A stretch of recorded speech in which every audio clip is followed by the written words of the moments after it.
A furious cry pierces the night sky. An ominous flame flares up deep within the dark mountain gorge, heralding the start of a great battle. Majestic pagodas, hidden amid the night-shrouded cliffs, are suddenly illuminated by bright flashes. The ancient sanctuary stands still, awaiting the inevitable. A gray-haired master gazes at the events unfolding with icy composure. His stern face and tightly pressed lips betray an unshakable resolve. A blood-red glint flares in the shadows. With cold contempt, the old man notes that a surprisingly large number of guests have gathered for this feast of death. Dazzling sparks fly over the tiled roofs. The man stands with his back to the light as enemy magic shatters the night silence. Grim mercenaries in fur cloaks watch their target intently, their eyes filled with greed and their usual indifference to others' pain. Young students in green robes stand frozen in fear. They feel the air around them grow heavy with the bloodlust emanating from the uninvited guests. An old monk in a saffron robe has folded his hands in prayer. Despite the chaos around him, his faith remains the only barrier against the darkness. In terror, a warrior cries out, invoking the great demon cult. Realizing the power that has descended upon their school in this fateful hour, flames engulf the fortress courtyard, cutting off all routes of retreat. The enemy asks mockingly what it feels like to be trapped, like rats. The leader of the Cheonim steadfast sword sect, Du Myung, calls for an alliance. He is certain that the combined might of countless schools will crush the enemy's arrogance and put an end to the long-standing feud. Before the burning fortress, a verdict is pronounced. A warrior foretells the imminent doom of the demon cult. For every drop of blood spilled, a life must now be paid. The gates slowly swing open, revealing an abyss. Through the darkness comes a commanding order, a call of fate that cannot be ignored. The beginning of the end is upon us. A blood-red gaze flashes in the opening. It is he, the legendary heir, the true embodiment of the heavenly demon. Death itself peers directly into the warrior's souls. The cult's new leader stands before his enemies. His demeanor is defiantly calm, and his gestures are full of mockery. To him, this great battle is merely another boring pastime. Lazily picking his ear and displaying complete indifference to the grand speeches, he whispers mockingly, "Impressive," as a bloody aura thickens around him. The enraged elder swings his sword, demanding retribution for all the atrocities. His cry is full of righteous fury, but the steel in his hand trembles in the face of true darkness. Looking at his opponent with weary bewilderment, Guchen doesn't understand why he should waste time on empty words when the outcome of the battle was decided even before it began. Irritation builds, turning into deadly energy. One whisper, one movement, and the world will be plunged into silence. These madmen are getting on his nerves too much. The martial arts masters stand frozen in shock. A primal fear is evident in the eyes of the old warriors. They realize that their faith will not save them from this ancient power. Enveloped in dark flames, the demon vows to wipe his enemies from the face of the earth. His eyes burn with a thirst for blood, and his power overwhelms all life around him. The masters' faces contort with horror. The old men realize that their skills are but dust before the absolute evil determined to put an end to their pitiful era. Despite the trembling in his knees, the old warrior tries to maintain his pride. He hurls accusations at the demon's face, though he knows these are his final words. With nothing but a smirk, the embodiment of the heavenly demon smooths his hair. He is bored by pleas and threats. With a single gesture, he invites the brave souls to enter the halls of death itself. The enraged master draws his sword, shouting the name of his accursed enemy. He thirsts for vengeance, unaware that the shadow behind Guchon has already begun its hunt. The order has been given to exterminate the cult. Soldiers in cloaks stand frozen in anticipation of the slaughter, while their leader towers over the battlefield as if the very embodiment of doom. The heir's gaze is cold and full of contempt. These fools have forgotten their place, and now the dark energy in his hand is ready to tear reality itself to shreds. Chaos has begun. The cult's minions rush into the attack, breaking the enemy's ranks. Flashes of steel and screams of agony fill the air, signaling the beginning of the end. Trying to hold back the onslaught of the madmen, the monk joins the fray. His staff strikes without fail, but the enemy's numerical superiority relentlessly tightens the noose of death. Silence reigned on the temple steps. The dust settled, revealing a lone figure in the distance. The outcome is a foregone conclusion, and not a single master will leave alive today. Frozen in a defensive stance as the crimson haze of death engulfed the temple, the hapless warrior's staff is but a splinter in the face of the advancing chaos. A dark aura shrouds the silhouette of the celestial demon. The cold gleam of his blade portends swift retribution against all who dared to stand in his way. A gaze filled with bloodlust pinned the enemies to the spot. A shudder of terror ran through the ranks of the defenders, who realized the scale of the impending disaster. Like lightning, Guchong leapt from his position. Violet flashes of energy sliced through the night's darkness, leaving no chance of escape for a single warrior. The first strike struck its target instantly. A bloody trail streaked through the air, marking the beginning of a merciless slaughter beneath the walls of the ancient monastery. The leader shouts for his followers not to fear, but his voice is drowned out by the clang of steel. Fear has already taken root in the hearts of those who still hope to survive. The deadly whirlwind of the blade turns the battlefield into a slaughterhouse. Every movement of the demon is precise and carries only one goal: total annihilation. Shadows dance to the rhythm of his sword. Defenders fall one after another, and the earth turns crimson, absorbing the blood of the fallen martial arts masters. Standing amidst the ruins, the air looks invincible and fearsome. His wounds only fan the flames within him, making his appearance truly devilish. The last hope has crumbled. The heavenly demon has descended. Panic spreads, and all around are only ruins, death, and the triumph of true madness. Fear gripped their hearts. The ordinary warriors realized in horror that they were facing not a man, but the true embodiment of a nightmare. No one had warned them that he was so monstrous. The deadly blade pierces flesh, leaving no chance. His movements are elusive, and his thirst for blood is insatiable. The first defender has fallen, marking only the beginning of a bloody harvest. In a violet glow of fury, Guchong unleashes his next strike. To him, his enemies are but shadows that he wipes from existence with a single swing. There will be no mercy, only emptiness. The air's aura cuts through space. With every swing of his sword, death freezes in the air. He is a storm sweeping away everything in his path, turning the battlefield into his own personal hell. The gaze of his crimson eyes is full of contempt. Did they really think a handful of weaklings would be enough to stop the heavenly demon? This pathetic assassination attempt has only enraged him. Blood on his face mixes with an icy smirk. Is that all I am in your eyes? A silent question hangs in the air as true madness begins its triumph. Even the elders shudder. They know that if this monster had come to Jonam, not a single stone would have been left standing of their school. He is the one who created the demon cult. The realization comes too late. The reincarnation of the heavenly demon stands before them in the flesh. But the enemies have one last trump card hidden away: the price of victory, Guchong's head at any cost. A mysterious assassin steps out of the shadows, shrouded in azure flames, an unknown master whose power can challenge the devil himself. The finale begins. Holding his breath, the air senses a new threat. On the ashes of former glory, two titans have clashed. The world holds its breath before the end. A figure emerges from the rift in the shadows. Azure flames burn reality itself, making the air tremble with a thirst for blood. Desperate warriors stake everything on their final trump card.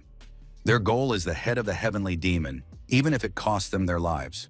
Guchong slowly turns, blue fire reflecting in his eyes, his hand resting on the hilt of his sword, anticipating the battle. Two auras collide, splitting the earth. Darkness and azure intertwine in a deadly dance, erasing the remnants of former greatness. The world falls silent. The titans leap from their positions, transforming into streaks of light to deliver a single decisive blow.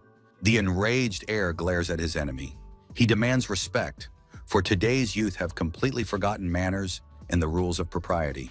Unleashing its crushing power, the master's blade is enveloped in crimson flame, ready to reduce the insolent foe to dust for his defiant smirk. The hooded opponent lunges forward. The mysterious warrior, with a gleam in his eyes, has no intention of retreating in the face of the legendary master swordsman. An explosion of energy illuminates the battlefield. A mighty blow shakes the air, turning everything around into a chaos of jagged shadows and furious sparks. Deftly evading the attack, the stranger's movements are flawless and lightning fast, forcing Guchong to seriously acknowledge his opponent's strength. The enemy utters words of admiration. Even in the heat of battle, he cannot hide his delight at the skill the old man displays. Smiling through the blood, for the celestial demon, the enemy's acknowledgement is nothing but an empty sound. For the outcome of this deadly duel has long been decided. The master's rage reaches its peak. He swears that this day will be the last for the daredevil who dared to challenge his absolute greatness. The heir's gaze freezes. He sees something terrifying in his opponent's eyes. A cold determination capable of crushing even the devil himself. An azure flame flares with renewed intensity.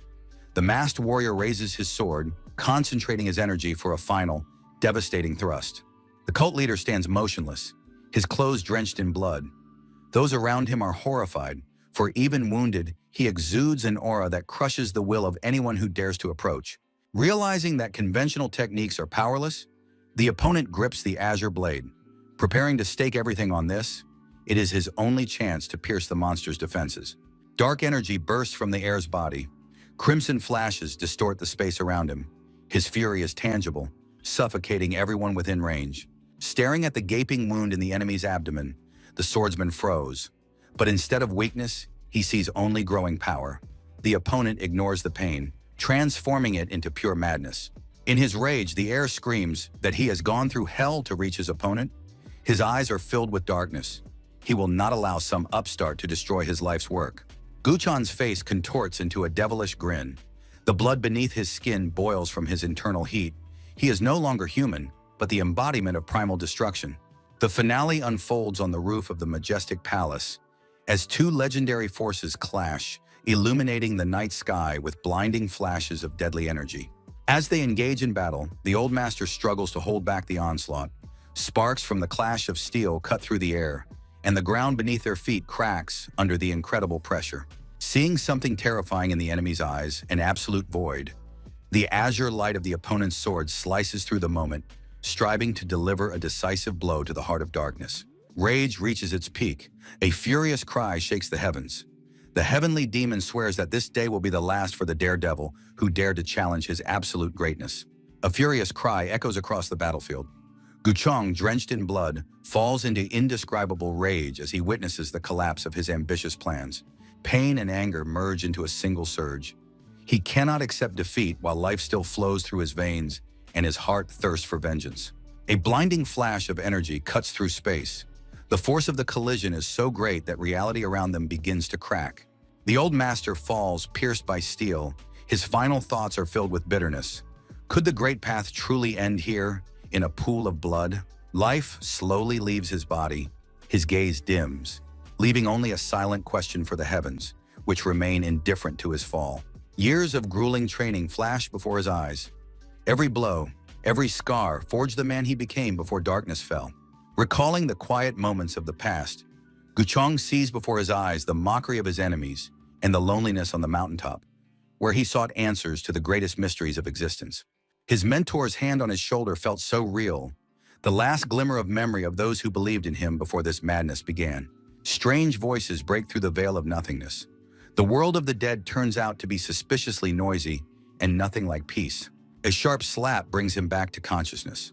Blinding light and the shouts of strangers herald the beginning of a new, completely different chapter. The boy opens his eyes to the clamor of the crowd. Hooligans mock him, unable to believe he survived. The memory of death is still fresh, but reality demands an immediate awakening. Clenching his fists, the bully declares the game over as he faints. Now a new test of strength lies ahead. The air is thick with menace, and the taunts are only just beginning. The young man's gaze is clouded. He is disoriented and does not recognize the faces of his tormentors. Only one question pulses in his head. Who are these people, and how did he end up in this nightmare? Suddenly, a ghostly light flashes before his eyes. A mysterious scroll unfurls in the air, like a hallucination visible only to one person. The system dictates the terms.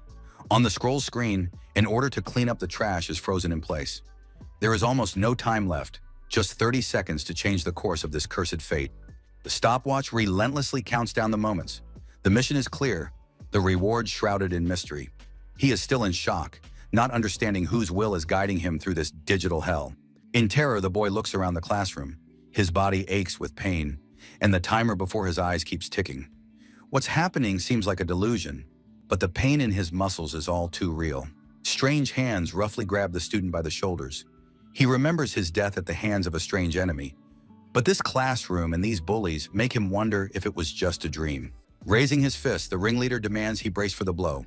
Alone, the command rings out. The enemy is confident of victory, unaware that the rules of the game have just changed.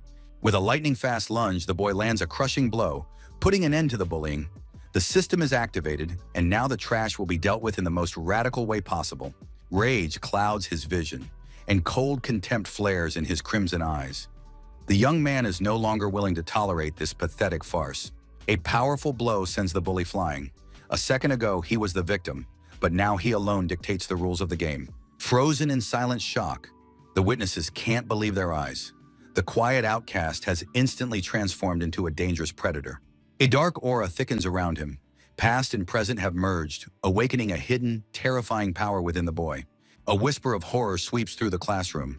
His classmates realize that a line has been crossed, and a completely different person now stands before them. A ghostly scroll materializes in the air. The system delivers its verdict. The trash must be cleared. Failure in this game means death. Confused, Guchun stares at the glowing mission window. His mind refuses to believe it, but the system interface is all too real. The heir's gaze is fixed on the fateful inscription. Is this madness or a chance for revenge? There is no turning back.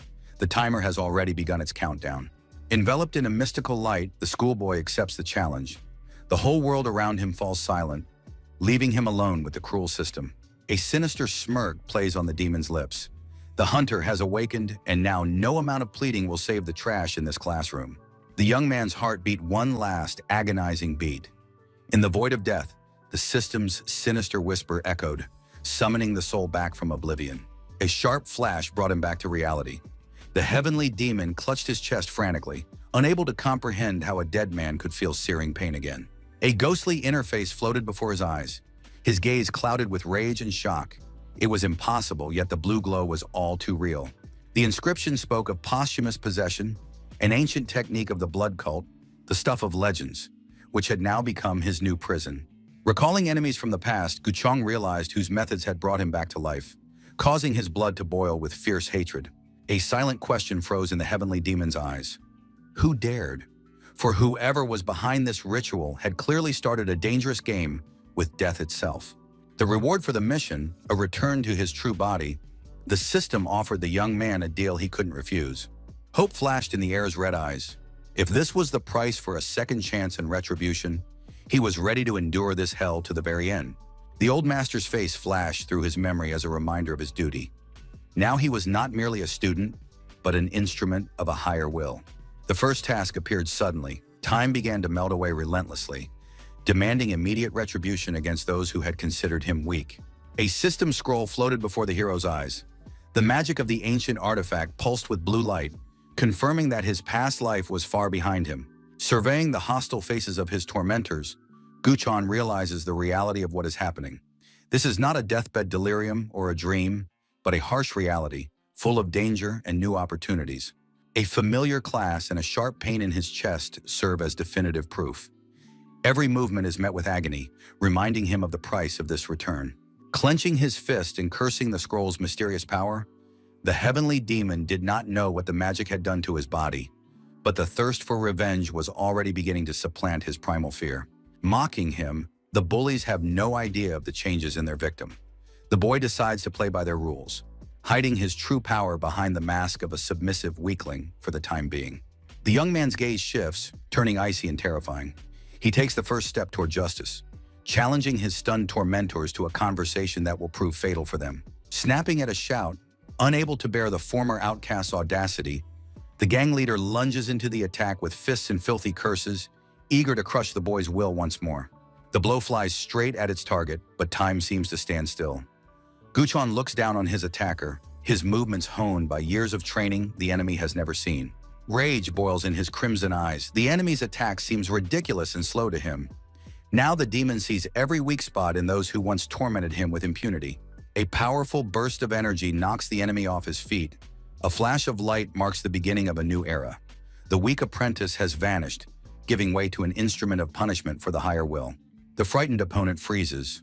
The realization is clear in his eyes that the prey has become the predator, and it is already too late to flee. As he charges forward with a shout, the bully has not yet realized that this swing will be his fatal mistake in this battle. Time stands still. The young man dodges the blow with the grace of a master, whose movements have been honed by years of future battles. A strong hand seizes the enemy's wrist. The bully stares in horror at the one he considered weak just a moment ago. The heavenly demon's gaze shifts. Primal fury boils in his crimson eyes, foreshadowing a brutal reckoning for years of torment. Powerful energy concentrates in his fist. Now it is an instrument of punishment, ready to reduce the offender to dust. A crushing blow tears through space. A flash of light marks the end of an era of impunity for school gangs. Surveying the battlefield, Guchon searches for his next target. His thirst for justice demands that he finish what he started here and now.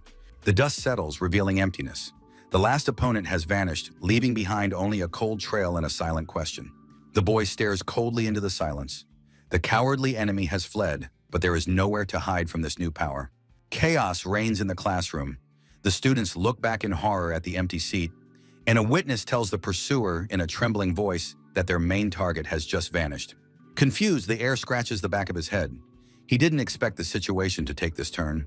A heavy sigh escapes his lips as he tries to grasp the scale of the disaster. A sudden realization flashes through the boy's mind. His face contorts with anger and the realization of a fatal mistake. He understands that everything is going to hell, and he must act immediately. A system window pops up before his eyes with a merciless timer. The seconds are ticking away, and the price of losing is death. The young man springs to his feet, rushing into the empty school hallway. The cowardly bully tries to escape down the stairs, shouting empty threats. He's sure that Danho will deal with the hero, but behind him, the blue countdown flame has already ignited.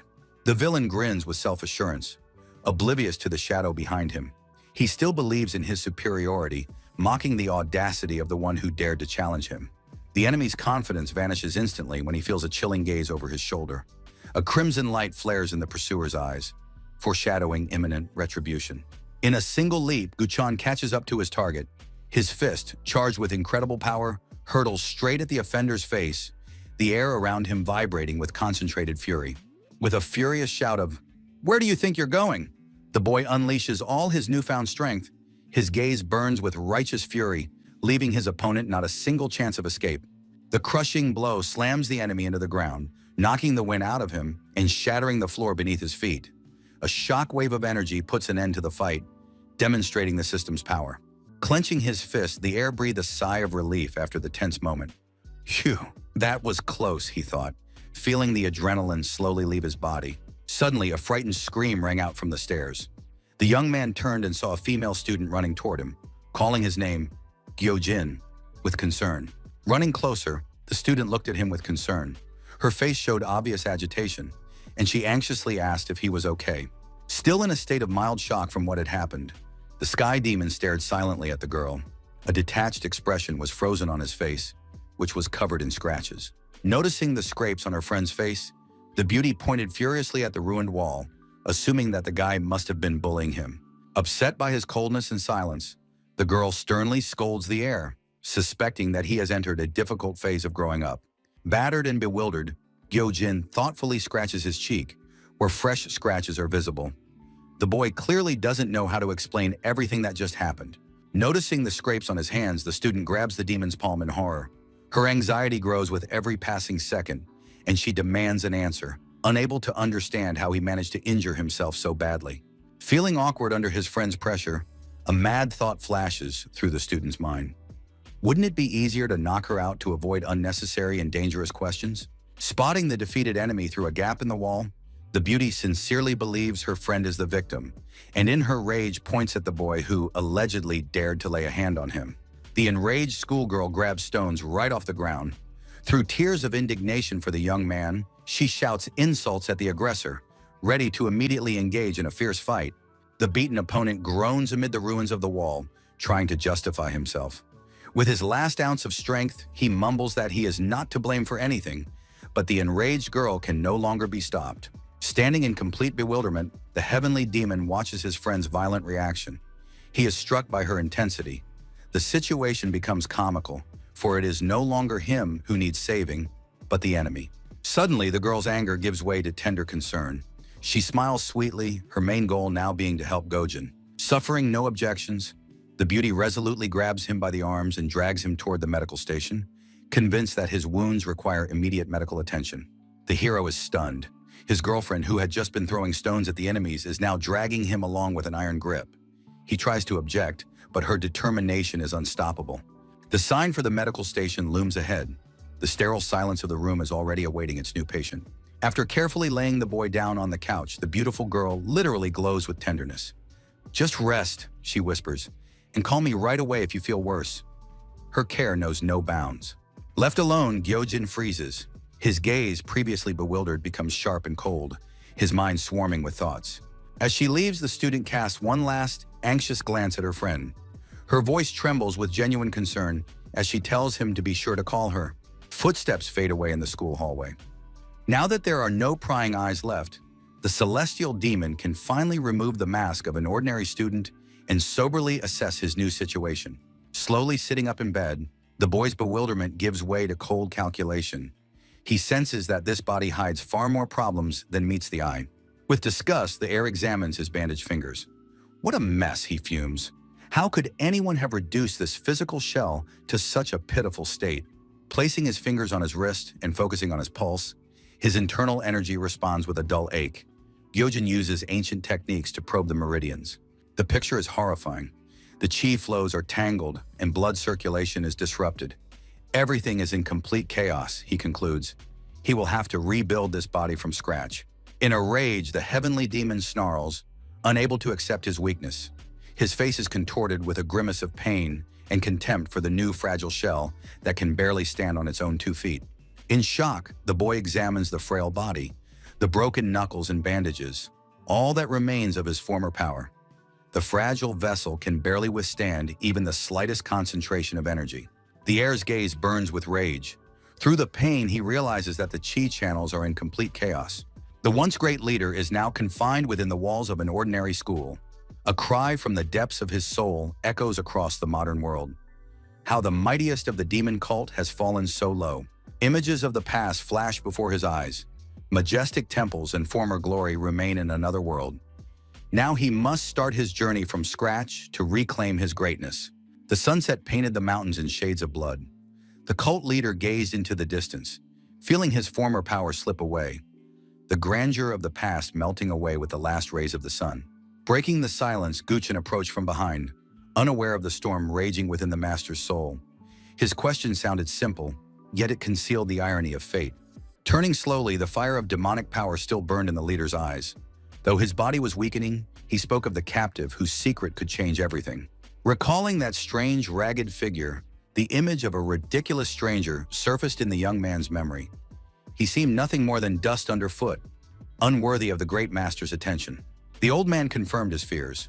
The prisoner's words lacked logic, yet a frightening certainty shone through them, and his mad claims shattered the familiar picture of the world. A massive pagoda towered above them. This symbol of unshakable power now seemed fragile, and words of another world echoed among the ancient temple walls. Perplexed, Guchong could not believe that this pitiful vagabond did not belong to their lands. Thoughts of Shaolin or Udon seemed far more real. The leader's voice grew stern. The point was not his origin, but the unthinkable truth. The captive claimed to have come from another world where there was no place for their ancient magic. Loud laughter shook the air. The young man threw back his head, dismissing it as a madman's foolish joke. How could a world without chi exist? It seemed like the ravings of a lunatic. But the leader wasn't smiling. He stared at his hands, realizing that chaos had already begun. The old man clenched his fists tightly. The silence in the hall became palpable as he realized that the captive's words about another world were not the ravings of a madman at all, but a terrifying reality. Tormented by doubts on the roof, Yojin berated himself for simply laughing at the stranger's stories, instead of prying valuable details about his homeland. His attempt to awaken his inner energy had ended in failure. His new body felt like an empty vessel to him. Looking down at the sprawling metropolis below, the demon finally accepted the truth. This concrete jungle of skyscrapers had nothing in common with his native world of martial arts. A sense of alienation overwhelmed the student. There wasn't a shred of chi energy here, only a cold, technological world. Exhausted, the boy collapsed onto the roof's surface. Life in this reality seemed to him a ridiculous mistake, and his own powerlessness elicited only a heavy, bitter sigh. A sudden thought made him snap his eyes open. If he had been transported to this world by the system's laws, then there had to be at least some reward for the transition. His patience snapped. The heavenly demon leapt to his feet and, in a rage, shouted demands into the empty sky, hoping to awaken a hidden power or summon an invisible helper. Waving his fists, accusing the void of deceit, the young man had no doubt that the higher powers were simply mocking him, depriving him of the bonuses he was rightfully owed for his journey. In desperation, Yojin tried to summon the system window, begging the magical interface to appear, but the sky remained silent, ignoring the cries of the uninvited guest. Before the heir's eyes, a mysterious ancient scroll suddenly appeared, unfurling right in midair. The magic interface confirmed success, and the quest to clear the territory was complete. The system announced it was ready to award the well-deserved reward for his efforts. Raising his fist to the sky, demanding an immediate return home, the young man was tired of this world's quirks and hoped that completing the task would be his ticket back. The sky demon's gaze filled with determination, and his mind was occupied by a single thought: the important things left behind in his homeworld. Gritting his teeth until they ground together, the hero swore to return no matter what. A sense of duty and the desire to protect his loved ones burned in his heart more fiercely than any flame. Suddenly, the space around him was flooded with blinding light. The young man froze, feeling an unknown power envelop his body, heralding long-awaited changes. A warm wave of energy spread through his veins, giving him a strange sense of comfort. The apprentice stared in surprise at his palms, not understanding the nature of this magical power. His heart beat faster in anticipation of the journey. Gyojin looked hopefully at the system window, believing that this bright stream of light would finally transport him home. But instead of a portal, the scroll displayed a ridiculous message about a pleasant body scent. His expectations were instantly shattered by the harsh reality of a meaningless system reward. Flowers bloomed all around, and the air filled with fragrance, confirming the mocking bonus. The young man's face contorted with rage at such a useless gift from heaven. Instead of the long-awaited portal home, a ridiculous system reward appeared before his eyes. The young man screamed in rage, unable to believe that the scroll had produced nothing but the scent of a body. Clenching his fist, he lashed out in fury at the useless object. The scroll's magical glow still smoldered, confirming the activation of this mocking bonus. Driven mad by disappointment, the young man paced the roof, calling out to the mysterious culprit. Gyojin's angry monologue was interrupted by someone's cold, mocking voice. A contemptuous remark came from below, forcing him to fall silent abruptly and turn around. It turned out that a classmate had been watching the heavenly demon's humiliation the whole time. She stood below, calmly observing the troublesome student who was making a racket on the roof. The girl asked in bewilderment if he had privatized this spot for his shouting. She held a chopstick in her hand, and her gaze betrayed a clear skepticism. Frozen in place, the heir tried to grasp the magnitude of his failure. The question about renting the space made him momentarily forget about the scroll as he foolishly asked her to repeat her words. Noticing his strange appearance and darting eyes, the blonde asked ironically if he was all right. The young man's behavior seemed to her too inappropriate even for him. Lost in thought, the hero was forced to admit that his state was indeed far from normal. The shock of the useless gift from heaven still clouded his mind. With a heavy sigh, the girl advised him to pull himself together. She turned away, leaving him alone with his rage and the overwhelming scent of flowers. With irony, the beauty watched the guy, who was behaving extremely strangely. She merely snorted contemptuously at his confusion. The student's words stung. She stated outright that it was precisely because of such inadequacy and weakness that those around him preferred to simply ignore Gyojin. Suddenly, the heavenly demon stepped right up close. At that moment, the girl froze, not knowing how to react to his abrupt approach. Such a brazen invasion of her personal space took the beauty by surprise, and she dropped the cigarette holder she was holding. Unable to take it anymore, the heir was overcome with rage at the constant mockery and the label of loser that followed him literally everywhere, though he didn't understand what those words meant. His sharp tone made the girl flinch. A blush spread across her face, whether from anger or from the unexpected boldness of this loser. The door burst open with a crash, and the bully appeared in the doorway, his arrival portending nothing good for the already agitated young man. Shouting that he had finally found his target, the bully clearly intended to teach the guy a lesson, unleashing all his pent-up aggression on him. Merely idly picking his ear, the heavenly demon displayed absolute calm. Such behavior left the attacker completely dumbfounded. Towering over the air and continuing to hurl insults, the Hulk was confident in his strength, failing to notice the change in his opponent's eyes. In a rage, the bully loomed over the guy, demanding he acknowledge his dominance. But the guy just looked at him lazily, letting the threats go in one ear and out the other, and maintaining complete calm. The bully's patience snapped. He swung for a powerful blow from above, pouring all his anger into it. But the boy reacted instantly, raising a block in front of his face. A voice inside the young man screamed of danger. His body was still weak and hadn't recovered, and every movement came with great difficulty. The giant continued his barrage of attacks. Gyojin could barely manage to block with his hands, feeling the heavy blows shake his bones. The attacker yelled that the student was good for nothing but talking, landing a straight punch to the jaw. The boy dodged at the last moment, feeling the air whistle past his cheek. The fight turned into a dance of survival. The bully attacked relentlessly while his opponent slowly retreated, waiting for the perfect moment to counterattack. The view from above highlighted the difference in size. The small figure in white looked helpless under the barrage of blows from the enraged beast. Terrified, the student screamed, begging him not to come any closer to the fence. She could see that the defender's strength was running out, and she feared the worst possible outcome. The bully smirked maliciously as he delivered a powerful kick. He felt his superiority and relished watching his target forced to retreat in disgrace. From the force of the impact, Gyojin crashed into the girl, and she, closing her eyes in fear and unable to stay on her feet, stumbled backward from the sharp blow. Suddenly, the blonde girl crashed into the metal mesh of the fence. She was terrified of what would happen next. She couldn't expect any protection from her frail classmate. Suddenly, the bully froze when he realized the height. His defiant smirk vanished, replaced by panic. They were on the 5th floor. The bully froze, staring at the madman in front of him. Cold sweat broke out on his forehead. He realized he wasn't dealing with a weakling, but with someone truly dangerous. Glancing down at the fallen girl, the boy said this with frightening calm. His indifferent gaze and words about broken bones made the air around them literally freeze with horror. The attacker recoiled in horror. He couldn't believe his ears. Standing before him was not just a classmate, but a true monster for whom another's life meant nothing. A mysterious golden scroll suddenly appeared before Gyojin.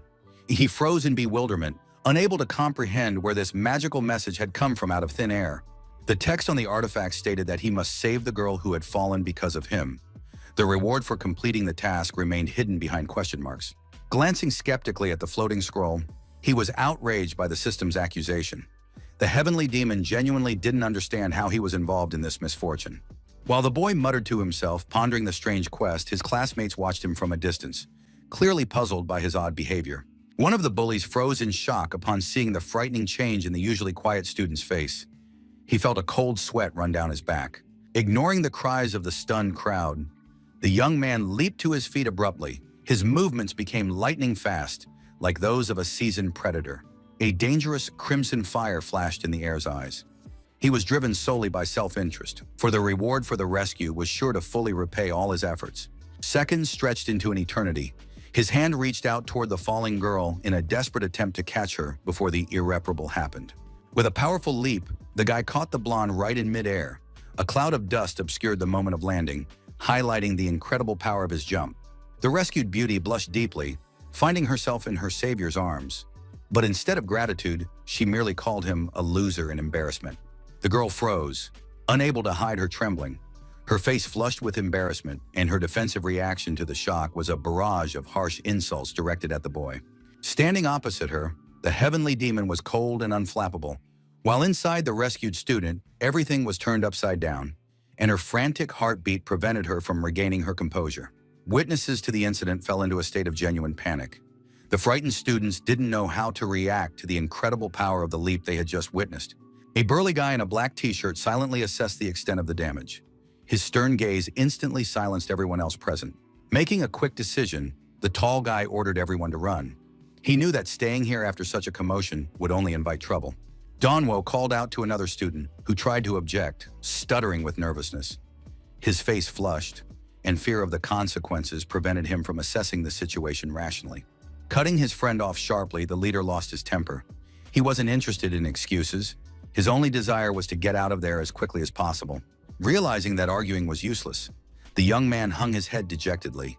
The heavy atmosphere and the realization of what had happened weighed on him like a dead weight. The group decided to pretend they had never been there.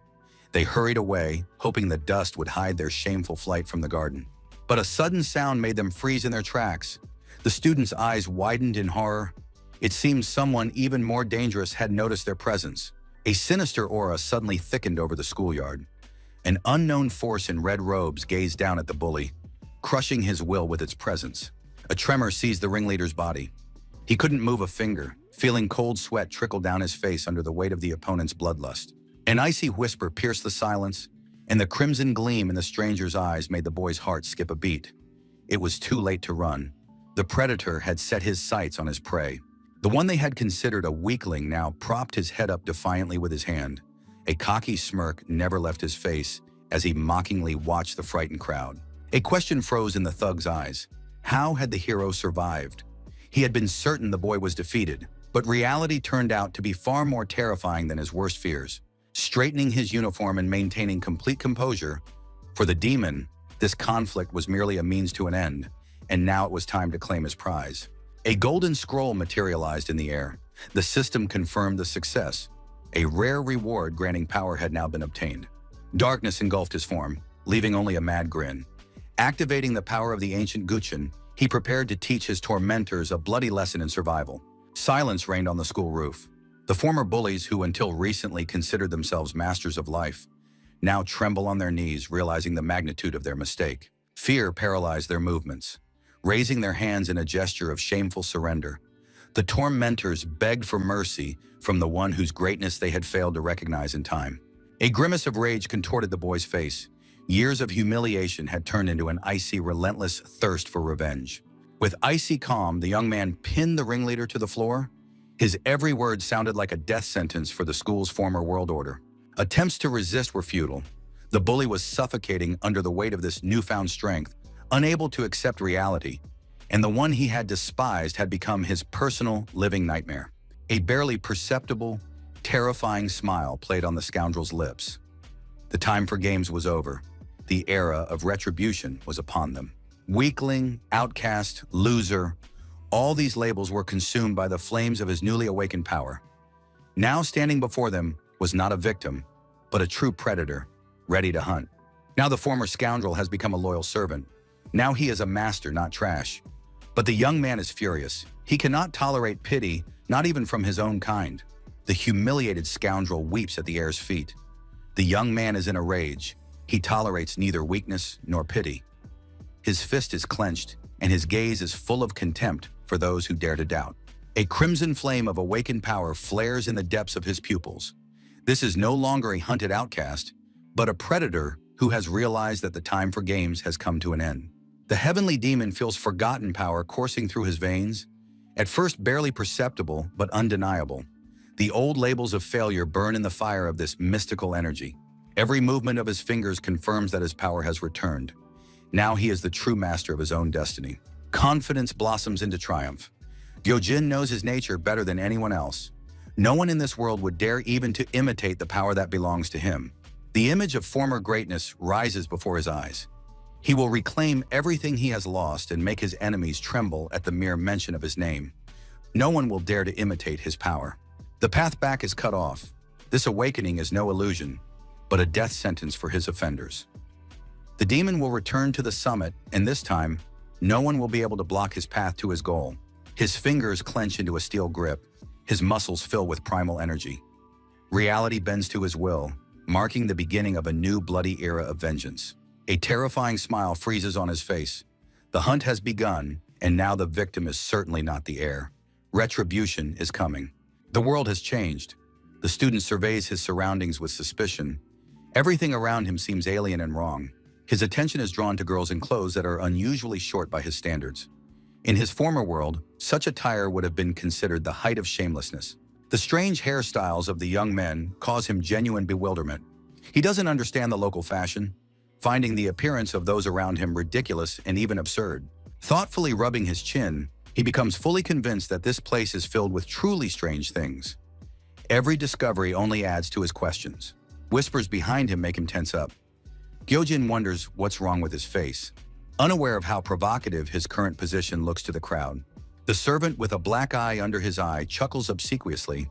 He hints to his master that all eyes are fixed on them only because the latter is literally riding on the backs of his own people.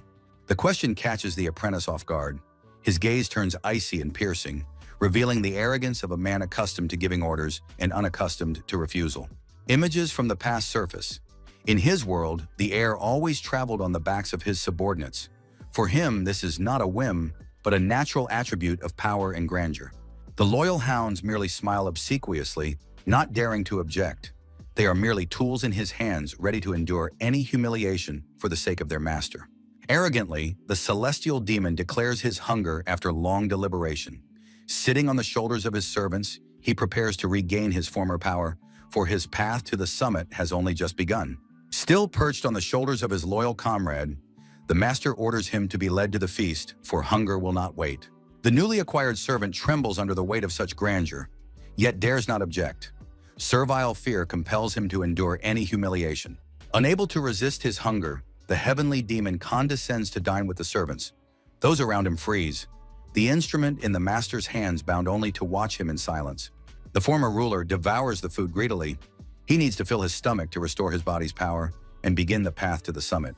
Smiling, Donghuo marvels at the heir's appetite, not realizing that before them stands not just a boy, but an entity accustomed to taking everything from the world. The food in this world is passable, Gyojin thinks. Every dish is merely fuel for future achievements and the revival of his former strength. Glancing at the servants, the arrogant heavenly demon knows no bounds and asks his new servants if he will be eating his meal. Though the apprentice wanted to object and eat his own portion, the heir cut him off and took it. The heavenly demon eats quickly and imperiously. Every bite brings closer the moment when the world will once again fall prostrate before his true greatness. No one yet knows that this young man standing atop the crowd will soon become their most terrifying nightmare. A whisper of fear rippled through the hall, and a predatory, anticipatory smile played on the stranger's lips. The crash of an overturned table broke the silence. The group entered, sowing chaos and dread all around. An ominous silence hung over the dining hall. A sudden shout made everyone turn around, interrupting the peaceful meal. The thug froze, his face contorted in horror. He realized he had made a fatal mistake, and now he would have to pay for it. There was no way out. Cold sweat beaded on Donghuo's forehead. A single clear thought of inevitable retribution pulsed in his head. The shadow of the past had caught up with him at the worst possible moment. Hyojin's gaze flared with a crimson flame. Behind his plump cheeks lay a thirst for blood. He looked at his victim as if he had already chosen the spot for her grave. His icy gaze pierced right through him, paralyzing his will. There was not a shred of pity in those eyes, only the calculating fury of a predator ready to deliver a fatal blow. But the demon's calmness was more frightening than open aggression. He continued to chew, but every movement of his jaw seemed like a harbinger of the coming bloodbath. Casually smoothing his hair, a predatory smile played on the ringleader's lips. The rumors had been confirmed, and now the hunt for the insolent upstart was officially on. A furious shove was accompanied by choice curses. The hothead's arrogance quickly gave way to the realization that this bastard was their worst nightmare. The school hallway was thick with fear. The boy nervously scratched the back of his head, trying to hide his trembling, while the bruise under his eye served as a reminder of the recent brutal skirmish. With mockery, one of the henchmen offered Sang a ride, and in this feigned friendliness, the scent of trouble was unmistakable. To which the ringleader asked if maybe he should buy him a Lamborghini too, looming over the table. His arrogance grew with every word, goading his victim into a response. Meanwhile, the heavenly demon continued to methodically chew his lunch, as if empty seats stood before him rather than the school's top monsters. His patience snapped. The scoundrel abruptly closed the distance, demanding they go to the roof immediately.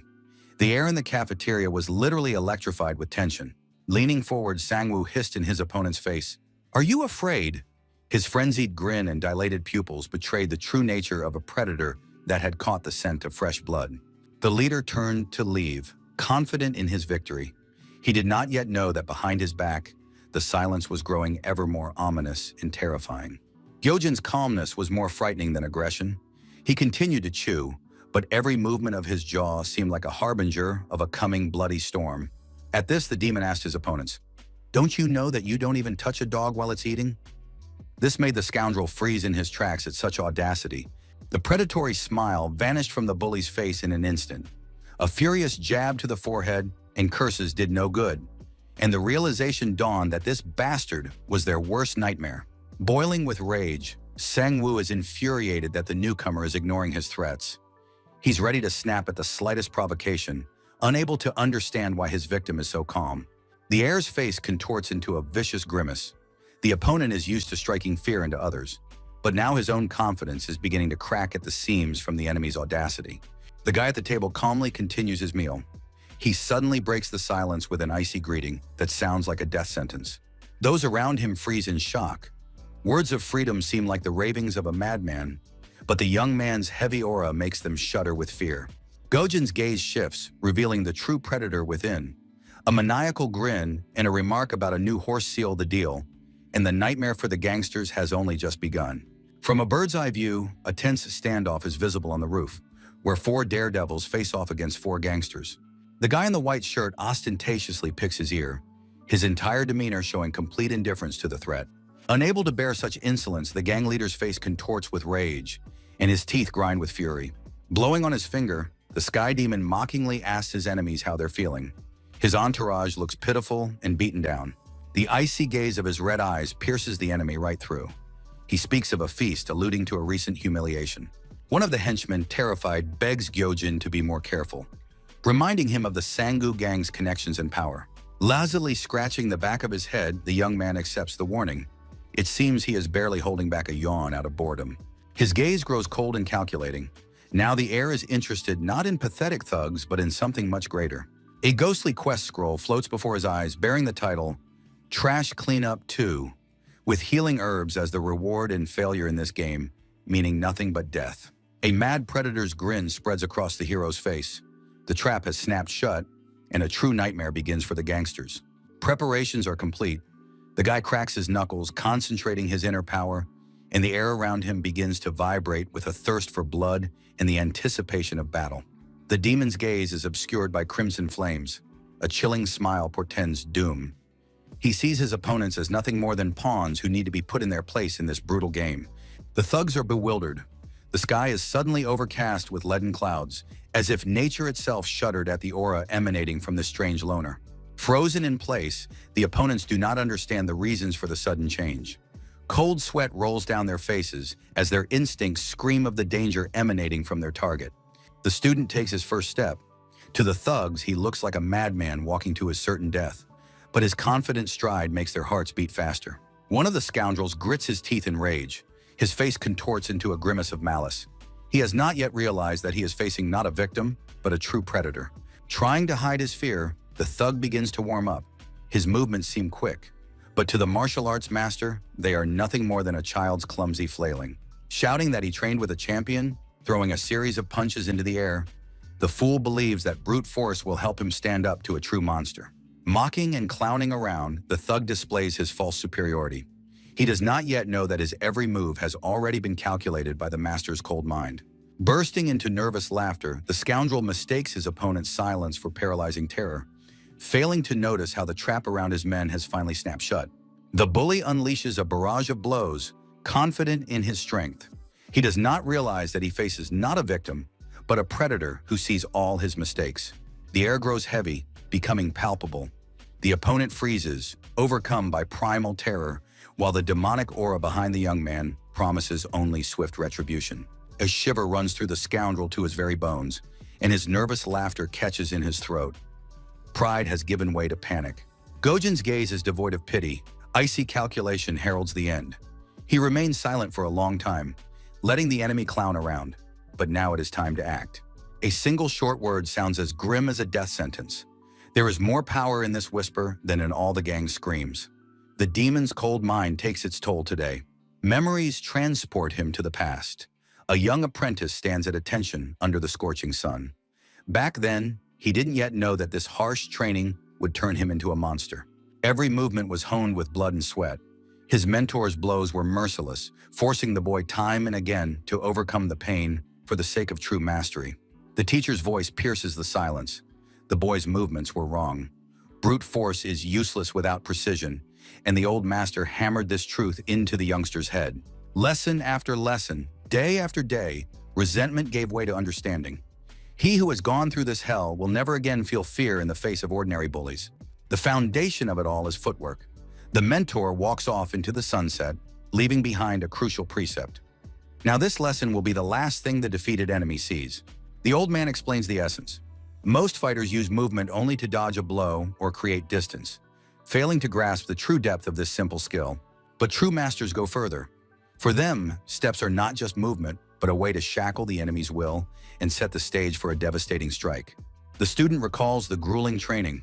Without this knowledge, a fighter is nothing but a blind kitten on the battlefield, doomed to make mistakes that will prove fatal.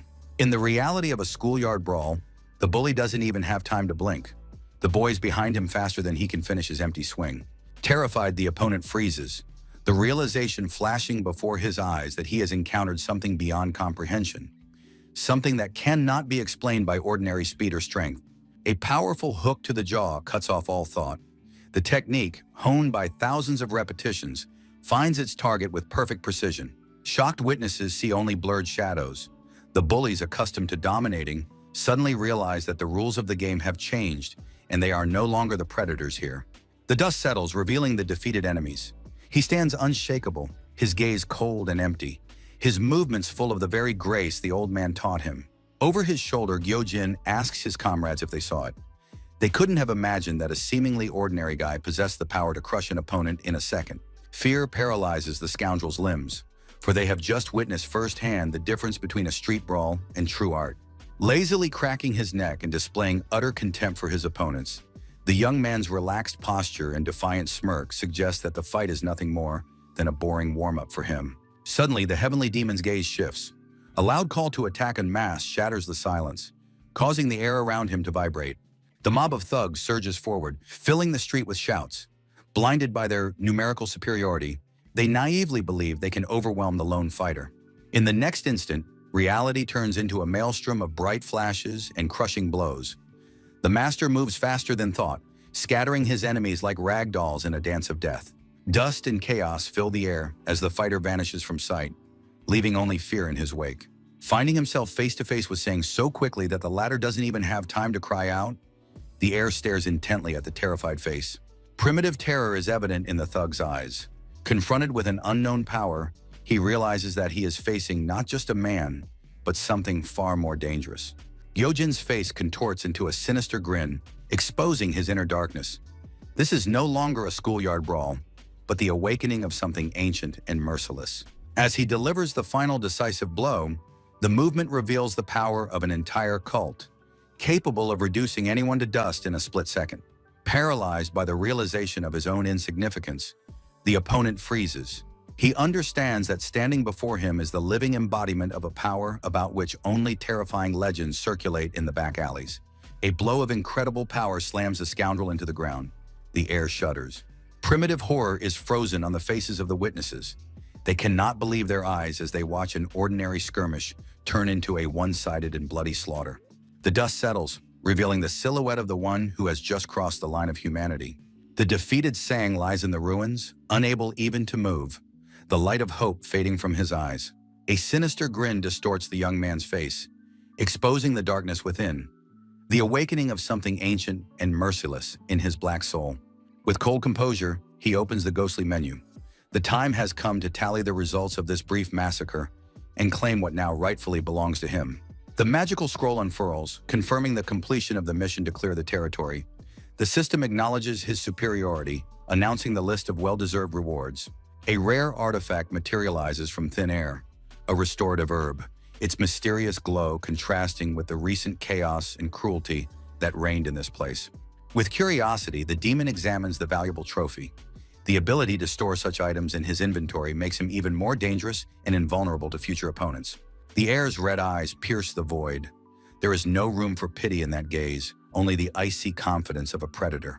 The boy furiously beats his opponent, demanding he stop pretending to be a victim. He claims he didn't even use martial arts, subduing the enemy with sheer strength. A hail of blows rains down on the unfortunate man's face.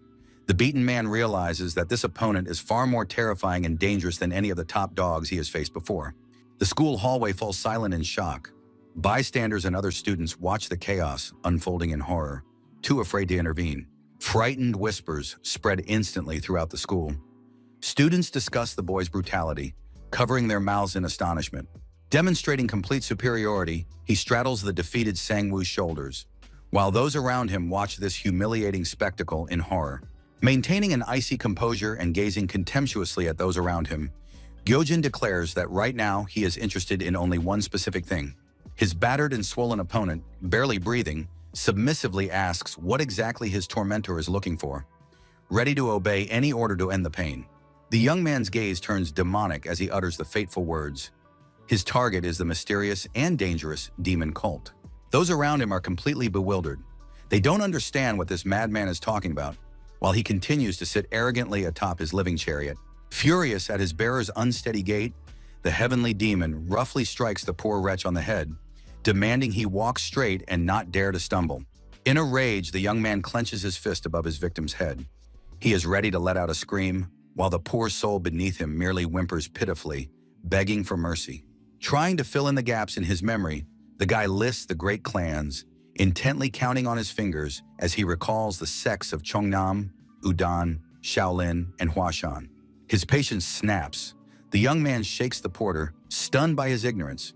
How is it possible to live in this world and not know the basics about the great sects? Paralyzed with fear, Sangu's face is comically swollen from the beatings, and his eyes are frozen in silent terror at his master's unpredictable rage.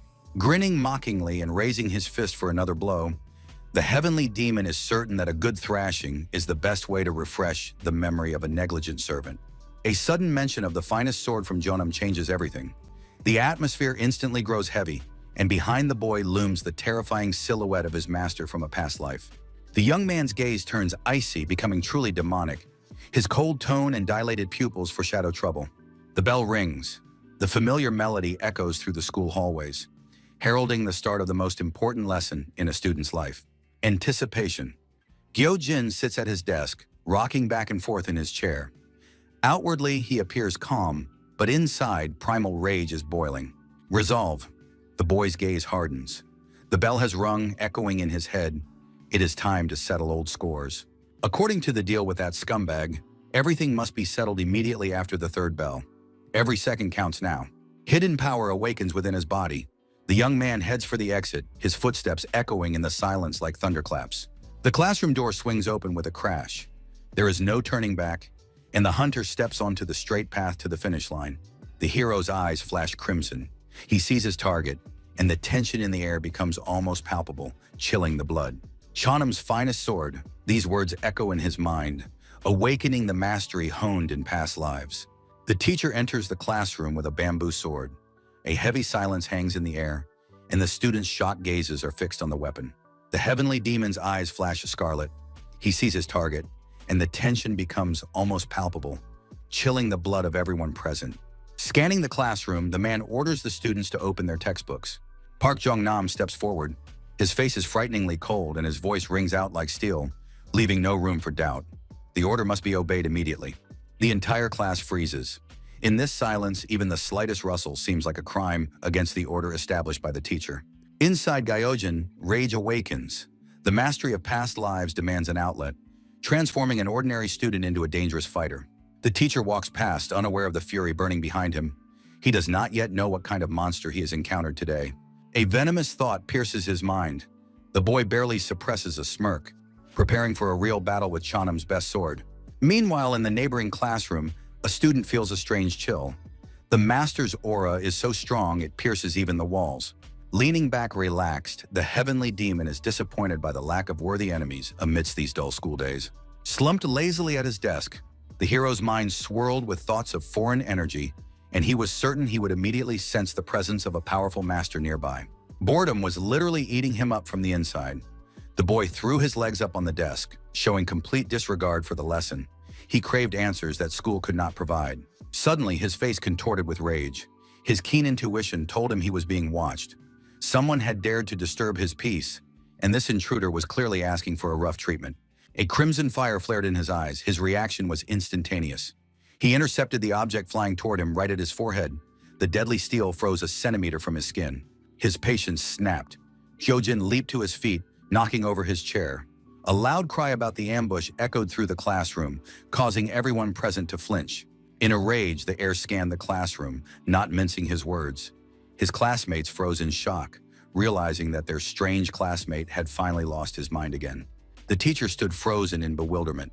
The entire class looked at the troublemaker as if he were a madman, unable to fathom the reasons behind his sudden and wild outburst. Strictly ordering the troublemaker to come to the blackboard, Park Jong-nam appeared unshakable from behind, but a heavy foreboding of an inevitable clash already hung in the air. An ominous smirk played across the student's face. He realized exactly who had launched the attack, and this realization only incited him further, awakening the true instincts of a warrior. Standing at his desk, the heavenly demon thought about how he had barely managed to block a simple throw. It was a painful blow to his inflated ego. Gyojin clutched at his hair, unable to believe his own weakness. The thought that his body was so feeble drove him into a rage. Stunned by the audacity, the teacher furiously ordered the offender to come to the blackboard. Silence fell over the classroom, heavy with the foreboding of an inevitable clash. The young man's face contorted into a grimace of wild fury. His pride had been wounded, and the realization of his own powerlessness before the teacher provoked only uncontrollable rage. The boy's expression suddenly changed. He froze, realizing exactly who had launched the attack. This revelation did not frighten him, but only awakened his warrior instincts. Watching the student's strange reaction with bewilderment, Park Jung-nam waited for obedience, but sensed that the situation was finally spiraling out of control. An ominous smirk played across the student's face. He had caught the thrill, and now the thirst for revenge burned in his eyes brighter than his usual desire to cause trouble. The teacher maintained outward calm, but his gaze had turned cold. He understood that he was no longer facing just a defiant teenager, but a true adversary. With a heavy sigh, the heavenly demon cracked his neck. The tension had reached its peak, and he was ready to accept the challenge, casting aside all the conventions of school rules and propriety. Gyojin slowly stepped forward. From behind, his figure seemed unshakable, and every step toward the blackboard brought closer the moment when words would give way to action. He froze. The teacher awaited the attack. The air in the classroom seemed electrified. The clash of two irreconcilable wills was now absolutely inevitable. With a sardonic smirk, Cheonam's best sword watched his student. His relaxed demeanor concealed a readiness to assert his authority at any moment. Noticing a movement, the man turns sharply. His face contorts with irritation at the sight of one of his student's insolent behavior. A long bamboo stick whizzes through the air. The teacher has no intention of tolerating disobedience and brings his main argument into play. The boy freezes as the stick presses against his back. His gaze is filled with rage and his fists clench involuntarily at the unfair treatment. Puzzled, the teacher asks the reckless youngster where he's going.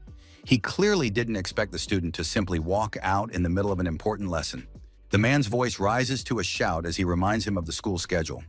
He tries to overpower the boy with his authority, demanding that he return to his seat immediately. The teacher continues to hurl insults at the boy's back as he walks away. He is offended by the boy's lack of manners and total disregard for him. Sighing heavily, Gyojin listens to the endless grumbling behind him. The boy's patience is running out, and he can barely contain the rage boiling inside him. The heavenly demon's eyes flash red, foreshadowing a swift and brutal retribution. He cannot believe that Cheonam's best sword turned out to be a mere weakling. The teacher turns pale, sensing the air's thirst for blood. A cold sweat breaks out as he realizes he has made a fatal mistake. The provocation has succeeded. The man freezes upon hearing his student's dangerous words about Cheonam's secrets, and the atmosphere in the classroom instantly reaches a boiling point. The teacher tries to save face in front of the students. Barely hiding the tremor in his voice, he announces independent work to get the insolent boy out of the room.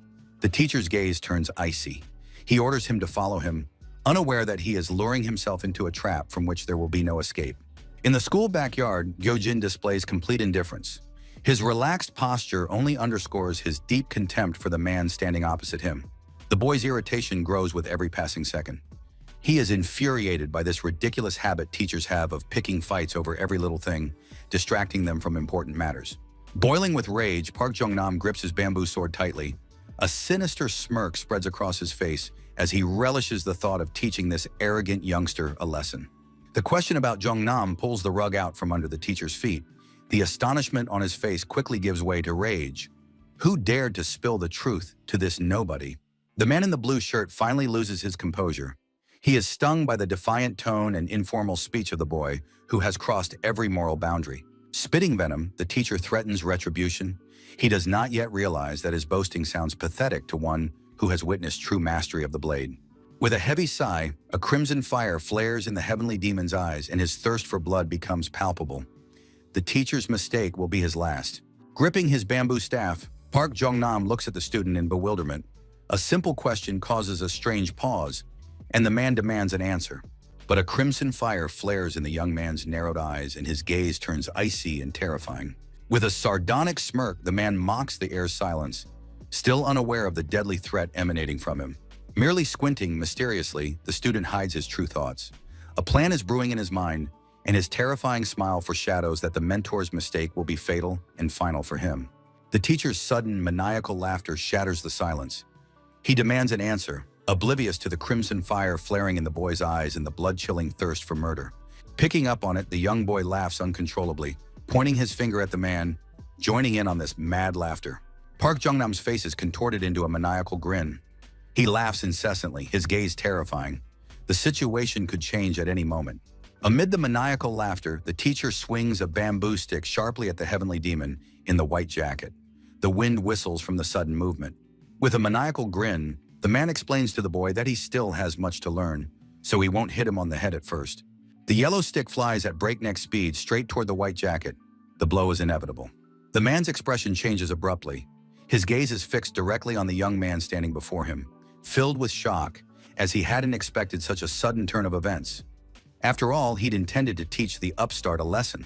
As if in a trance, Gyojin abruptly blocks the blow of the bamboo stick, and a strange glow appears around him. The heavenly demon's dark gaze, pierced by a red beam, fixes on his opponent, who is overcome with terror. The teacher with the bamboo staff freezes in shock. His disobedient student instantly blocks his strike. It seemed this boy was far too weak to possess such power. Now, in the heat of battle, the man realizes that his opponent won't give up so easily and will fight to the end. He begins to wonder who this young man really is. Park Jong-nam froze. The boy's gaze shifted, filled with otherworldly energy, and a dark flash pierced the air. Bloodshot eyes stare from the abyss. The teacher sees before him the true face of horror, which paralyzes his heart with icy fear. The terrified opponent couldn't believe his eyes, wondering if he was really going to die. A second ago, the frail young man had made a lightning-fast strike, but the blow from the bamboo stick had been blocked in an instant. It was just a reflex, the teacher told himself. The situation had spiraled out of his control. The mysterious student stood motionless, his face hidden in shadow, but the aura emanating from him spoke of hidden power. In a panic, the teacher couldn't understand how an ordinary student could display such a brutal and refined fighting technique. The attempt to stop him failed. Gyojin's hand intercepted the swing with a death grip. The teacher didn't understand who was actually standing before him. With a mad grin, the heavenly demon realized there was another here, just like him. His burning gaze foreshadowed the beginning of true chaos. The teacher panicked. An ordinary student suddenly blocked the blow, his movements full of a refined brutality uncharacteristic of a mere teenager. While the heir prepared to take the blow, Park Chung-nam executed a lightning-fast acrobatic somersault, hurtling toward his enemy with a frenzied grin and a burning gaze. Gyojin's gaze shifts to the cold resolve and terrifying confidence of a master ready to strike back. Something else awakens within the young man. His body swells with primal power, and a crimson light flares in his eyes. True chaos is ready to burst forth. The heavenly demon struggles against his own fury. His muscles cramp, and his frail human body is incapable of a prolonged battle. His burning gaze heralds the start of a massacre. The heir no longer controls himself, regretting only that he didn't strike even harder. Shock paralyzed the man as he looked at his student. The line between an ordinary boy and a monster had blurred, and he could think of nothing but what was actually happening. The teacher's thoughts were muddled with fear. Could it be that quiet Gyojin, a skilled fighter? This realization frightened him more than the blow itself. Looking at the man realized that he had nearly used martial arts in earnest. He was teetering on the edge of no return. The teacher wondered, surely he wasn't afraid of the consequences. After all, ghostly assassins might come for him, even though the student had always seemed harmless. Anger stirs within him. The teenager's body swells with fury. He wants the scroll to appear before him, and the teacher decides he has gone mad. The man froze in shock, unable to believe his eyes. Only one question pulsed in his mind. How had this harmless little boy managed to create such a situation? Suddenly, Gyojin turns around. His piercing gaze holds a silent question, foreshadowing imminent retribution. In a rage, the teacher stares at the teenager, who brazenly uses informal speech, instantly shattering the long-standing hierarchy and respect for elders. Cupping his hand to his ear, his face contorted into a feigned grimace, Gyojin demonstratively ignores the threats, turning his opponent's anger into a pitiful and laughable spectacle. Rage flares up with renewed intensity, clenching his cane until his bones creak. Park Jong-nam is ready to deliver a crushing blow, just to wipe that insolent smirk off the youngster's face. Breathing heavily, the man tries to rein in his anger. He calls himself to his senses, for before unleashing his power, he must understand what kind of monster is hidden within this body. Uttering Gyojin's name, the teacher hopes to see even a shadow of the boy he once knew, but in response receives only an empty, uncomprehending gaze. The teacher admits that the young man's skill has come as a shock to him.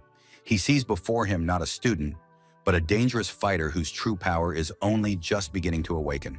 But the man warns the youth against the reckless use of martial arts. Such power in the hands of an inexperienced teenager will inevitably lead to an irreparable catastrophe. Completely ignoring the advice, the heir bursts out shouting, cutting off the instructions. A primal rage resonates in his voice. The boy grins maniacally, anticipating the fight. He is certain that now it is his turn to dictate the rules of this game. Trying to appeal to reason, the teacher realizes the situation is spiraling out of control, but the teenager merely mocks his authority, crossing every line of decency. Words no longer carry any weight. The boy has completely lost touch with reality, consumed by his newfound power. The mentor's hand grips the bamboo sword tightly. He feels the air around him crackle with the thirst for blood emanating from the one he was supposed to guide. The weapon flares with a golden light. The master realizes that before him stands not a child, but a dangerous predator. A malicious laugh echoes across the courtyard. The student assumes a fighting stance, mocking his elder's experience. Darkness and light clash in a single glance. The youngster challenges Chanam's finest sword, wishing to test its mettle, the thirst for battle having completely taken hold of his soul. Sighing heavily, the teacher realizes the depth of his pupil's fall. The bitterness of defeat as a mentor fills his heart. A shadow falls over the master's face. He issues a final warning, knowing that the next step will lead to disaster. The teacher's gaze turns icy and commanding. He quells the student's insolence with a steely tone, demanding respect for the hierarchy in this final moment before the storm. Boldly provoking his mentor, Gyojin does not realize that his self-confidence only underscores the depth of the master's fall and the bitterness of his defeat. The man issues a final warning, realizing that this step will be the point of no return and lead to disaster. A furious grinding of teeth can be heard. The teacher struggles to contain his anger as any hope for a peaceful resolution to the conversation dies within him. Park Jong-nam's gaze turns icy. In a steely tone, he cuts off the insolence, demanding respect for the hierarchy in this moment before the storm. The master swings his stick sharply. The time for words is over, and a harsh discipline begins that will forever change the fate of his student. Losing control, the teacher no longer intends to hold back his anger. The air boils with a thirst for blood.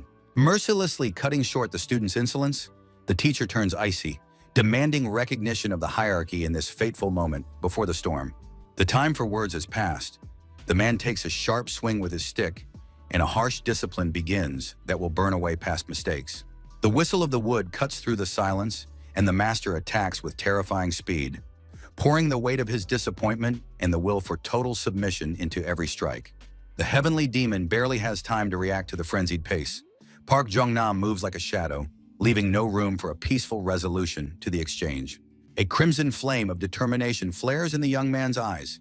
The teacher's actions only enrage and irritate him further. Another lunge makes the student flinch. The teacher's rage materializes into crushing force. Space warps from the power of the blows. Jong-nam's finest sword finally casts aside mercy, dictating its own rules through pain and an absolute iron will. Dust and sparks fly in all directions. The master crushes Gyojin's will, proving that hierarchy in this world is not an empty phrase, but a matter of survival under his command. The mentor towers over the student, whose pride is shattered, and whose fate now lies entirely in the hands of the enraged mentor. The enraged master lunges forward with incredible speed. The young man, frozen in place, sees only a rapidly approaching silhouette shrouded in a whirlwind of destructive power.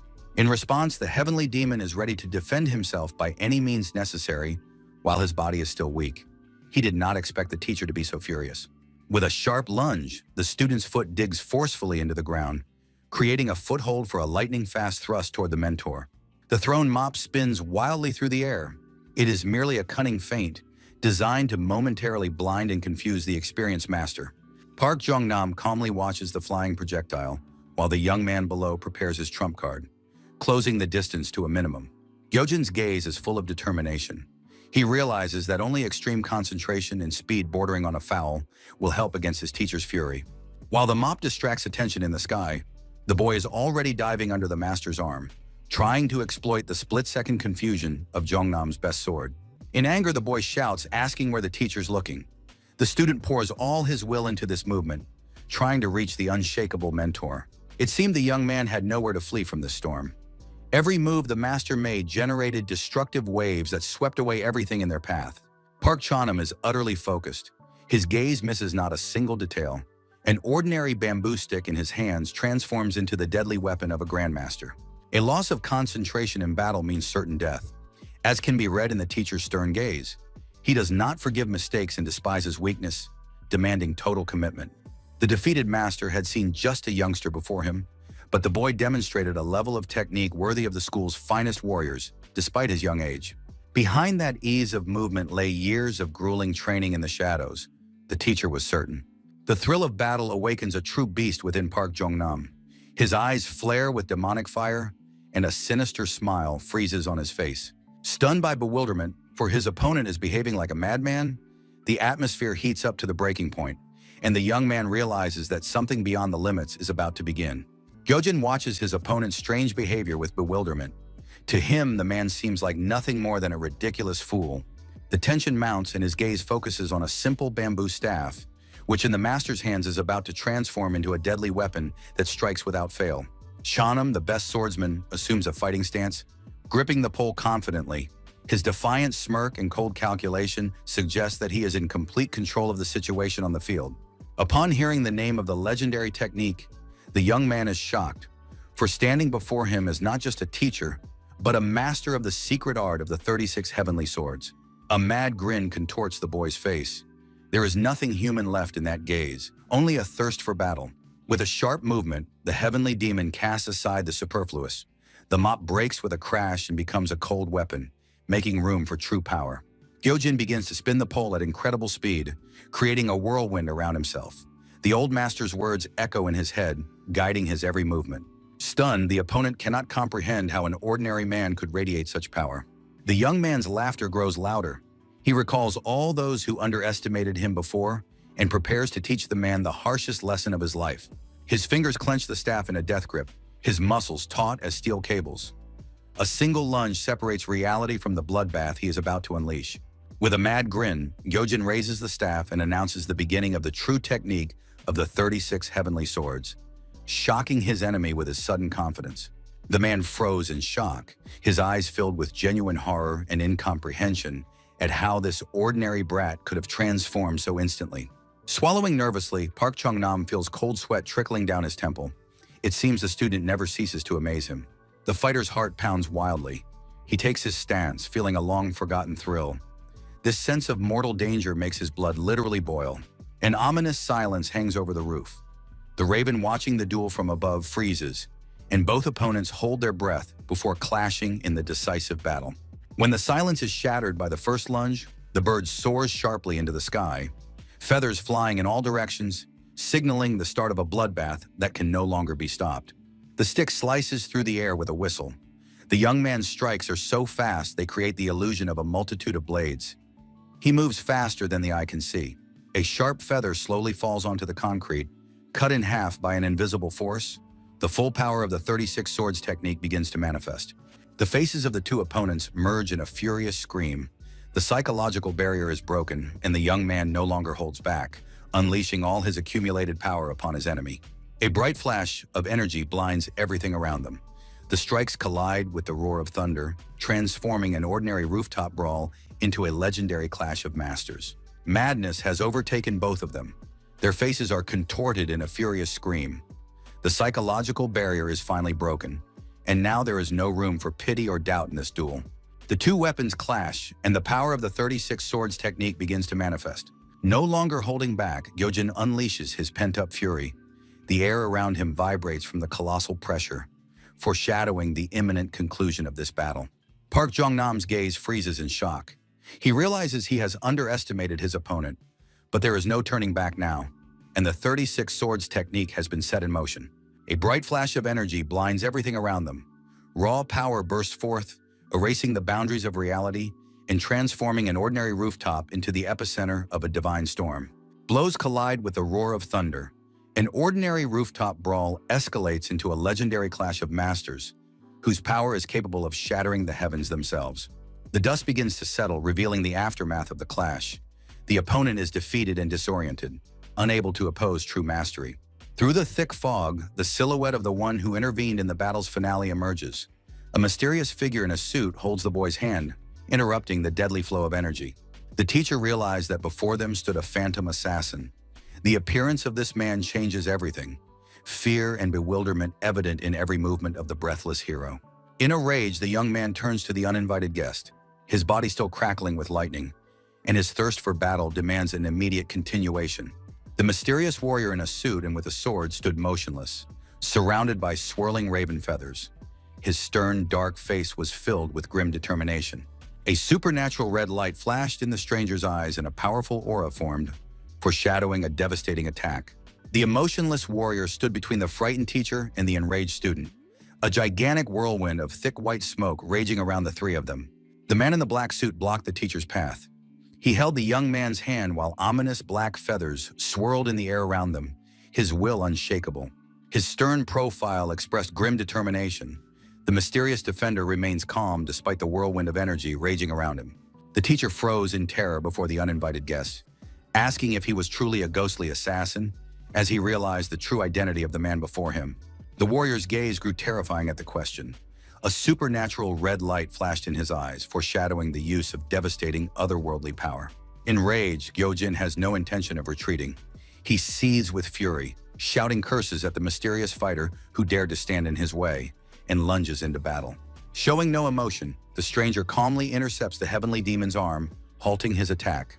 The mysterious fighter's acrobatic leap and lightning-fast movements catch everyone off guard. The uninvited guest's gaze is filled with icy calm and determination. He has come not merely to observe, but to mete out justice according to the strict laws of Murim. Beside himself with rage, the heir's face is contorted with fury, his teeth bared. He's not prepared to tolerate the interference of anyone who dares to stand in his way. As he reads the verdict, the warrior accuses those present of violating the Alliance's age-old foundations and recklessly using martial arts for evil. A symbol of defeat and broken will, the shards of a bamboo sword lie on the floor as proof that the old rules of the game no longer apply. The fighter's eyes flare with an ominous crimson light, a sign of the awakening of otherworldly power that will descend upon anyone who dares to break the law. Shock and rage contort the young man's face. He can't believe his ears upon hearing of some sort of sanctity. The word sounds like a mockery of his reality. The world has finally gone mad. The young man clutches his head. Since when did common thugs start calling themselves noble masters of martial arts? The ghostly assassin's silence weighs heavier than any threat, and his conviction in his own righteousness knows no bounds. Rage clouds his vision. The fighter in the suit accuses his opponent of the gravest sin, using sacred techniques against an ordinary civilian. Bewilderment gives way to anger. The young man looks back at his beaten teacher. Could this scoundrel really be an innocent victim in the eyes of the arrogant Alliance?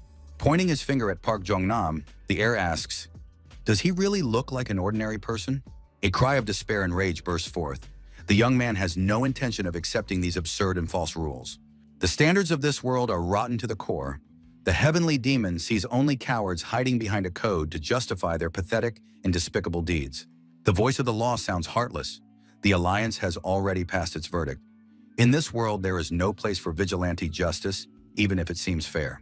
The warrior's eyes flash crimson. True power awakens. The secret inspector asks, with a threat in his voice, if the apprentice knows who the phantom killer is. The world is plunged into chaos. Gyojin doesn't understand why some minimum wage worker can dictate terms to him. Fear paralyzes Park Chung-nam. He realizes who the uninvited guest standing before them is and just how powerful he is. The young student's question leaves the phantom assassin speechless. No one has ever dared to speak to him in such a tone before. It is the Alliance's duty to restrain the madness of martial arts masters. He is the one who maintains balance and protects the weak. The law of Murim is now in the hands of one who knows no mercy. The shield of Murim is revealed to the world. In a stern suit and with a sword at the ready, he is ready to mete out justice. The true Amenso begins his judgment, and there is nowhere left to run. A mad grin and a thirst for blood. The man believes in no defense, only in crushing power. Rage boils within him. He is enraged by those who hide behind a mask of false righteousness. One blow and justice will be shattered to pieces. It is time to put an end to this farce. Fear for his negligent student paralyzes Park Jong-nam. The sudden realization of his mistake forces him to beg for mercy. One who rises above personal grievances appears. The inspector's calm gaze and steely will strike everyone down. A shadow falls over the master. He tries to assure everyone that no martial arts were used on the roof. But the Alliance member insisted that they would decide for themselves, while the teacher asked him to turn a blind eye to this misunderstanding. Duty comes before all else. The phantom assassin knows no mercy when it comes to upsetting the balance. Persuasion is useless. He who stands guard over the weak will not make a despicable deal. A brief refusal sounds like a verdict. The true trial begins and the guilty party will be punished. In a rage, Park Jong-nam loudly announces his connection to the student, trying to save the situation. Tension on the rooftop reaches its peak. Figures freeze in the face of imminent and brutal retribution. Shocked by the brazen lie, Yijin tries to protest, but a sharp blow silences him. The ghostly assassin grips his menacing weapon tighter. The cold steel is ready to mete out justice here and now. The Avenger's gaze is filled with contempt. He is struck by the very thought that a nobody could have a successor. The protest is nipped in the bud. Insults catch in his throat as the elder desperately lies to his enemy. A powerful hand digs into the heavenly demon's face. In those crimson eyes, only pure, unbridled rage is visible. Feverish excuses sound pitiful. The master attributes the fighter's audacity solely to inexperience. A desperate plea for mercy rings out. Park Jong-nam asks for just one chance, holding the struggling young man down by force. But the verdict has already been passed in silence. The ghostly assassin remains unyielding, preparing to grind the guilty into dust. Trying to justify his student, the teacher calls him nothing more than a tender sapling. He realizes what power the Alliance could unleash upon the youth for his audacious act. Fear grips the master's heart. He understands that the moment the boy comes to the authorities' attention, they will deem him dangerous and crush him before he has a chance to mature. The man's gaze is filled with despair.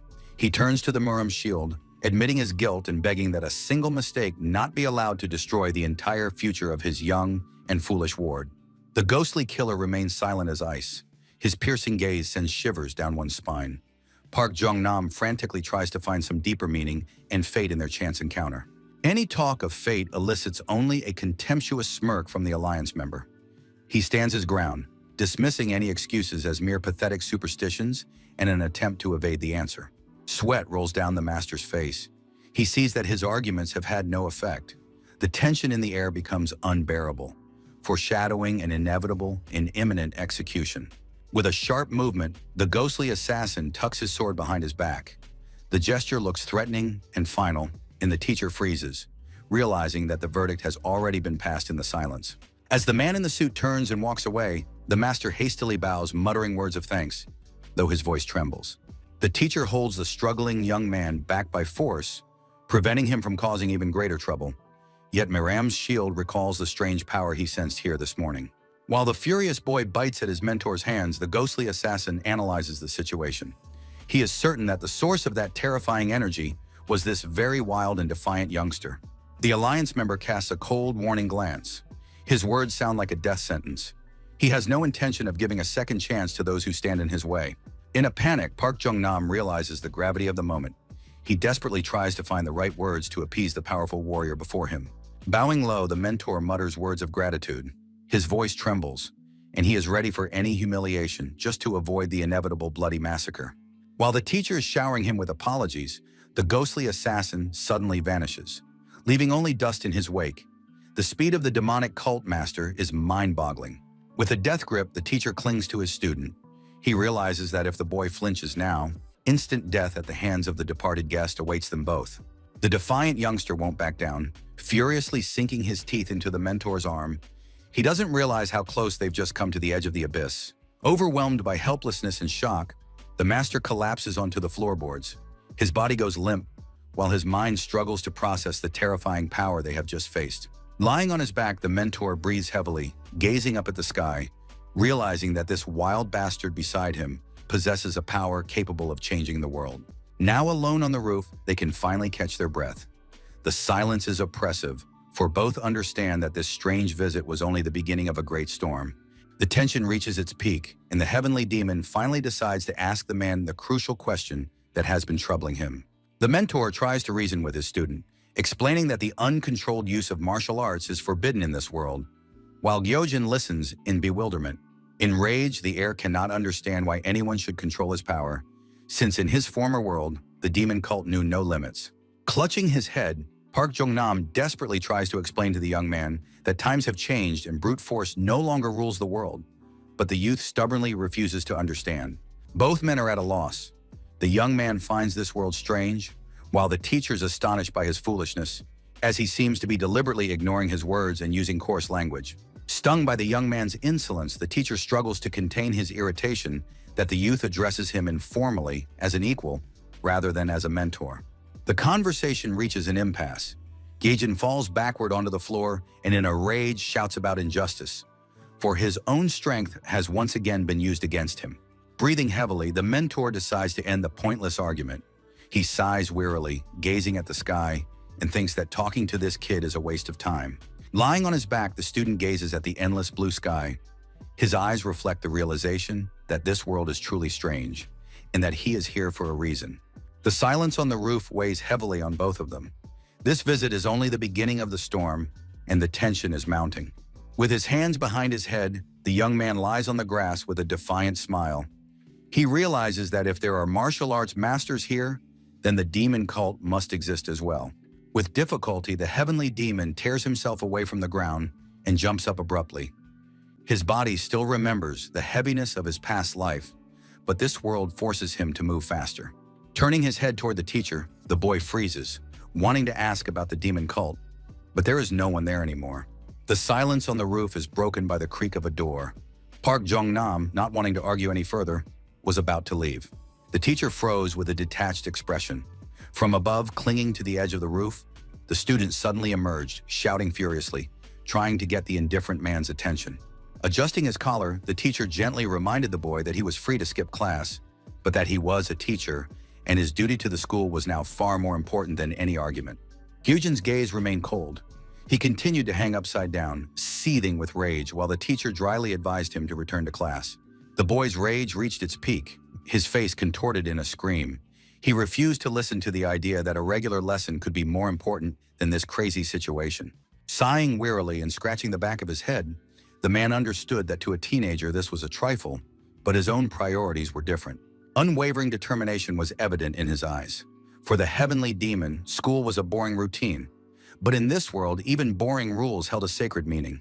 Lazily waving goodbye, the teacher headed down the hallway, leaving the enraged student dangling on the edge. Duty called him back to the classroom. A cry of despair pierced the roof. The teenager, clinging to the edge with his last ounce of strength, stared at his teacher in horror, unable to believe that he could actually abandon him. The boy's fingers had turned white with tension. The metal railing was cold and slippery, and below lay only a terrifying void and the realization of his own powerlessness. Gritting his teeth in rage and fear, Gyujin tried to grasp the absurdity of the moment. His life hung by a thread, while his opponent remained frighteningly calm and cold. Kicking his legs helplessly, the air looked pitiful against the backdrop of the clear sky. The situation seemed like a ridiculous joke to him. The teacher merely sighed heavily. Neither threats nor pleas moved him. He had his own goals in this world, and his students' tantrums clearly weren't part of his plans for the day. Fatigue was evident on Park Jong-nam's face. In truth, he didn't understand what was happening either, and wanted to figure it out. Suddenly, a system window flashed before his eyes. The magic of this world made itself known once again, offering a new quest that was impossible to refuse. Shock and bewilderment were written all over the teenager's face. The system always appeared at the worst possible moment, turning an already crazy day into a real survival thrill ride. The view from the school roof was serene, contrasting with the drama unfolding below. The building held the secrets of an ancient cult, reborn within the body of an ordinary hooligan. The seemingly unassuming student harbors the power of an ancient lord. His resolute expression suggests that the great master's patience is running out. Those around him sense the overwhelming aura emanating from him. Ordinary bullies freeze in place, not even suspecting what dark power has awakened within him. Gyujin's gaze grows cold and piercing. The magic of the heavenly demon cult begins to pulse through his veins, ready to burst forth at any moment. The class whispered about the outcast's strange behavior. No one realizes that the weak boy before them is no longer the same, but a monster capable of crushing an army single-handedly. The heavenly demon was bored, looking at the school classroom. Now the life of an ordinary student seemed to him like a ridiculous game, devoid of true excitement and battles. All around him were gray faces and dreary noise, unbearable boredom. There was no turning back, and he accepted the challenge to survive and complete the task from the scroll.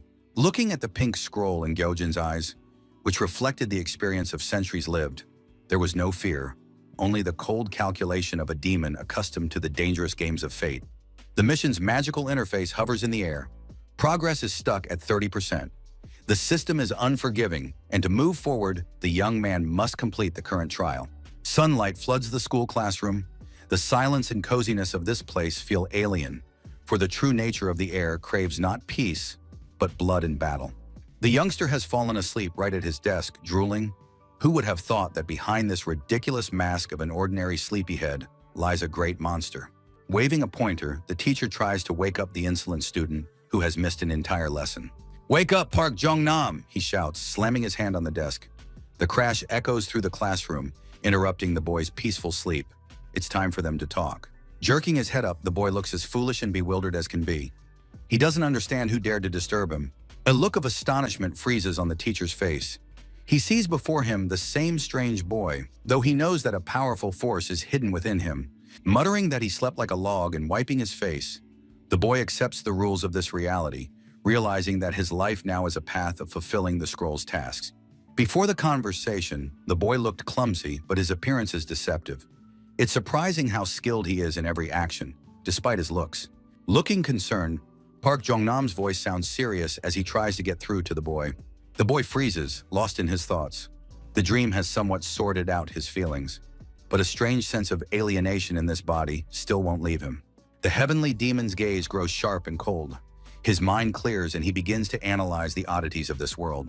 Gyojin realizes a frightening reality. The magical laws of this place block his past. The moment he tries to say his name, the words literally melt into thin air. The cult leader's instructions come to mind. He was asked not to act rashly, for the power hidden within is too dangerous for mere mortals. Keeping his composure, the heir understands that the most important thing right now is not to reveal his identity or show the monster living inside him. Looming over the student, the teacher makes no attempt to hide his irritation. To him, sitting at the desk is the same troublesome student who is always with his head in the clouds and ignores what is said. A sharp shout makes the boy flinch. He hastily puts on the mask of the usual fool, trying to fit the image of a clumsy teenager. The next second, the young man falls to the floor, feigning unbearable pain. It's the perfect cover, allowing him to avoid unnecessary questions and buy a little time. Writhing on the floor and mumbling incoherent excuses, the heavenly demon insists his memory has been knocked out of commission. The teacher stands frozen in complete bewilderment. The sight of his student suddenly collapsing to the floor fills him only with shock and speechless confusion at the absurdity of the situation. Masterfully feigning suffering, the heir watches the reaction closely from behind his hands, continuing his performance. Sprawled on the floor in a ridiculous pose, Gyojin feigned a serious injury. Abruptly changing his posture, the student tries to get up, muttering incoherent excuses. Every gesture is steeped in insincerity, but it fits the fool's act perfectly. Nervously rubbing his hands, the young man tries to hide a sly smirk. His plan to fool this simpleton was working perfectly. The fish had already swallowed the bait. Freezing and feigning extreme shock, the boy's gaze expressed feigned confusion as he waited to see if the teacher would believe his ridiculous story about amnesia. Nodding vigorously, the teacher, completely absorbed in the student's act, had no idea that a calculating and dangerous mind lay hidden behind that mask. With the enthusiasm of a martial arts fan, the man began to discuss tropes from manhwa. To him, everything that was happening had turned into an epic story of a hero's rise. Filled with a sense of duty, the mentor solemnly promised his help. He looked comically serious. Watching Park Jong-nam, the young man could barely contain his laughter. His inner monologue was full of sarcasm. This man turned out to be far more foolish than he had thought. With a naive look, Gyojin asked a ridiculous question about the cult. The teacher froze in complete bewilderment, unsure whether the boy was joking or had finally lost his mind from fear.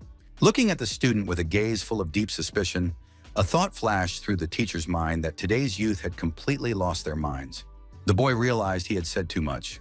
He cursed inwardly, realizing that his attempt to find out the truth about the world of martial arts had looked as foolish as possible. Slowly parting his lips, the man prepared to give a clear and serious answer. The tension in the air grew, and the young man held his breath in anticipation of an important revelation. Staring intently at his mentor's face, the boy tried to catch even a hint of a lie. His eyes glowed with interest as the man chose his words. The heavenly demon's gaze became extremely sharp and focused. He tried not to miss a single detail. A bead of sweat formed on the young man's forehead. He felt his heart race as the conversation touched on forbidden topics. The answer came sharply and unequivocally, like the strike of a sword. The world froze for a moment and lost its color when he heard the man's firm, "No." The shock showed on the young man's face. He hadn't expected that the great organization of legends had long since been erased from history, and now his grand plans were in grave danger. To smooth over the awkwardness, the heir quickly came up with an excuse for his curiosity, hoping his mentor would believe this nonsense. The sharp sound of footsteps echoed through the empty corridor. Gyojin froze, feeling the tension rise. The door swung open and a smiling girl appeared in the doorway. She cheerfully called out to the young man, sincerely believing that he had been waiting for her on purpose after class. Stunned, the young man frantically sifted through fragments of memory. The girl's face seemed vaguely familiar, but he couldn't for the life of him remember where he'd seen her before. A sudden flash of insight pierced his mind. The image of the infirmary floated before his eyes and the puzzle finally fell into place. She politely bowed to the teacher who had approached her, observing all the rules of propriety. The girl hurried to introduce herself, trying to hide a slight hurt, and the teacher smiled stiffly in response, pretending that now he definitely remembered her name. The teacher's question about whether they were going home together caught Kim Min-jung off guard. She nodded happily, not noticing how the boy froze at such audacity. While the teacher was casually saying goodbye, Gyojin could barely hold back a cry of indignation. The situation was spiraling out of control, and his plans for the evening were crumbling right before his eyes. The mentor left, wishing the kids good luck, and the young man flew into a rage. The stranger unceremoniously grabbed his arm, leaving him no chance to escape this trap of fate. In desperation, the heir shouted, trying to stop the departing teacher. He couldn't let this farce continue, for a terrifying unknown lay ahead of him. Park Jong-nam waved his hand, leaving the students alone. The boy realized with horror that his mentor was leaving, abandoning him in a trap from which there was no easy escape. The sun was slowly sinking below the horizon, bathing the city in golden hues. This peaceful sunset stood in stark contrast to the storm raging within the boy's soul. The students made their way through the crowd, and the street noise seemed to Gyojin like a background hum.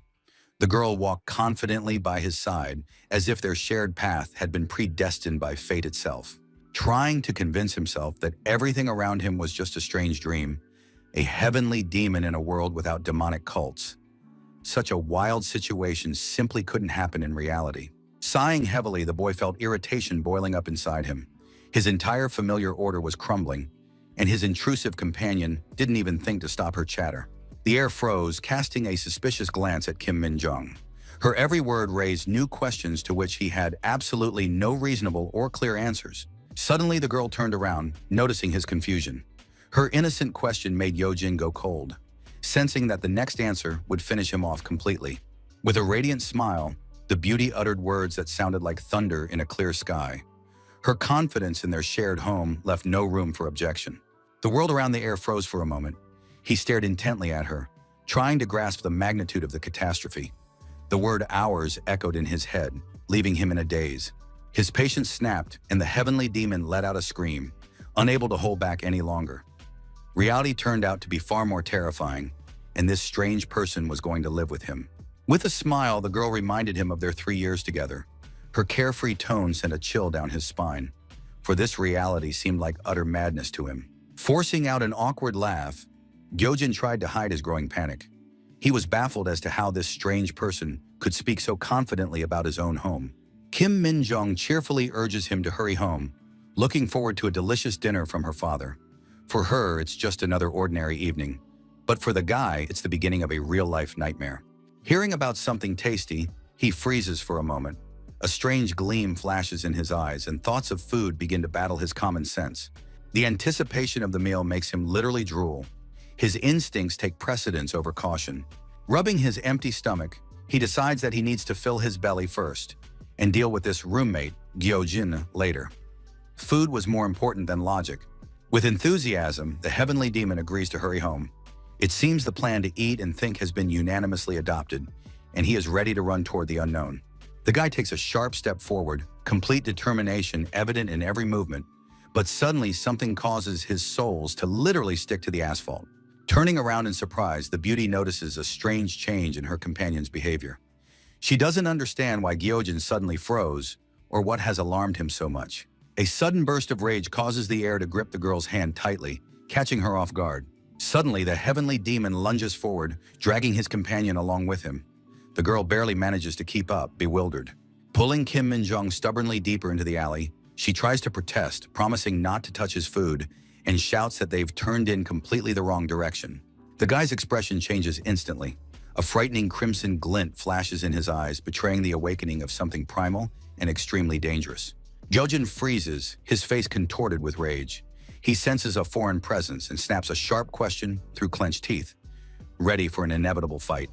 The world around them is tinged with blood-red hues. The young man takes a defensive stance in front of his frightened companion, while the shadows around them begin to stir. Finding themselves at a dead end beneath an ominous red sky, the girl breathes heavily from running, and the air stares intently at the night city's skyline. Freezing and listening to his instincts, the young man's profile in the shadows appears cold and resolute. He realizes there is no turning back. Kim Min-jong looks anxiously at her changed friend. She doesn't recognize him and doesn't understand what invisible threat has made him freeze like this. Armed men silently watch the students from rooftops and wires. The trap has snapped shut, and the pursuers have already aimed their blades at the uninvited guests.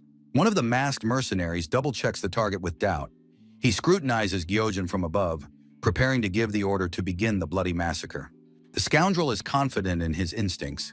He confirms to his allies that he clearly heard a suspicious noise, indicating the presence of the target in a dark city alley. Smirking smugly, the pursuers realize that the guy has noticed he's being followed, but he's made a fatal mistake by turning into a dead-end alley with no way out. Glaring at the guy with contempt, the group's leader admits that the maneuver wasn't bad, but luck isn't on the side of the young man today, whom he calls a scoundrel. Suddenly, the mercenary loses sight of his target. Looking down at the sleeping girl, he is overcome with rage and bewilderment at where their main adversary could have vanished without a trace. Confused, the enemies survey the empty courtyard. They cannot believe that the young man left his defenseless companion alone and fled so shamefully in the heat of the chase. The order is given to comb every corner. The killers are certain the fugitive is still nearby and force their men to search the surroundings before the trail goes cold. One of the mercenaries whips around, sensing movement behind him. The thought of the enemy's easy escape gives way to alarm. Could the roles of hunter and prey have been reversed? Gojin's eyes flare with a demonic light. With a terrifying smile, he reveals his true power, preparing to unleash the cult's inhuman fury upon his pursuers. His gaze shifts, filling with an otherworldly radiance. An ancient power awakens deep within his pupils, leaving his enemies not a single chance for mercy. The air lunges forward sharply, and the very space around him warps under colossal pressure.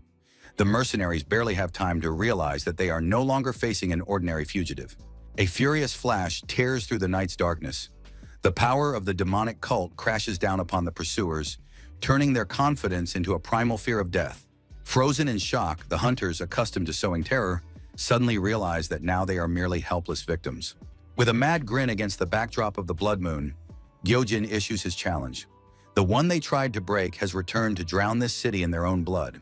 Genuinely indignant that the boy has managed to forget the way to their own home, the schoolgirl scolds him, considering such forgetfulness the height of stupidity and absurdity. The girl persistently urges the young man to move faster. She looks back, expecting him to follow her, as they walk down the city's dark and gloomy alley.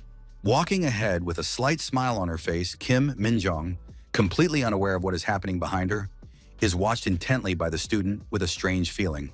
Watching the girl walk away and realizing that her behavior is becoming a problem for him, the heavenly demon realizes he must make a decision right at this moment. Gyojin decides to act quickly and decisively. He raises his hand above the girl's neck, planning to knock her out temporarily with a precise blow so she won't interfere with the coming battle. Sighing heavily, the young man ponders how he will explain himself to her later. His face betrays his annoyance, and his hand remains frozen in the air after the blow he has just delivered. A sudden and powerful explosion shakes the space between the high-rise buildings. Thick clouds of dust and smoke instantly fill the narrow passageway, obscuring everything around them from view. After the devastating collapse of the walls, one of the masked opponents tries to regain his bearings amid the ruins. He looks badly battered and disoriented after the explosion. Seizing the moment, Gyojin makes an incredible leap, using the wires to attack the enemy from above, who has only just noticed the threat and is trying to react. Enraged by the young man's audacity, the mercenary flies into a rage. With a loud scream and curses, he charges forward, trying to strike the enemy mid-leap. The fighter streaks past a bright banner. His movements are nearly imperceptible to the naked eye as he heads straight for his target. The bewildered masked opponent frantically looks around, unable to comprehend how his opponent could have vanished from sight without a trace in the blink of an eye. A sudden warning cry makes the enemy look up where, against the backdrop of a blood-red sky and a full moon, the young Gyojin raises his deadly fist. The mercenary barely has time to spot his enemy before the air is already poised to unleash his full power, using the momentum of his descent to deliver the decisive blow. The young man's eyes flare with a crimson light as he concentrates his inner energy into his fist, preparing to reduce his insolent opponent to dust. Without wasting a second, the heavenly demon charges head-on with a wild roar. Seeing that the air poses a greater threat than they did, the masked man prepares to attack. The mercenary tries to intercept the apprentice mid-air and halt his advance, attempting to stand his ground against him. Frozen in utter bewilderment, the scoundrel clearly did not expect the pursued target to suddenly decide to close the distance and display such audacity. The air shudders from the powerful surge as the demon makes an incredible leap, rapidly closing the distance and literally crashing down on his enemies from above. Stunned, genuine fear is evident in the mercenary's eyes as she faces the madman, who, single-handedly, has decided to attack a well-prepared squad. Landing spectacularly on the thin wires between the buildings and maintaining perfect balance, Gojin looks at his pursuers like a predator eyeing its prey. The young man defiantly issues a challenge, standing directly in the face of danger. His composure in such a situation terrifies the mercenaries more than any powerful weapon. A sinister smile twists the heavenly demon's face. He savors the moment, feeling the thirst for battle boil within him, and realizes his complete superiority over them. Realizing the scale of the threat, the girl suggests retreating immediately in a trembling voice. She understands that this guy is a monster they cannot handle right now. However, the beauty's partner is stunned by such a suggestion. He is still trying to comprehend how the situation could have so quickly spiraled out of their professional control. In a rage, the scoundrel yells at the girl, refusing to believe that some insolent youngster could force their elite squad to flee the battlefield in disgrace right in the middle of a mission. A sinister smile twists Gyojin's face. He savors the moment, feeling the thirst for battle boil within him, and realizes his complete superiority over them all. The masked man rudely cuts off his partner, dismissing her as a coward. He doesn't notice that behind him, in the silence of the alley, the shadow of a true terrifying monster has already loomed. The wounded fighter breathes heavily against the wall, clutching his sword. His partner in a panic begs him to run, but he only growls fiercely that he told her not to say a word. Anger has clouded his mind. Frightened, the girl turns around, peering into her companion's face. She senses that he is losing control. The man's gaze grows icy and piercing. Through the slits in his mask, only a thirst for vengeance is visible. He has no intention of backing down before the youngster. Rising abruptly, the mercenary ignores the pain and ostentatiously excuses himself, claiming he merely let his guard down for a moment. His movements are jerky, and the rage inside him is only boiling over. The enemy calls Gyojin a scoundrel and stares at him. A mad gleam flashes in his eyes. The shame of retreat is now more terrifying to him than death itself. The masked man's face turns crimson with rage. The veins on his forehead bulge as he shouts an order that brooks no argument. Everyone is to draw their weapons and assume a fighting stance. His partner freezes in shock at his madness. She sees him reveling in the moment, oblivious to the fact that behind him, in the shadows of the alley, the silhouette of a real monster has already emerged. The commander's words sound like an excuse. There is an awkwardness in them. Behind the mask, he hides his frustration, but his gaze tells a different story. He knows he screwed up. The masked man swears to himself. A blue flame flares in his eyes, and in that moment, a cold resolve is born. Gojin's words were a brazen challenge, and his posture a mockery. He stands beneath the crimson sky, his arm casually thrown behind his head, and looks at the enemy with a smirk. With his arm casually thrown back over his head, the heavenly demon stands beneath the crimson sky. His gaze is filled with icy calm, and his words ring out like a defiant challenge hurled directly in the face of death. Petrified in a moment of confusion, the masked assassin did not expect such audacity from a mere boy. In true fear flashed in his eyes for an instant. Realizing that he had heard from this youth a truth that even the leader had not revealed, the mercenary tries to hide his annoyance, but a quiet murmur within betrays his wounded ego. The young man continued to look at his opponent with undisguised contempt. His arrogance seemed boundless, and every feature of his face expressed nothing but mockery of the other's strength. Gripping the hilt of his sword tighter, rage boiled within the assassin, for his pride had been wounded too deeply, and the decision was made. This insolent tongue must be silenced forever. The blade flashes with azure light. In that moment, a cold resolve is born in the attacker's eyes, and he vows to end it all with a single precise and swift strike. Swords whistle through the air, hurtling toward their target. The assassins pour all their skill into this swing, hoping that steel will correct the mistake they had made earlier. Hidden in the shadows, the heavenly demon watched the proceedings mockingly, considering it all a bluff. Provoking his opponents, the heir's eyes flare with a menacing red light as he defiantly challenges them to a fight. The assassins, their faces hidden by masks, enraged by his audacity, decide to teach him a lesson. The attack begins. After the defiant challenge, the young man's face suddenly becomes serious and focused. He prepares for any turn of events. To Gyojin's horror, his own hand refuses to obey him, and he struggles to comprehend his sudden weakness. Looking around, the apprentice realizes with growing despair what a deadly trap he has fallen into. Ignoring the heavenly demon's words, the masked swordsman approaches with cold composure, preparing to deliver a fatal blow. Realizing that his life hangs by a thread, the young man mentally appeals one last time to the demonic power within himself, begging for help. But the heir's desperate plea goes unanswered, and as he once again provokes the assassins, his eyes betray a maddening desperation. Without a moment's hesitation, the scoundrels rush forward, their situation foreshadowing a deadly attack for which they were certainly not prepared. Taking the first step, the masked mercenary's gaze is full of determination as he coldly begins to exert psychological pressure on his target. The pursuer's face contorts into a terrifying grimace. With a mad gleam in his eyes, he screams, making it clear that there will be no mercy in this battle. Turning around, the masked warrior responds to the young man's words with a scathing sneer. He is confident in his superiority and regards his opponent as nothing more than a nobody who knows only how to shout. The tension between the adversaries mounts. Gyojin tries to remain calm, but the man notices every little detail. Inner panic grips the young man. He realizes the enemy's sharpness and, in a rage, waits for his dark power to emerge, feeling the situation spiraling out of control. The assassin raises his blade to strike. The powerful fighter looms over the youth, ready to end his life with a single precise and swift downward strike. The deadly steel slices through the air mere millimeters from its target. The heavenly demon miraculously dodges the first lunge, realizing that the next attack could be his last. The enemy notices the young man's fatigue. His eyes redden with a thirst for blood as he observes his opponent's slowing reactions, preparing to deliver a decisive, crushing blow. At a signal from the gang leader, 3 assassins spring into action simultaneously, surrounding the young man and turning the space around him into a deadly trap. The leader of the attackers shouts a brutal order.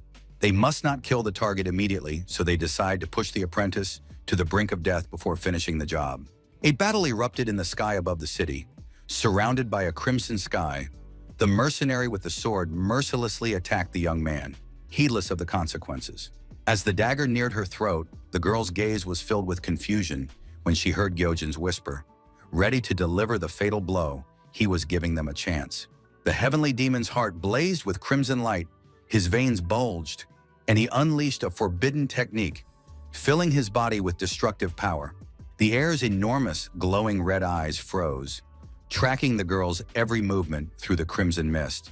The crazed killer, deaf to the cries to stop, flew into a rage and attacked his enemy. Too late, with a mad smile on his face and red eyes, the demon's power was now ready to destroy everything in its path. Gyojin grabbed the fighter's arm with such force that the veins bulged with tension. Taken by surprise, the man screamed in pain. Against the backdrop of a huge moon in the crimson sky, the silhouettes of the 2 warriors clashed in a deadly battle above the city at night. The thug's face was covered in blood, and his eyes betrayed utter shock. He hadn't expected to face such a fierce resistance from the young man in battle. With a maniacal grin on his face, the demon inside the youth seemed to revel in the chaos that had caught his enemies off guard. And now he was ready to finish them off once and for all. In the crimson twilight, beneath an ominous moon, the young man effortlessly severed the thug's arm, causing him to roar in horror and pain. Clutching his trophy, the enemy's severed arm, the heir scratched his head with it, mockingly remarking that scum only understand the language of blood. A scream of agony pierces the air as the bandit rolls across the blood-stained ground, cursing the young man with every groan. Mockingly holding out the severed limb to his enemy and offering it to him, Gyojin's voice is full of dark humor. A cry of rage bursts from the gang leader's lips as he swears revenge, his eyes burning with a thirst for blood. The heavenly demon freezes for a moment, pretending to listen to what the killer is shouting at him. Hiding nothing of his schadenfreude, the apprentice looks at the bandit leader with contempt, his eyes burning with a thirst for blood. Suddenly, the young man feels the power of the acupuncture points tearing him apart from within. He realizes that this is a temporary gift, and soon his own body will not be able to withstand such pressure. Glancing at his weakening arm, the young man realizes that time is running out. His life has been reduced to a matter of minutes, and he will barely make it to the end of this bloody battle. He has no choice, and he clenches his fist resolutely. This is his last chance, a gamble with everything on the line. He is ready to cross the line between life and death for the sake of a final blow. A sinister grin spreads across Gyojin's face. He has no intention of passing into the afterlife alone, and plans to take his enemies with him, making them his companions. With incredible speed, the heavenly demon lunges forward, leaving only dust in his wake. The thugs below don't even have time to react to this dangerous descent. The enemy is defeated and pinned to the ground, while the young man laughs maniacally, inviting the cult leader to go to hell with him. The mad gleam in his red eyes and his blood-stained smile terrify even seasoned killers. The young man has fully surrendered to the darkness, relishing the moment of his triumph and revenge. Suddenly, red-hot chains slice through the air with a roar, but the bloodied young man dodges the chain flying at him, his eyes filled with bewilderment. The leader, gasping for breath, clutches the chains convulsively. Terror is written in his gaze, and in his mind, the only question is whether everyone is still alive after this attack. Looking at the leader in fear, the girl begs him to retreat, for they cannot defeat this demon. The leader flies into a rage upon hearing the call to flee, but in the next instant, he himself finds himself in the crosshairs. A blood-red sky obscures his vision. The mercenary is overcome by a silent terror, and his scream betrays a primal fear of the enemy. Rage clouds Gyojin's eyes. Hellish flames burst forth, burning everything in their path. He no longer cares about the pathetic mercenaries. Now he himself is the creator of chaos. This building looks like a perfectly ordinary school. Its modest facade gives nothing away, but first impressions are deceiving. In the world of martial arts, this is a special, elite institution. Here, young talents from the most influential and prestigious families are trained. But amid the wealth and glory, there is a place for her too. She is the exception, a girl from an obscure lineage who ended up here despite her background. She was chosen for her exceptional abilities and awarded a scholarship. With timid hope, she entered this new world, closed to outsiders. At first, it seemed to her that this was a Murim school, where honor and respect reigned. But life within these walls turned out to be nothing like a fairy tale. The days of chivalry and nobility were a thing of the past. Now strength meant power and domination, and she felt this firsthand as she lay on the cold floor. The student had thought that strength meant martial arts, but no. True power here belonged to those with status and political influence. She was a nobody in this game. It took the beauty only half a day to realize her insignificance. The whole world, which had seemed so promising, shattered into pieces against the brutal reality of the hierarchy. To the others, she was just an outsider with no right to be there. On her desk, instead of a greeting, there was only spilled milk and filthy insults. To simply survive in this hostile atmosphere, the girl had to become invisible, follow the rules, endure, and be quieter than the grass, pretending to be dead. She learned to read their moods from the slightest gestures, to predict danger before it struck. Constant fear had made her intuition incredibly sharp. The beauty's gaze became sharp as a blade. The years of fear had not been in vain. They taught her to see danger even before it manifested. The endless days of humiliation and invisibility were finally behind her. The graduates' caps soared into the sky like birds escaping from a cage. Her classmates' smiles seemed like false masks to her.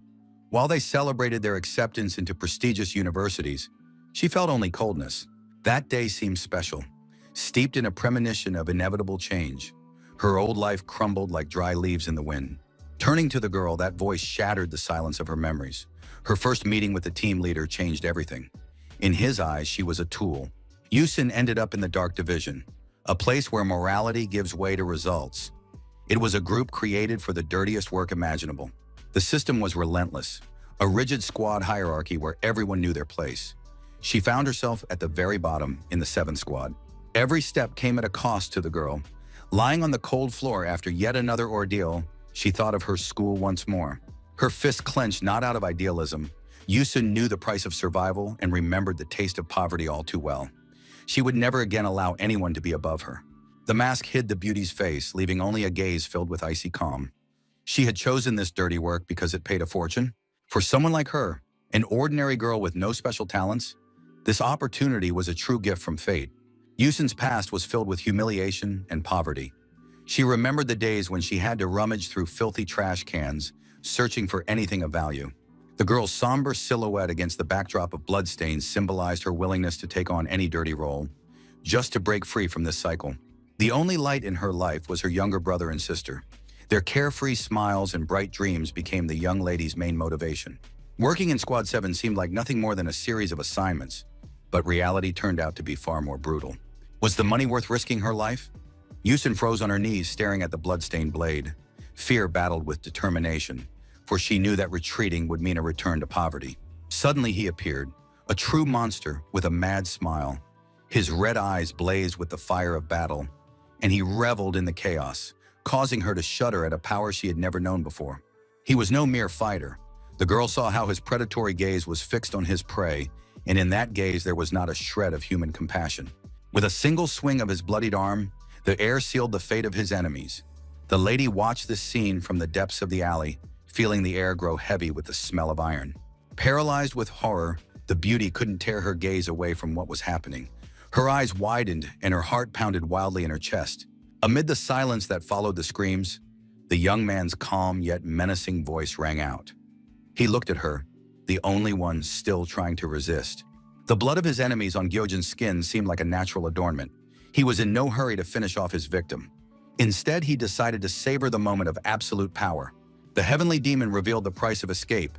If she chose life for herself and fled, he would not pursue her. However, the air added that all of the girl's comrades would be torn to pieces and executed. Then the young man moved on to the second option, which sounded like outright mockery. With icy calm, he suggested that she get up and kill him herself. Yusun fell into a state of complete numbness. Horror froze in her eyes, reflecting all the chaos reigning in her mind. She could not believe she was faced with such a monstrous choice. In her blood-stained clothes, Gyojin stood majestically against the crimson sky. Resembling a true demon, his eyes burned with an otherworldly fire, and a triumphant smile was frozen on his face. Panic completely consumed Yusun. She sat among the bodies of her comrades, feeling the alley's chills seep to her bones, as if time had stopped.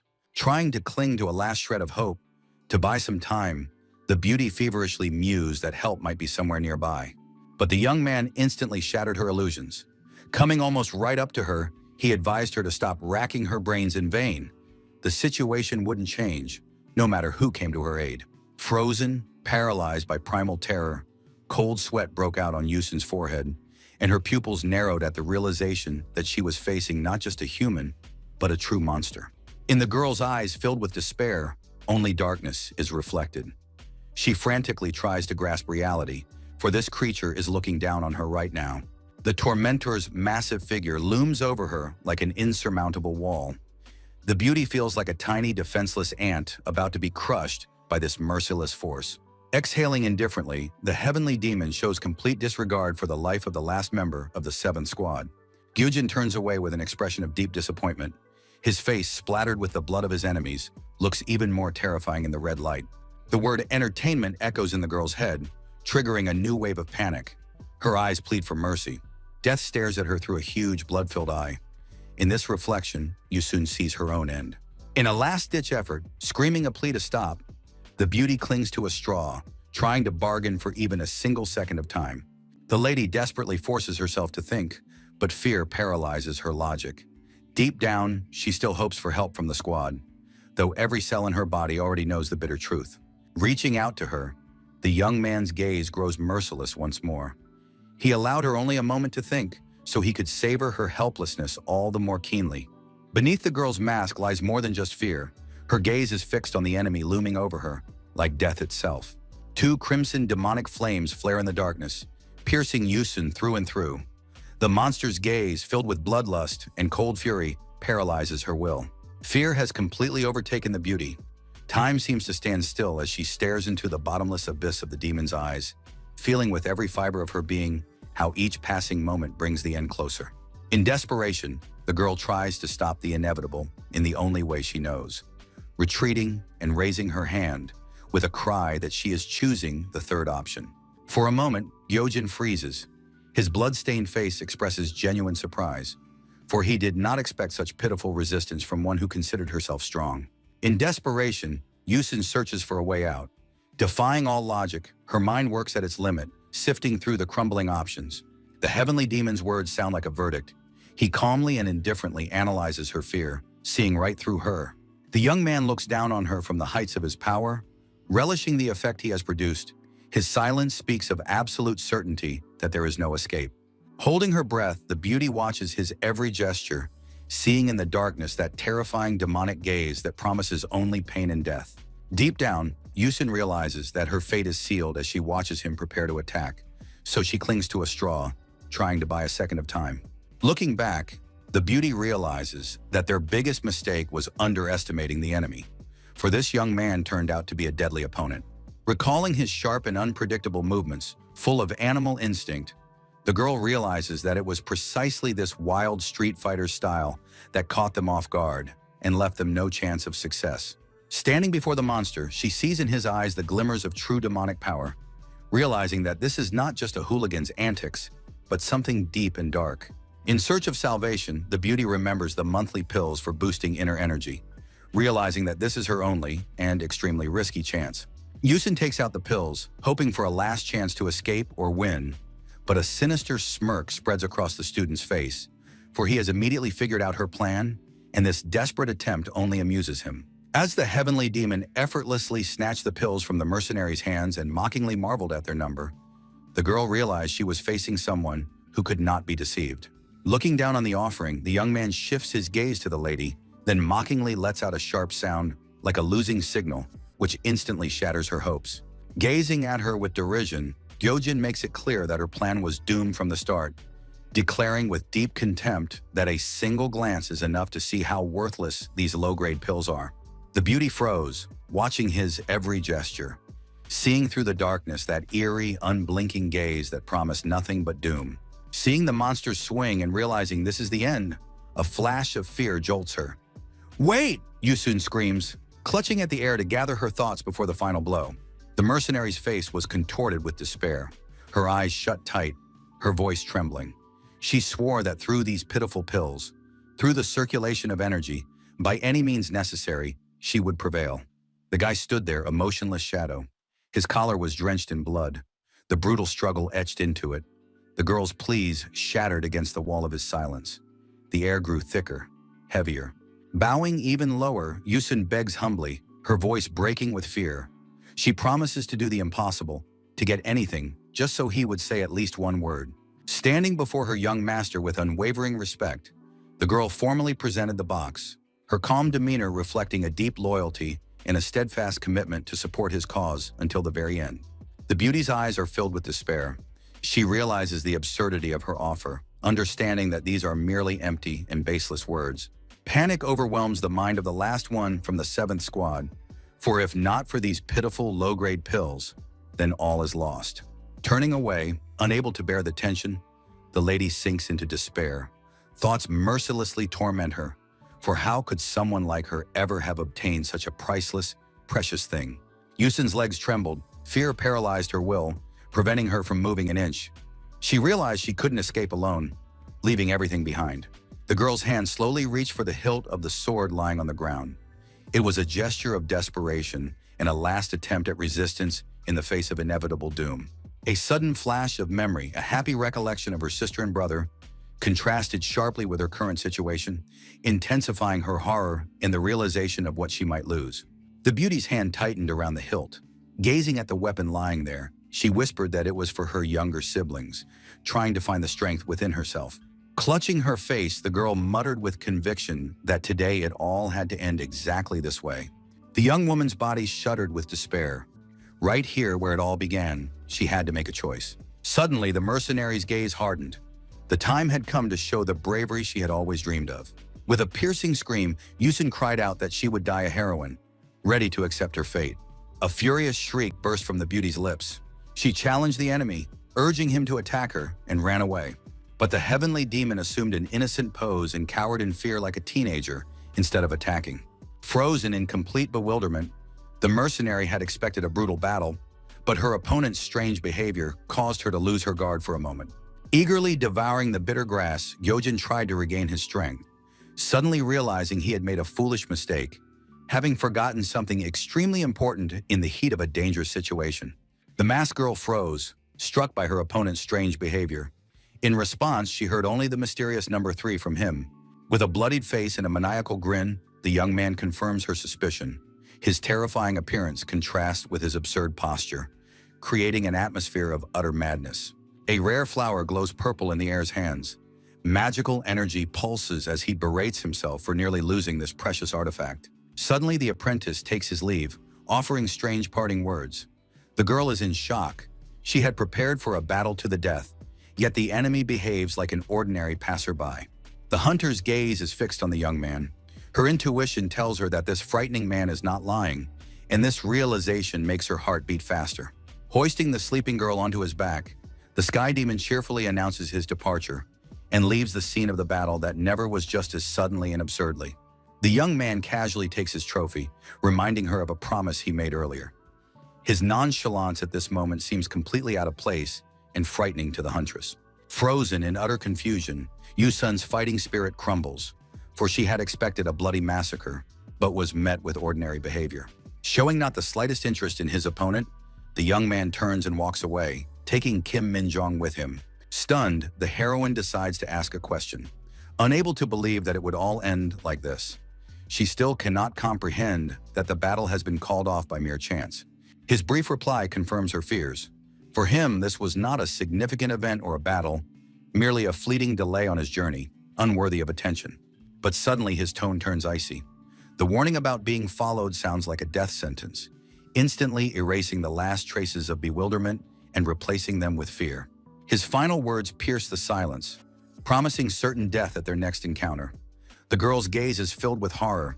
She realizes she has been standing on the edge of an abyss. Realizing the difference in power, the hunter bows deeply.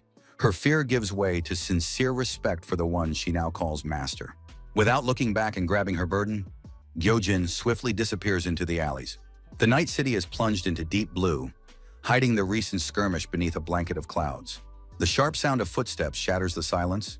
The young man pushes off confidently from the concrete, unwilling to waste a single second while the attention of random witnesses has not yet been drawn. With a bloodied shoulder and a heavy load on his back, the boy moves forward, his gaze cold, his mind already calculating a safe route away from the dangerous place.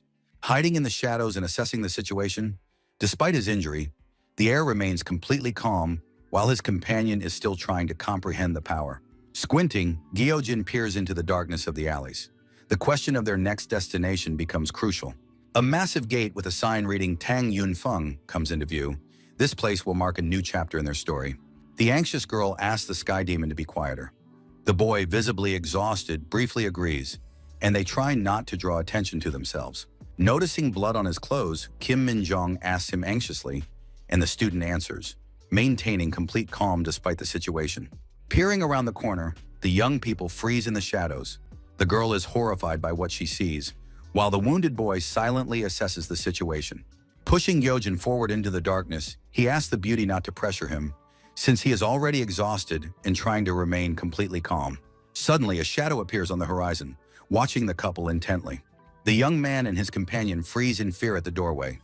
The girl screams in shock upon seeing the one who has been waiting for them inside the house all this time, her heart sinking into her heels. While her friend presses herself against the wall in panic, barely holding back a scream as she realizes their secret return has completely failed, the boy tries to keep his composure. His father's stern gaze pierces right through them. He coldly asks why they're late, giving them not a single chance to explain. Stuttering with fear, Kim Min-jong makes up a lie about detention and late study sessions. She desperately tries to hide the tremor in her voice, hoping her father will believe her ridiculous story. The man peers intently at his daughter's face, as if trying to detect the deception. His expression remains frighteningly stern. A forced, nervous smile appears on his daughter's face. She pretends with all her might that everything is fine, even though sweat is pouring down her face. Suddenly, anger gives way to kindness. The father jumps up and down with joy, boasting about the dinner he's prepared. He's delighted by the student's diligence and calls her to the table at once. With relief, the beauty plays along, hugging the old man and calling him the best. Now the storm has passed. The man cheerfully invites Gyojin to join the meal before the food gets cold. From the hallway come the sounds of forced laughter, masking the true horror of the situation. Standing aside and covering his blood-stained clothes, the heavenly demon is infuriated by this absurd comedy. For something far more dangerous and dark awaits them ahead. The heir's gaze, cold and piercing, notices the absurdity of what is happening, thinking that it all looks ridiculous. Traces of the recent battle are still visible on his clothes. The young man looks around, trying to figure out where he is, noting that the room looks like a bathhouse. Spotting the sink, the young man's thoughts become confused, and as he stares at the faucet, he wonders what it is, and irritation washes over him. A sudden rush of water makes the heir jump, further infuriating him. After turning off the water, the sky demon listens intently. The silence is broken only by the dripping of water from the faucet, heightening the tension. Suddenly, Gyojin's gaze falls on his reflection in the mirror. Upon seeing himself, he cries out in surprise, behaving rather comically. The young man studies himself intently, noticing unfamiliar features and a glint in his eyes. Surprise is written all over his face. The apprentice is confused, as if he doesn't recognize himself in the mirror, and the situation grows increasingly perplexing. Trying to make sense of what is happening, the heir stares at his reflection, his mind swarming with questions, the most important of which is whether this is really him. Continuing to scrutinize his face in the mirror, the heavenly demon concludes that he looks quite good, but this is only the beginning. Looking at the world through new eyes, the young man's gaze is filled with coldness and a foreign resolve, while an inner voice insists that his former self has been completely erased from this world. In the reflection, he sees not the boy whose body he inhabits, but Guchon. The shadow of the past falls across his face, making him doubt reality. The patter of raindrops on the tiles breaks the silence. The sky demon loathes being in this place. He craves purification from the cloying sensation of another's presence. The blood on his clothes reminds him of the recent nightmare. Gyojin hurriedly pulls off his clothes, striving to wash away the traces of what happened as quickly as possible and regain control of his body. In the mirror, a thin, emaciated body, the heir twists his lips in horror, unable to accept his weakness. This image seems to him a mockery of his true essence. With disgust, the apprentice examines his ribs. How can a man be so fragile? In his understanding, strength is everything, and his current form evokes only rage and shame. Standing in the middle of the bathroom, the young man realizes that to regain his dignity, he needs rigorous training. His body must become steel, or else he will never feel like a man. The hot shower brings unexpected delight. The benefits of civilization seem like a miracle. Gyojin forgets his problems for a moment, enjoying the warmth. The heir recalls ancient times when water was heated in cauldrons. Now everything is different. Steam fills the room, and reality throws him a new surprise in the form of an uninvited guest. The girl's sudden scream snaps him out of his trance. The heavenly demon is overcome with rage and shock, and the moment of solitude is shattered. The enraged father bursts into the room shouting, demanding the boy get out, while the young man is caught off guard by this sudden and noisy intrusion into his peace. The homeowner freezes in horror before the student, mistaking him for an ordinary thief. The situation reaches a boiling point when she sees him half naked. The father's gaze grows cold and sharp. His eyes glow with a strange, frightening light. He is accustomed to the danger and great power of the past. Sounds of bustle and shouts drift in from outside. The city at night goes about its business, while within the walls of the small apartment, the fate of the clash between two utterly different worlds is being decided. As he sinks into deep meditation, powerful energy swirls around the heavenly demon, connecting him to the secrets of forgotten martial arts. The warrior's focused face expresses complete calm. He closes his eyes, trying to suppress the feelings raging within and restore the balance of power in this new world. A sharp flash of pain and anger causes him to leap to his feet. Gyojin does not understand the rules of the modern world and reacts furiously to any violation of his personal boundaries. The young man collapses exhausted onto the bed, trying to come to terms with reality. His body still remembers the battles of the past, but a soft mattress is a luxury that is hard to get used to. Sprawled on the bed, the heir examines his hands in the bright light of the lamp. This world seems too artificial to him, yet at the same time incredibly comfortable. At the same time, the student recalls a recent conversation with Park Jong-nam about the mysterious demon cult. A sense of foreboding won't leave him, for his teacher doesn't understand anything. Confused, the boy freezes, unable to believe his teacher's words. In this strange world, everything is different. There is no cult here. In this world, he is alone. Lying on the bed, Gyojin raises his hand to shield his eyes from the bright light. The red gleam in his eyes betrays his true nature as he tries to reconcile his power with this new body. A mysterious scroll flashes in the reflection of his pupil, reminding him that even in another world, an evil fate watches over him. A phantom scroll unfolds before his eyes. The final mission beckons with the promise of freedom, demanding he touch the seal that will decide the fate of his eternal journey. The contract's terms speak of a return home. The heir grimly warns unseen entities that betrayal will lead to ruin, for he will not forgive deceit. Flashes of magical energy pierce the night city.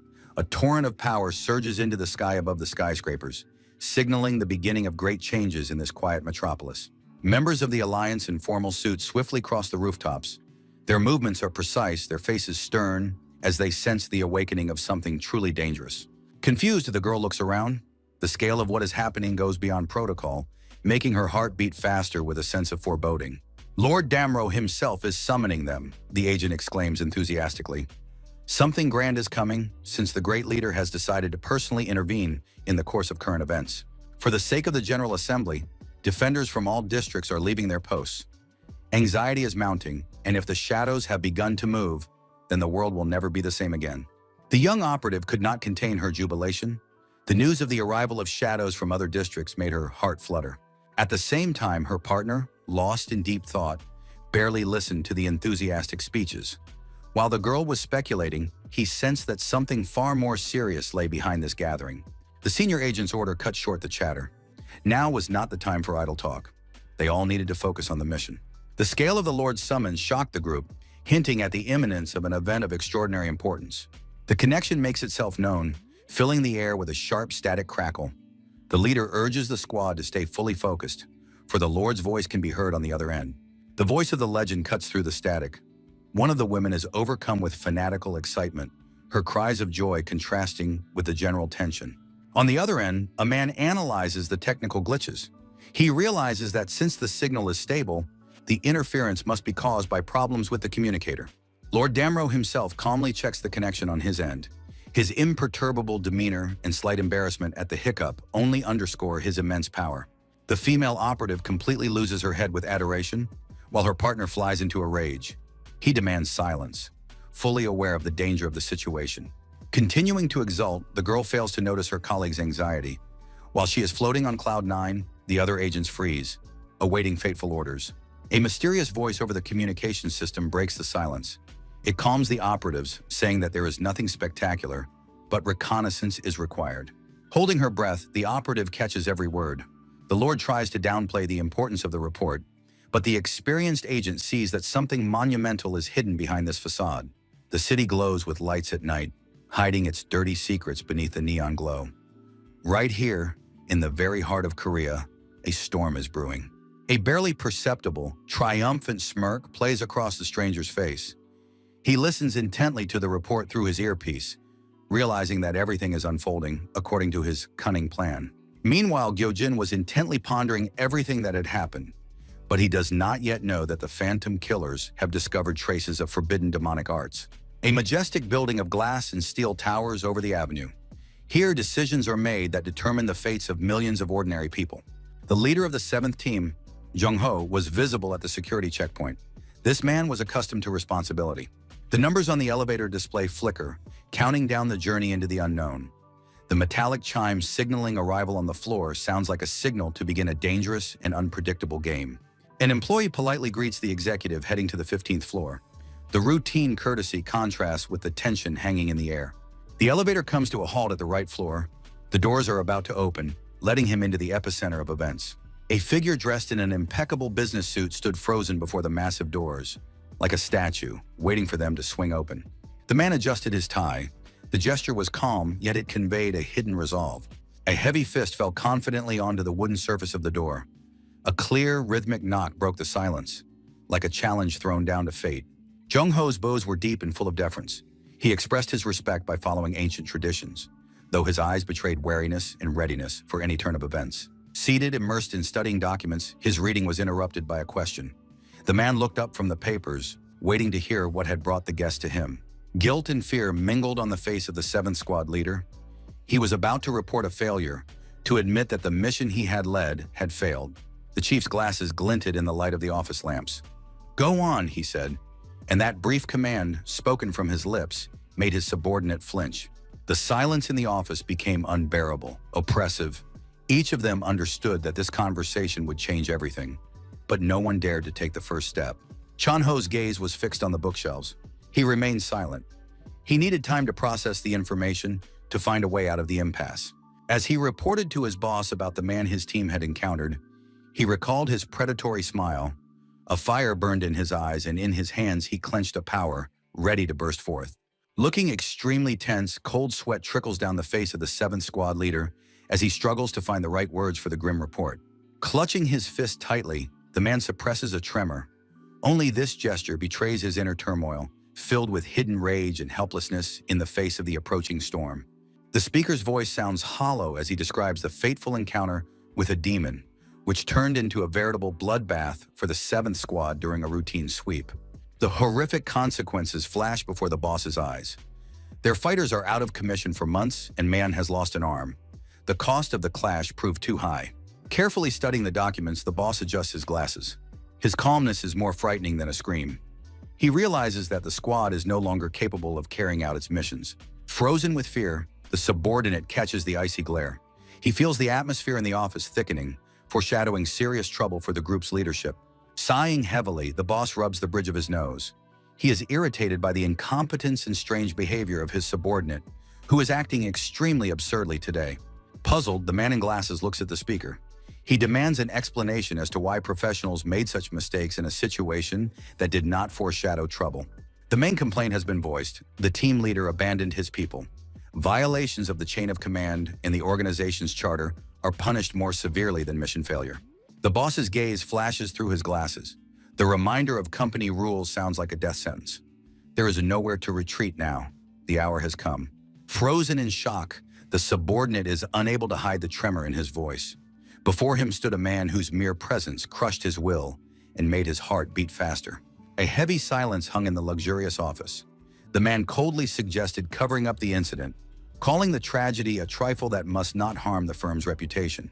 Swallowing a lump of fear, the head of the 7th Squad realized he was becoming an accomplice to a lie, but he saw no other way. Orders from top management were not up for discussion. The heavy folder containing the report thudded against the desk.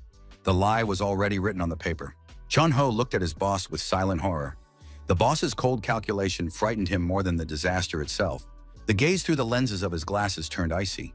The group leader's voice sounded like a verdict, demanding that they forget about morality and bury the truth for the sake of maintaining the general peace. Standing with his back turned, the man clenched his fists until his knuckles turned white. The bitter realization of reality burned from within.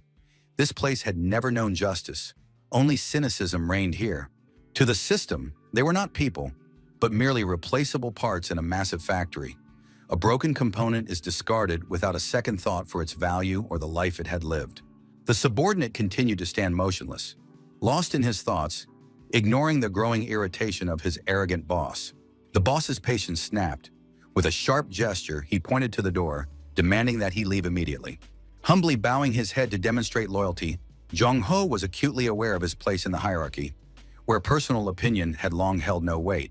A cold sweat broke out on the face of the 7th Squad leader. His inner tension grew as he tried to grasp the consequences of his actions. The boss spoke in a smooth, insinuating tone, but behind that calmness lay a deadly threat. Every word weighed on his psyche, forcing the man to freeze. The question of protocol violations sounded like a death sentence. The mistaken disposing of the body had become a fatal blunder that the boss had no intention of forgiving. Frozen in place, feeling the heavy, probing gaze upon him, Jong-ho understood that the slightest excuse would only hasten the inevitable end of his career or his life. The Golden Formation was not merely a technique, but a sacred rule of the shadows. Violating this standard was considered an unforgivable crime. Special tools and talismans were required to create the barrier, but on that fateful occasion, the operative had neglected the protection, putting the entire group's secrecy at risk. Neglecting basic security measures seemed unthinkable for an experienced agent. The boss looked at him as if he were a faulty mechanism in need of replacement. Suddenly, the man in glasses shifted to an ironic tone, as if toying with his victim. This feigned kindness frightened the subordinate far more. That look revealed a complete lack of compassion for those who had made a mistake. Noticing the nervousness of the leader of the 7th Squad, the boss asked mockingly why he looked so alarmed. Ignoring his subordinate's discomfort, the man adjusted his tie and continued the interrogation, trying to find out what else had happened. The leader of the 7th Squad froze, feeling the icy stare upon him, trying to hide his mounting panic. Jung-ho's pupils narrowed with the creeping terror. He realized he was backed into a corner, and his incoherent mumbling only underscored his complete helplessness before the leader. The man in glasses rudely cuts off any attempts at justification. His cold indifference is more frightening than open rage or direct threats. Patting his victim condescendingly on the shoulder, the boss begins his psychological game, playing on his ambitions by reminding him of his prolonged service in the lowest ranks of the staff. Mercilessly, the boss strikes at the most vulnerable points, finances and family, sarcastically noting that it will be extremely difficult to pay for the children's education abroad in the future on his current salary. Mockingly emphasizing his superiority, the boss mentions that he has no children of his own. His cynicism creates a heavy atmosphere. The boss argues for the need for rapid career advancement. He suggests that only through complete submission can the leader of the 7th group rise up. Emphasizing the caste difference, the man reminds him that he comes from a prestigious family. To him, people without connections are merely tools, not deserving of a shred of compassion. With a sardonic smirk, the boss utters cruel words. His voice is laced with venom as he advises his subordinate not to take the bitter truth of life to heart. Suddenly, the man's gaze turns icy and commanding. He demands absolute silence from his opponent for the current quarter, crushing his will with his authority. The tension in the office reaches a peak. The team leader stands in the shadows, unable to object, the heavy silence underscoring the chasm between him and management. Stepping out onto the roof, Cheon-ho tries to take a breath of fresh air. The massive corporate building behind him feels like a cage. Nervously adjusting his tie, the man feels suffocated by the office environment. Clutching his pack of cigarettes, seeking in familiar rituals a way to quell his growing anxiety. There is one last cigarette left in the pack. This empty case symbolizes his inner emptiness after a difficult and humiliating conversation. His face is contorted with fatigue and deep sorrow. He realizes that he has become nothing more than a pawn in someone else's game, and this realization weighs on him more heavily than his work. Suddenly, his eyes widen in horror, and a red haze clouds his mind. The past bursts into reality, forcing his heart to beat in a frantic rhythm of fear. The leader of the 7th Squad jumps to his feet in a dark alley, disoriented and frightened, not understanding how he ended up in this filthy place dressed in mercenary gear. Flashbacks of chains and night battles torment his mind. He clutches his temples frantically, trying to figure out what is real and what is just a nightmare. Amid the gray walls of the alley, a tragedy unfolds. The mercenary freezes in shock, watching as his comrade bends over a wounded comrade in an attempt to save his life. His gaze falls on the blood-soaked bandages. A quiet whisper escapes his lips as the realization of the severity of the wound pierces his mind with the icy chill of inevitable loss. The commander desperately calls out to Yusun, demanding an explanation. His hands tremble as he tries to keep life in Mahong's body, whose breathing grows weaker and weaker. Cries for help echo through the alleyway. The order to call for medics sounds like a last hope, but time slips inexorably through their fingers, staining everything crimson.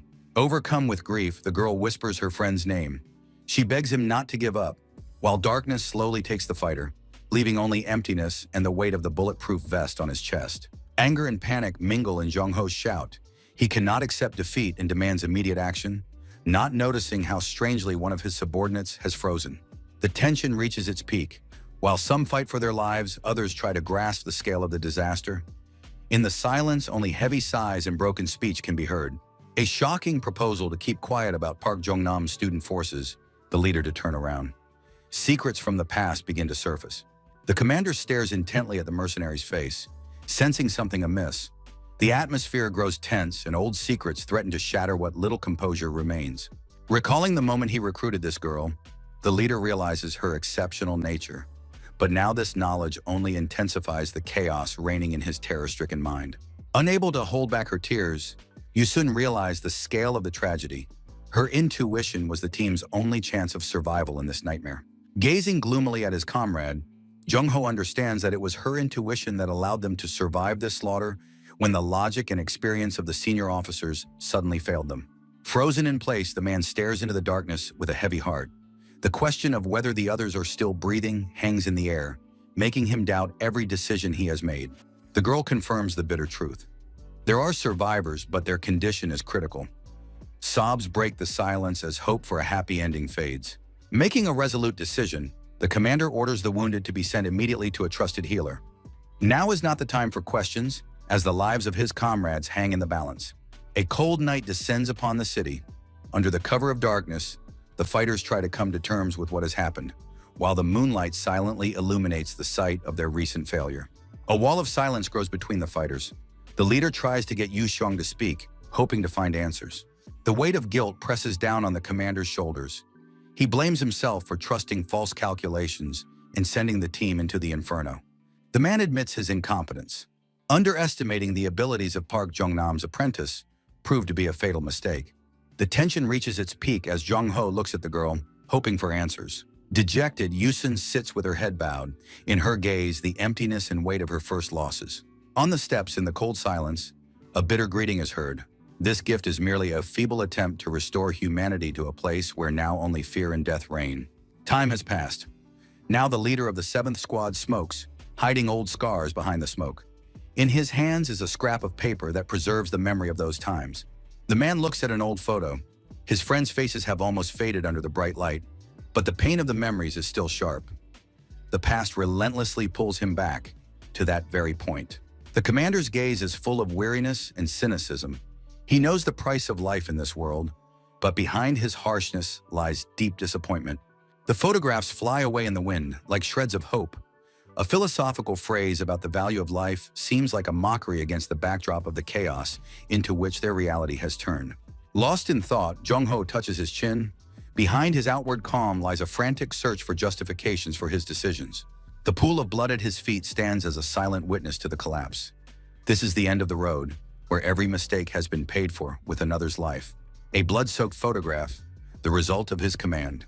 The happy faces from the past are now mere ghosts, a reminder of the fatal trust placed in false, deadly calculations. Gyojin lies motionless on the roof, gazing into the endless blue of the sky. At this moment, the world seems vast and peaceful, concealing the shadow of impending chaos.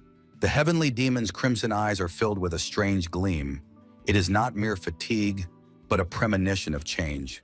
He appears calm, but inside, determination is already brewing. The quest pop-up window glows with an ominous light.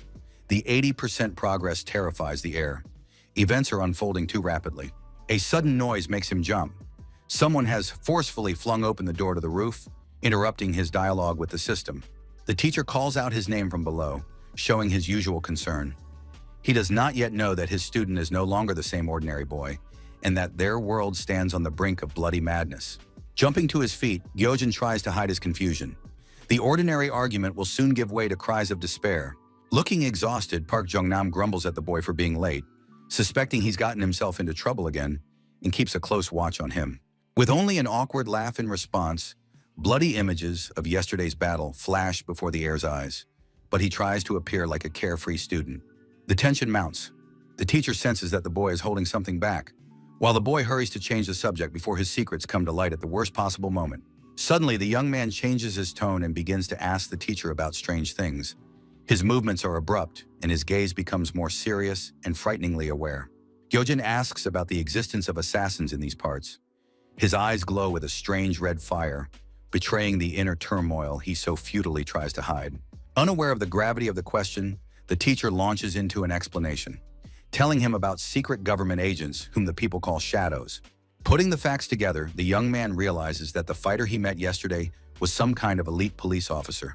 He sinks into his thoughts, analyzing this new power. Instead of fear, the boy displays a frightening curiosity, asking where to find new enemies. The teacher is shocked by such audacity and doesn't understand the reasons for his interest. Sensing something is amiss, Park Jong-nam has no idea that a real killer is already hot on the heels of the heavenly demon, ready to strike. The teacher is in a panic. He is frightened by his student's state and shouts, trying to find out if the boy was injured in the recent skirmish. While the mentor demands an explanation, the young man ignores the commotion. He stands frozen in deep thought, staring at the strange system window before his eyes. Carefully studying the pink interface, the heir's gaze is fixed on the progress bar, which has frozen at 80%, hinting at hidden growth. The heavenly demon's gaze grows tense. He is completely transfixed by the scroll, completely ignoring the teacher's presence. Images of yesterday's opponents flash through the boy's mind. He begins to realize that those fighters were merely the beginning of something much larger. Instead of fear, a sinister smile appears on Gyojin's face. He is overcome by a terrifying thrill and curiosity about the power hidden beyond the boundaries of the ordinary. Analyzing his abilities, he sinks into an internal monologue. The young man is certain that new enemies are already close, and he is ready to face them personally. Legends of the highest ranks of martial arts surface in his memory. He compares the facts, trying to calculate the level of those hunting him. The young man's thoughts are cut short by the realization of the stranger's presence. He understands that even masters of demonic arts cannot hide their chi from him. Leaping abruptly from his spot and pulling back the heavy cloth, Gyojin demonstrates incredible agility. His movements are full of audacity, which leaves the teacher speechless. Gazing mockingly at his pursuers, the boy relishes the battle. He does not yet know that the true killer has already raised his deadly blade above him. Looking down on the uninvited guest, the heavenly demon appears disappointed.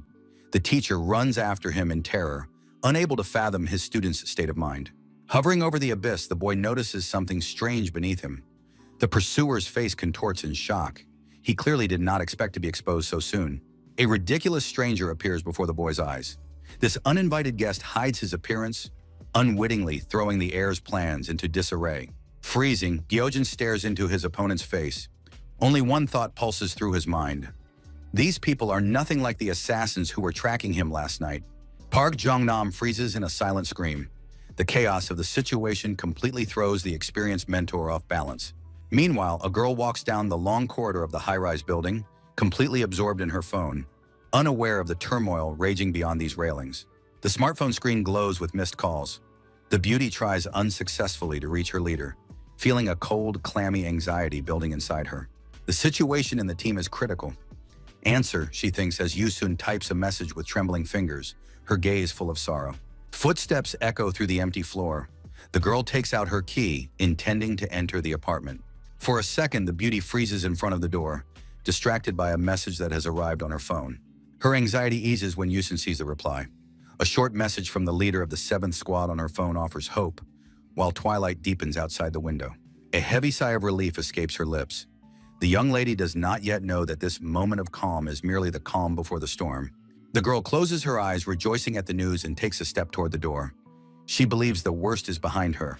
A hand trembling with tension brings the key to the keyhole. An inner voice, like a warning, makes her freeze for a moment. A fleeting memory flashes through her mind. The man sitting on the steps looks tired. He asks her not to text him, but to call. Yusun forces a smile as she says goodbye to him. Terror grips the brunette's heart. Her pupils constrict, and cold sweat trickles down her face. The girl frantically presses the phone to her ear, trying to reach her loved ones. Every moment of waiting feels like an eternity, filled with a foreboding sense of dread. Throwing the door open, the beauty freezes on the threshold. A strange melody hangs in the air.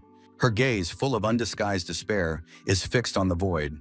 Her heart is pounding wildly. Shouting at the top of her lungs, Yusun calls out the children's names. In this cry lies all the pain and fear of a sister who is afraid of being too late and failing to protect those who are infinitely dear to her. Suddenly, joyful children's voices ring out from the depths of the room.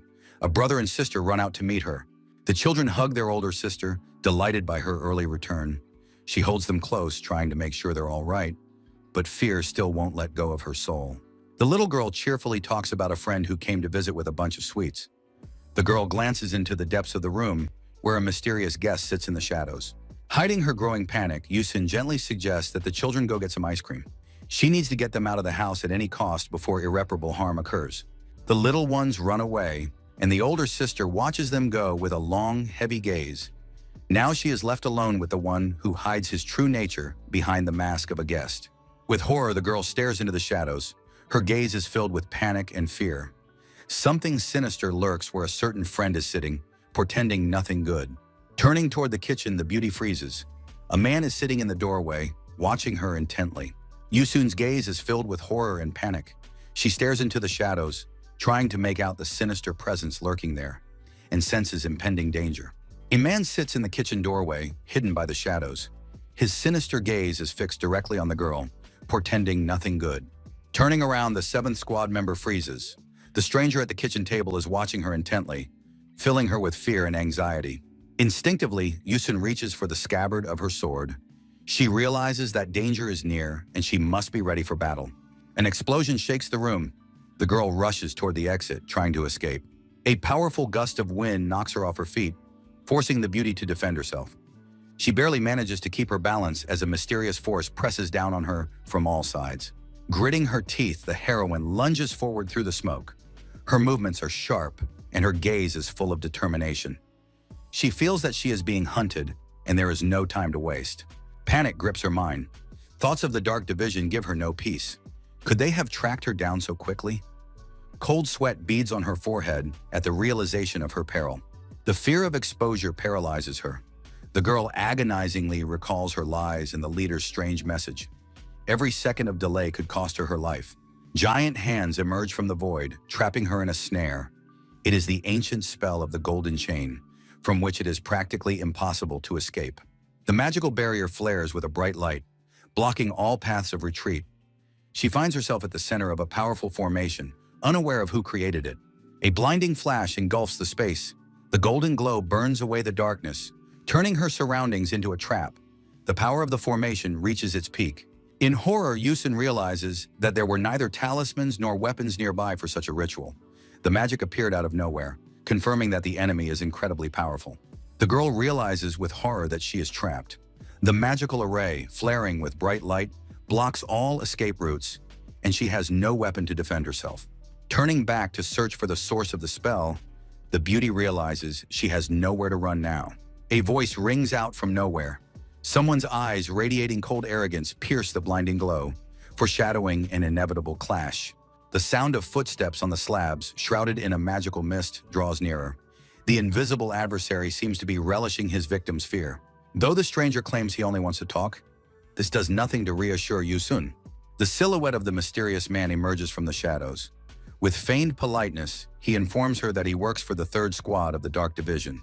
The stranger's eyes burn with an ominous crimson fire, and his skin is tinged with a violet aura. A smirk distorts his face, revealing fangs as sharp as razors. The girl is in shock. The commander of such an elite unit has come personally to deal with her. The scale of this danger exceeds all expectations. Twisting a sinister, curved blade between his fingers, the smirk never leaves the man's face. He begins his game, and every word sounds like a threat. No one can leave or enter, so Juho's icy gaze is as cold and relentless as the barrier itself, leaving no hope of escape. The commander of the 3rd Squad has come in person. The girl is completely frozen in shock. He wishes to discuss what happened the previous evening. According to the documents, the mercenary's younger brother lost his arm and his mind in the fall and was left crippled. Yusun's eyes widened in horror. The realization that man is a relative of the 3rd Squad's leader leaves her frozen in shock. A sharp swing of the blade breaks the silence. Blood spatters onto her clothes, confirming the seriousness of So Juho's intentions. Looking down from above, the new acquaintance clenches the bloodied knife. There is no turning back. In his cold gaze, there is not a shred of pity, only an unrelenting thirst for retribution. With blood on his cheek, the man reminds her that such events cannot be hidden from the Dark Division, and he craves the details of the incident. The girl's eyes are filled with tears of despair. She admits that time is running out, leaving her no hope of salvation. So Juho's gaze flares with crimson fire. He recalls that fateful day and wants to know every last detail, but suddenly their conversation is interrupted by unfamiliar voices. A mercenary with a knife looms over his trembling victim. The cold blade glints in his hand as he studies the fear in the eyes of the woman whose life is now entirely in his power. The sudden appearance of people in the corridor interrupted the exchange of information. The young man with a maniacal grin unceremoniously dragged the captive away, declaring that he had long sought his target. The killer's gaze remained icy as Yusun choked on her tears. She understood there would be no mercy. Pointing his finger point blank at the beauty, the heir ordered her to follow him.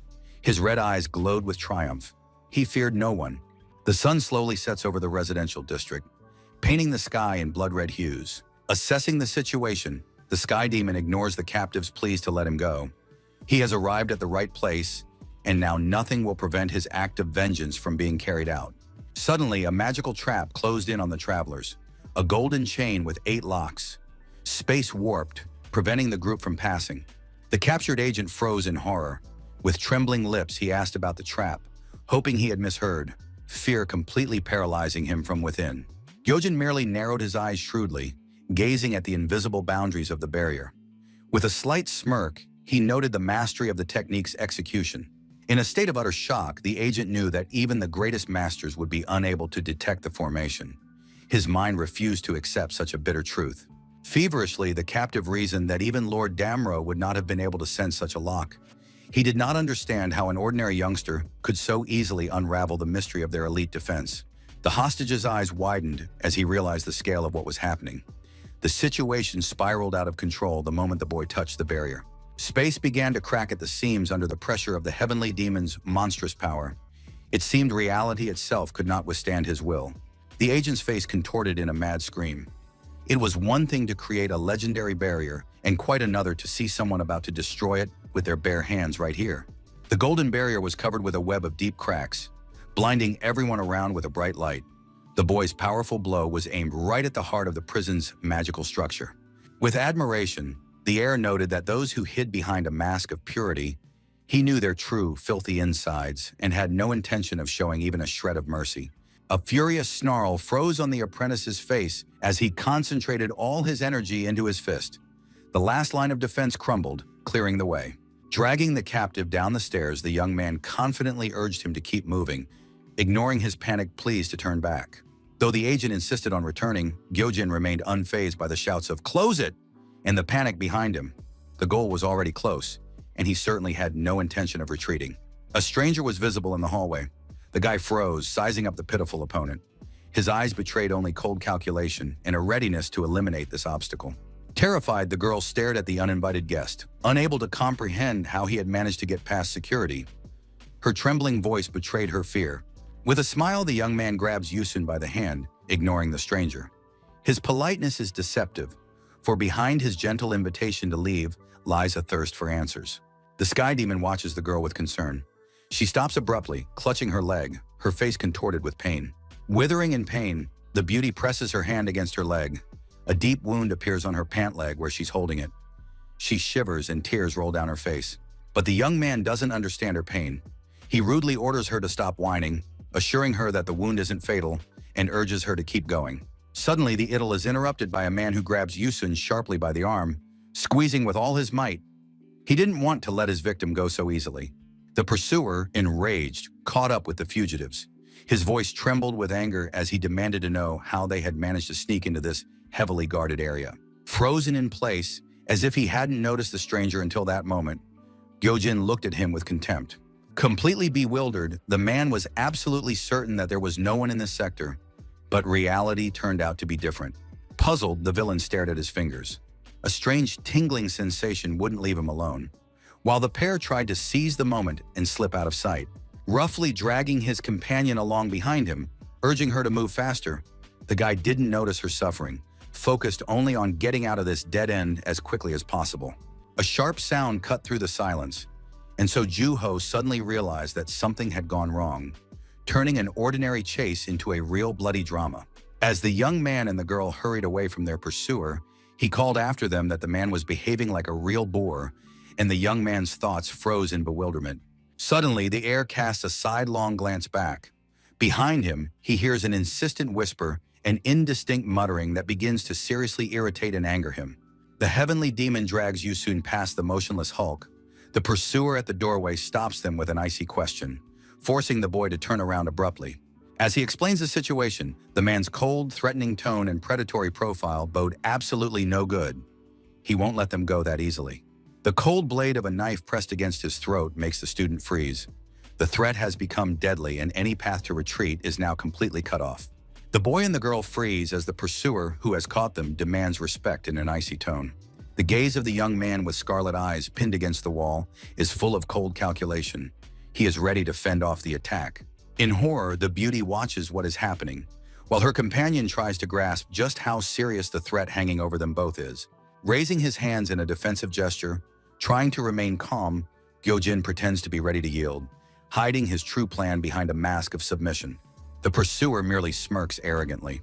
His cold, confident gaze leaves no doubt that he is in complete control of the situation.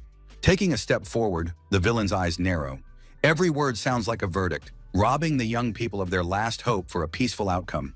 The man demands honest answers about what happened to his younger brother. The atmosphere grows tense, transforming an ordinary corridor into the scene of a future brutal massacre. Freezing in place, the beauty feels an icy stare upon her. She realizes that any mistake or lie at this moment could be their last. Memories rush through Yusun's mind. She remembers everything, but she cannot betray the young man to his pursuer. His mad smile and thirst for revenge make him look like a monster. Her fists clench until they turn white so as not to say anything unnecessary. She admits only that the information was false and that they had been lured into a trap. Lowering her head, the beauty dared not raise her eyes to the leader of the third squad. The oppressive silence weighed heavily on her shoulders as she spoke words full of despair and guilt. A shiver ran through the girl's body, her hands instinctively clenched in front of her. Before her eyes stood that evening, the excitement, the cards, the mahjong. So Juho listens intently to the report. A heavy tension hangs in the air as the conversation turns to the 7th group's failure yesterday. Standing before him, unable to hide her fear, Yusun reports on the sudden attack that put the lives of all the unit's operatives at risk. At that moment, while the girl was reporting the information, the Sky Demon was clearly bored listening to it all. He didn't care about a thing. The attackers' identities remained a mystery, hidden behind masks. The unknown is what frightens the most, leaving behind only a trail of blood and the bitter taste of defeat. The beauty bowed her head guiltily, and so Juho unexpectedly asks her if she knows the main rule that all recruits should be taught. A sudden blow to the stomach catches her off guard. The mentor's brutal teaching method is etched into her memory forever, becoming a painful reminder of reality. Pain pierces her body, and a stern command rings in her ears. Always remain vigilant. A moment's weakness here is tantamount to death. Clutching a sharp blade tightly in his hands, the scoundrel says she must always be on guard. The cold gaze of the third squad leader pierces right through her. His voice sounds like a verdict, leaving no room for excuses. Blood spatters obscure her vision as the man reminds the beauty of her partner's betrayal. Reality crumbles, leaving only pain and emptiness. Unable to hold back a cry of despair, Yusun collapses, her body shakes and scarlet blood floods the floor. Clutching the knife unwaveringly in his hand, cold power radiates from every movement of Sojun. He orders the wounded woman to control her breathing, which sounds like a mockery of her utter weakness.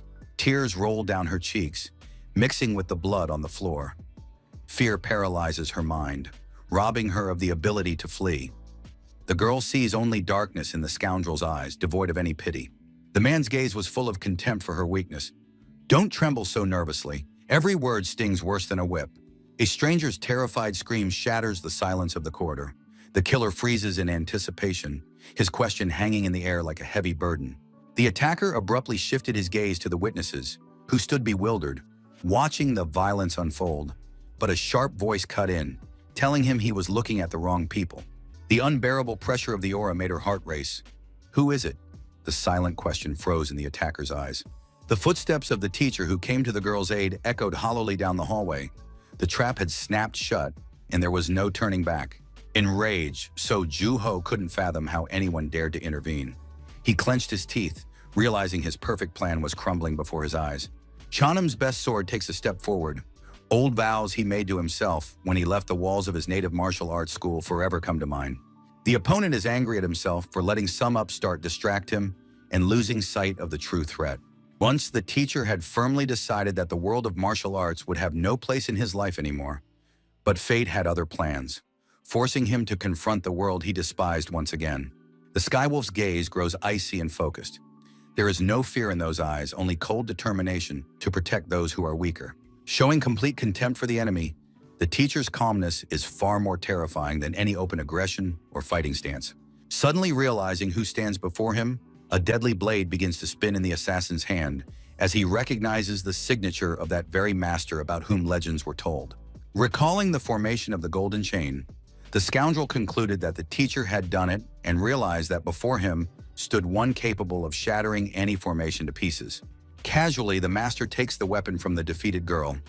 Now this is his fight, and he has no intention of showing mercy to those who dared to disturb the peace of the civilians. Looking at him with hope and terror, the victim realizes that the savior is not so simple, and his true power goes far beyond the bounds of ordinary human understanding. With a sharp movement, the master takes the blade. His gestures are full of their former grace, Yet his thoughts are filled only with bitter irony at the fact that old fighting habits are impossible to forget. In despair, Yusun sheds tears, realizing who stands before her. The name of the former mightiest sword of Chanam echoes in her mind, instilling a sacred awe and terror. Gazing at his enemy with undisguised contempt, the teacher's gaze grows heavy, and his words of deserved punishment sound like a death sentence to those who seek a fight. The man's face contorts with rage. He no longer hides his true nature, preparing to unleash his full power upon his insolent opponent. The tension in the corridor reaches its peak. The master stands confidently with his drawn sword, while his opponent takes a fighting stance, unwilling to back down. The defeated girl collapses helplessly to the ground at her savior's feet. She is crushed not only physically, but also by the realization of the colossal difference in their abilities. The man casts a cold, appraising glance to the side and sighs heavily. The former sternness of a warrior shows through his features. Pressing his hand to his chest, the master feels his heart pounding wildly. The adrenaline from his awakened thirst for blood makes his body tremble. A bitter realization is evident in his eyes. Chunam's days as a master swordsman are long gone. He is now merely a Korean language teacher at a school, but fate has decided otherwise. Frightened, Gyojin calls out to his mentor, trying to bring him back to reality and find out what is happening. But the master, already focused on the coming battle, does not answer him. In a panic, the student points out his mentor's erratic breathing. The master stands frozen with his sword, his breathing heavy, betraying the storm raging within. The warrior's gaze is clouded by the past. He realizes that his former glory has faded, and his inner world is crumbling. The silhouette of the great master in the shadows of the gateway looks ominous. He towers over his heir, realizing that he is no longer the man he once was. However, the man believes there is no need to worry about him. His hand grips the blade tighter as he accepts his new fate. A cold smirk distorts the warrior's face. Darkness takes hold, and reason gives way to primal instinct. He is ready to snap, for the former shackles of morality no longer hold him back. Park Jung-nam's face, twisted into a sinister grin and illuminated by a mysterious energy, leaves no doubt about his cruel intentions. He has not yet forgotten what a sword is. With a lightning-fast, unpredictable movement, the swordsman catches his opponent off guard. Surprise and fear are evident on the face of the man, who tries to defend himself by raising his fists. A decisive swing of the blade creates a blinding arc, forcing the opponent to recoil from the danger. The enemy blocks the deadly blow, but his face expresses shock at the attacker's incredible strength. The battle flares up with renewed intensity as the sword clashes with the dagger, sending sparks flying and metal screeching all around. The glowing sword seems to move of its own accord, leaving trails of light and energy in its wake. A strange, cold gleam in Soju Ho's eyes suggests that this power is not entirely ordinary, but rather otherworldly. But the third squad leader's opponent has no intention of giving up, confident in his own strength and his ability to defeat this mighty foe. Park Jung-nam's speed continues to increase, becoming more terrifying and impossible to perceive with every passing moment. A massive cloud of thick dust and sparks engulfed the battlefield after a powerful collision. Onlookers froze in anticipation, unsure which of the two had survived the chaos. In horror, Yusun realizes the fighter's cunning plan. He had deliberately slowed his movements, creating a false illusion of weakness, only to deliver one decisive blow in the end. A swift lunge with the sword cuts through the air, confirming his status as the strongest warrior. His technique is flawless, and the blade's power makes the enemy tremble at the inevitability of his doom. The opponent in the formal suit can barely stay on his feet under the enemy's onslaught. The dust hasn't settled yet, but it's already clear that his defense has been breached. The situation spirals out of control, becoming critical. The original plan to simply subdue the teacher has failed. The tension reaches its peak as a sinister energy bursts from the shadows. He realizes that if he doesn't end this now, he will have no chance of survival. The onlookers watch the outcome of the battle in shock, unable to believe their eyes. Could this seemingly ordinary-looking guy really have defeated such a dangerous and powerful enemy? Suddenly, Gyojin realizes that things aren't so simple. His opponent's calmness frightens him, for behind that mask lies something far darker. A cluster of blue energy flares in the sky, signaling the start of a new attack. The scoundrel lunges forward sharply, trying to use the element of surprise. The blades clash with a clang, sending sparks flying. The fighters are locked in a furious clinch, and in that moment, time seems to stand still.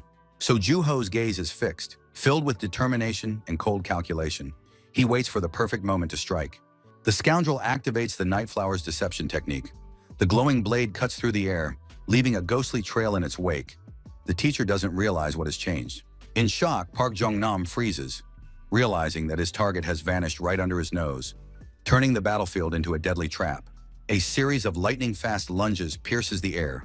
The atmosphere fills with crimson spatter as invisible blades find their mark, leaving no chance for defense. The deadly dance continues behind the teacher's back. Blood blurs his vision, and cold steel glides right past him, foreshadowing the inevitable end. Another lunge merges into a single blue line.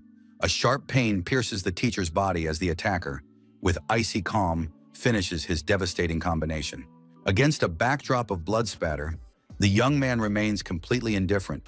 Witnesses to the fight freeze in horror, unable to comprehend the ease with which blood has been spilled. Screaming at the realization of the danger, the girl watches the fight intently, but the boy beside her merely squints skeptically, as if everything happening were just a boring game. Paying no attention to what is happening, the heavenly demon casually asks the beauty about the captain's whereabouts. Frozen in silent shock at her young man's audacity, his words sound like a challenge to fate itself, making her doubt who the real monster here actually is. Authoritatively interrupting Yusun's thoughts, the heir's cold gaze is fixed on her as he demands she forget the trivialities and reveal the captain's whereabouts.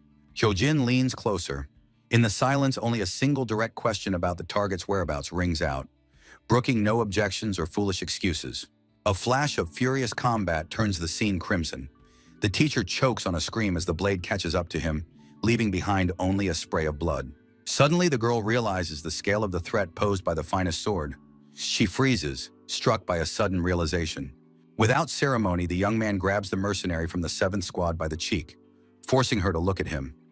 He is annoyed that she is once again distracted by the enemy, ignoring his question. The girl's inner monologue is filled with indignation and fear. She can't believe that this rude young man dares to treat his own master with such disrespect. The boy's supernatural intuition is frightening. He easily reads her secret malice, forcing the poor girl to make excuses and tremble under his piercing gaze. Asserting confidently that defeat is out of the question, the heavenly demon's voice rings firm, and he says that the master will never lose to a nobody standing in their way. Confused, Yusun tries to understand the origins of his absolute faith. In response, the young man begins to explain the ancient foundations of the supreme art of combat. There are 4 secrets to the art of the sword: weight, speed, dullness, and illusion. The fundamental principles of the world's greatest power. Dullness is the art of the slow sword. The young man explains that this technique allows one to completely dominate the space, controlling every moment of the battle. Weight symbolizes heaviness. It is the ability to imbue the blade with crushing weight, turning every swing into a fatal blow, capable of shattering any enemy's defense. Next, the embodiment of absolute speed. A swift and direct thrust that leaves the opponent no chance to even realize the moment of his inevitable demise. Confused, So Juho shifted his hips to dodge his master's strike, completely unaware of the treacherous trap. And finally, the art of illusion and feints. It deceives the target's perception, concealing the sword's true trajectory to instantly strike at the most vulnerable opening. Usually, mastery of even one of these principles is enough to be considered a formidable warrior, but true strength lies in understanding all the fundamentals at once. If the one called the best swordsman of Yeonam has not grasped even one of these pillars, then he does not deserve this title and cannot be considered a true warrior. The young man's eyes shine with confidence. He knows that the one they seek stands above these rules, his faith unshakable, for he sees the true essence of mastery. Urging the beauty to look only at him, the apprentice closes the distance. The girl freezes, struck by his commanding tone and the power emanating from every word. Yusun is confused, but her heart beats faster. Looking into his eyes, she begins to believe that if this man is by her side, victory over the nobodies is a foregone conclusion. In helpless rage, realizing her insignificant position as a low-ranking fighter, she clenched her fist, powerless to change the orders coming from above. The boy was looking for the captain, but the ordinary soldiers, unaware of the plans, could only wait humbly and carry out the will of their superiors. While the young people watched the fighters' confrontation, the girl admitted that the lower ranks were not supposed to know. But he, as the leader of the top team, possessed all the information. Falling into a rage, realizing that precious time had been lost, the heavenly demon scolded the beauty for her silence, while she justified her slowness.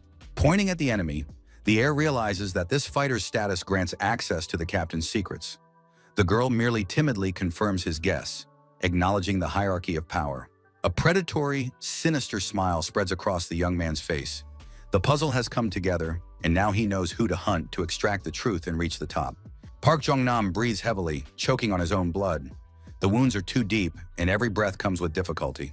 With his last ounce of strength, the teacher stays on his feet.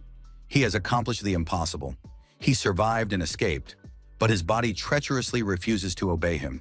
Cold-bloodedly, the attacker stares at the blade of his sword, savoring the moment.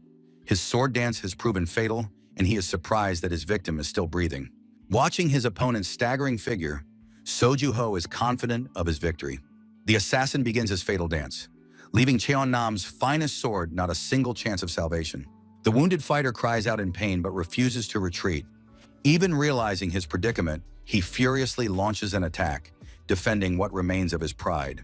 The master's face is contorted with a grimace of rage and pain. He realizes that losing to a brat would be an indelible disgrace for him, and he risks his last spark of life.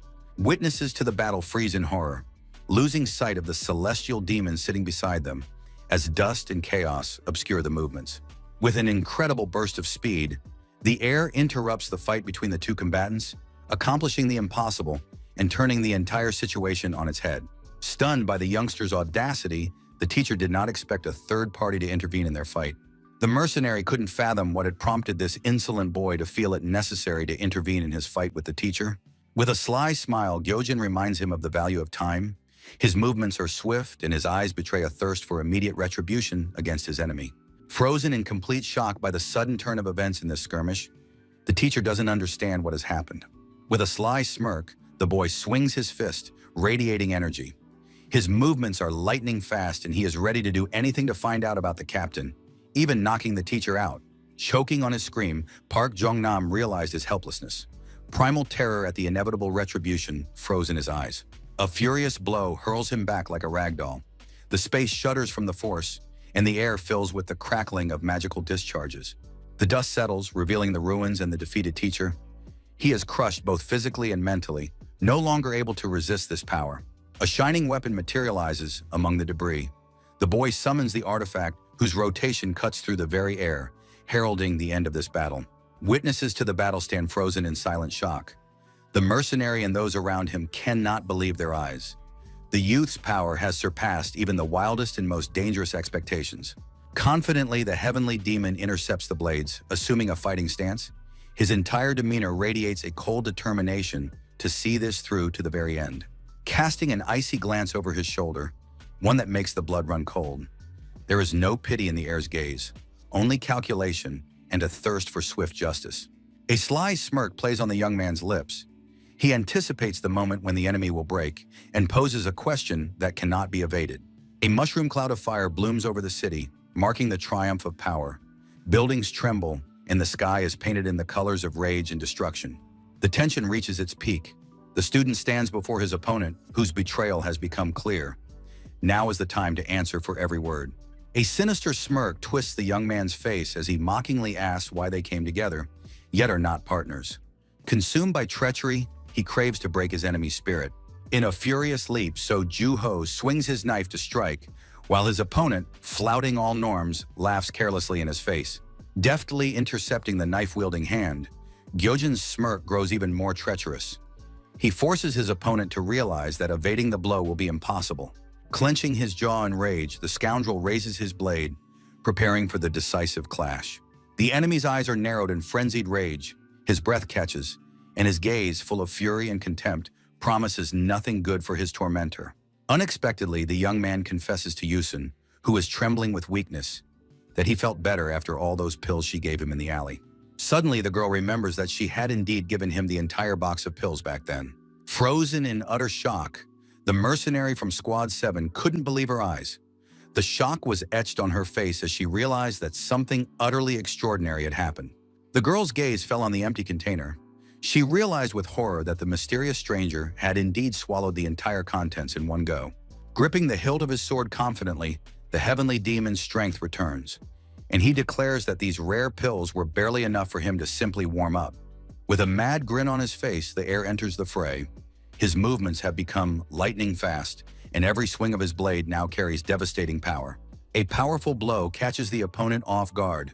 He cries out in sharp pain, unable to withstand the sudden surge of strength from the ordinary guy. Falling to his knees, the enemy is defeated and broken. The young man towers over him, assessing the result of his sudden victory with a cold gaze. With a mocking smile, the young man slings his sword over his shoulder. Now it is his turn to dictate the terms and extract the truth from those who attacked him. The defeated So Ju-ho coughs up blood, realizing that he is facing not just a man, not an ordinary student, but someone far more dangerous and insane. Gyojin's gaze flared with a crimson flame as he asked the fateful question about the Dark Division. In that look lay a death sentence for his attackers. Grabbing his enemy in a death grip, the young man forced him to double over in pain, demanding he reveal the leader's identity while the opponent's blood slowly dripped onto the cold floor tiles. Desperately trying to break free, the mercenary pleaded in panic to be released, but the grip was like a steel vice, leaving not the slightest chance of escape. The heavenly demon burst into sinister laughter, demonstrating his complete superiority over his pitiful victim. With a sharp movement, the air knocked the enemy's knife away, leaving him defenseless. The young man's aura suddenly changed, becoming heavy and suffocating. So Ju-ho felt an icy chill bind his movements. Gyojin's voice sounded frighteningly calm as he admitted that his enemy's tone was getting on his nerves. A premonition of an inevitable and brutal outcome hung in the air. The witnesses froze in shock, watching the boy's terrifying transformation. Even they could not recognize in this monster the person they had seen just a few minutes ago. The frightened girl watched the events unfold with wide-open eyes filled with genuine horror. With a proud air and a sword slung over his shoulder, the young man declared that he would never bow down to scum. He had definitively seized the initiative, crushing his enemy's will with force. Yusin watched the scene unfold in horror. Her eyes wide with fear, she froze in place, afraid to move. The tension between the buildings was mounting. The last rays of the setting sun illuminated the empty streets, foreshadowing an inevitable clash. The masked agents were confused. They couldn't understand where their leader had gone or why his weapon and uniform were still there. They decided to act. One of the mercenaries from the third squad gave the order to call for reinforcements, realizing that the situation was spiraling out of control. The agent's eyes filled with anger and determination. He realized there was nowhere to retreat and that he would have to fight for his life. Battered, So Ju-ho watched the student closely. His former confidence had evaporated, and he realized something was wrong. Preparing for battle, the young man stood in a defensive stance with his sword in hand, ready for any attack. Gyojin was wounded, but the blood on his hands only fueled his rage, and he had no intention of giving up. With a knife stained with blood, the mercenary also continued to fight. He knew that every second counted. The heavenly demon's fury was unstoppable. He fought with incredible strength, crushing everything in his path, but the scoundrel still considered him nothing more than a novice. Enveloped in a mystical glow, So Ju-ho realizes the true essence of the blade. In that moment, boundaries dissolve, and now he and his trusty steel are one indivisible whole. Reaching the pinnacle of concentration, the young man awakens the technique of unity between mind and sword. The air around him vibrates with colossal inner power. With a defiant smirk on his face, the young man challenges his opponent. He is eager to test whether the enemy has truly reached his peak or if his strength is merely empty words. Falling into a battle trance, the mercenary demonstrates absolute fusion with his weapon. A dark aura of self-object envelops him, foreshadowing a brutal and bloody clash. Terrified, the witnesses to the battle freeze. Struck by the incredible pressure, they have never encountered such a thirst for blood or such a blinding battle aura. The heir's gaze grows cold and piercing. He is ready to deliver the decisive blow to determine once and for all which of them is worthy of the title of Master of the Spear.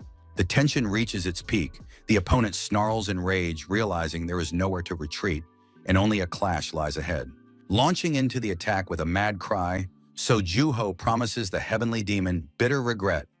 His movements are steeped in venom and a thirst for immediate retribution. He calmly accepts the challenge, for everything is going exactly as the apprentice had foreseen. Changing his stance, the young man prepares to lunge. His eyes blaze with crimson fire, and every movement is filled with crushing energy, ready to burst forth. A mad smile distorts the young man's face. He is possessed by a thirst for blood and anticipates a brutal reckoning with his enemy. The opponent arrogantly dictates the terms, promising to answer questions only in the event of his own death. He is absolutely certain of his superiority and victory. Enraged by the enemy's absurd conditions, Gyojin is outraged by the delay in the fight and demands immediate answers, losing his patience. Coldly, the scoundrel states that the young man does not grasp the full gravity of the situation. He delivers a death sentence, promising that the youth will certainly perish today. The fighter's hand grips the hilt of his blade tighter. The tension reaches its peak as the metal prepares to pierce flesh, and his will transforms into a deadly weapon. Leaping forward, the scoundrel closes the distance in a swift lunge. The air around them trembles with power, foreshadowing the imminent clash of two forces. Steel meets steel in a furious clinch, sparks flying in all directions as the enemies search for a weak spot in each other's defense in this dangerous dance. Under the intense pressure, the blades begin to creak. The opponent grimaces, trying to crush the young man's will with brute force in the weight of his weapon. The fighters separate after the clash, preparing for a new round of battle. Dust and energy fill the space as each waits for the moment to strike. Charging forward again, the enemy swings for a decisive attack. His movements are swift, and his gaze is clouded by a thirst to end this fight as quickly as possible. In mid-leap, the heir brings his sword down from above, but the opponent reacts instantly, delivering a powerful counterattack from below. The heir shakes from the collision. Watching every move intently, Juho's eyes are filled with determination and cold calculation. The blades clash in a frenzied rhythm, striking sparks. The young man barely manages to block the rapid attacks, feeling the pace of this dangerous battle intensify. With a mad grin on his face, he lunges forward sharply. Gyojin is ready to risk everything for victory, ignoring the danger and trusting his instincts completely. As the opponent lunges sharply with a dagger, seeking to close the distance, the young man closely tracks the trajectory, preparing to counterattack at the very last moment. The exchange of blows grows increasingly fierce.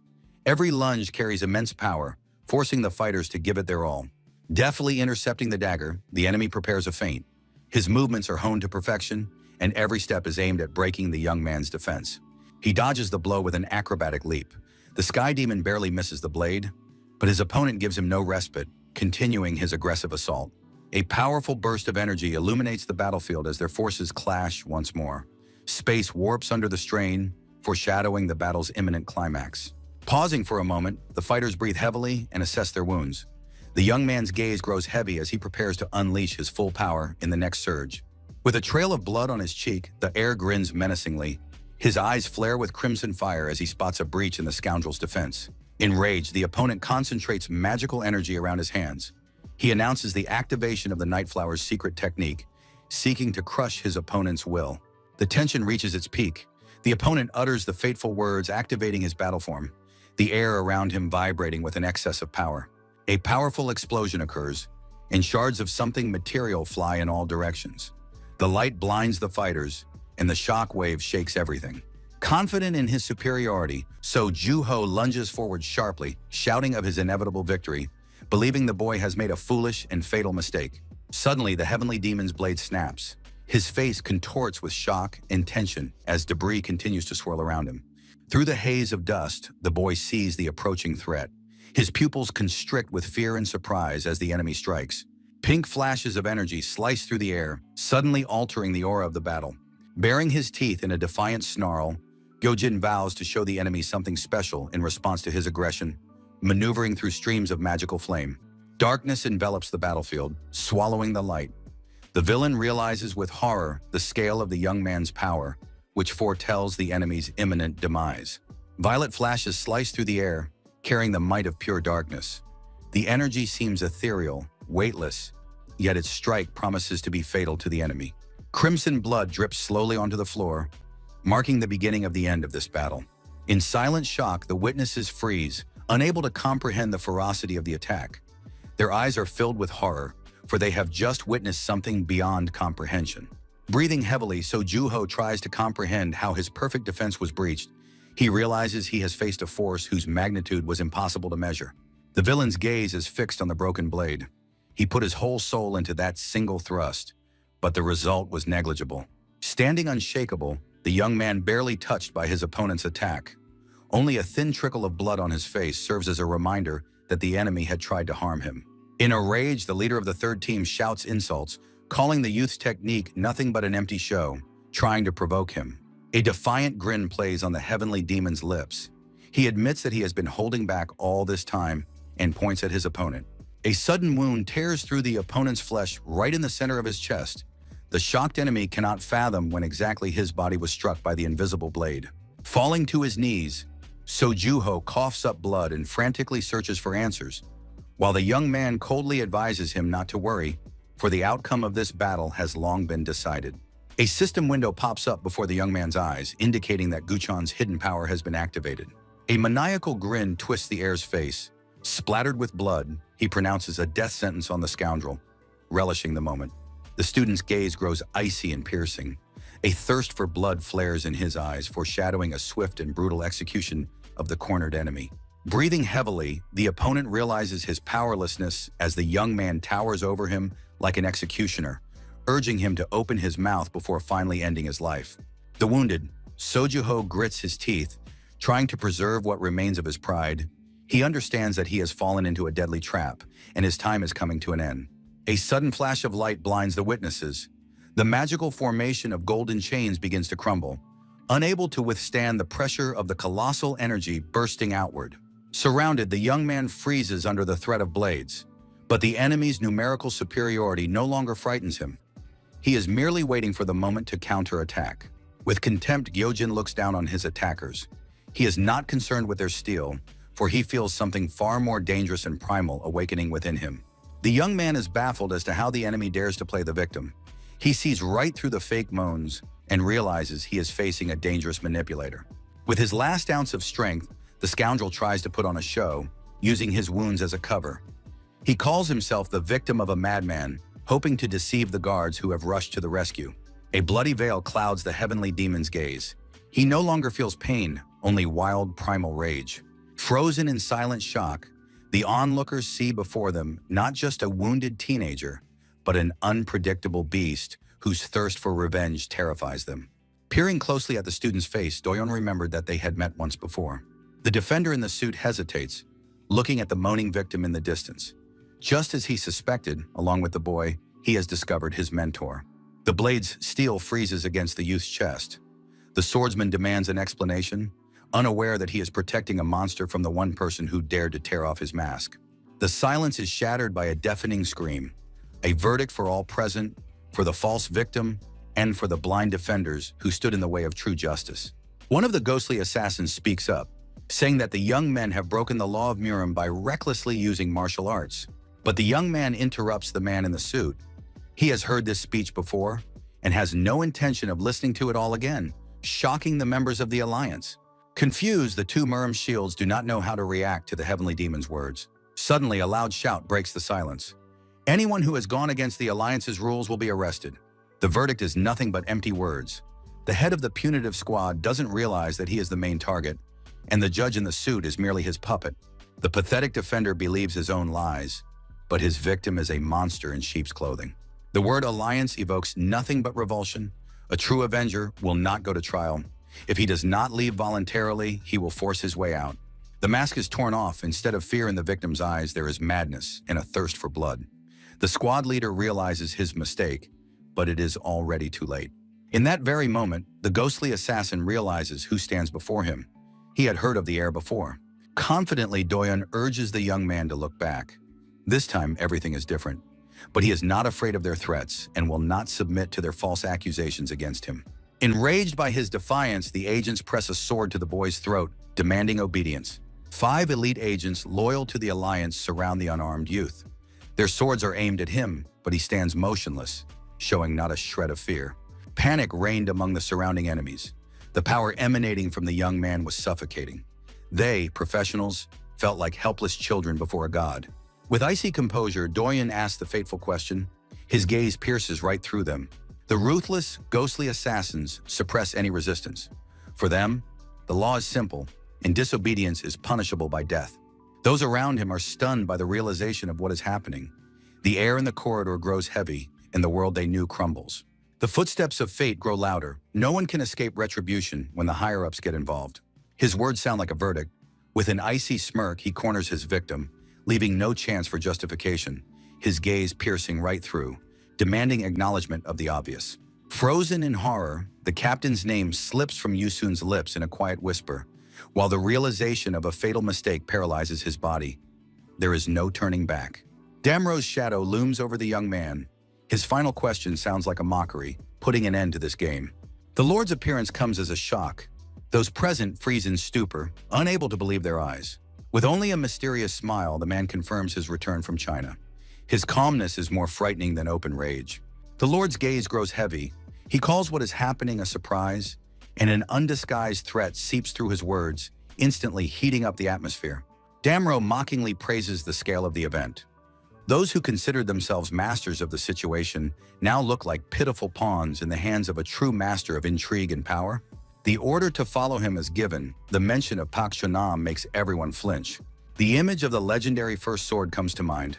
The realization of who exactly lies before them only raises more questions. Confusion grows. The agents try to reconcile this man's appearance with the warrior's former greatness. Towering over the others, Damro, like a judge, radiates absolute confidence, and the silence around him only underscores the hopelessness of the situation for his enemies. The bloody gleam in the apprentice's eyes and the victim's frenzied snarl only confirm that the point of no return has been passed. The thirst for revenge and pain is driving out the last remnants of reason in this confrontation. A cold light illuminates the Lord's face. He savors the moment of his triumph, watching his opponent's hopes crumble. The gloomy student, suspected of murder, presents his terms to the detective. He is willing to cooperate, but for only 1 hour, not a minute more. The surprised, ghostly killer quickly nods, accepting the young man's strange conditions. It is critically important for him to learn the details of the case, even in such a short time. During the interrogation, the young man described in detail the fateful moment when the attack took place. Witnesses in a panic, a frightened girl and a trembling fat man, try to grasp the scale of the disaster. During the interrogation, the man cannot suppress his trembling. He sighs convulsively, recalling his encounter with the monster, and every word comes with difficulty. Perplexed, the investigator listens to the report. The information that an experienced criminal was so easily captured by the mysterious Gojin seems completely absurd to him. In a rage and terror, the witness insists he is telling the truth. He swears he barely survived and demands that his words be believed. The Alliance member is deeply perplexed. He finds it hard to accept that a grown, strong man was on the brink of death because of an ordinary student. Making a conscious effort, the detective brings his emotions under control. He realizes that to solve this case, he must listen to even the most unbelievable version of events. Realizing he won't get anything out of this suspect, the investigator decides to let him go. Silence hung in the interrogation room. The ghostly killer shifts his gaze to the young man, shocked by the mention of the Dark Division and unable to believe it. Staring intently at the face of the Alliance member, the heavenly demon is full of suspicion. He wants to know who dared to challenge him. Emotionally proving his innocence, Gyojin gesticulates wildly, insisting that he and his master were the main victims of the attack. The heir recounts his teacher's instructions in detail. He appears sincere as he recalls the prohibitions on using martial arts. The student breaks into a shout as he describes the moment of the attempt on his master's life. His outrage seems genuine, and the detective begins to doubt his conclusions. Analyzing the young man's behavior, the investigator notes that the story about the fainting spell matches the facts, and this makes him seriously reconsider. A frightening thought takes root in the detective's mind. Could someone really have tried to kill Park Jung-nam? He begins to view the situation from a different angle. Faking tears, Gyojin tries to look as pitiful and defenseless as possible. He complains about the attacker's brutality, playing the role of a fragile victim. The officer closely monitors the young man's breathing. The rhythm is calm and steady, which is a professional sign that the suspect is telling the truth. A heavy silence hangs in the interrogation room behind the glass. Only indistinct sounds can be heard as the detective gathers his strength to continue this strange dialogue. Muro ponders the connection between the crime and the Shadow Division, while Damro wonders if the mysterious demonic cult is behind it. After carefully examining the details of the case, the Lord, trying to find any clues, realizes that if the cult is involved, the trail must lead to something big. Through the glass of the interrogation room, the detective watches the suspect. The young man sits motionless, but a strange, almost palpable sense of tension hangs in the air. The boy's gaze suddenly fixes directly on the mirror. The detective shudders in shock. Could this seemingly ordinary kid really see him through the special glass? The agitated chief tries to maintain his composure, while the student turns away and looks in another direction. In the silence of the hallway, only heavy thoughts can be heard. At the same time, in another interrogation room, the very same teacher who was injured in the fight is talking to another ghostly killer. The officer in black sharply demands that he stop pretending. He is certain the man is only feigning weakness. and orders him to open his eyes and speak honestly. Slowly opening his eyelids, the suspect casts a brief, barely perceptible glance, assessing the situation.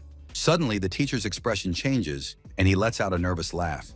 He starts talking about mass surrenders, trying to throw the Alliance member off balance. Doyen watches the teacher's every expression intently. The atmosphere grows tense as the suspect prepares to play the victim card. Interrogating the man harshly, the investigator accuses him of seeking personal revenge against the Jeonnam sect. In turn, the man, feigning confusion, stalls for time, and the tension in the room rises. For a fleeting moment, the ghostly killer is transported back to his childhood, when he was a desperate boy watching his mentor walk away. Once he watched the man's back with tears in his eyes, but now his gaze pierces the investigator right through. He wants to know if the teacher wishes to return to the world of martial arts. Maintaining a cold silence, Park Jong-nam accepts the other man's hatred as a given. Old wounds and unspoken words make the moment heavy. With bitterness, the mentor recalls the lessons in Jong-nam, reason and composure, which are what he failed to teach the Alliance member. The teacher directly suggested to the detective that the sect had put him under surveillance through the Dark Division. He realized the gravity of the situation. Frowning, the ghostly assassin listens to the report. He promises that the student will track down the target, but the situation has spiraled out of control. The detained teacher was exhausted but not broken. He reminded them that the Shadow Envoys were part of the Alliance and demanded an investigation into collusion within the department. The atmosphere in the interrogation room had reached a boiling point. Doyen jumped to his feet, realizing that something was amiss in the building, and contacted the Lord via radio. The connection cuts out amid a screech of static. The detective clutches the radio frantically, shouting Damro's name and trying to find out what is happening outside the interrogation room. A calm voice comes through the static. The chief assures him that everything is under control and adds that the student they've taken in was part of the demon cult. Watching the fight through the glass, the Lord adds that the heir is in a rage and has taken Hoyan hostage. The agent's faces contort with shock. A sharp cry is drowned out by the static on the radio, and the realization of the scale of the disaster causes the detective to literally fly into a rage. Anger overwhelmed the investigator. He blames this scoundrel for everything. Clutching the radio, the man tries to regain control of a situation that has completely spiraled out of control. A cold stare and an attempt to suppress his emotions. He needs to assess the situation soberly before panic engulfs the department, but strange premonitions already give him no peace. The teacher's mind couldn't cope with the overload. A silent question froze in his eyes. As everything around him crumbled, he frantically tried to grasp how quickly it had all turned to ruin. Guchon was the strongest warrior of the demon cult. He was considered the true reincarnation of the heavenly demon, whose power knew no bounds and inspired only awe. The one who once single-handedly dominated Mirim suddenly faced an unknown force. His spirit was torn from his familiar world and cast into the unknown. The once great master found himself trapped in the body of an ordinary teenager from the modern world. Now, instead of swords and magic, he is surrounded by a concrete jungle and unfamiliar rules.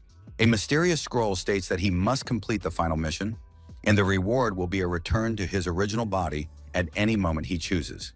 Now Guchon is forced to fight in a new reality, every move steeped in blood and determination. In a battle for survival in the city's narrow alleys, the heavenly demon uses all his instincts to overcome enemies who physically outmatch him.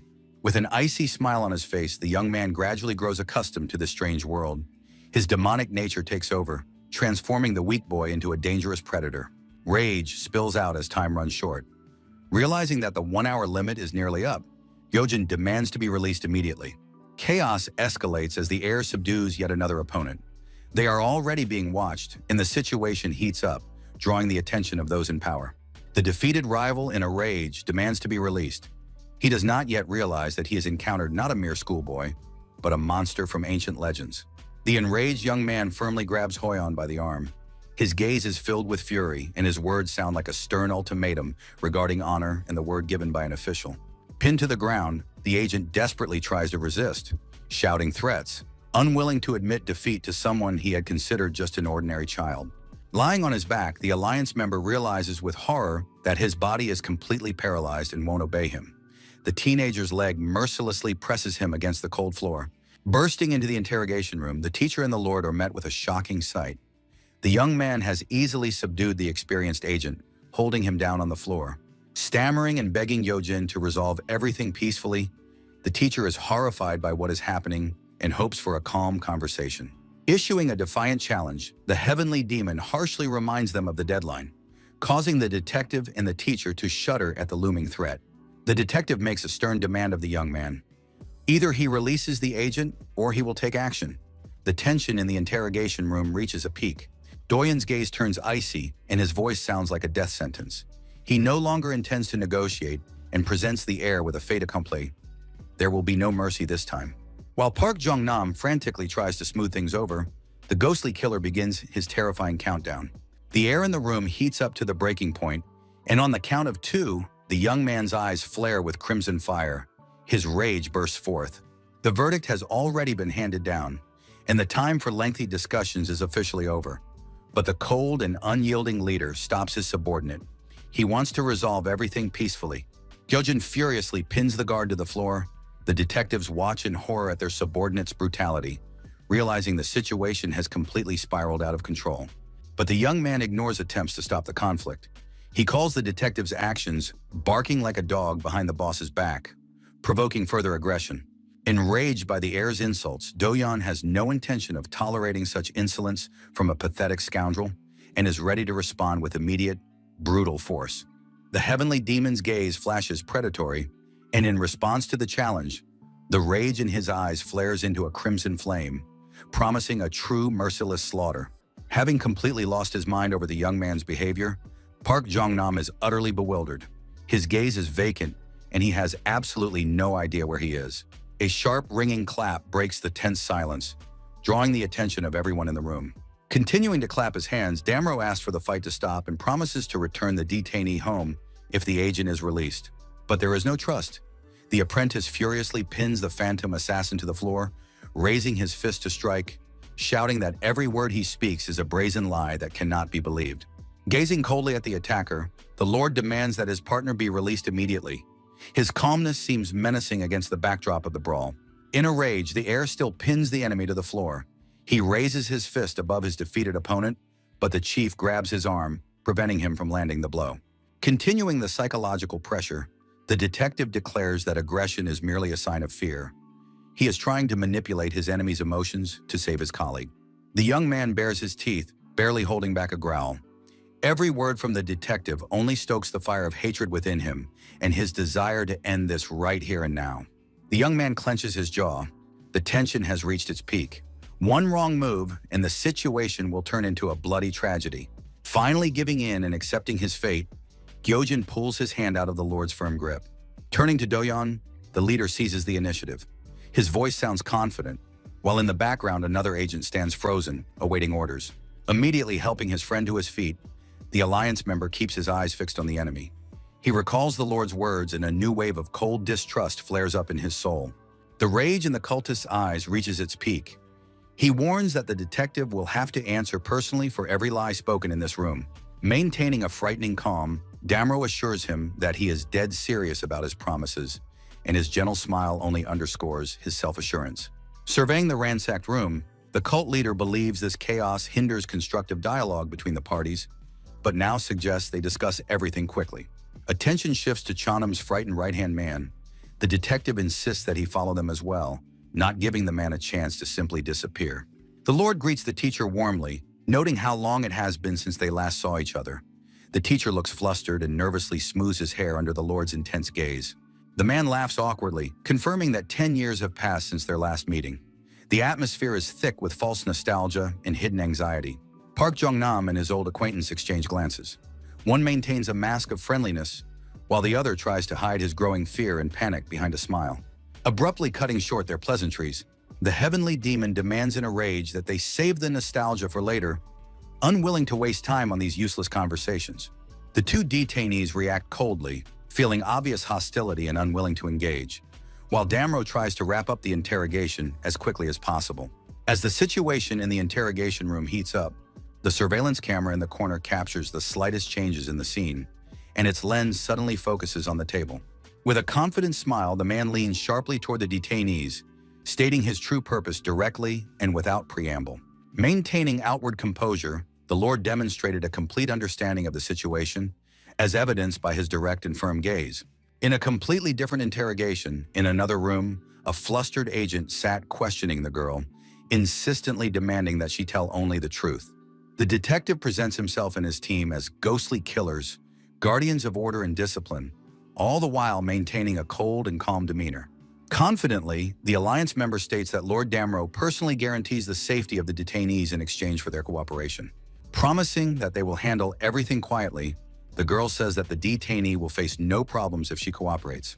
Smiling, the Lord confirms that the people Gyojin and the teacher encountered were members of the Dark Division of the Jonam sect. Recalling the incident of their encounter, the heavenly demon thinks that the sect, which claims purity, is actually even filthier, while the teacher completely fails to grasp the essence of the conversation.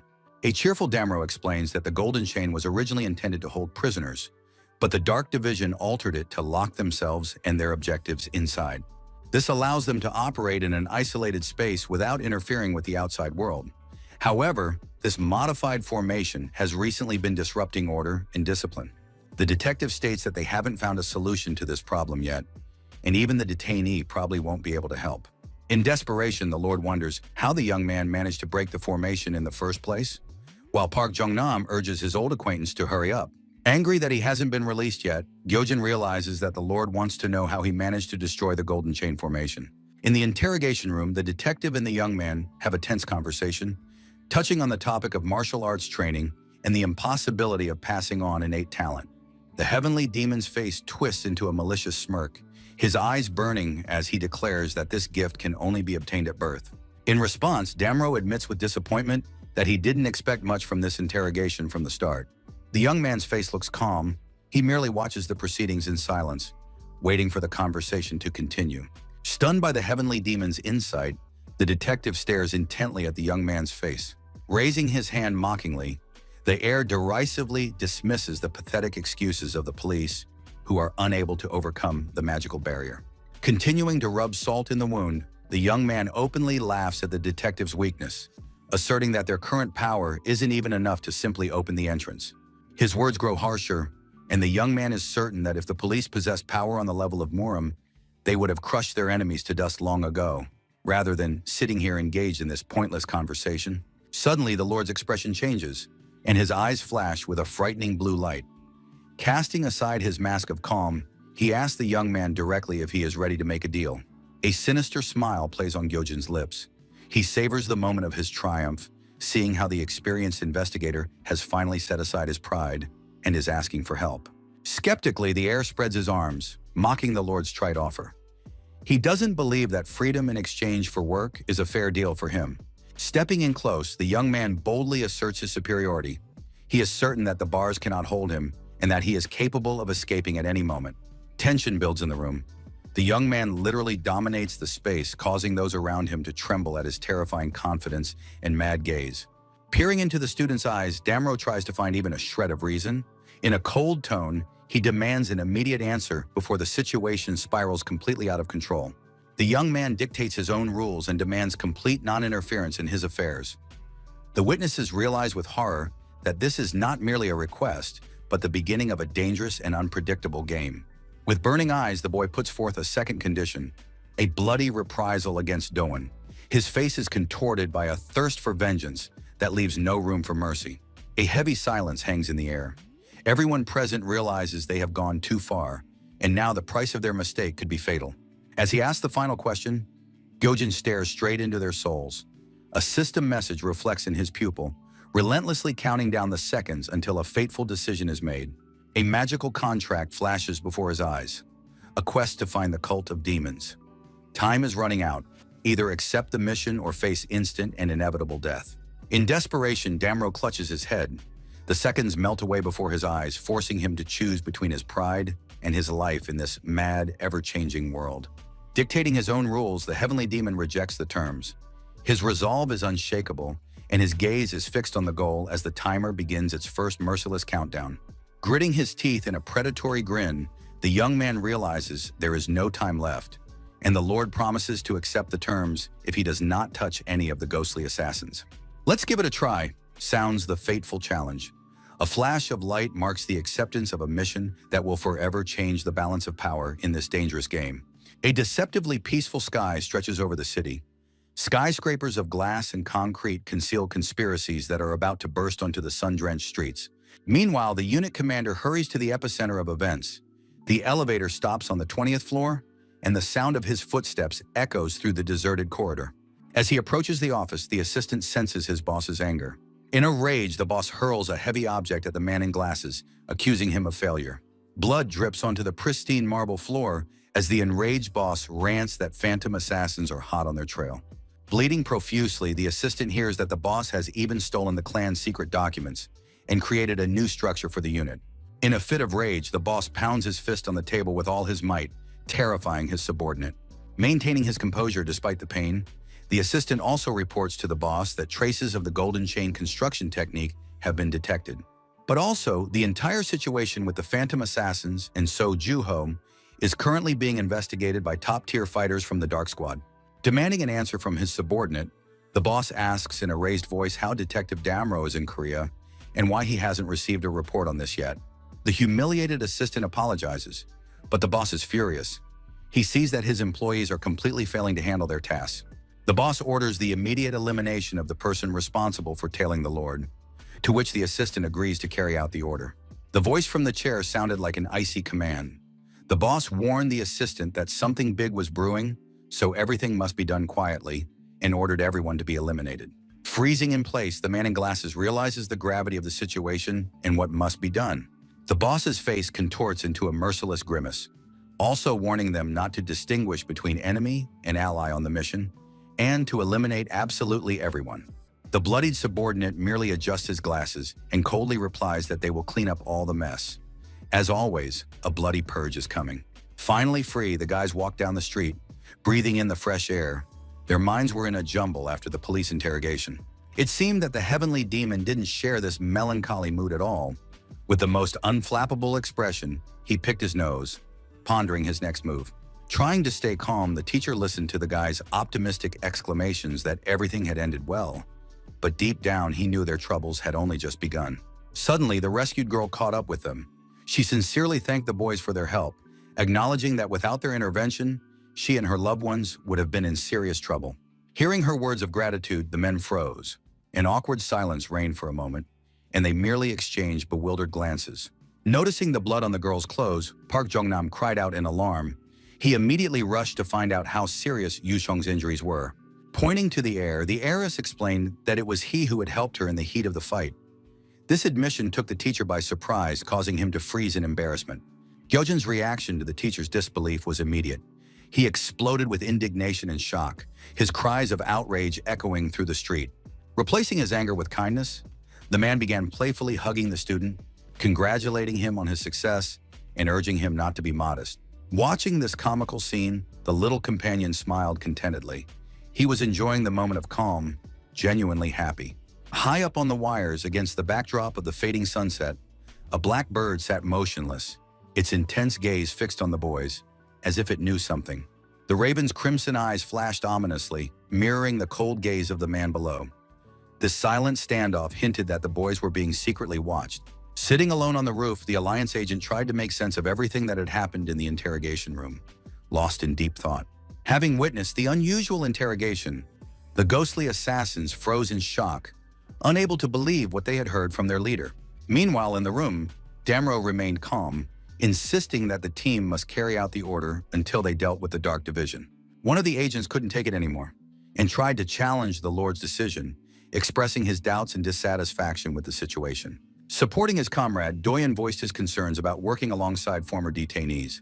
But Damro, ignoring the objections, continued to insist on his position, assuring his subordinates that he would personally keep an eye on Gyojin. Shocking the team, the Lord emphasized that, as their leader, he was taking full responsibility despite his already packed schedule. A mysterious, barely perceptible smile lit up the chief's face as he reminded everyone present of their secret organization's primary mission. Extending his hand, Damro reminded them that they existed to uphold justice and balance. These words silenced all the agents. The man declared that this was a once-in-a-lifetime opportunity, and there was no need for further words. His confidence left no room for further debate. The leader's eyes suddenly flashed with a crimson light as he coldly stated that they simply needed to find a way to open it. The atmosphere in the room instantly grew heavy. Frozen in place, the agents were paralyzed by their master's sudden display of power. Their eyes betrayed fear and absolute submission to Damro's might. One by one, the subordinates acknowledged the leader's will. Even those who had doubted now merely obediently confirmed their understanding of the new, dangerous mission. Concluding the briefing, the Lord raised his hand to his face and mysteriously added that operations would be conducted strictly in pairs, assigning roles in the coming game. The Raven's gaze fixed on Chanam's former first sword, who was walking ahead. Doyon was to work with him.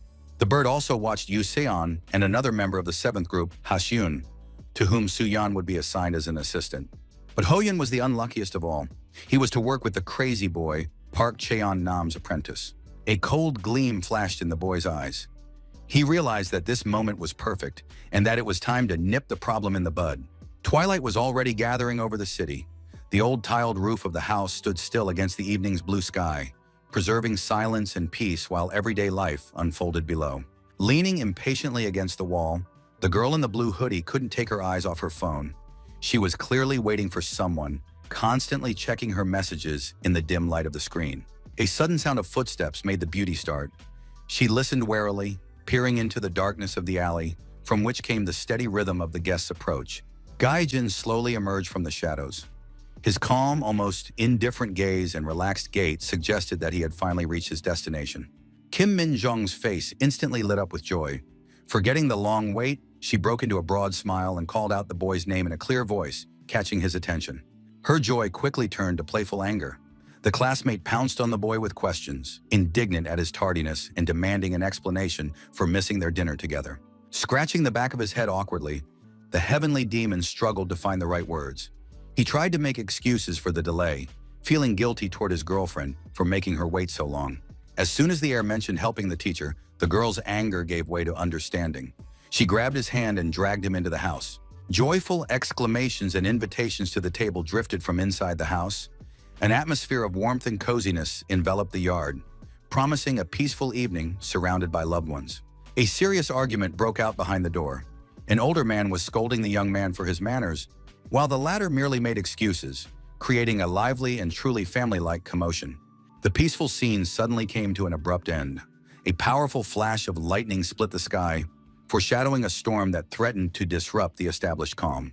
Guards stood frozen at the ward door. An ominous silence reigned in the corridor of the elite clinic, while a nighttime downpour raged outside the window, foreshadowing imminent disaster. Amid the monotonous beeping of medical devices, the wounded man lay in an empty ward. The storm outside the window only underscored his utter loneliness and vulnerability.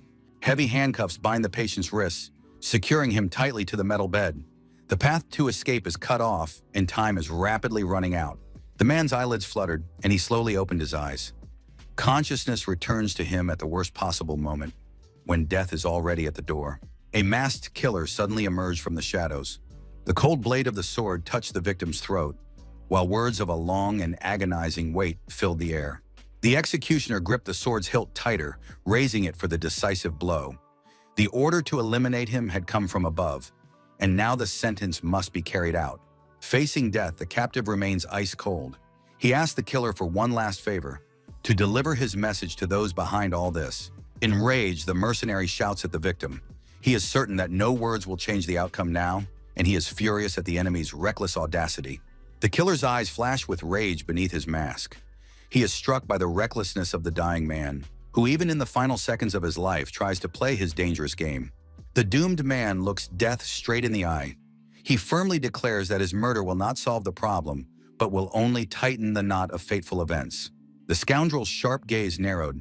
Surprise mingled with fury when he realized that his victim was not afraid of death, and the words stuck in his throat. Rain continued to pour down furiously from the dark sky. Cold drops washed over the hospital walls, hiding behind them the traces of the tragedy that had unfolded in the ward. The ward was flooded with blinding light. A powerful surge of magic swept through the space, leaving behind only shattered equipment and a ringing silence. The young girl left the hospital, bathed in sunlight. Her face was pale, and her heart was in turmoil, for her brother's words had deeply wounded her. Doubts overwhelmed the mercenary from the 7th team. Her heavy gaze dropped downward, and her heart ached with fear for her friends, who were keeping such a dangerous secret. Suddenly, a man blocked her path on the crowded street. His dark silhouette loomed before Yusin like a shadow, causing her heart to skip a beat in surprise. Crying out, unable to believe her eyes, the girl looked at Chong-hun with anxiety and hope, frantically trying to understand if her brother had truly come to his senses. Gripping her friend's hands tightly, the beautiful girl checked to see if this was a dream.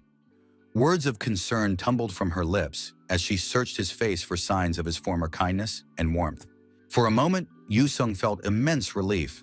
A smile touched her face, and she decided to ask how he had managed to find her here, in this noisy place. But her joy quickly turned to fear. Jong-hun was acting strangely, and her partner froze, feeling an icy chill run across her skin from his sudden movement.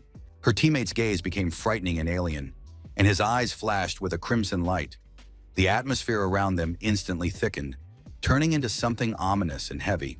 Trying to hide her trembling, the girl changed the subject to a mutual acquaintance. Her voice sounded uncertain as she stared at that cold, inscrutable face. Yusin kept talking, hoping to reach him through casual questions. But the longer she looked at Jong-hun, the stronger her inner fear grew. Interrupting the beautiful girl mid-sentence, her friend asked a chilling question. His hand rested on his chest, and his voice sounded as if he knew some terrible, dark truth about her. The man's final words sounded like a verdict. The girl froze in shock, realizing that the person standing before her was no longer the man she had loved and protected so dearly. Yusin's pupils narrowed in the face of the approaching horror. Her friend's single, short words struck her harder than a slap, causing her to gasp for breath under the weight of a heavy, suffocating foreboding of disaster. Chong-hun continued to speak in a cold, monotonous voice, mentioning details he shouldn't have known. Every word pierced the beauty with an icy chill. Looming over his former teammate, the guy wanted to know what she had actually been up to all this time. After their failed operation, Yusin's face contorted into a terrifying grimace, and her voice broke into an angry demand for an answer. The world around her faded away, leaving her alone with this furious shadow. With a trembling voice, the girl tried to justify herself, babbling about the help of some phantom assassins, which only provoked her friend's anger. But Yusin didn't stop there. She also mentioned Park Jong-nam's apprentice, making the young man's blood boil and awakening a frenzied, dark thirst for revenge in his soul. A bitter smile escapes through his teeth. The leader's promises of help and protection seemed to him nothing more than a pathetic attempt to hide his true, treacherous motives. His fist clenched until his knuckles turned white.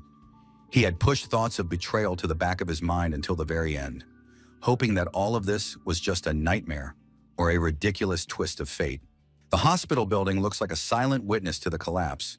The terrible verdict echoes in his head that the leader of the 7th team, John Ho and Yu Xiong, have committed a vile betrayal. A heavy silence hangs in the hospital room. The young man cannot believe what he has heard, desperately clinging to the hope that this is merely someone's malicious misunderstanding. His gaze grows resolute and cold.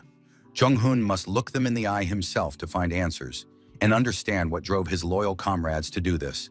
Whispering words of faith that grow ever fainter, his confidence in the loyalty of his loved ones melts away. For no one knows what demons are truly tormenting their souls. Anger distorts his features. The memory of how the team trusted one another and shared their burdens now burns in his heart more fiercely than any physical battle wound. A frightened woman's gaze follows her brother's every movement.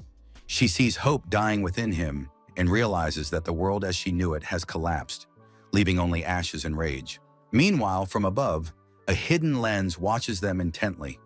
Every gesture, every word the young people utter is now recorded by agents. From the roof, a ghostly killer watches the group of people below through binoculars. "It's chilling," she whispers, feeling an inexplicable anxiety. A man in camouflage pants and boots walking across the roof suddenly stops, noticing the agent at the edge, while she wonders who this man is, standing there with Yuseon for so long. Out of the corner of her eye, Soo-yeon notices that she is no longer alone on the roof. A group of people in black clothing with their faces covered, armed with bats and knives, are silently lining up behind her. Realizing she has been exposed, the Alliance agent tries to maintain her composure, with a smile full of nervous tension and a bead of sweat on her face. A heavy blade fell with a dull clang at Yuseon's feet. She froze, staring at the cold steel as fear paralyzed her body, robbing her of the ability to run or scream. Jong-hun's icy command sounded like a death sentence. He demanded the impossible, stripping her of choice and hope. The man's gaze, blinded by rage, showed no compassion. Surrounded by a dark aura of vengeance, he held out the weapon, inviting his former comrade to end her own life. The luxurious interior and traditional style is striking in its details. Every line in the room underscores the high status and wealth of the owner of this ancient estate. The old master pours tea, reproaching the guest for his long absence. He believes that upon returning to the country, the first thing one should do is pay respects to the teacher. A thin stream of hot water fills the bowl. The guest humbly asks the old man to turn his anger into mercy, trying to maintain a calm atmosphere at this table. Apologizing to his mentor for a multitude of urgent matters, yet his relaxed posture suggests that the young man feels no guilt at all. A light sip of tea interrupts the conversation. Damro watches his former teacher's reaction closely. Understanding everything, the Lord chooses his words for the next more serious and important question. The man's gaze grows cold and piercing. He asks the master directly why there is still so much unnecessary foreign noise in this sacred place. The master freezes, admitting that at his age, memories of the past often cloud his clear vision. In a fit of nostalgia, the mentor recalls that when his protege left him to join the martial arts union, it hurt him deeply. The elderly master pauses, letting go of a hidden anxiety. He admits that with age, the memories of the past that once clouded his clear vision have faded. Recalling the day when his best student left his side, deciding to join the alliance, the old man now acknowledges Damro's mastery. The mentor's eyes soften as he looks at the mature man before him. He says he no longer feels bitterness, only sincere pride. A faint half-smile appears on the guest's face. He politely thanks the old man for his kind words, but his mind is preoccupied with something else. Standing frozen in anticipation, Damro lowered his eyes. The phone on the table in front of him was vibrating, but he was afraid to break the silence and pick it up. The younger man had to excuse himself to answer the call. The old man smiled and waved his hand, indicating that it was no big deal, and asked him not to rush. The guest stepped outside, but the conversation didn't go well. He realized it wasn't urgent and wanted to wrap it up so as not to keep the teacher waiting. Left alone, the teacher sipped his fragrant tea with relish. He looked calm and content, seemingly untroubled by anything. The door to the hospital room is ajar, and there is no one inside, only medical equipment and curtains fluttering in the breeze from the window. Lord is informed of So Juho's disappearance. The two men look at each other, but there is neither understanding nor sympathy in their eyes. It seems they are bound by some shared secret or enmity. A slight smirk plays on the former teacher's face. He looks satisfied and confident in his abilities, knowing that no one can stop him. The opposing team delivers a powerful strike, but the boy in the blue uniform doesn't give up. He's ready to fight to the end to defend his honor. With all his might, Hoyan throws the ball and it flies whistling toward the opponent. This shot should decide the outcome of the game and bring them victory, but the air catches it. Unable to hold back a cry of rage, Gyojin sends the ball back at the opponent. He has no intention of giving up so easily. The player in the blue uniform makes a desperate leap to catch the ball. His face is contorted with tension, and every movement is imbued with the will to win. With a defiant smirk, the ghostly killer challenges his opponent. Mockery is written in his eyes, while his rival can only grit out curses through clenched teeth and fury. The crowd in the stands erupts with excitement. Spectators jump to their feet, unable to believe their eyes. Something truly insane is happening on the field. Folding his arms, Doyen struggles to grasp the absurdity of the situation. He can't believe what his friend is doing, as his confidence slowly melts away. Gathering all his strength, the attacker raises his hand for the final blow. A fiery trail trailing the ball heralds a devastating attack, ready to sweep everything away. The air is pierced by the magical glow of the ancient 8 gates technique of the golden chain formation. A violet aura envelops the ball, activating a barrier. Stretching his arms forward, the heavenly demon tries to stop the flying projectile. Behind him, his partner waits in fear for the outcome of this clash. The heir's gaze shifts. His eyes flare with crimson flame. At that moment, the true power hidden until now awakens within him. A massive burst of energy engulfs the hall. A bright dome of light illuminates the arena, enveloping the entire space in a pulsating violet glow. The spectators are shocked by the sudden change. The light fades, plunging the stadium into darkness, and the panicked crowd doesn't understand what has happened on the field. Unexpected darkness envelops the arena. The boy, bewildered, realizes that the enemy has deployed the legendary Golden Chain Array, cutting them off from the world they know. Anxiety brews among the spectators in the stands. Teenagers look around, complaining about the strange dimming of the lights, unaware that this is the beginning of an attack. Doyon and his partner jump to their feet, preparing for battle. They realize that enemy agents have launched an offensive using a secret technique. The tension mounts. The Alliance agent stares intently into the shadows. realizing they've been lured into a trap from which it's nearly impossible to escape alive. The crowd's attention is riveted on the basketball hoop. An unknown figure stands frozen atop it, sparking a storm of emotions and calls to film the scene. The ghostly assassin's face is contorted with alarm. He feels the enemy's powerful aura beginning to overwhelm everything around him. Shadows of the past emerge from the violet mist. A trio of dangerous mercenaries, armed to the teeth, grin in anticipation of a swift and bloody execution of their target. Panic grips the hall. The students discover in horror that their smartphones have instantly shut down, severing all connection to the outside world. Freezing in place, Dion feels the space around him begin to vibrate. The air grows heavy, and a violet haze envelops his legs, robbing him of his footing. Strength leaves the people. Spectators and staff collapse unconscious as the magical field drains their energy, preparing the ground for the enemy's final strike. A suffocating fog suddenly appeared in the hall, and it smelled like gas, the boy thought in panic.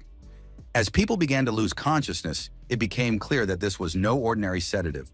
Watching the events unfold with horror, Hoyan realized the treacherous plan. Those bastards had deliberately left them alive, he whispered, clenching his teeth. The young girl, fighting the wave of weakness, tried with her last ounce of strength to comprehend what was happening. Her consciousness grew hazy, and her legs refused to obey her.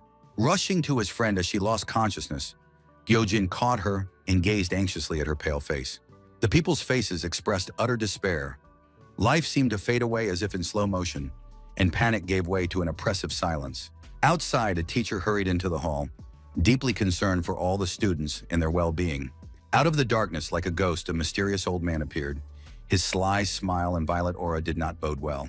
Feeling the space around him begin to vibrate, the air grow heavy, and a violet haze envelop his legs, robbing him of his footing. Park Jong-nam froze. The elderly teacher, with a gentle smile, offers the guest tea. His gesture is hospitable, but his gaze reveals a hidden persistence that would not tolerate a quick refusal of the meal.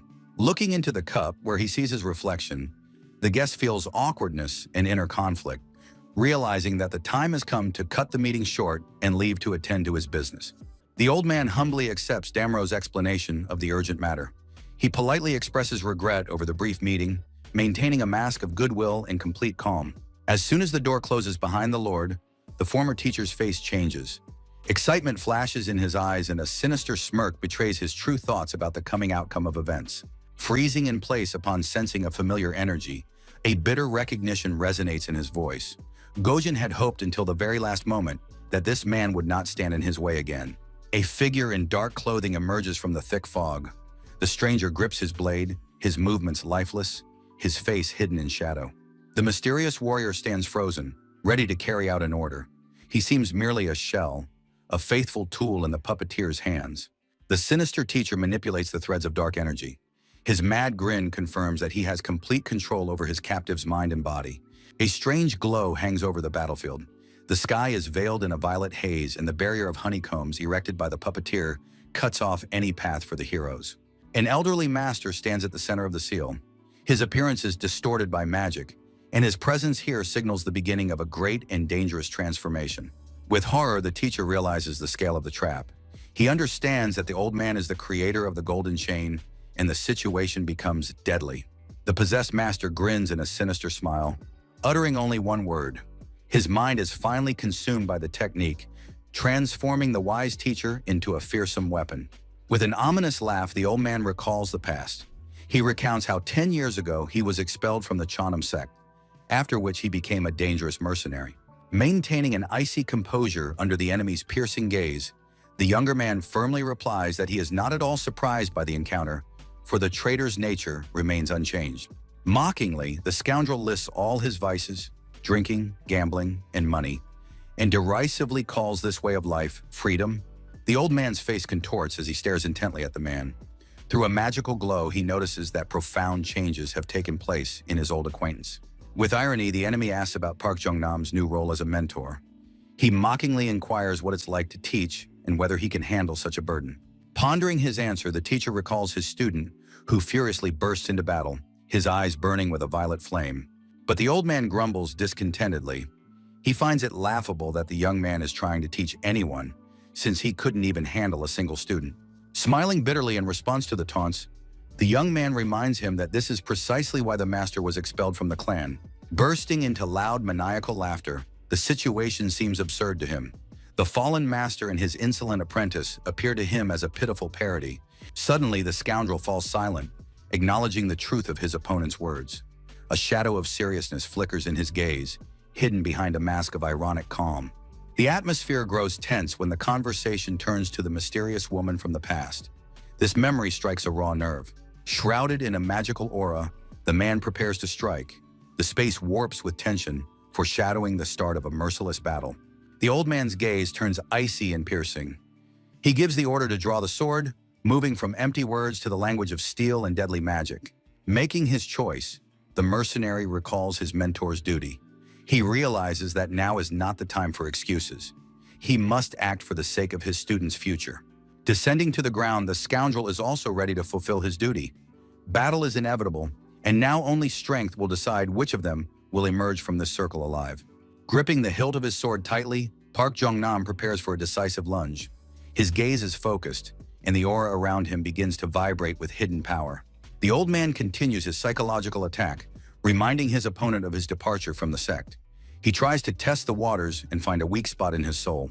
With a mocking smirk, the enemy draws his blade, illuminated by a crimson glow. He openly doubts whether the master can withstand his true power. The master responds to the provocation with icy calm. He is tired of empty talk and ready to prove through action that his skills have not faded over the years. The space explodes with a blinding purple flash. The first blow has been struck, and now only steel will determine which of them deserves the right to victory. Surveying the hall, the guys realize there is no safe place to evacuate. Unconscious people lie everywhere, and the atmosphere in the room grows increasingly oppressive. Giving the guy clear instructions, Hoyeon says they need to find Park Jong-nam immediately. A sense of foreboding grows because something is amiss outside as well. The tension reaches its peak. The attackers aren't just thugs, but professional assassins. The young man realizes the scale of the threat as he looks into his friend's eyes, filled with alarm. The determined, ghostly assassin asks his friend not to worry about him and to be extremely careful, knowing that a deadly ordeal awaits them. Pointing to the sky demon at the back of the hall, they decide to split up to take control of the situation and protect the others. Suddenly, perched on the backboard like a bird of prey, a mysterious, masked villain lurks, watching every move the Alliance members make. Swift silhouettes in dark clothing dart past the sports equipment. The enemies realize that going up against these ghostly assassins could be very dangerous. The masked assassin freezes, hiding his face behind a high collar. His cold gaze pierces the silence. In shock, the mighty fighter cannot believe that his opponents are the shields of Murim. It seems his arrogance is giving way to genuine terror. The mercenary realizes that the high pay for this job was no accident. The enormous risk is justified by the enemy's strength, but deciding to deal with everything later, the giant prepares to attack. Realizing that big money always comes at a high price, hunting down shadow agents is a deadly risk the mercenaries weren't prepared for. Mockingly watching the hustle and bustle of the crowd, the scoundrel notices that one of his opponents has just left the hall, leaving his comrades trapped. The young man stares intently into the void. He realizes he is now alone with the enemy, and there is no room for error in this battle. The mysterious masked assassin merely squints slyly, anticipating an easy victory, but he is curious about what the old man is thinking, for the assassin's true plan is only just coming into effect. Finding himself face to face with a mighty giant chained in iron, a shadow looms over the heavenly demon. At that very moment, the air begins to fill with acrid gas. The giant is enraged, for his captive has not succumbed to the gas. The boy is merely breathing heavily, muttering something. Grabbing the boy by the hair, trying to break his will, the brute orders the youth to surrender and just lie down while he's still asking nicely. In response, only a terrifying silence. The air freezes, unresponsive to the threats, while the enemy's heavy hand continues to squeeze his head. The giant's anger boils over. A red glint of fury flares in his eye. He loses his patience, unable to understand why this little man is ignoring his orders. Since the apprentice doesn't understand his words, the villain will put him to sleep himself. The giant growls, shrouded in a dark aura, preparing to deliver a crushing blow to end this farce. Watching it all from the sidelines, Hyo-yeon freezes in horror. He sees something strange. The victim isn't afraid at all, and a grin begins to spread across the face of the boy pinned to the ground. Confused, the thug doesn't understand why this weakling is smiling. His eyes widen with suspicion as he senses the situation spiraling out of control. Mad laughter cuts through the air. The boy's red eyes flare in the darkness. He thanks his enemy for setting the perfect stage for the finale. Perplexed, the giant demands an explanation, but Gyojin merely smirks. It seems the hunter and the prey have switched places at this moment. A voice from the depths of his consciousness heralds a return. The one who was once the strongest is trapped in a weak body, but now he is ready to reclaim his throne. The celestial demon seizes the giant's arm. His eyes burn with a mad flame, and an ominous smirk plays on his lips. The villain is in shock. He cannot move his arm. The boy's strength seems superhuman, forcing the seasoned fighter to grit his teeth. The masked observer screams in panic, warning the giant of the danger. He was the first to realize that they were no longer facing a helpless apprentice, but something else entirely. The air around the air vibrates with colossal energy. He swings for a counterattack, transforming into a swift shadow bearing inevitable doom. The giant's face contorts with horror. A second ago, he was in control, but now he realizes he has made a fatal mistake by awakening the true monster within this body. A powerful blow shakes the air. The young man blocks the enemy's lunge with incredible speed, seizing the initiative in this furious clash of forces. Through the slit in his hood, the killer's cold gaze is visible. He believes that actions speak far louder than empty words, crushing the enemy's will. The observer in the white mask freezes in a cold sweat. His eternal smirk no longer seems confident as he sees how easily the Titan's attack was stopped. With a muffled groan of pain, the thug's fist is clenched tightly in Gyojin's palm, and an ominous crimson energy begins to surge through his hands, foreshadowing imminent retribution. Grinning savagely, the Sky Demon mocks his opponent, declaring that letting one's guard down in a fight against someone like him is a fatal mistake. A powerful surge of energy hurls the giant backward.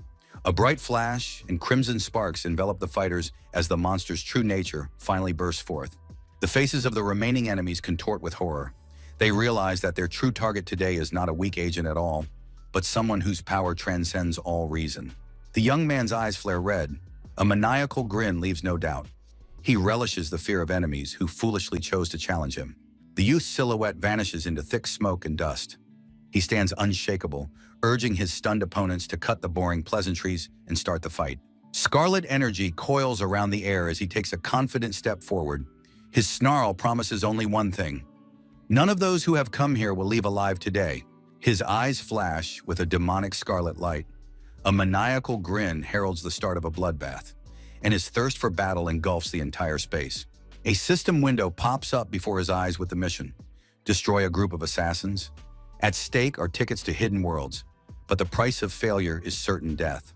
A high-level opponent descends from above onto the teacher.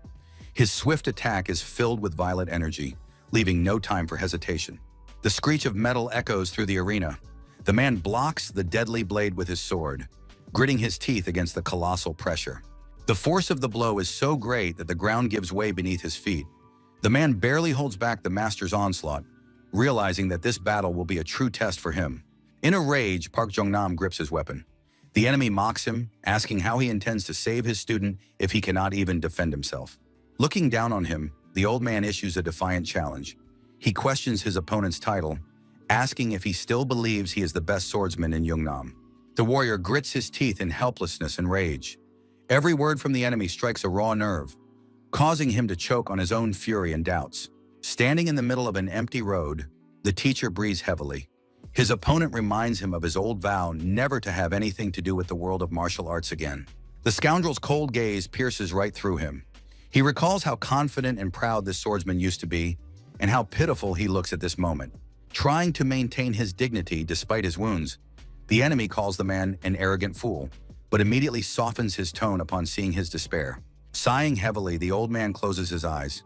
This gesture betrays his disappointment. He didn't want it to come to this, but he has no choice left. The time for mercy has passed. Taking a decisive step, the scoundrel declares that his former leniency and old friendship no longer hold any power. The air fills with violet energy. The mercenary draws his blade and delivers a death sentence. Today, the swordsman will surely perish by his merciless hand. In horror, the teacher screams, unwilling to believe what is happening. He is furious at the old man's drunken ramblings, realizing that a battle to the death is about to begin. Disappointed, the scoundrel clicks his tongue, looking at his enemy. His face is twisted with contempt, and he calls what is happening boring. Meanwhile, a group of colorful mercenaries surrounds the young man. A massive fighter with a kettlebell, a girl with a sword, and a stealthy assassin, all ready to attack. Shocked, the assassin recognizes his target. The burly warrior with red eyes and his masked partner can't believe this young man is their serious target. The scarred mercenary listens to the warning. He is cautioned about the consequences of carelessness, while the shadows of other fighters flicker in the background. With an ominous snarl, the giant warns that if the sky demon shows carelessness again and dies, his soul will find no rest even in the afterlife. 3 dangerous mercenaries surround Gyojin.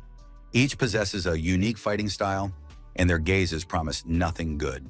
The masked assassin draws his blade and calls for battle. His cold gaze and confident movements speak of immense experience. Leaping forward, the opponents attack simultaneously from different sides, and the heir finds himself in the center of a deadly whirlwind of steel and chains. The swordswoman in red launches a swift lunge. Her blade moves faster than the eye can follow, slicing through the air as she aims to deliver a decisive blow in an instant. The agile ninja attacks from above, using his incredible speed. The young man barely has time to react to the shadows flickering in the dim light. A magical technique comes into play. A mysterious symbol flares up in the attacker's hands, creating a powerful energy pulse. At the critical moment, the young man's eyes blaze with a crimson flame. A hidden power awakens, enveloping his body in a powerful aura, and the balance of power begins to shift rapidly. The masked assassin swings his sword for the final blow, but is met with the victim's icy composure. Now the predator and the prey have finally switched places. The clash of raw power and technique produces a blinding flash. The young man blocks the attack with his bare hands, demonstrating his overwhelming superiority to his enemies. Seeing a gap in his defense, the swordswoman makes her final move, but she doesn't realize it's a trap set by someone who no longer fears death. Gojin's gaze becomes terrifying. He sees right through his opponent. The swordswoman freezes in horror, realizing that the initiative has completely shifted to the enemy. A phantom fist of pure energy rushes forward, sweeping away everything in its path. The giant screams a warning in panic, trying to save his ally from the blow. The scarred mercenary breathes heavily. His confidence has wavered, and he realizes that they are facing not just a boy, but a monster whose strength they have underestimated. A bloody aura envelops the sky demon, causing the shadows of the fighters to tremble with fear. The enemies realize that this opponent is far stronger than they could have imagined. Deciding on a desperate attack, the burly man with chains brings his weight down from above. This is his last chance to stop this madness before it's too late. The heir's aura flared like a crimson supernova, crushing the chained warrior in the concrete beneath him, while his ally recoiled in fear. The heavenly demon's incredible power blasted the floor, scattering the enemies in all directions.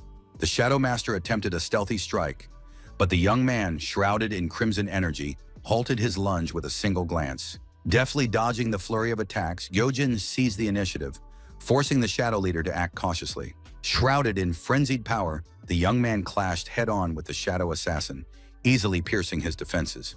Outnumbered, the enemies surrounded the heir, unaware that their army of shadows would soon fall before his true might. Mocking the heavenly demon, the assassin thought he had fallen into a trap, but his impassive expression hinted at something terrifying. Too late, the young man paused for a moment before unleashing a crushing wave of crimson aura. Suddenly, Hoyan intervened in the battle. He stepped in to protect his disciple, his energy of blue light marking the unleashing of true power, crushing everything in its path. With horror, the villain realized that his attack had been in vain, and that his victim stood unflinching in the blue glow, exuding unimaginable power. Amidst the chaos, an azure flame flared up. The Alliance member felt an ancient power awaken in his hands, causing the air to vibrate with its might. Gyojin froze in bewilderment as right out of the void, a blade began to materialize in the phantom assassin's hands, radiating a blinding, celestial light. The villain's face contorted with primal terror. He recognized that glow, and the legendary energy of which myths were woven had become reality. With a single confident movement, the man seized the shining spear. Now he was once again the owner of the artifact capable of crushing mountains. The shining treasure appeared before his eyes, a sacred object of incredible value. Time stood still as the true gift revealed its form. Legend has it that the secret technique and the creation of the ultimate weapon were accessible only to the leader of the Alliance and the descendants of the great blacksmith Gwaja, who forged it in secret from all. The final stage of selection into the Phantom Assassins was a trial. Only those chosen by the shining treasure could pass it. The tension reached its peak. The trial was harsh, and those not chosen by this mystical blade would forever lose the right to call themselves the Shield of Muram. In terror, the bruiser screamed, urging his accomplices to get out immediately. The ancient power had spiraled out of control, threatening to destroy all life in the hall. A lightning-fast attack pierced the air. The force was so great that the ordinary warriors didn't even have time to realize how their dreams of becoming assassins had turned to dust. The masked opponent was stunned by the young man's incredible skill. How dare this insolent upstart so easily dispatch the elite fighters of the Secret Order? Rage consumed Hoyon. He would not tolerate disrespect for his path. Deadly energy surged through his body, preparing to crash down upon his enemies. The wounded assassins watched in helpless rage as their superiority crumbled. This guy turned out to be a true monster whose strength knew no bounds. A cold voice rang out like a death sentence. From now on, anyone who dared to violate the unshakable laws of Muram would be mercilessly wiped from the face of the earth. With a maniacal grin, the young man unleashed his true power. The energy of Muram filled the air, heralding the dawn of a new era where only the strongest would rule. A sharp blade plunged into the ground, spattered with the blood of the fallen. The heavy atmosphere of battle thickened, foreshadowing the end of this grueling and brutal confrontation. Wounded but unbroken, the man gripped the hilt of his sword with his last ounce of strength. His gaze betrayed an unshakable determination to see this dangerous undertaking through to the very end. The old master burst into an ominous laugh. He acknowledged his student's skill, noting that the young man had finally begun to recall the true essence of his destiny.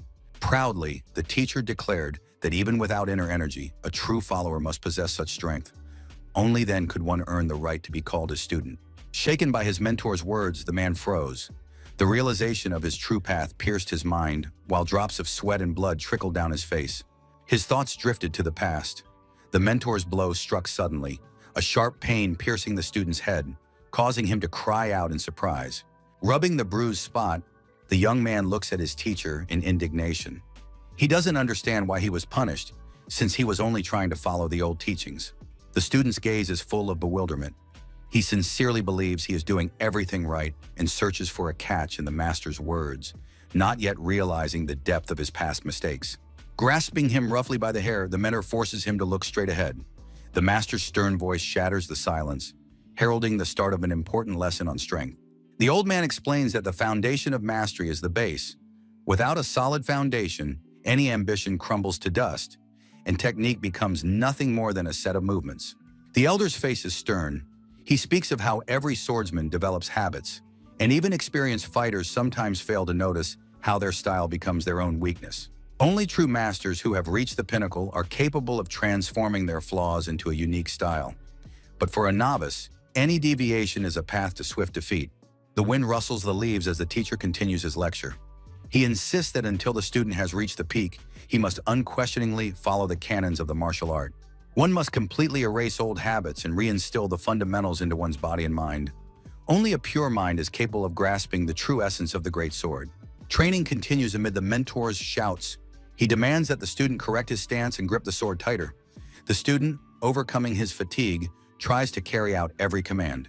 Realizing how greatly he had misjudged his own strength, Park Jong-nam grips the sword hilt. He wonders why the enemy decided to grant him such a valuable lesson. Despite the opponent's status, the warrior cannot deny the value of the knowledge he has gained. He carefully analyzes every word, searching for a way to survive this battle. The old man merely grins mockingly. He is certain that even a moment of insight will not save the youngster, and he is amused by the very thought that such a clumsy fool calls himself a warrior. With mockery, the master says he could not bear the shame if someone with such technique called himself his disciple. These words cut deeper than any sword. Breathing heavily, the man realizes the bitter truth. He recalls the reputation of his mentor, a troublemaker whom even the great Chanam school could not subdue. This master was a legend. His mastery of the sword was unmatched, and the fame of the brilliant teacher who had raised heroes resounded throughout the entire Middle Kingdom. The student hung on every word, hoping to grasp the truth. He believed that this lesson would be the key to the unprecedented power he had long dreamed of. But the mentor merely watched the young man's attempts coldly. There was no pride in his gaze, only disappointment in the abilities of the one standing before him. The air rang with the power of true technique. Do-yeon struck with such speed that the naked eye could not follow it, demonstrating the gulf in their strength. The old man merely smirked, watching the futile efforts. To him, this fight was nothing but a game, a boring spectacle unworthy of a true warrior's attention. With a sneer on his face, he prepared to utter the words that would forever change the young man's life. His cruel laughter foreshadowed a swift and painful end. The lone figure beneath the willow looked pitiful. Here in the silence of nature, the young man had often indulged in dreams of recognition, which had now crumbled to dust. Tears of despair rolled down his cheeks. Every word from his teacher, full of contempt, left deep scars on his heart that would not heal for a very long time. The mentor's heavy footsteps drew nearer. He was not coming to comfort, but to finally trample the last remnants of hope in the soul of his weak student. Broken and humiliated, the boy curled up into a ball.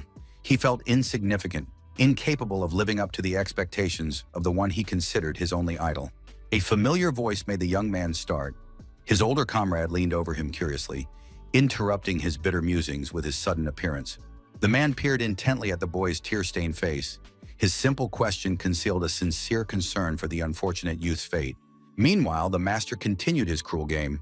Clicking his tongue, he mocked the weakness of others, reveling in his own superiority. A momentary look of astonishment flashed in Do-yeon's eyes. He hadn't expected anyone to have the speed and willpower to react to his deadly lunge. A powerful wave of energy shook the air. The clash of the two techniques produced a blinding flash, marking the beginning of a fierce battle. With a mysterious smile, the old man emerges from the violet mist. His calmness is unsettling, and the light swing of his sword speaks of years of mastery and strength. The young warrior froze in astonishment. In his hands shone a legendary treasure, whose power bathed everything around in golden light, demanding resolve. The villain's face twisted into a sinister grin.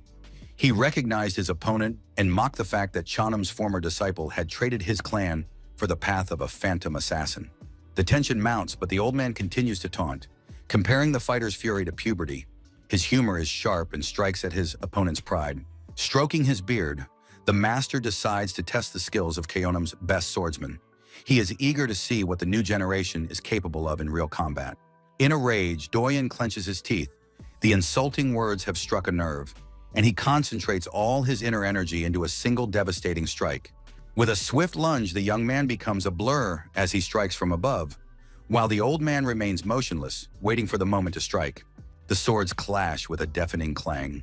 Sparks fly in all directions, and the opponent's faces are mere centimeters apart in the heat of battle. The old man merely shakes his head, seeing the undisguised malice in the young man's eyes. He is disappointed by how venomous and full of hatred the young man's heart has become. Sighing, the master says that his opponent was once a sweet child. These words are the last straw, provoking him into a decisive, deadly lunge. With a lightning-fast circular strike, the villain unleashes a wave of crimson-violet energy that fills the entire space around him. The young man's eyes, blazing with demonic red fire, flash in the shadows, betraying his thirst for blood and his deepest contempt for his opponent. Using the treasure as a living shield, Do-yeon breaks through the lingering, magical veil, stepping out of the line of the new attack. The old man meets his opponent fully armed, parrying a straight thrusting attack. Despite the fierce battle, a light, serene smile plays on his face. The fight escalates into a frenzied melee. The men's swords clash, generating cascades of golden and violet sparks at high speed. The opponents freeze in tension as the enemy prepares a swift lunge. The air crackles with the thirst for swift retribution. A powerful burst of energy blinds the eye. The old man delivers a crushing blow from above, seeking to crush his opponent with sheer force, the ground trembling under the pressure of this furious attack. Avoiding a head-on collision, the young man maneuvers through the air. His movements are swift and chaotic, and his eyes betray a determination to survive at any cost. Bursting into a malicious laugh, the villain sees in the boy's audacity only a repetition of the mistakes of the ghostly assassin's master. Insults fly true to their mark. A bright flash cuts through the air. The golden glow of the sword collides with a violet haze, the energy resonance reaching its peak. I freeze in shock. The man can't believe his eyes. The warrior's weapon has literally dissolved into thin air right in the middle of his swing, and that split second of confusion changes the course of the battle. A blinding beam pierces the arena. The old man barely has time to realize what has happened as his pupils constrict in fear. The unexpected technique has caught him off guard. Frozen in silent horror, the witness's face reflects the shock of the power he has witnessed. He realizes that a new chapter is unfolding before his very eyes. The villain rapidly closes the distance, moving behind the enemy's back. His cloak flutters in the wind, and steel glints in his hands once more, ready to strike. The surprised old man breathes heavily, acknowledging that the phantom assassin has indeed managed to surpass his mentor. The enemy admits he has never seen such a way of using the treasure, while Doyon is disappointed that he only caught the hare. Staring intently at his opponent, the villain makes no secret of his admiration. The hero's technique truly impresses him. Breathing heavily, the young man grips the gleaming blade. It is clear that wielding such immense power demands a colossal toll and is literally tearing his body apart from within. Ban Shang mockingly calls out to his opponent, demonstrating his superiority. He is confident that the unattainable rank of the transformation realm will become an insurmountable wall for his enemies. Making a swift lunge, the master easily reads the young man's intentions. He sees right through all the tricks and realizes they are trying to lure him into a carefully laid trap. The tension reached its peak. The scoundrel's icy gaze pierced the young man right through, every movement predicted in advance. With nothing but a contemptuous smirk, the scoundrel watched the younger men's indecision. A heavy silence hung in the air, and a terrifying suspicion about his plans flashed through his mind. With icy contempt, the old man gazed at his opponent. To him, affection was nothing but a burden, turning a great warrior into a pitiful semblance of a master. Bleeding profusely, Park Jong-nam was at the end of his strength. The master's gaze was fixed on him like the tip of a sword, ready to deliver the final fatal blow. In the heat of a brutal battle, where every second decided everything, the man suddenly realized that the ghostly assassin was risking his own life for him. The teacher is only dragging Doyon down. The bitter thought echoed in his soul. He felt like an unbearable burden, one that might cause his teacher to die today. Breathing with difficulty, the teacher begged his former student not to worry about him and to use his power to the fullest. But in response, the man heard words that forever changed his understanding of the true bond between people. He had already taught the phantom assassin everything there was to know. Before his eyes flashed the days of their peaceful past under the old willow tree. There in the silence of the fields, bonds had been forged that could never be broken. The little boy sobbed, choking on his apologies. At that time, he did not yet know that his weakness and sincerity had become the meaning of life for the master, and not merely a burden. Calmly, the mentor said that men do not cry over a single defeat. He saw in the loss not a disgrace, but a lesson that would make his students strong. Sobbing, the child tried to justify himself. He blamed his emotions and impetuosity, believing he had disgraced the name of the Canaan school. His heart was full of bitterness. Smiling gently at his frantic gestures, the teacher knew that true wisdom comes not through victories, but through understanding one's own mistakes. A warm hand rested on the student's head. This simple gesture meant more than any words. The teacher urged him not to hide his tears, but to draw valuable experience from this pain. In any situation, always control your emotions. This precept was to become the foundation. The master taught Doyon that anger and fear are the worst advisors in battle. The young man's gaze flashed with determination. From that moment on, he always controlled himself and never lost his composure. Like a true phantom assassin, his calmness is his sharpest weapon, capable of piercing any darkness, and he is ready to fight for his former mentor. A golden glow enveloped the young man. He is always ready to stand in defense of those dear to him. The young man knows that protecting others does not mean being weak. His struggle means being Muram's shield to bring justice, punish evil, and safeguard the world. It is precisely to bring justice that the phantom assassins were created. This is their sacred duty. With a venomous smirk, the old master mocks his opponent's weakness. He is certain the young assassin will fall. The tiger's golden aura envelops the warrior, and while he acknowledges his lack of strength, this is not defeat, but merely the realization of how long a path of self-improvement lies ahead. The exhausted teacher was pleasantly surprised by his student's efforts, while the student realizes that if he loses now, the innocence behind him will perish. The student's face fills with pride. He is ready to fight to the end and will not back down before some pathetic old man. Meanwhile, in another hall, a magical dome covered the space. The trap they had created themselves snapped shut on the villains. The tension in the hall reached its peak. The enemies surrounded the two young men, preparing for the decisive blow. The white-haired companion, panicking, suggests they flee. Seeing the overwhelming power of their supposed victims, fear paralyzes her. Agreeing with the girl, the bruiser orders one of the mercenaries to do something immediately. The masked fighter displays a rare artifact. In his hands glows the capsule of the Great Soul, a dangerous treasure capable of changing the outcome of any battle. Frozen in shock, the scoundrels see the legendary object. They cannot believe their eyes, and the villains' faces are contorted with genuine horror at the artifact's power. Enormous energy pulses through the air. The pill grants incredible power, but the price is high.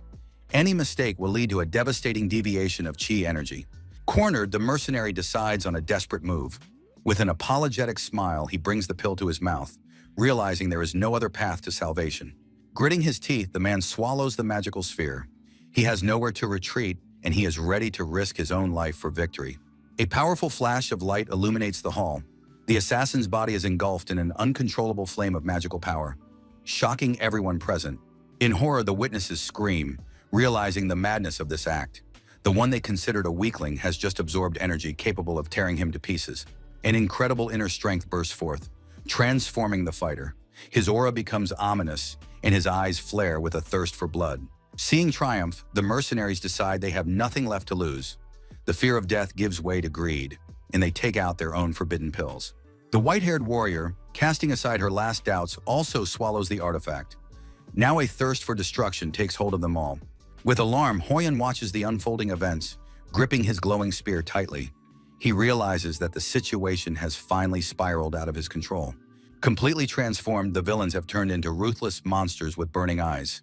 Surrounding their target, they freeze in anticipation of the order for the final attack. The assassin's eyes flashed crimson as he unleashed his true power. His chilling words left no doubt that the youth should expect no mercy. The assassin pounced on his target like a violet bolt of lightning. The student barely had time to dodge, feeling death itself fly past him. At the decisive moment, the young man intercepted the enemy's blade. His fist, engulfed in crimson flame, clashed with the villain's power in a fierce and violent confrontation. Frozen in shock, Hoyan realized the colossal gap in speed. His eyes could barely follow the trajectory of this superhuman opponent's movements. Rage overwhelmed the young man, and his gaze filled with determination. Through clenched teeth, he vowed that this fight would be the assassin's last, whatever the cost. The mercenary's face contorted into a frenzied snarl, and the veins on his skin bulged with an excess of dark mana. He was ready to deliver his final blow. A gigantic energy dome hung over the academy building. Now everyone was trapped, cut off from the rest of the world. The two assassins began their deadly dance. Their blades crossed in the air, creating an impenetrable wall of steel and magical sparks. The fight shifted into a phase of rapid lunges. Crimson trails from the swords sliced through the air as the young man desperately tried to find a breach in the two shadows' defense. The Sky Demon found himself at the center of a magical vortex. The scoundrels circled around him, preparing a coordinated attack from both sides. He clenched his teeth in frustration. Not only were the enemies before him incredibly strong, but Gyojin sensed something even more terrifying and vast nearby. In the distance, a mysterious silhouette appeared, shrouded in a powerful purple aura. Its fighting spirit was so overwhelming that it could be felt even through the academy's barrier.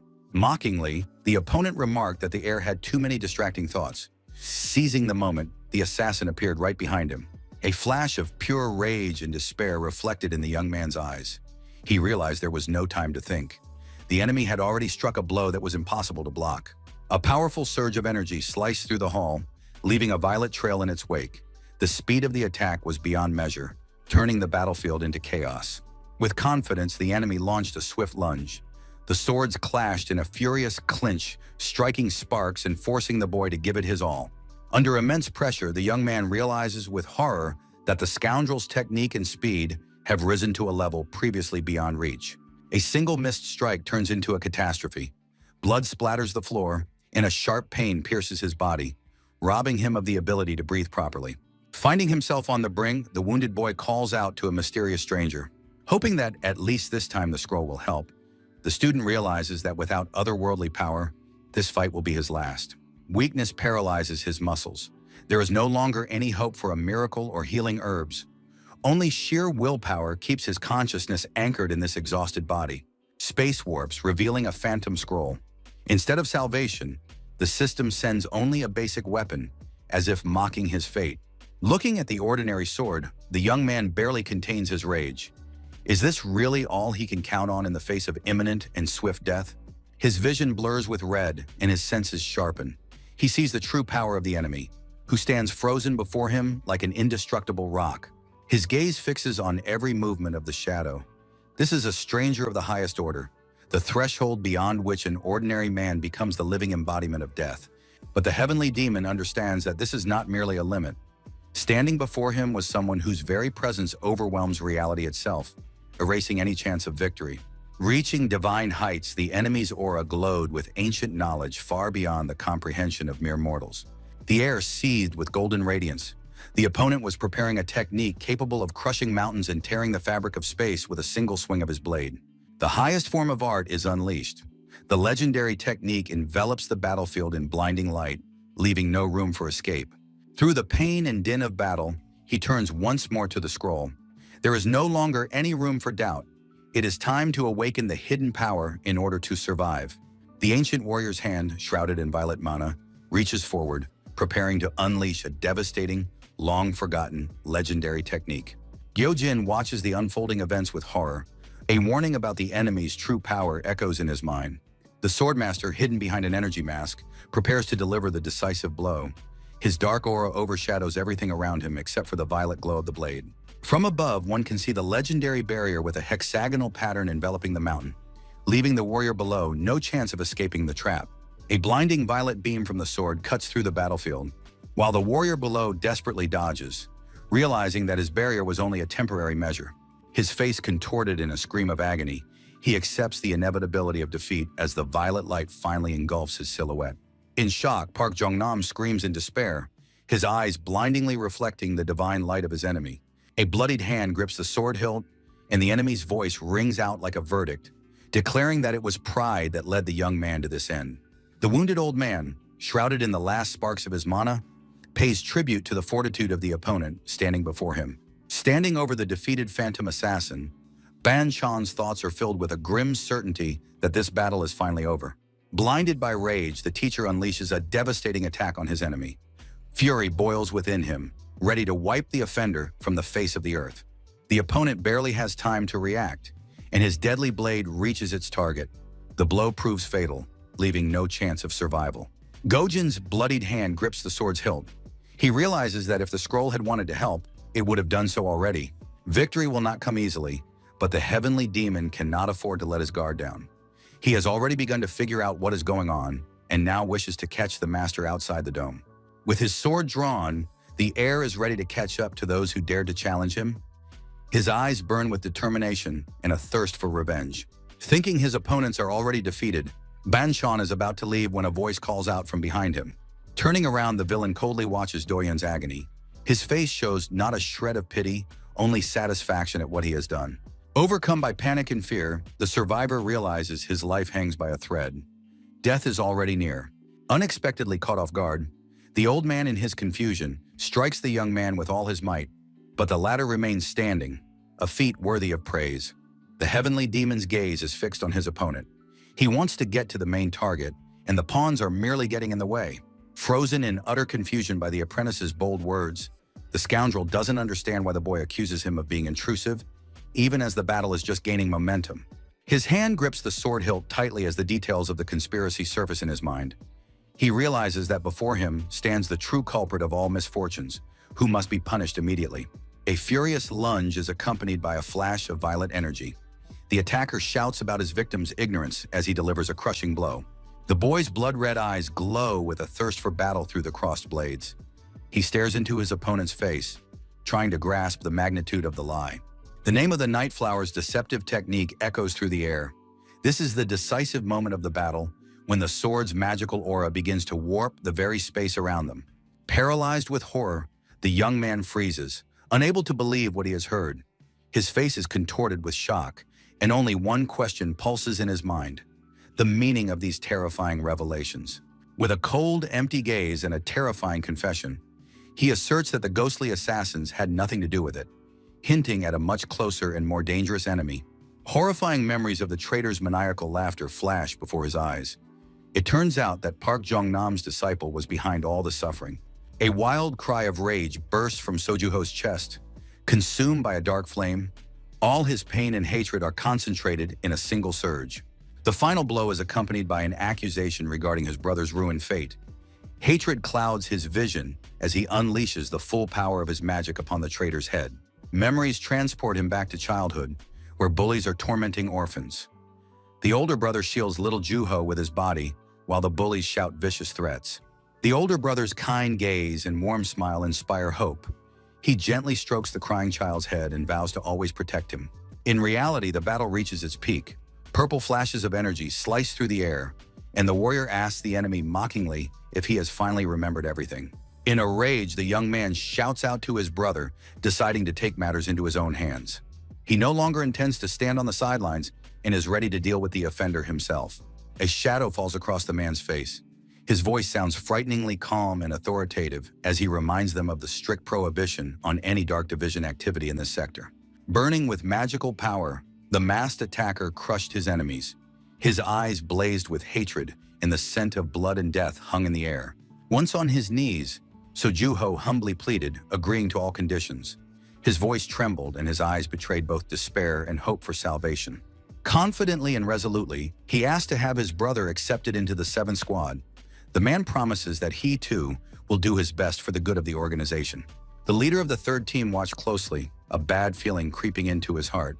Realizing that Sojuho had come too late, and now his gaze expressed only despair and pain, he had lost everything, and there was no longer any room for joy in his life.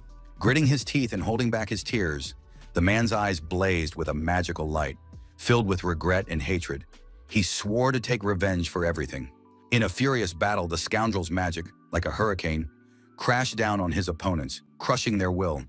He was invincible, and his power was unmatched. But the mercenary's attack was repelled, and the assailant, using the fog and darkness, began to retreat, leaving behind only fear and chaos. In a panic, unable to protect his brother, Sojuho attacked unsuccessfully, but the heir noticed him, and fear of the unknown crept into his heart. With hatred in his eyes, the villain, shrouded in darkness, swore to avenge all the humiliations, and his revenge would be terrible.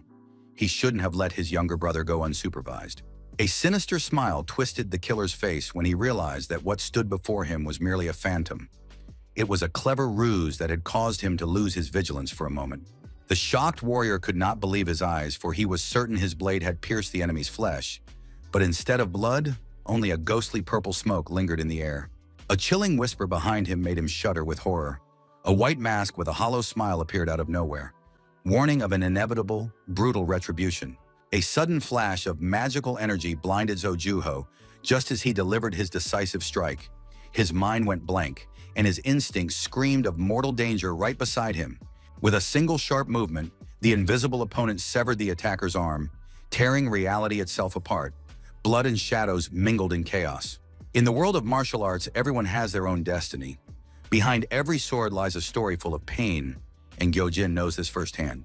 Every step a warrior takes leaves a mark on history. The heavy footsteps on the blood-soaked ground mark the beginning of a path where there is no room for doubt, only forward movement. Memories of past battles flash before his eyes. The masters of the past staked their lives, fighting to their last breath for great goals and ambitions. A furious cry shatters the silence. This is not merely a battle, but a desperate quest to prove one's rightness, when the only argument left is the sharp edge of a sword. With a look full of pain and shock, the opponent realizes he has encountered a force that cannot be ignored, and this truth shines through the blood on his face. Shrouded in a crimson aura, the disciple offers no empty consolation to his enemy. His gift is the highest form of recognition one master can bestow upon another in combat. True respect is demonstrated in an honorable duel. The time for words has passed, and now is the moment for the final chord, where steel must confirm the warrior's steadfast spirit. A swift lunge cuts through the air. The two fighters clash in a deadly dance, where sparks and blood merge into the single rhythm of a decisive confrontation. The heavenly demon's gaze grows cold and focused. He finally chooses his destiny, casting aside all that is superfluous. The opponent's sword is crystal clear. Every minute of grueling training is visible in it. This sincerity in battle speaks more about a person than any promises. Gyojin confidently attests to years of perseverance. The opponent trained day after day, repeating the same movements, transforming his body into perfection. And therein lies the weakness. Ordinary techniques no longer work when the opponent reads every move. Old methods only shackle the warrior, preventing him from reaching his peak. True strength demands freedom. The young man awakens the true potential of his art to show the world a power that knows no boundaries or old rigid rules. The body remembers every blow, but straightforward honesty loses to cunning. A deadly lunge always prevails over those who believe too much in the fairness of combat. Sojuho's world crumbles in an instant. He cannot believe that his perfect defense was shattered so easily, and that reality turned out to be far harsher. The heir's movements are incredibly fast. His attacks slice through the air, leaving behind only blood-red trails and flashes of deadly energy. The hooded opponent finds himself trapped. Bright lines of cuts entangle his body, foreshadowing an inevitable end. Delivering the decisive blow, Gyojin uses the Nightflower's deceptive technique. The space around him warps from the sheer power, and the enemy finally loses the initiative. A scream of pain rings out.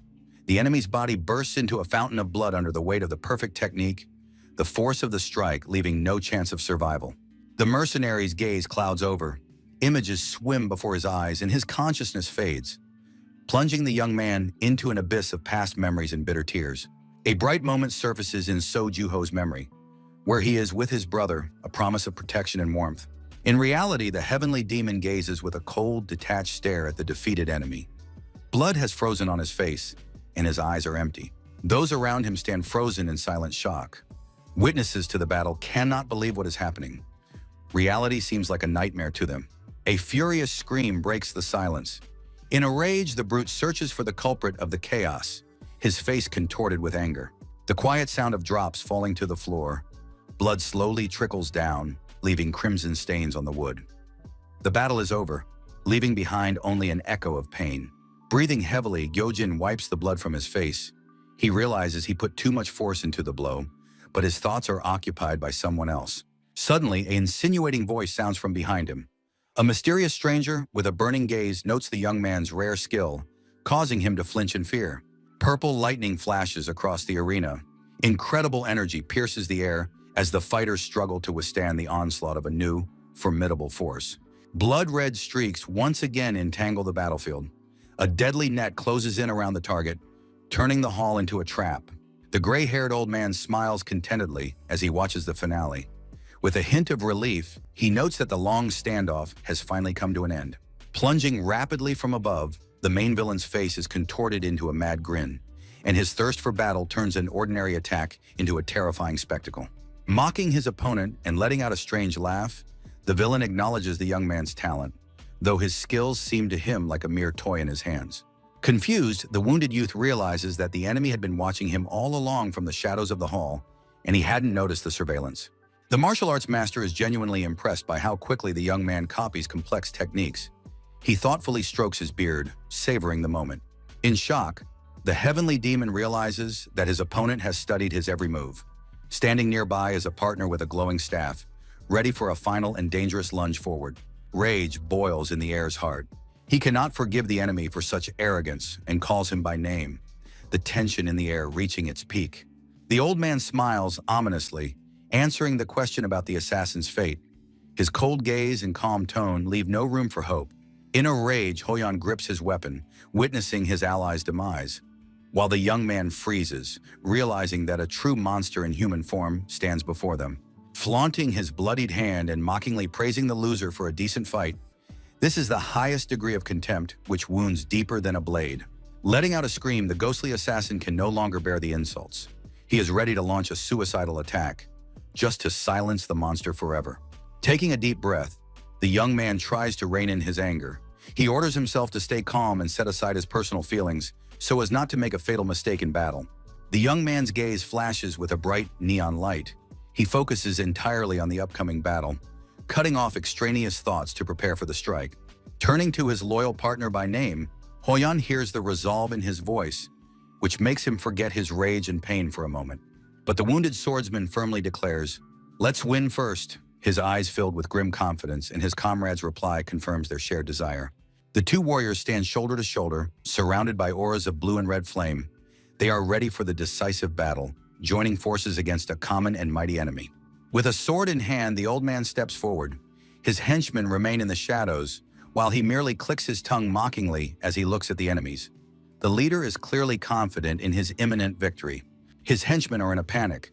The huge brute and the swordswoman scream that the situation is out of control, for their masked ally has fallen, and they are terrified by the young opponent's strength. Ordering his men to step back, the leader admits that the boy is stronger than he seems at first glance, but forbids the gang from helping him. Making a swift leap upward, the air trembles with his thirst for blood. Ban Chan shouts at his fighters to watch his technique and triumph closely. The old man's face is contorted into a maniacal grin. He sternly warns his subordinates one last time not to interfere under any circumstances. This battle belongs to him alone. The heir's gaze is intensely focused. The enemy rushing toward him is reflected in his eyes, and he is ready to strike back and end this battle in an instant. A powerful clash of energies erupts. The old man's violet aura meets the young man's blue flame, and the ground beneath the fighter's feet cracks under the immense pressure. The swords clash with a ringing sound. Gyojin deftly parries the lunges, and his movements are faster than lightning. The old man begins to realize that he faces a formidable enemy. In a rage, the burly henchman grits his teeth. He is furious at his boss's stubbornness, who risks his life for the sake of pride by forbidding them from entering the fight. An incredible dance of blades begins. Sparks fly in all directions, and the fighters move at the limit of their abilities. Every move they make carries the threat of death. Smiling, the old man blocks yet another lunge. He is disappointed by his opponent's strength and demands more. Launching a furious assault, the mercenary leader's strikes grow faster, shouting in the heat of battle for the other to show him his true power.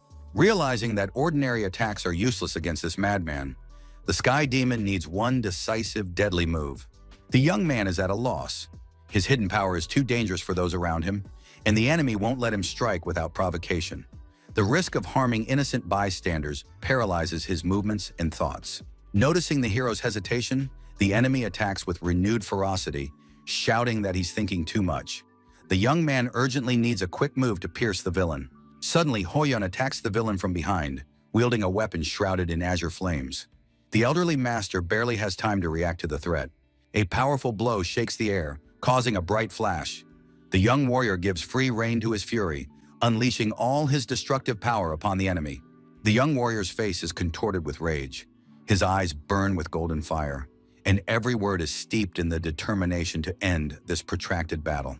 Smiling as he parries the lunge, Banchan sees a gap in the youth's defense and warns that such a reckless attack will backfire on him. The master watches his enemy's movements closely.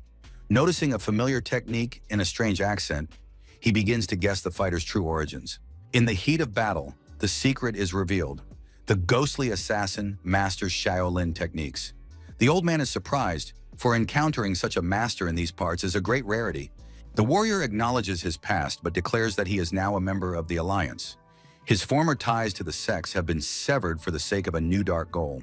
The old man bursts into enthusiastic laughter. The chaos and unpredictability of the Murim shields ignite his excitement, turning the deadly clash into a game. Mocking the Korean fighters, Banchan calls them predictable. The appearance of such an unusual opponent gives him the long-awaited thrill of battle. A wounded youth with a bloodied face and crimson eyes interrupts the torrent of words. He thirsts for blood and suggests they finish their conversation in a grave. Jojin urges his ally to focus on their common enemy. In the heat of battle, they decide to join forces to first defeat the Mad Master.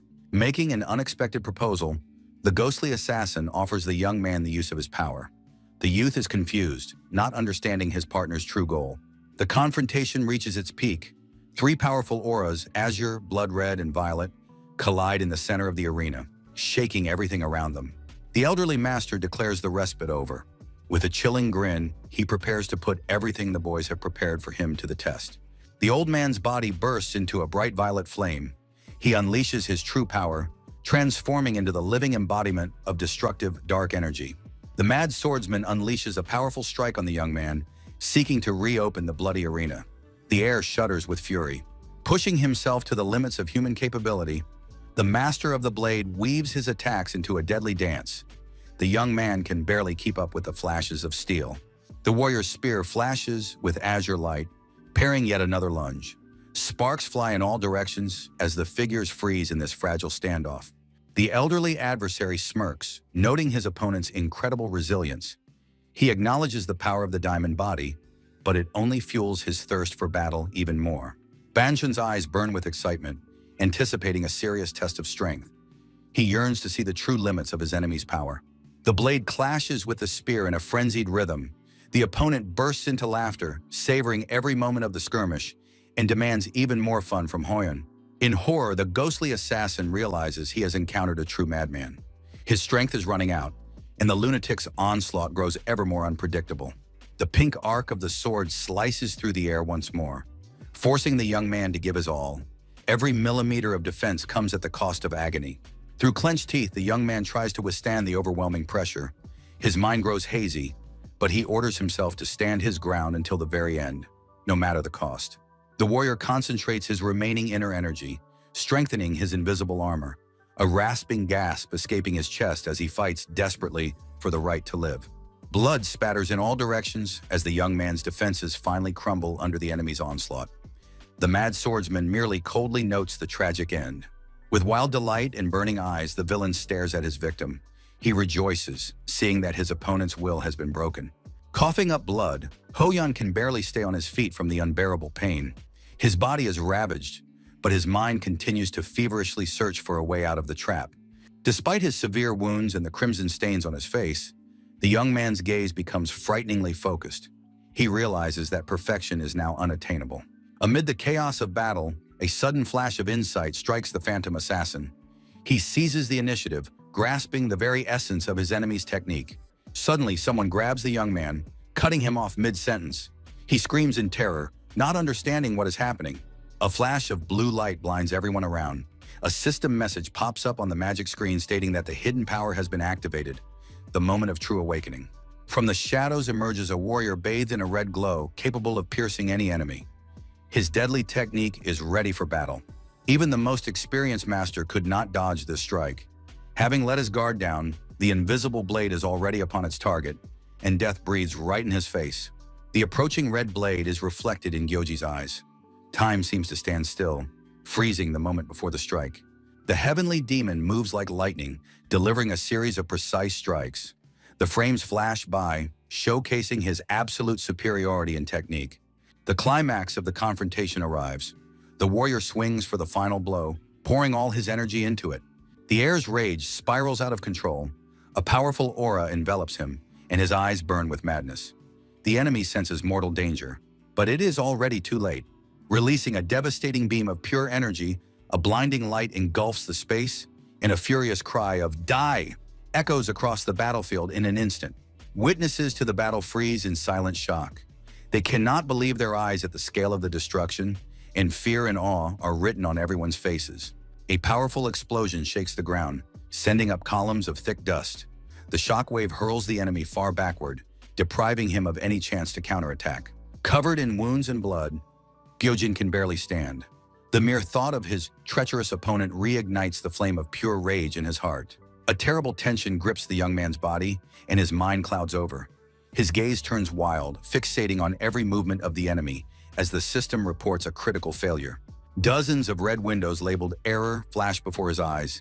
An unknown force overloads his consciousness, causing panic and chaos. The mercenaries watch in horror as the battle unfolds. Banchan is wounded, but his opponent is also at the end of his strength. Everyone understands that a single misstep will lead to death. Spotting a gap in the enemy's defense, their hearts race, adrenaline surges, and the scoundrels realize this is their only chance to deliver the decisive blow. Frozen in horror, the partners recall their master's stern command not to intervene, no matter what happens. But watching this slaughter becomes unbearable. The heavenly demon grits his teeth in rage. The old man turned out to be far tougher than he seemed. But after such a devastating strike, the opponent is still standing. The blade pierces the flesh. Spatters of blood stain the battlefield. The brutal exchange of blows reaches its peak. Neither intends to back down. The price of this battle is life itself. Overcoming excruciating pain, the young man lets out a furious roar. His body is ravaged, but his will is unshakable. He is ready to go all the way. Spitting out blood, Banchan acknowledges the youngster's strength, but declares that the game is now over and there will be no more mercy. An aura of madness envelops the master. He vows to tear his opponent to shreds. The air vibrates with the thirst for blood emanating from this monster in human form. The spectators panic. The master decides on a desperate measure, drawing his legendary third sword, a sign of swift and inevitable death. The blade bursts from its sheath, shrouded in dark energy. Ancient power awakens, heralding the end. With a final cry of hatred, Gyojin lunges forward, his eyes burn with nothing but determination. He stakes everything on this moment, hoping to slay the bastard at any cost. Descending into madness and shouting a death sentence, the old master is certain that his third sword leaves no survivors. A devastating explosion of energy occurs. The dark flame of the blade meets desperate resistance, and the earth trembles. The smoke gradually dissipates, revealing the aftermath of the clash. Amid the chaos, Bonchong freezes, breathing heavily. The old man is perplexed. A mysterious sword has appeared out of nowhere before him. The master senses the danger emanating from the weapon and does not understand whose will summoned it to this battle. Gripping the hilt of the new blade resolutely, despite his wounds, the scoundrel is ready to continue the dance of death. His grip is firm. The old master realizes with horror that the weapon seems to have grown into the ground. He pulls with all his might, but the blade does not yield, causing the warrior to tremble with helplessness. A sudden flash of violet aura knocks the old man's hand away. Destructive power concentrates at a single point, preventing the stranger from even touching the ancient steel. The stunned swordsman retreats, staring at his palms. Genuine fear of the unknown power is evident in his eyes.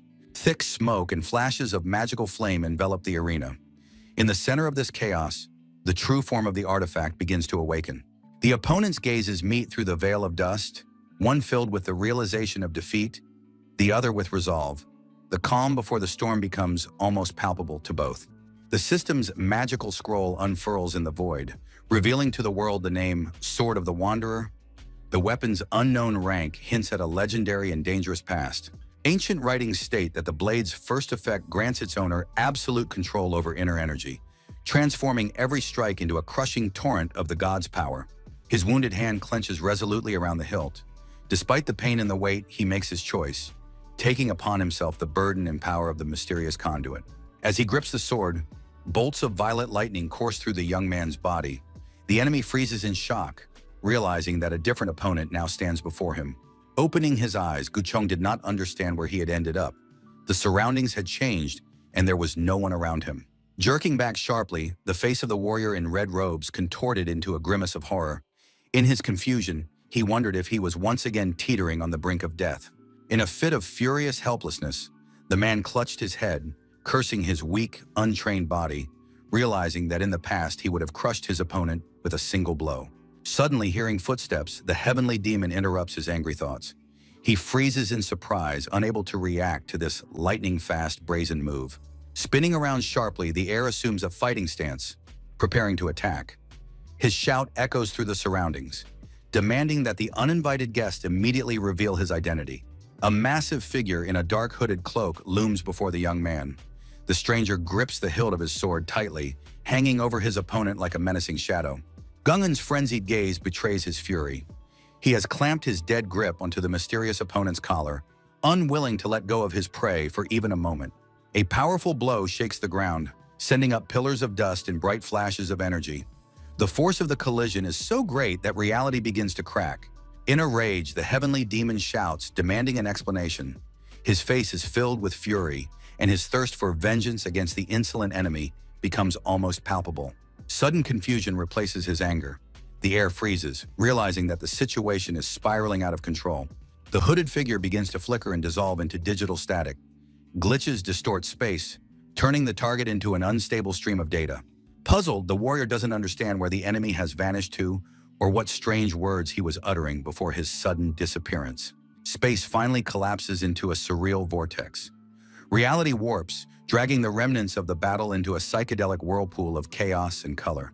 Amid the violet mist stands a young man, wounded but unshaken. He clutches a phantom blade that radiates a powerful magical aura of the ancients. Gyojin's crimson eyes convey an icy resolve. There is no fear in this gaze, only cold calculation and a readiness to see the task through to the very end. In the reflection of his pupil, the end is visible. A bloodied warrior raises his sword for the final blow. Banshin stares in amazement at his palm. He is stunned that the legendary blade refuses to obey his will.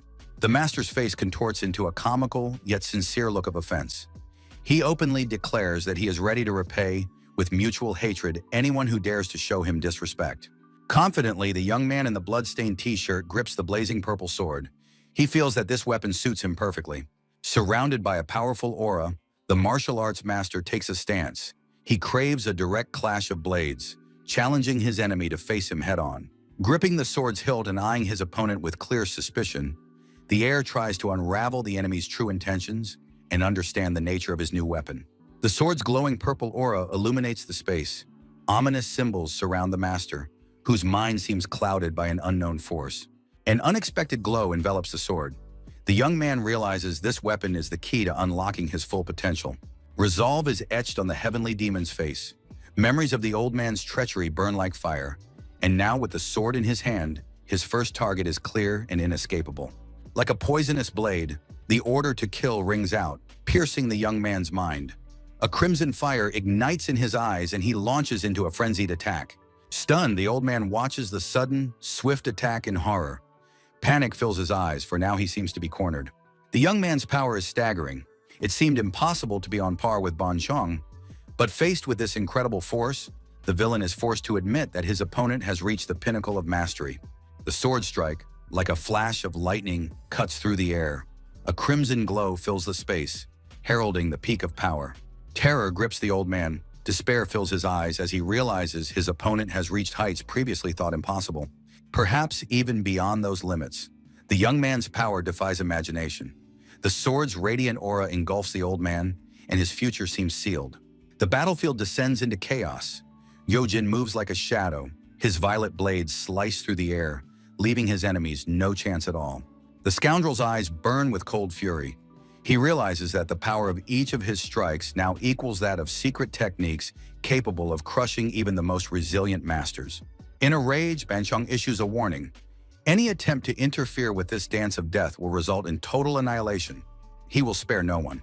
The blades clash in a blinding flash, sparks flying in all directions as two incredible forces collide in a head-on attack. The speed of the battle defies human perception. The young man and his enemy exchange blows faster than lightning, leaving behind brilliant streaks of energy. The swords clash as if in a dance, and the opponent's gazes are as sharp as their blades. Bleeding profusely, the Sky Demon makes a desperate, powerful lunge, concentrating all his remaining mana into the tip of his violet sword. A colossal explosion of energy erupts in the center of the hall. The two opponents clash in a deadly duel, creating a wave of light. The enraged mercenary, unable to contain his emotions, clenches the chains in his hands furiously and shouts curses at the mad monsters who have caused this chaos. As if by magic, a protective sphere, the treasure shield appears around the ghostly assassin and his comrades. This barrier must save them from certain death. Despite his desperate resistance, Ban Chong loses the duel as his opponent with the purple sword delivers a crushing blow.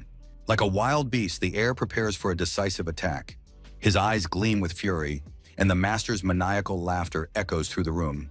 In a panic, the mercenary watches as the dome collapses. He realizes with horror that this battle is on the brink of defeat. Even the legendary Golden Chain Formation is powerless to withstand the assault, and the bruiser realizes just how dangerous this is. Struggling to steady the tremor in his hands, the old man looks at his blood-stained sword. He is in turmoil. His trusty weapon has failed to harm the young man. An unexpected turn of events. Gyo Jin, gravely wounded, clutches the hilt of his sword with his last ounce of strength, struggling to suppress a cough as a trickle of blood flows from his mouth. The master looks at the young man with doubt. He wonders if this boy is strong enough to harness the colossal power hidden within his body. Suddenly, the old man breaks into an anticipatory, sinister smile. Despite his wounds, his eyes gleam with the excitement of a true master who has found a worthy opponent. The mercenary sincerely admits that he craves a new battle. He wants to see the heir at the peak of his form and fight him again, using every ounce of his energy. The shocked bruiser watches the scene unfold, calling his opponent a mad old man, while the latter confidently declares that soon the boy will become the one who can surpass him. Frozen in genuine astonishment, the giant stares intently at the scene, asking himself only one question. Could this child really be that strong? Recognizing that the youngster's triumph is possible only in the future, Ban Chong says that right now he is weak and time is running out inexorably. The cruel truth cuts deeper than a blade in this battle. A smirk freezes on the opponent's face. He is confident in his superiority, throwing down a defiant challenge that the other won't be able to reach him. The gulf in strength seems insurmountable, but the master's fury flares like a crimson flame. The spirit of the serpent awakens behind him, and his eyes betray a verdict, a promise of death here and now. The decision is made and there is no turning back. The young man's gaze shifts, filling with icy resolve, every drop of blood on his face only confirming his readiness to go all the way. The clash of two legendary techniques shakes reality. Ban Chong uses the Heavenly Companion's secret-hearted sword technique, and the snakes intertwine in a deadly dance. Gripping the sword more firmly in his hands, Gyo Jin declares his difference from mere mortals. His nature is different, born in the flames of trials and ancient secrets. In pursuit of absolute power, the heavenly demon has cast aside all doubt. Every movement is imbued with the will to win, and he is ready to pay any price. Energy bursts forth, filling the entire space around him. There is no longer any room for fear. A rebirth begins, transforming yesterday's apprentice into a true god. The final surge cuts through space with bright flashes. Incredible power crashes down upon the enemy, proving that the limits of what is possible exist only for the weak of spirit. To seize his power, the heavenly demon never hesitated. His faith is his strength. His goal is to kill and steal. The darkness within him thickens, transforming into an unyielding will. Now he has become the embodiment of retribution and chaos. Despair drives the heir to unimaginable deeds.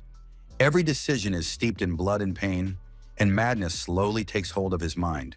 Gyojin has never relied on luck. His strength is the result of relentless training and an unbreakable spirit. He forges his own destiny, regardless of the obstacles. The villain realizes that this guy is unlike the others. His strength is both terrifying and awe-inspiring. He cannot be reasoned with. He cannot be stopped. He is a force of nature. Ban Chong's gaze loses its focus. He cannot concentrate on his victim. Risking everything for victory, the young man puts his life on the line. He makes one final charge, realizing there is simply no other path to salvation and triumph over this powerful enemy. A clash of energies. A powerful flash tears through the space. Two streams of power collide in the center of the hall, blinding those present with a furious light. Creating a protective barrier to shield his comrades, the swordsman releases a stream of azure energy. With his last ounce of strength, he holds back the effects of the devastating explosion around him. Anger and disbelief. The bruiser stares in shock at the madness unfolding before his eyes. He cannot fathom how the enemy could have resolved to take such a dangerous and desperate action. A winning blow. A silhouette breaks through the smoke and ash. It seems one of the warriors has achieved his goal, dealing a decisive blow to the enemy in the protracted bloodbath. The wounded youth drops his sword and falls to the ground. The old man towers over him, surrounded by smoke, celebrating the end of this grueling confrontation. A cry of triumph. The villain is overcome with the ecstasy of victory. He shouts of his triumph, urging his comrade to finish off the survivors. A sudden turn of events. Joy gives way to a rasping gasp. Blood spatters from the victor's mouth. A hidden wound or betrayal has overtaken him at the very moment of his supposed triumph over the enemy. Frozen in horror, Ban Cheon-woo covers his bloodied mouth. He doesn't understand what has happened and realizes with dread that the situation has spiraled out of his control. With one last breath, the heavenly demon lies motionless on the floor, his face covered in blood. It seems the battle has drained all his strength, leaving only a silent body. Park Jong-nam and his students stand frozen on the roof, while the ghostly assassins inquire about the construction of the golden chain of the 8 gates, which blocks any passage. This is ancient knowledge. The young master explains that this Chego clan technique is an extremely complex trap capable of completely isolating an opponent within 8 sectors. But it turns out that the Cheonam clan had stolen the secret manual and adapted it to their own style, using forbidden methods to strengthen the barrier. In desperation, the teacher clutches his head, frantically trying to figure out how to destroy or remove this distorted magical seal. The conditions for breaking the seal are that the caster must either lose consciousness or cancel it himself. No one else can enter or exit. The master and his companion are baffled. A mysterious enemy has breached their most powerful defense. While the man was devising an escape plan, one of his companions realized that the key to getting out lay in defeating the creator of the formation. Calmly, Hoyen explains to his companion that this golden ceiling formation is not a simple spell. It is sustained by hidden artifacts that have been charged, can change shape, and hide themselves. Having learned the secret of the seal, the man reflects on recent battles. But in the latest skirmishes, he notices that the opponents did not seem to have prepared these artifacts. Continuing to ponder the mystery, Doyen says that hiding the artifacts would be difficult, as their accidental discovery could jeopardize the entire formation. Recalling how difficult it would be to hide the sealing artifacts, the teacher and his companion come to the only logical conclusion. The artifacts must be in someone's possession. Peering intently at the scene, someone is carrying them. Gyojin's ominous but only plausible guess foreshadows a dramatic revelation. Unexpectedly for the villains, a loud explosion rings out, shards grazing the frightened girl's ear. At the same time, the thug realizes that things aren't going according to plan and that their opponents have likely found the hidden device. Meanwhile, the hulking man, driven mad by pain and rage, writhes and screams at his allies to kill the boy, for the ghostly assassins are already closing in. A bright flash blinds the enemies. While the opponents look up at the sky in confusion, Demro prepares to deliver the decisive blow from the air, ending this battle. With a confident stride, the Lord enters a new phase of the battle.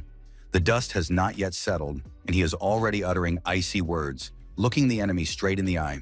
Keeping his cool amid the chaos, ignoring the blood and enemies, the commander gives a clear order. First and foremost, check on the civilians. The defeated master realizes his defeat with horror.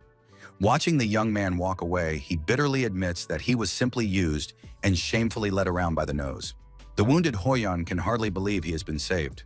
The commander's arrival changes everything, and his brief nod of approval is the highest reward for his steadfastness. The captain's gaze is filled with anxiety and tension. He stares intently at the wounded soldier's face, trying to grasp the scale of the tragedy. The blood-covered old man can barely stand, leaning on his trusty sword. With his last ounce of strength, he confirms that he is alive, eliciting a timid sigh of relief from those around him. Damro's voice sounds eerily calm as he issues a fateful warning. One wrong move, and the fragile thread of this warrior's life will snap. The words of impending death hang heavy in the air. The squad leader realizes the situation is critical, and there is no room for error. Operatives in sharp suits quickly report the situation. The perimeter is under control, and most importantly, no casualties have been found among the civilian population. However, the joy of saving civilians is overshadowed by bitter news. The reporter announces the names of those who took the brunt of the attack and paid with their lives. News arrives that Park Jong-nam and Do-yeon are hanging between life and death. Upon hearing this, the captain's expression darkens, realizing the high price that had to be paid. A pensive gaze sweeps across the room. Surprisingly, the attacker showed a strange mercy. He deliberately struck the masters, but did not touch the people. Looking at the stretchers carrying the wounded, the Lord wonders what it was, a glimmer of conscience from the killer, or the cold calculation of someone who sees no point in unnecessary casualties. Enraged that things didn't go according to their plan, the scoundrels blamed everything on Ban Cheon-woo, for it was only because of him that they had gotten involved in such a disadvantageous venture. Captured and immobilized, yet even in chains, the enemy retains a frightening composure. A cynical remark slips from his lips that the bloody show has come to an end. The captain stands motionless, but his fists are clenched white. Rage boils inside him, and what is merely a game for the enemy is, for him, tragedy and pain. The criminal is led away under guard, but he continues his psychological game. His cryptic words hint that far more complex motives lay behind the attack. Merely smirking in response to the guard's harsh orders, the old man ironically mentions a generous reward, turning a serious arrest into a ridiculous farce. The Lord's gaze grows cold and heavy. He utters the name Ban Cheon-woo, as if delivering a final verdict on the man who has ruined the lives of so many. Damro stares at his defeated enemy with cold contempt. The old man merely smirks, for his vile nature has not changed one bit over the years. An alarmed assistant rushes into the room, shouting that Su-yeon has vanished without a trace. The atmosphere instantly becomes tense, and the captain freezes in anticipation. The phone in the man's hands begins to vibrate. While his subordinate panics, he maintains a frightening calm, never taking his eyes off the screen. The call is answered with a torrent of indistinct curses and noise. Damro presses the receiver to his ear, trying to make out a single word amid this chaos of sounds. The anger of an old acquaintance on the other end of the line forces the Lord to push the phone away. Loud shouts echo throughout the room, irritating him. A slightly disheveled Hoyan approaches the newcomer, placing a hand on his shoulder, and explains that he still knows too little about the rules and power of their organization. His gaze falls on the blood-stained weapon lying on the floor, a silent witness to the brutal battle that had just ended here. Damro listens intently to the report.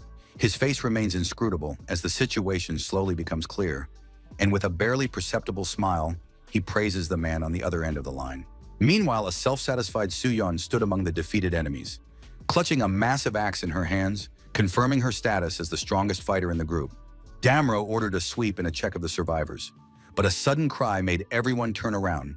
Something strange was happening behind them. Suddenly, space warped, and everyone's attention turned to a mysterious figure in the center of the hall, whose powerful red aura pulsed, drawing all eyes to it.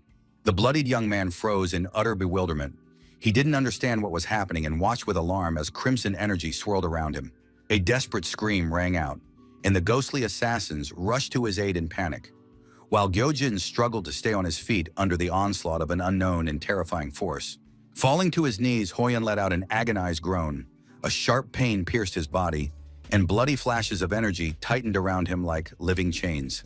Gritting his teeth against the unbearable agony, the boy realizes something terrible. His gaze is filled with pain, for the old wound has suddenly begun to throb and burn with fire. The heavenly demon is shrouded in a crimson aura, his mind clouded, and his friends' cries drown in the roar of growing power. But the apprentice assures him that everything is going according to plan. In a desperate attempt to stop the inevitable, Hoyan clutches the wound, but hopes to reach the heir's consciousness before the darkness consumes him completely. A sudden movement, and Damro pushes his subordinate away in a chaotic outburst. The tension has reached its limit, the air around them literally vibrating with an excess of magic. Agitated, the Lord begs him to let go of his hand. This cry is full of pain and hope, the fair-haired boy ready to take the blow himself, just to keep his comrade from falling into the abyss. Gojin's eyes are filled with horror and confusion. He tries to make sense of what is happening and explain that he doesn't need help. It was all planned. Determination in every glance. The ghostly assassin understands that if they don't maintain their connection now, the consequences will be catastrophic, and he isn't ready to lose anyone else. Resistance is futile. A powerful surge of energy hurls everything living aside. The air screams to be let go, feeling control over his own body slipping away. A flash of blinding light tears through space. Darkness and flame merge in a single burst, transforming the battlefield into the epicenter of a furious magical storm. The energy dome expands, crushing everything in its path. Witnesses freeze in horror as they watch their comrade transform into a source of pure destruction. An explosion of unimaginable power shakes reality. Human figures vanish into a crimson haze, leaving behind only the echo of a fading scream. The dust settles, revealing the survivors. The friends are stunned by the force of the explosion, unable to comprehend where their comrade has vanished in the chaos. Their eyes betrayed utter shock. The name Damro hung in the air as a silent question, and their eyes conveyed the realization of an irreparable loss. Suddenly, the sky demon found himself in a majestic underground temple. Rows of columns with lanterns stretched deep into the cave, shrouded in mystical mist and silence. A panorama of the ancient structure beneath the rock arches. Drops of water fall steadily from the stalactites, disturbing the peace of this place forgotten by gods and men. A quiet splash of water beneath the young man's boot. The sound of footsteps echoes through the empty temple. He has returned from oblivion to this ghostly world. In shock, the heir stares at the interface. His face is contorted with anxiety, and a single question fills his mind. Could all this really be happening in reality? And what will become of this risk? Suddenly, the detective appears. His mind is confused. Reality blurs before his eyes, and he doesn't understand where he has ended up. The worried lord rushes over to Gyojin. The sight of the young man's blood-stained clothes horrifies him, and he desperately tries to find out if he is wounded or unharmed. With a heavy sigh, the heavenly demon covers his eyes with his hand. Fatigue has settled on him like a leaden weight. He has no time for idle chatter now. His body craves only rest. A few seconds earlier, the young man regains consciousness on the floor of the hall after a grueling battle. Suddenly, a bright display appears before his eyes. The system mercilessly announces the completion of the mission. The system insistently demands that he press continue since the main objective has been completed. Irritation overcomes his exhaustion. Gojin angrily tells the system to go away, roughly pressing the button, wanting only one thing: to be left alone. Blue scrolls unfold one after another. The system persistently offers a reward for his work, and he faces a fateful choice. His finger touches the glowing screen. The choice is made, and the entrance to the secret hideout is unlocked. Now, only new uncertainty lies ahead. Changing color to an ominous crimson, a system message states that entry to the demon's lair has been activated. Suddenly, a countdown begins. In a panic, Gyojin realizes that the teleportation process can no longer be stopped. The numbers relentlessly bring the moment of transfer closer. Time is running out, and the young man desperately shouts at the system to stop. But magic has already enveloped his body. A flash engulfs reality, leaving only fear. A moment later, the men find themselves before the massive gates of an ancient temple. His partner's trembling hand touches the cold stone, trying to grasp where they are. Looking around in complete bewilderment, the feel of the stone beneath Damro's fingers is too real to be an illusion, and he realizes that teleportation has occurred. The detective glances suspiciously at Gyojin. The tension rises as the man tries to figure out what strange, hellish business is going on here. The sky demon freezes, his gaze full of tension, sweat beading on his face. His bloodstained t-shirt and the strange gleam in his eyes betray his shock. Suddenly, the Lord shouts out an absurd question, asking if the air possesses the technique of compressing the earth. The boy is completely stunned, reality around him cracking at the seams. The man carefully studies the boy's reaction. Seeing genuine bewilderment on Gyojin's face, he realizes that the boy himself doesn't understand how he ended up here. To test the reality of what is happening, the blond man unceremoniously grabs the apprentice by the cheeks and begins to pull them apart forcefully, ignoring his protests and pain. In a rage, the heir clenches his teeth as his face is mercilessly squeezed. He is furious at the insolent detective, but is forced to endure this strange tactile interrogation. A sharp flash of pain and the realization of reality make the boy cry out. This is definitely not a dream, and the consequences of what has happened begin to terrify him. Unexpectedly, Damro changes his tone and urges him to finish cleaning up quickly. He acts as if the bloody carnage all around is just a routine little job. A sharp turn of the head and a sudden silence. They both freeze, sensing something strange, the tension in the air thick enough to cut with a knife. The detective stands frozen in anticipation, watching Gyojin's bizarre posture. The silence drags on, and it seems that the next moment will decide their fate. With an unnatural smirk spreading across his face, it seems the heavenly demon is fully aware of the absurdity of his situation, ominously confirming his companion's suspicions. The smug young man waits for a reaction, while the detective's words, that everything is going according to his plan, float through his mind. An angry shout rains down on the apprentice, demanding he return immediately, but the boy only mumbles in confusion that there is no way back. While they try to bring him back to reality, the heavenly demon is fixated on a single thought. He must go back, for there is no end to the tasks at hand. Gyojin's furious gaze, his eyes flashing with crimson flames, as distorted, jumbled words surface in his mind, an ominous silence hangs in the air. The detective's gaze is full of anxiety. He looks at the young man, whose back is drenched in blood. The tension rises, foreshadowing the start of a fateful clash in the temple. A loud shout cuts through the silence. The air stands frozen before the massive gates, while an angry question rings out behind him. The situation is tense to the breaking point. The cool-headed reply sounds like a verdict. The young man utters a short phrase calling for a swift retreat, his gaze resolute and grim. Shock is written on the ally's face. He stands frozen in indecision, trying to grasp the scale of the madness unfolding. A mystical light emanates from his palms as the gates begin to yield. The ancient seal crumbles, opening access to a forbidden power. A blue flame engulfs the space. The heavenly demon gives a sharp order for the Lord to follow him, while phantom warriors awaken from their slumber. The first chapter of the summoning trial has begun. Meanwhile, the man falls into despair, realizing that the scale of the threat has become unimaginable. A terrifying number pierces the darkness. 9,999 Zhangshi have been summoned, legendary monsters ready for the harvest. The glowing portal is open. The detective recalls his promise as he steps into the blinding light. His figure full of dignity, and the battle for survival begins to reach its climax. Golden energy concentrates in his hands, a well-deserved reward for his superhuman efforts in battle. Magic streams through his fingers, signaling triumph. Damro's gaze is fixed on infinity. He grips the hilt of his sword, his mind overflowing with thoughts of the debts he must repay. The golden blade unleashes incredible power. He delivers a crushing blow, and magical flashes cut through the darkness. This is his answer to fate and all the debts of the past. The gates of the demon's lair swing open.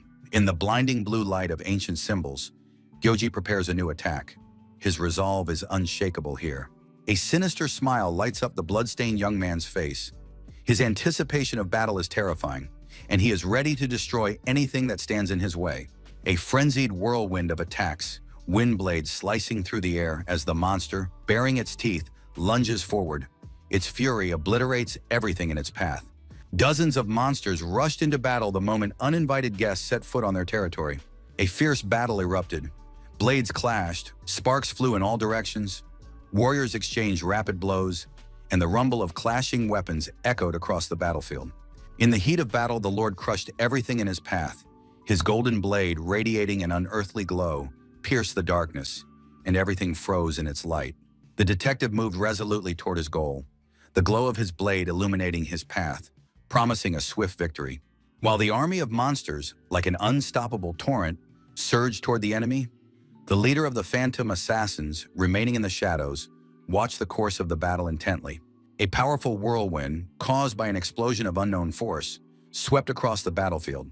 Shards of weapons flew through the air, and nothing could be seen through the billowing dust. Suddenly, the whirlwind in the form of Gyojin, which had engulfed the battlefield like a giant tentacle, lifted the monster into the air. The boy was completely helpless in its embrace. Smiling menacingly, the heavenly demon watched everything unfold. He reveled in the sight of the chaos and destruction he himself had caused. Landing in the center of the enemy army, the apprentice crushed everyone. Violet sparks flashed through the air like lightning, clearing a path to his salvation. The heir's gaze flared with crimson madness. His snarl foreshadowed inevitable retribution, and a thirst for blood completely consumed his mind. A furious swing of the sword traced a violet arc through the air. Devastating energy crashed down upon the enemies, sweeping away everything in its path with a powerful magical surge. Frozen in shock, Damro's face contorted with disbelief and confusion as he realized the true power of the boy standing right before him. Giant monsters with icy eyes loomed over the battlefield. Their monstrous aura crushed the warrior's will, causing even the bravest to tremble with terror. The decisive battle began. The man deftly dodged the monster's massive blows, searching for the slightest opening in its defense. Enraged, the opponent clearly remembered inflicting fatal wounds on him, but standing before him was a man on whom not a single trace of the previous battle remained. A golden blade sliced through the air, leaving a glowing trail in its wake.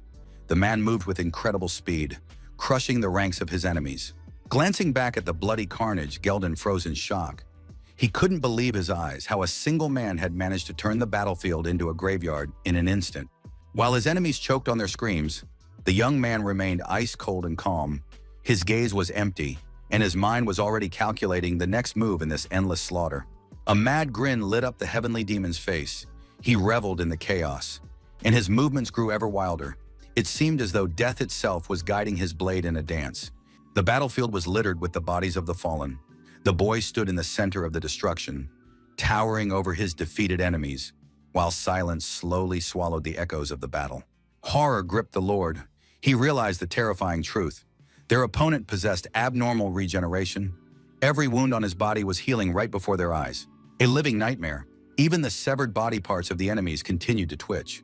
Whether magic or a curse, it gave them no rest, forcing them to rise again and again. Gripping the hilt of his shining sword tightly, a flame of determination burned in Damro's eyes. This weapon was the only thing that could put an end to this madness. The Lord's focused gaze in the silence a second before his lunge. He realized that the true battle was only just beginning, and there would be no mercy for anyone.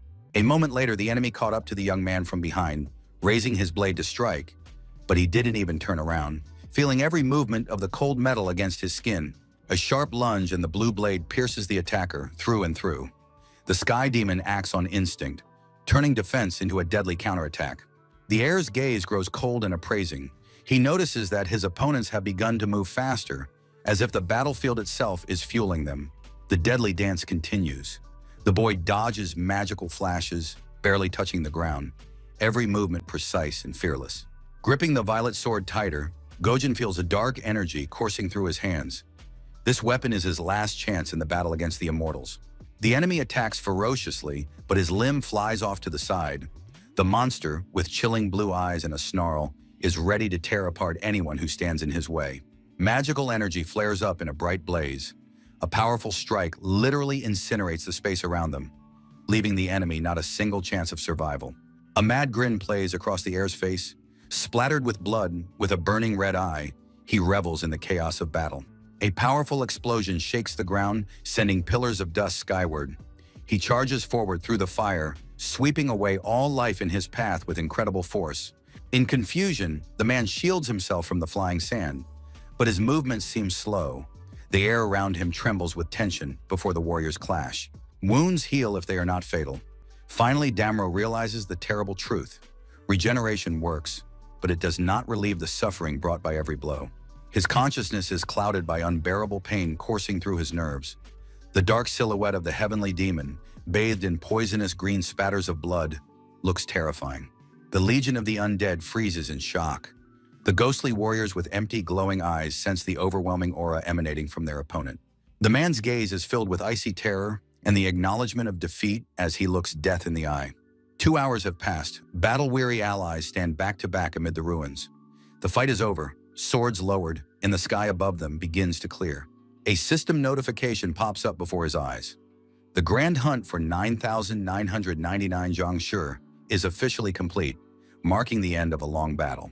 Standing among the fallen enemies, breathing heavily, the boy looks at the screen, confirming his triumph after 2 hours of non-stop slaughter. The system announces the receipt of a reward, internal energy equivalent to a full 30 years of grueling training and meditation. Mad ecstasy overwhelms Gyoji. Feeling a surge of colossal power in his hands, he realizes just how powerful he has become after this trial. But there is no time to rest on his laurels. A new system message states that he must complete the final hunt, and the most dangerous mission lies ahead. The heir's gaze froze in horror as the word "final" reflected in his pupil, foreshadowing the end of the path he had so desperately tried to alter until the very end. Fierce azure energy flared beneath the warrior's feet. The earth trembled from the power of the awakening artifact, ready to devour all living things. A pillar of scarlet flame shot into the heavens, slicing through space. A powerful explosion scattered the shadows, leaving behind only the smell of burning and the echoes of battle magic. Two fighters pushed to their limits, charged toward the enemy. Their movements merged into a single torrent of fury. A true monster emerged from the smoke and flames. Its gigantic form inspired primal fear, and the heavy chains on its arms foreshadowed doom. The beast took a deep breath, drawing in the remnants of magic and the dust of destruction. Its mighty back tensed as the enemy began to prepare for an attack. A fiery vortex swirled around the epicenter of the battle. From a bird's-eye view, the battlefield resembled the mouth of a volcano where the fate of the world was being decided. Gritting his teeth and gripping his blade, the young man focused on his target. Violet lightning wrapped around his body as he vowed to take down the monster at any cost. The thought flashed through Gyoji's mind that he was truly returning home. With that realization, he burst through space, leaving a bright trail of teleportation in his wake. The final clash bathed everything around them in a flash of neon light. Steel met the monster's flesh, and the loud clang of the impact marked the beginning of the battle. Caught off guard, the Sky Demon was taken aback when his crushing blow struck an invisible barrier, the monster's diamond-hard body. Without a moment's hesitation, the young man activated the artifact, and a blinding, powerful beam of light burst forth, piercing the very darkness of the dungeon. A monstrous, deafening explosion shook the very foundations of this cursed place, leaving behind only clouds of dust, and it became clear that this was a different level of power. Through the veil of smoke, the warrior's furious, haggard face emerged. His eyes burned with determination, and a single angry, hate-filled curse escaped his lips. Their gazes met through the remaining sparks of light, and in that silent standoff, each of them understood that the battle was only just beginning. The giant beast in chains unleashes all its fury upon the exhausted heir. The air trembles from the force of the blow. The young fighter can barely stay on his feet. His body is covered in blood and scrapes, but his gaze remains resolute as he prepares to take the next powerful strike. Gojin's gaze is clouded by pain, but a spark of desperation flares in the depths of his pupils. He sees approaching death in a blinding glow. The blood-stained fabric of his clothes flutters in the wind like the flag of a lost battle. Every shred serves as a reminder of the brutality of the fight that has nearly broken his spirit. The beast makes a devastating leap, swinging its bound arms. Rings of golden flame surround it, and its target seems utterly defenseless. With a deafening roar, the monster demands blood. A magical blade glints in its hands, ready to put an end to the protracted confrontation. Exhausted, Gyojin falls to his knees, unable to continue the fight. His internal injuries are taking their toll, and his magical regeneration cannot keep up with the damage. Despite his outward healing, the warrior's life force is running out. At this critical moment, an ally appears. His calm and confident gaze contrasts with the chaos of the battle. With an unexpected proposal, Demro addresses the heir. He is ready to join the fray and take on the monster, giving the wounded warrior a chance to catch his breath. The enraged monster lunges at its new target, filling the air with a furious roar. It does not yet know that it faces an opponent of a different caliber.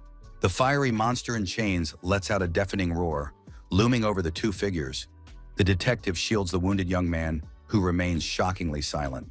The battered young man, splattered with blood, leans heavily on the hilt of his purple sword. Exhaustion is evident on his face as he fights through the pain. The man's face expresses deep understanding. He looks at the wounded youth with compassion, sharing his own pain and experience. Not long ago, the Lord stood alone in the middle of the battlefield, surrounded by fallen enemies, clutching a sword in his hand, feeling the same sense of hopelessness. Repeating his question, the leader of the ghostly assassins knows that the wounded man has also faced something unbearable and offers his help. Kneeling, Damro was acutely aware of the weight of his past mistakes. He sincerely begged fate to grant him just one chance to atone for his guilt. A strange fire flared in the heir's eyes, reflecting both resolve and hidden pain. This gaze belonged to a man who had already walked through hell and was ready to enter it again. The terrifying spawn of darkness bared its teeth, revealing fangs as sharp as razors.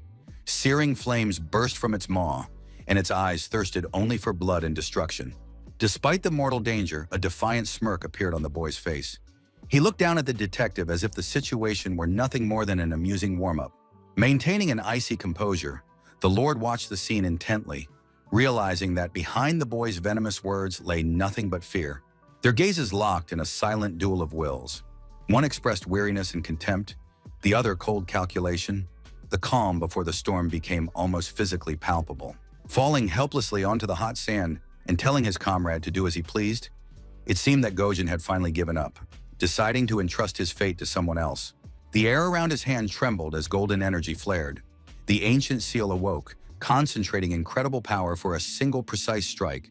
From the blinding glow emerged the legendary blade, its edge ablaze with sacred fire, ready to cut through the monster's very flesh and bring an end to it all.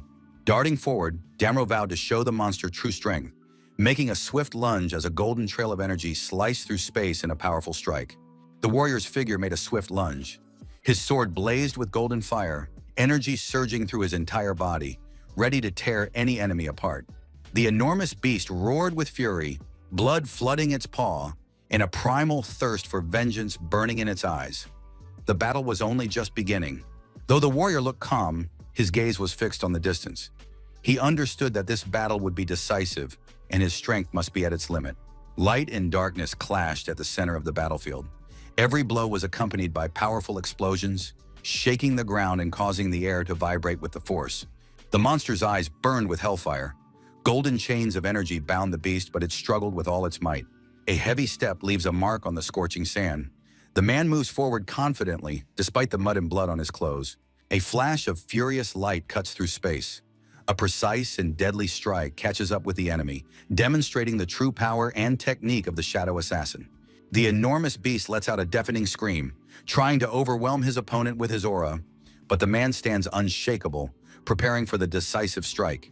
Golden threads of energy pierce the darkness, sealing the monster. Damro has ended the battle, remaining calm at the center of a raging vortex of magical and physical power. The battle is over. A light, almost carefree smile lights up the Lord's face as he turns to his companion, suggesting they return. For the first chapter of their long journey is complete. System notifications flash before his eyes. The final hunt has come to an end. The first chapter has been completed, and a generous reward already awaits its rightful owner. Space warps, forming a passage into the unknown. The system generates a door to the second chapter, opening the way to more dangerous trials. The blue glow of the magic scroll confirms the transition. The boys officially enter a new phase of their adventure. A bloodied warrior stands behind a bewildered Gyojin. The heavy atmosphere of battle still hangs in the air as the system screen flickers. In the pitch-black darkness, only whispers of disappointment can be heard. The hope of returning home has crumbled, and someone's piercing gaze from the shadows promises only new trouble. The boys froze in the void, their hearts gripped by fear, and with only one question in their minds. Will they ever be able to return home? The darkness around them seemed endless. Suddenly, the boy bursts into curses. He begs the system to tell him what to do, for nothing happens in the void. A detective watches the boy's agony. He is calm and pensive. Despite the screams behind him, his blood-stained figure inspires an icy dread. The man's gaze pierces the silence. His eyes betray calculation and a hidden plan. He studies the situation intently, waiting for the perfect moment to make his move. The time has come. His hand shoots upward, preparing a powerful spell. The brief command "Open Sesame" is set to change the rules of the game once and for all. The boys hover in the void, one bewildered, the other lost in thought. The silence is oppressive, and the space around them seems endless and devoid of meaning. In a sudden burst of determination, Damro shouts the ridiculous abracadabra, desperately trying to use magic or a joke to break through this strange reality. The magic didn't work. The absurd gestures only cause awkwardness. The attempt to change the situation has failed, leaving behind only a bitter aftertaste. A grimace of irritation twists the teenager's face. He realizes that his companion is far from normal, and this only adds to their troubles. Staring into the void, his profile betrays weariness and resignation. The Lord tries to figure out where they went wrong and how to escape this labyrinth. The weary travelers have been wandering through the water for over an hour now. Monotonous steps, splashes, in complete uncertainty. The path seems pointless. Asking himself a question, Damro wants to understand what this place wants. Fatigue takes its toll, and his thoughts become tangled. Every step is a struggle, but there are still no answers to his questions. Through the ripples on the water comes the realization that perhaps this nightmare will not end until the right answer is found. But what is the question? As if in a trance, Gyojin freezes upon seeing something strange. A looming figure or a sudden obstacle forces him to stop in indecision. The man calls out to the air, hoping for a reaction. His voice carries a note of alarm and a glimmer of hope. In this strange world, only their presence together offers a chance of salvation. In his confusion, the Lord turns his gaze to his companion. The silence around them becomes unbearable, and a sense of something inevitable grows. The darkness suddenly parts before a bright flame. Primal terror and bewilderment are reflected in the heavenly demon's eyes, and the world around them begins to change rapidly. Chaos bursts into reality. Unknown pursuers catch up to the air, knocking him off his feet, and the illusion of a peaceful path shatters completely. Gojin's gaze freezes, and his pupils flare with a terrifying amber light. In that moment, something alien awakens within him, responding to the external threat. The attackers gloat, pinning the boy to the ground. Angry shouts and accusations shake the air. It seems the trap has snapped shut. The furious crowd surrounds the child, accusing him of the terrible fire. Angry shouts drown out everything around them. Sincere horror and despair are frozen in the boy's eyes. He barely whispers words of defense as tears roll down his face. But the enraged people refuse to hear his truth. A cruel echo of a death sentence reverberates over the water. The unfortunate boy is beaten half to death, while the young man silently watches this massacre from the shadows. The enraged people are convinced that this is how the boy repaid their kindness. Another blow rings out. The victim's face turns into a bloody mess, and his consciousness slowly fades. The crowd's rage knows no bounds, and the name Guchan becomes a curse. The mob beating continues in an ominous void where there is no room for either pity or justice. It is all over. The battered body lies lifeless on the dark surface of the water. Gyojin still stares motionlessly at the past, shrouded in cold. In the silence, only quiet sobs can be heard. Even half alive, the outcast continues to whisper his truth, which no one needs anymore, as his world plunges into darkness. Two sides of the same pain. The victim's blood-stained gaze meets the observer's cold stare. "It wasn't me," the last words hang in the air as a heavy reminder. The space fills with bloody inscriptions screaming of innocence. Madness and fury intertwine in a final curse directed at the perpetrators. Turning away and leaving behind the sparks of a dying life and the tragedy, the heavenly demon walks away, bearing on his clothes the stains of a truth hidden by the darkness. The bright flame of the torch greedily devoured the night air, scattering golden sparks around. The fire flickered in the wind, becoming the only source of light in the void. A group of young people cheerfully called out to the frozen youth. "What are you standing there for?" shouted the guy with the torch, while the others watched his hesitation with smiles. The older youth smiled broadly and carefree, beckoning his friend to follow him. His eyes shone with excitement. Gojin's pupils narrowed in shock, reflecting the bright glow. In that frozen moment, a sudden realization of something frightening was evident. The smiles of acquaintances from a past life shine brightly. They don't understand their friend's hesitation, for it is long past time for them to go. Frozen in stupor, covered in mud and soot, the heavenly demon looks around in horror, unable to comprehend how he ended up at the center of this chaos. Amid the ashes and sparks, a stately figure rises before him from behind. The man's long gray hair and majestic bearing inspire an involuntary tremor. Turning around, the old man, with a wise yet stern gaze, asks only one question. His voice sounds calm, piercing the silence. "Where have you been all this time?" The heir's gaze freezes. His pupils constrict in shock as a terrifying realization pierces his mind. Standing before him is the legendary and dangerous leader of the cult himself. Reality around him begins to warp. A strange glow envelops his body as he desperately tries to grasp the gravity of his situation. Space tore apart, swallowing the young man. His silhouette dissolved into golden sparks, transporting him from a world of ruin to a completely different, peaceful place. In an instant, Gunhong saw a sun-drenched street in an ancient city. Peace reigned all around. People were going about their business, and an old man was already waiting for him in a cozy shop. Fresh tea steams on the table. The aroma of the drink and the peaceful atmosphere contrast with the recent nightmare, and the old man softly utters Gushan's name. The young man in red clothes looks up in bewilderment. His scarlet eyes are full of questions, for he does not yet understand anything. Sitting at the table, the two begin a quiet conversation. Past and present intertwine in this room, where, over a cup of tea, the fates of two different worlds are decided. The elderly master looks at his apprentice with concern, offering him a rest after a long hunt, but the young man hastily refuses, not wanting to interrupt this meeting.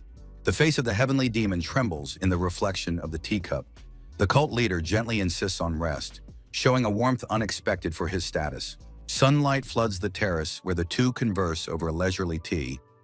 The surrounding tranquility seems almost unreal after recent events. Suddenly, the heir admits that he wants to stay longer. His gaze, fixed on the man, expresses sincere affection and trust. The cult leader freezes, his gaze fills with genuine bewilderment. Such a direct request from his disciple catches the wise warrior off guard. In his anger, the old man suspects the young man of new mischief, but the latter merely denies it fearfully, trying to hide the truth behind absurd excuses. The leader's cheerful laughter echoes through the room as the young man wipes the sweat from his forehead with relief. It seems another storm has passed, and tension has given way to jest. Anticipating a wild night full of adventure and fun, the heavenly demon's face radiates excitement, and his mind is free of worries, filled only with the desire to start the fun as soon as possible. A moment of calm is suddenly disrupted by a strange feeling. He freezes, trying to catch a fleeting thought of something important that he might have forgotten in the heat of the coming night. Over a cup of tea in a cozy room, the two engage in a leisurely conversation. The surrounding idyll lulls their vigilance, making them forget their troubles. A faint smile plays on the young man's lips as he takes a sip. At that moment, the world seems perfect, and all his worries are nothing more than a distant echo, incapable of disturbing the peace. A sudden plunge into the cold abyss of memories changes everything.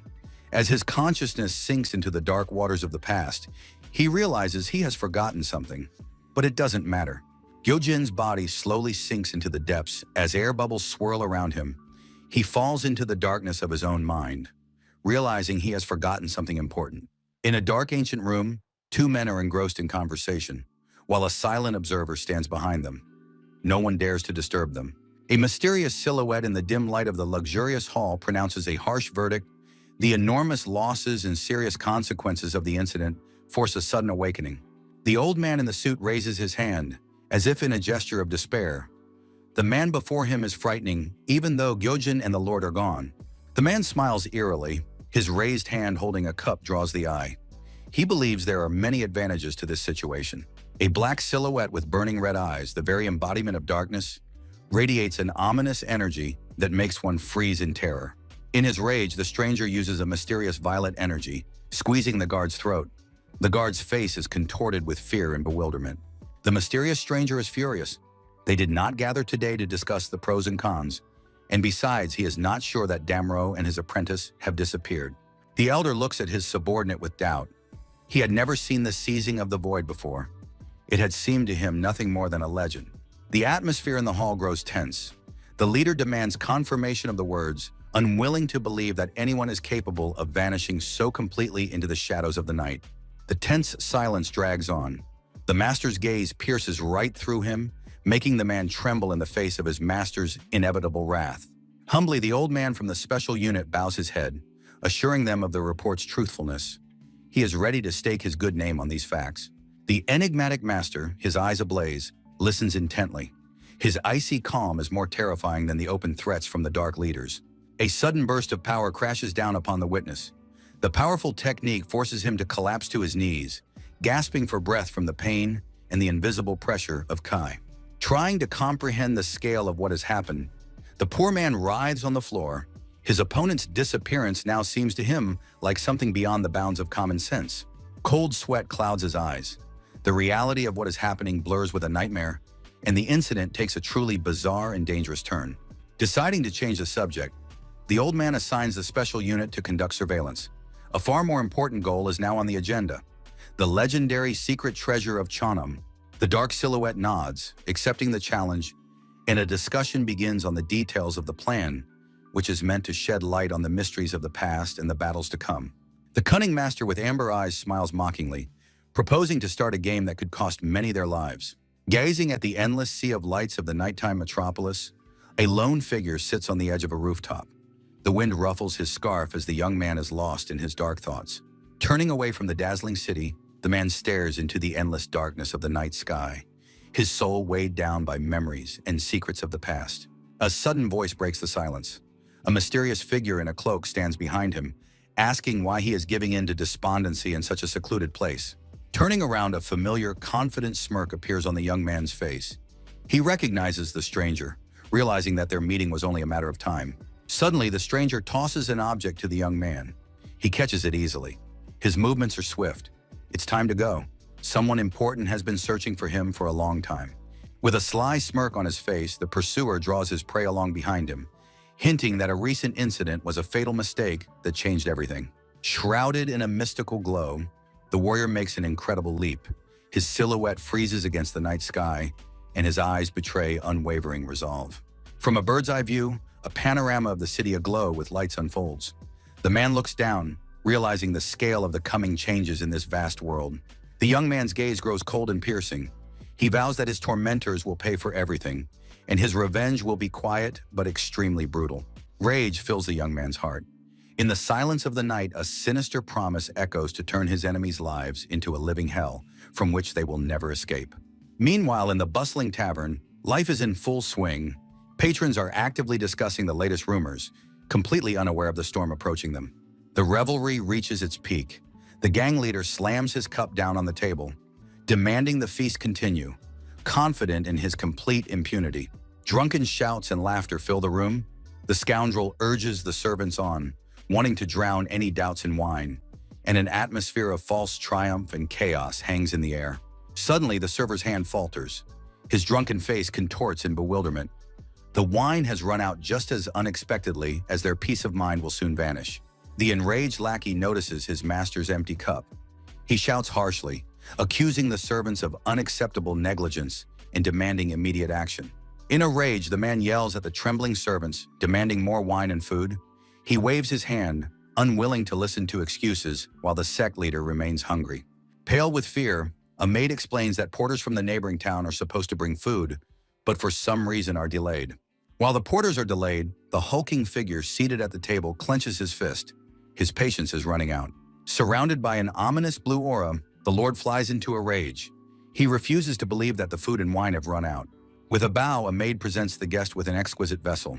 Apologizing for the delay, she informs him that they managed to procure a single bottle of the legendary Yuhan liqueur. At the sight of the offering, the eyes of those present widen. The precious vessel glows, confirming its rarity. The massive, gold-adorned businessman is overcome with indescribable delight. He can't believe his luck, anticipating the taste of this elite liquor. In the center of the luxurious hall, the coveted bottles stand on the table. The maid assures them that this gift was obtained with great difficulty, specifically for such distinguished guests. Meanwhile, a grim, bare-chested man is rapidly approaching the table. His heavy footsteps and determined expression do not bode well. At the table, the guests demand that their cups be filled immediately. The atmosphere grows tense, all eyes fixed on the maid as she prepares to pour the precious liquid, drop by drop. In anticipation, the hulking man licks his lips.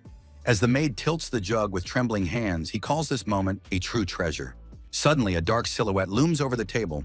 The stranger declares in a cold voice that he has found his missing drink, which, as it turns out, had been hidden here. Pale with terror, the girl tries to justify herself to her master. She stammers that they have already served nearly 20 bottles. Without letting the woman finish, the mysterious guest snatches the precious vessel right from her hands with a sharp, lightning-fast movement, interrupting the meal. In one gulp, the stranger drinks the contents of the jug right before the stunned crowd's eyes. He ignores everyone around him, savoring every drop of the expensive alcohol. The wealthy men froze in silent shock, staring at the audacious man, unable to believe that someone dared to steal their long-awaited and precious treasure. With a satisfied laugh, Guchon slams the empty vessel down on the table. He exclaims that the wine is damn good, and his face glows with genuine delight. Tears of rage and despair well up in the fat merchant's eyes. He realizes that his only bottle of the priceless Yuhan drink has vanished down a stranger's throat. Exploding with rage, the giant smashes everything in his path. In a furious scream, he curses the madman who dared so brazenly to deprive him of his greatest pleasure. The sect leader, towering above everyone, issues a brutal order to destroy the insolent enemy. His subordinates stand ready for battle. A young warrior stands still in anticipation. His face betrays determination and even a slight excitement at what lies ahead. The sect's majestic building, bathed in the soft light of lanterns, sleeps peacefully. Snowflakes swirl gently through the air, when suddenly the silence is broken by a voice. The innkeeper, who has arrived with a wine delivery, freezes in the doorway. A horrifying scene unfolds before him. Bloodied bodies lie on the floor, and a large man stands nearby. In a panic, the frightened delivery man surveys the scene before him, hesitating to step inside. With burning eyes, the massive man covered in blood looms over the stranger, growling and asking if he knows who he is. Meanwhile, the heavenly demon seems completely unconcerned by what is happening. He sits imposingly in the room, sipping wine from a luxurious vase. Suddenly, the room is illuminated by a bright flash. The clang of swords and screams can be heard. It is the swordsman who has instantly dispatched his opponent. The bloodied body of Gyum Suchin, the head of the Kasigan outpost, lay on the floor. The swordsman had easily defeated him, leaving behind only a corpse and a few glowing orbs. Standing over his enemy's corpse, the heir declared that this scum had betrayed the demon cult. A fire of vengeance burned in his eyes, and now he was ready to continue on his path. In horror, the crowd parts as they see Guchon emerging from the gate. People whisper that he is covered in blood and ask their children not to look at this terrifying sight. The young man's face is splattered with blood, but his gaze is empty and cold. The townspeople, shocked by the day's carnage, are afraid to even meet his eyes. Despite the recent bloodbath, the swordsman laughs merrily, clutching jugs of wine. He has clearly had one too many and, staggering, is about to head home. The heir's gaze falls on a group of people beating a stranger, but the man fights back, demanding to be let go. The irritated attacker demands silence, realizing that everyone around is staring at him. The Heavenly One's drunken bravado gives way to anger at the scene before him. Guchon is about to leave when the brawl in the quiet alley flares up with renewed intensity. The stranger tries to escape, but his path is blocked, and only angry shouts and the noise of the struggle can be heard. Desperately resisting, the young man tries to break free from the men's tenacious grip. A muffled groan escapes his lips when one of the attackers lands a powerful blow to his torso. The thugs cheer upon discovering a rare wine in the young man's bag. The gangster's eyes burn with greed. Such a haul promises them a fortune if sold on the black market. Unable to stand any longer, the poor fellow looks at his enemies with horror and the realization of his powerlessness. The whole world around him falls silent in this bitter moment. The robbers greedily examine the elegant bottle. They anticipate either imminent wealth or a drunken evening, completely unconcerned with their victim's fate. Realizing he is losing what is most precious to him, the boy with his last ounce of strength shouts after them, begging them to stop, for without this burden, his life will turn into a nightmare. A furious kick cuts off his pleas. The thugs know no mercy. To them, he is merely an obstacle. The boy falls onto the cold stones, gasping for breath from pain and despair. Blows rain down one after another, preventing him from getting up. The robbers mock his helplessness, cruelly punishing him for trying to protect his property. Covering his head with his hands, the poor fellow whispers words of despair.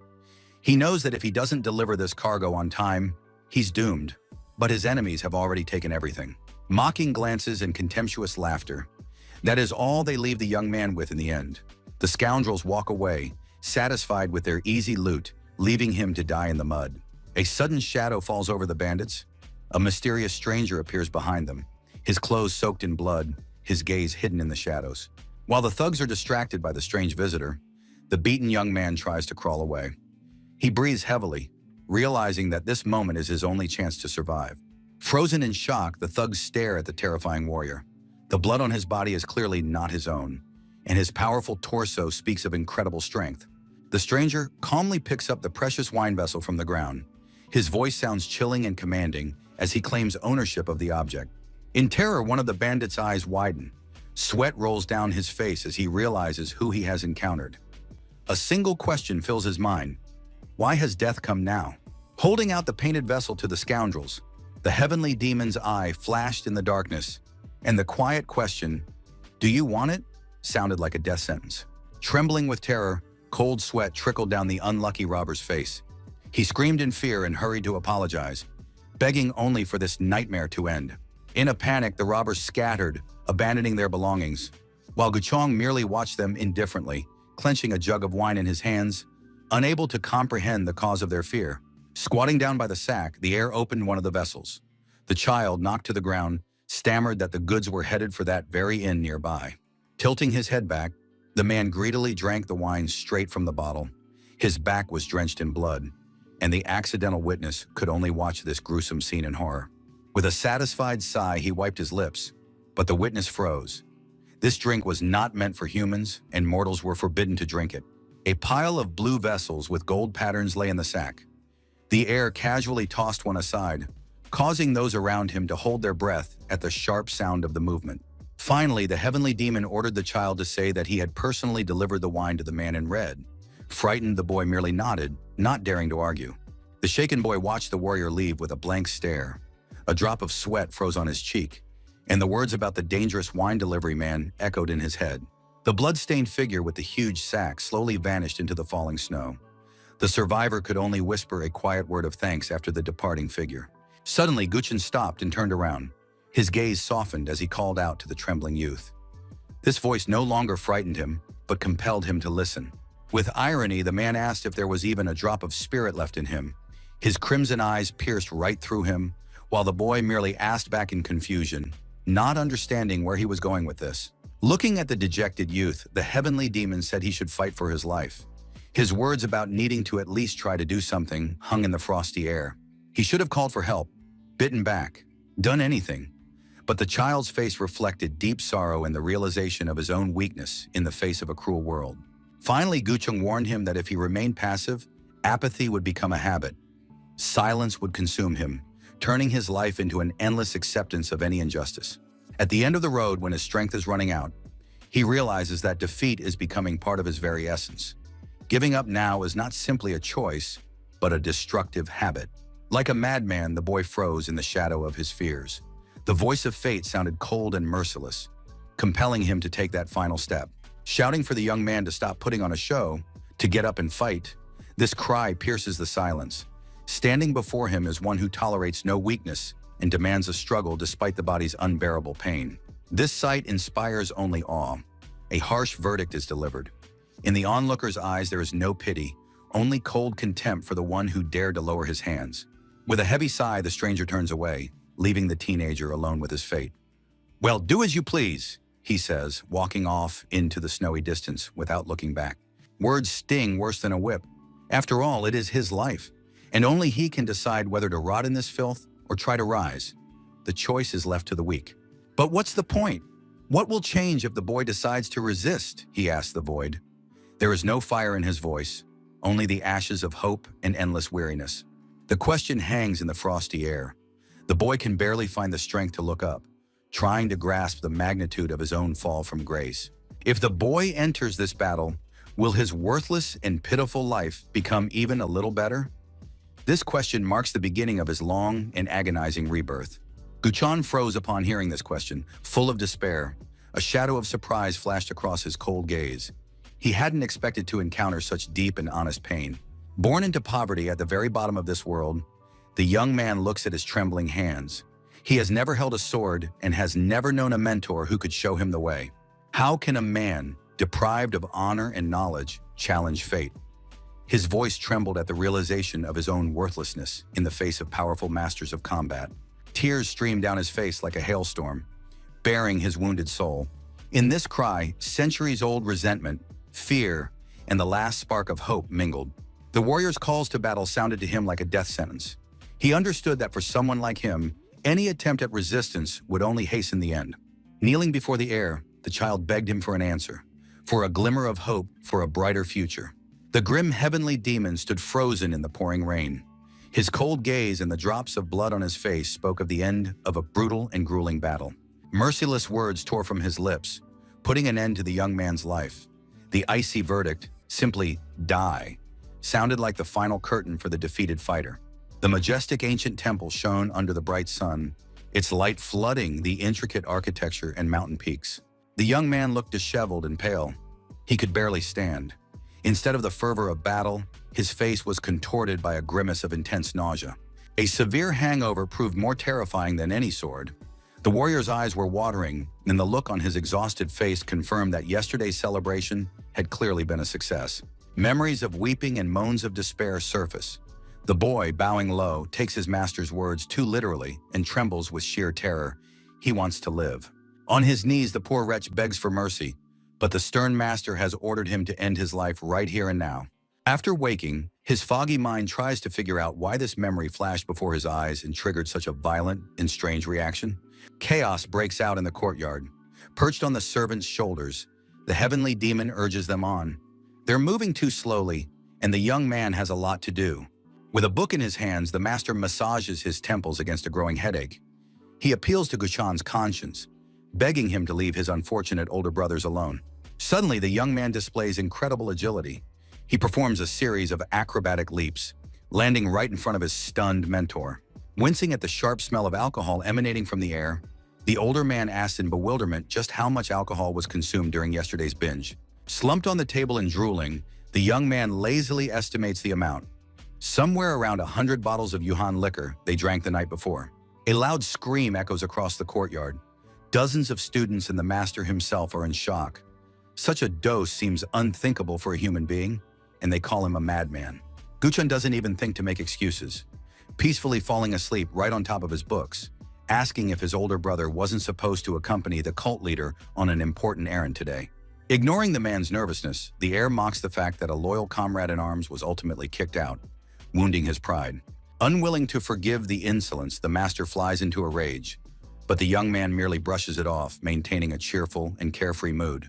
Cheering up, the heavenly demon enjoys the weather and the company of his older brother, while the latter asks him to be more serious.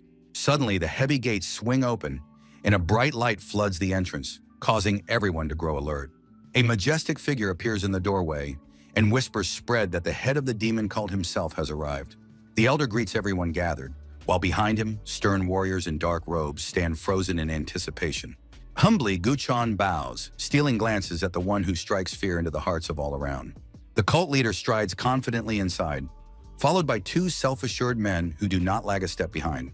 Crossing the threshold, the stranger recalls how many years it has been since he was here, in the place where it all once began. Images of the past surface in the guests' minds. A time of long-standing power struggles and competition for the position of cult leader. The elder graciously invites the guest to visit more often, for the former rivalry over the leadership has been left far behind. In response, an ominous, booming laugh rings out, instantly shattering the feigned calm and friendliness of the moment. A heavy blade crashes into the ground with a thunderous clang, demonstrating the true power and hidden threat emanating from the uninvited guest. With irony, the guest remarks that in the old days such a meeting might have been appropriate, but now everything has changed radically. Baring his teeth in a menacing smile, the man declares that the current situation causes him nothing but irritation and discomfort. Gazing piercingly into the distance, the sage senses an incredible power. His experienced gaze fixes on every movement of the guest, whose aura overwhelms everything. Humbly, the young heir folds his hands in greeting, yet his eyes betray his true nature, cold, calculating, and deadly. Those around them shuddered at the stranger's mere glance.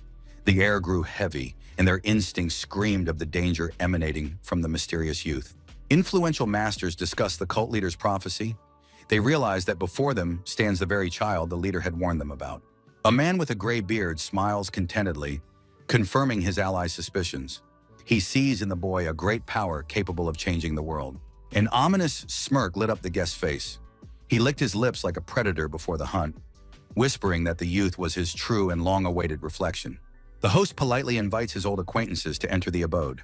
The fearsome warrior with the enormous sword freezes for a moment, lost in his dark thoughts. A caravan of porters slowly moves through the gates.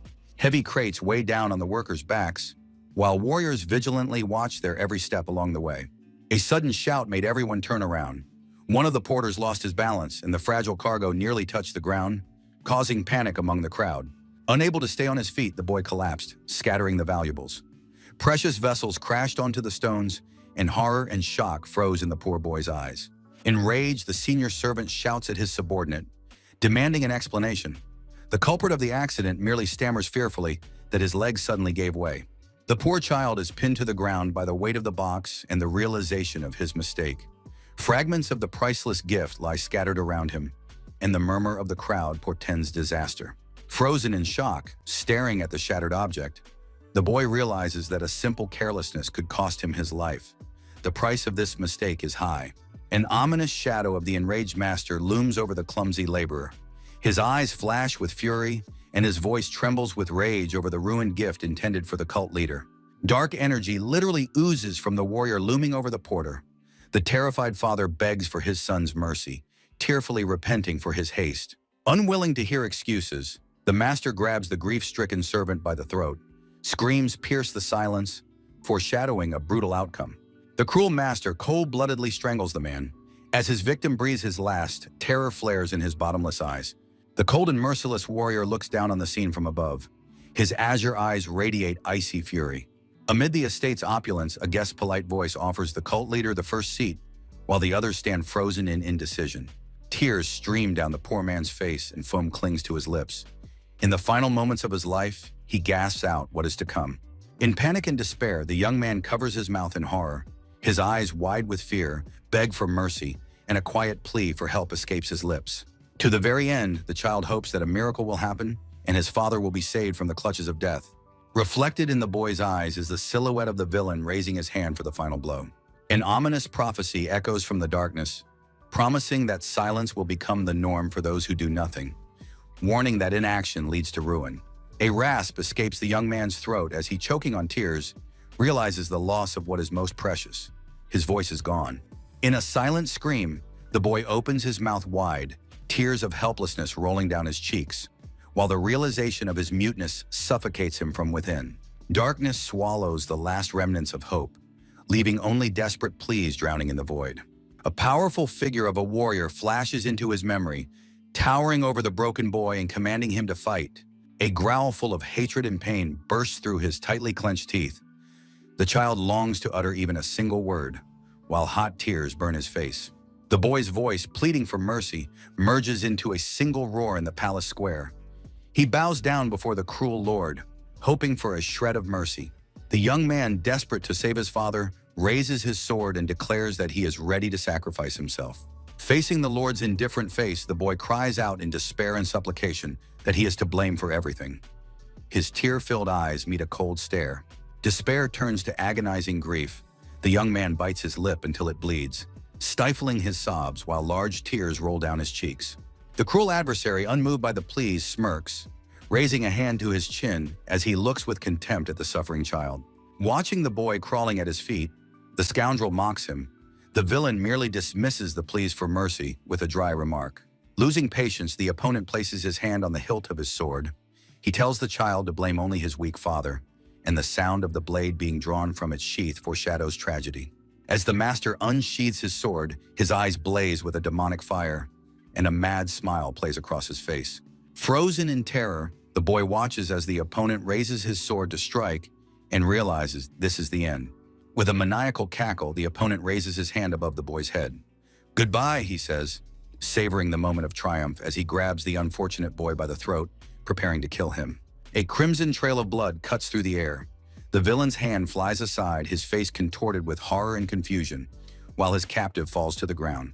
Amidst the spatter of blood, the warrior in red robes rushes toward the child, who has frozen in terror on his knees at the sight of the deadly blade approaching.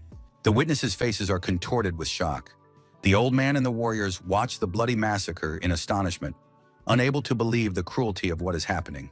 In a daze, the boy stares ahead, his eyes filled with a silent question in horror. Why is this man here? The thought races through his mind amid the drops of crimson blood. Guchon's mighty figure stands in the rays of light, his face hidden in shadow, his clothes covered in bloodstains. He grips the hilt in his hand, exuding menace and power. The child's eyes are filled with realization and sudden shock. A silent cry is frozen in his gaze as the truth of the stranger's identity becomes clear to him. The heavenly demon acknowledges that the boy fought well for a coward whose back is bent under the weight of his burden. In this praise, there is respect for one who has overcome his fear. Choking on a furious scream, the crippled scoundrel's body is shrouded in an ominous aura. Pain and humiliation drive him to a mad act. Casting an icy glance over his shoulder, the heir reminds the insolent man of the rules of decorum. His calmness is more frightening than any threat directed at the audacious guest. The enraged opponent cannot contain his fury upon hearing the mockery of his master. Saliva flies from his mouth, and his eyes burn with a thirst for revenge. But Guchon stands unshakable, gripping the hilt of his trusty sword. His entire demeanor radiates an authoritative silence, foreshadowing swift retribution for foolish audacity. A powerful wave of violet energy tears through the space around the heavenly demon. Those nearby freeze in terror, sensing the grandeur and ancient power of the cult. The enemy's face contorts into a grimace of sheer terror in the face of imminent doom. He realizes he has made a fatal mistake by challenging one of higher rank. A swift sword thrust cuts through the air. Their fates collide in a dance past and present, merging in this strike that decides the outcome of a long battle. Flashbacks transport him to a time when everything around him seemed like a lie.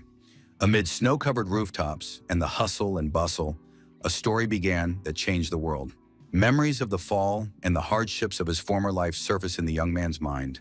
Back then, he was just a frightened child, unaware of the power slumbering within his soul. The boy froze in shock when a rough porter shoved him to the ground. In that moment, he was utterly helpless and could not fight back. The blood on the asphalt and his vacant gaze served as a reminder of the proximity of death he had felt. It was the moment of truth when his old life came to an end. Two shadows on the snow symbolized the encounter that changed his fate. The cult leader extended a helping hand to the one abandoned by all, offering a chance at a different future. The warrior's gaze meets the child's eyes, and in them he finds the answer. Perhaps in this little person, he saw a reflection of his own path. In this boy, the heir recognized his former self, a lonely wanderer on the threshold of greatness. Falling into indescribable terror, the enemy sees the approaching power.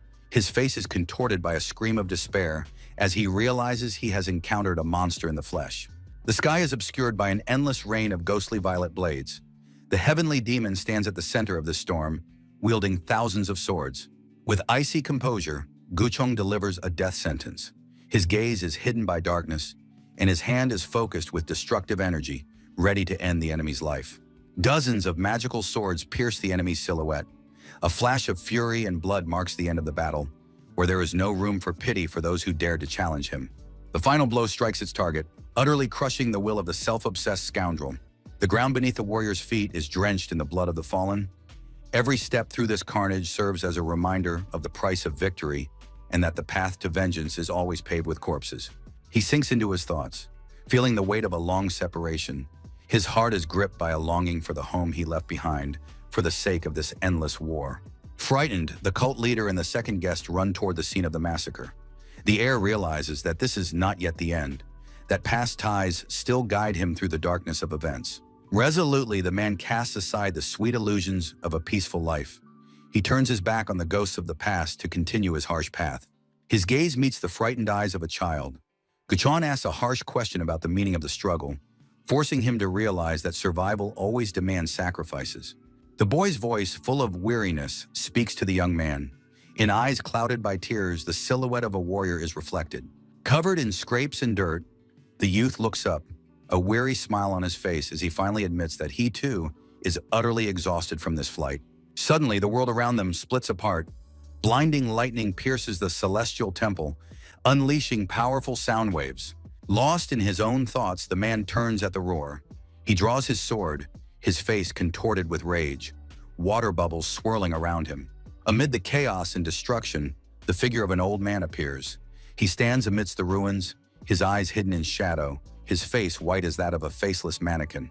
The heavenly demon's gaze is full of secret intent and awareness, and his words about the moment foreshadow the beginning of something monumental. A powerful wave of energy tears through space. Guchong freezes in a fighting stance with his sword as stone slabs shatter into pieces around him. The heir's silhouette gradually dissolves into a glowing mist, leaving behind only ripples on the water and the echo of battle.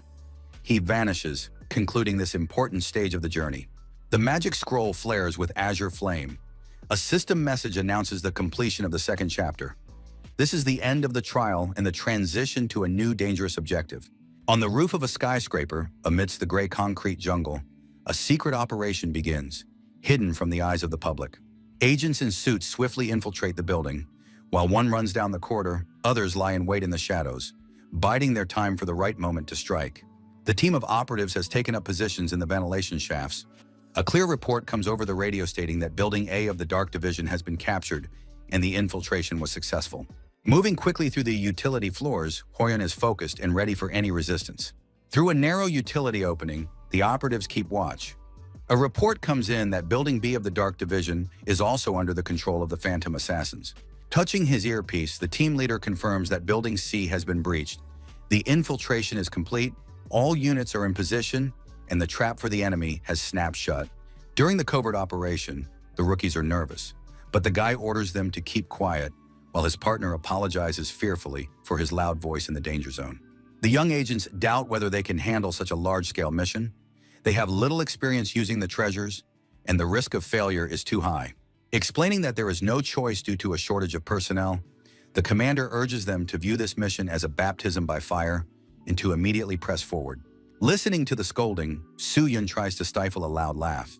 She covers her mouth with her hand, realizing that any mistake could give away their location. After a sharp remark, the rookie apologizes and takes the blame. The brief moment of candor is interrupted by an order to stop the chatter and focus. The gloomy corridor led the group to their destination. The tension grew with every step.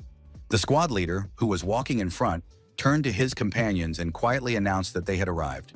Hyun nodded decisively, confirming his readiness, while his companion froze, his gaze fixed on the closed door behind which the unknown awaited. One of the group members peered into the darkness, clutching an ancient scroll covered in hieroglyphs, feeling the ancient magic emanating from it. Suddenly, a vision pierced her mind. Sinister silhouettes of enemies flashed before her eyes in the mysterious room. Everyone they were looking for was there. The girl screamed silently, clutching the scroll even tighter. Reacting instantly, the group leader ordered everyone to take up combat positions, and they all prepared for the attack. Magical energy began to concentrate in the air, taking the form of glowing blades. The air crackled with tension, heralding the start of the battle. In unison, the agents activated their treasures. One summoned a flaming double-bladed axe, another icy spikes. Surrounded by an aura of blue flame, Hoyun swung his gleaming spear, wishing everyone luck. His voice rang out like a battle cry. Blue energy, obeying the leader's will, enveloped his arm, leaving a trail of sparks in its wake. With a crash and a blinding flash, the mysterious door swung open. The path was clear. Under a blood-red sky illuminated by the full moon, silent warriors stood motionless on the roof, watching every movement in the courtyard intently. Ordering his men to lie low, the squad commander raised his hand. His commanding voice echoed through the night silence.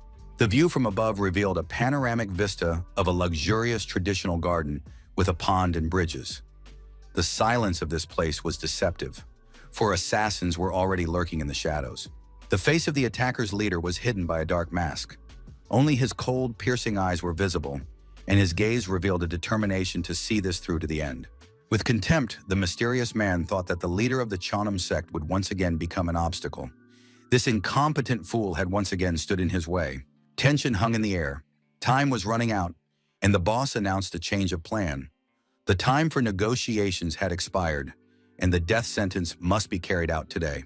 The cold, unquestionable order sounded like a thunderclap out of the blue. The entire combat power of the Dark Division was on full alert, awaiting only the final signal. The loyal assistant is in turmoil. Without the support of the Special Operations Unit, the chances of success are negligible, and he tries to appeal to the older man's logic. But the old man merely smiles ominously in response to his fears. With feigned fatherly warmth, he calls his subordinates his own limbs, assuring them that he would never send them to certain death. In the silence of the office, the main secret is revealed. The location of the legendary secret treasure of Cheonim has finally been found, and this changes the rules of the game. Upon hearing of the discovery, the assistant freezes in shock.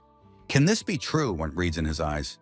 This news is more staggering than an order for an immediate attack. The leader's grim gaze is fixed on the past. For many years, they lived only for Cheonim, serving faithfully in the bloody shadows. But that era has come to an end. The time has come to step out of the shadows and make themselves known to the whole world. Possessed by a thirst for change, they are ready to reveal themselves to the light. A cruel truth. The leader knew this treasure was already close at hand. Today they would make history for his people. Without hesitation, the man ordered his men to act. A bloody massacre began. Deadly shadows with crimson eyes stormed the estate like mad demons. The silence weighed heavily on his temples. The attackers were surprised that the estate was so quiet and offered no resistance. It seemed the enemy hadn't expected a sudden visit at all. The leader of the Dark Division is enraged. The enemy's carelessness makes his blood boil. He tolerates no weakness and is ready to punish those who dare to let their guard down. A long era of peace has blinded the defenders. The leader makes a devastating leap, realizing that the safety of this place is nothing but an illusion. Staggering carelessness, rage clouds the warrior's vision, for he is accustomed to fierce battles. To witness such negligence is, to him, a personal insult. The target is close. The entrance to the dungeon on the second floor is the only door leading to the very heart of the inner hall. The attackers know exactly where to find their prey.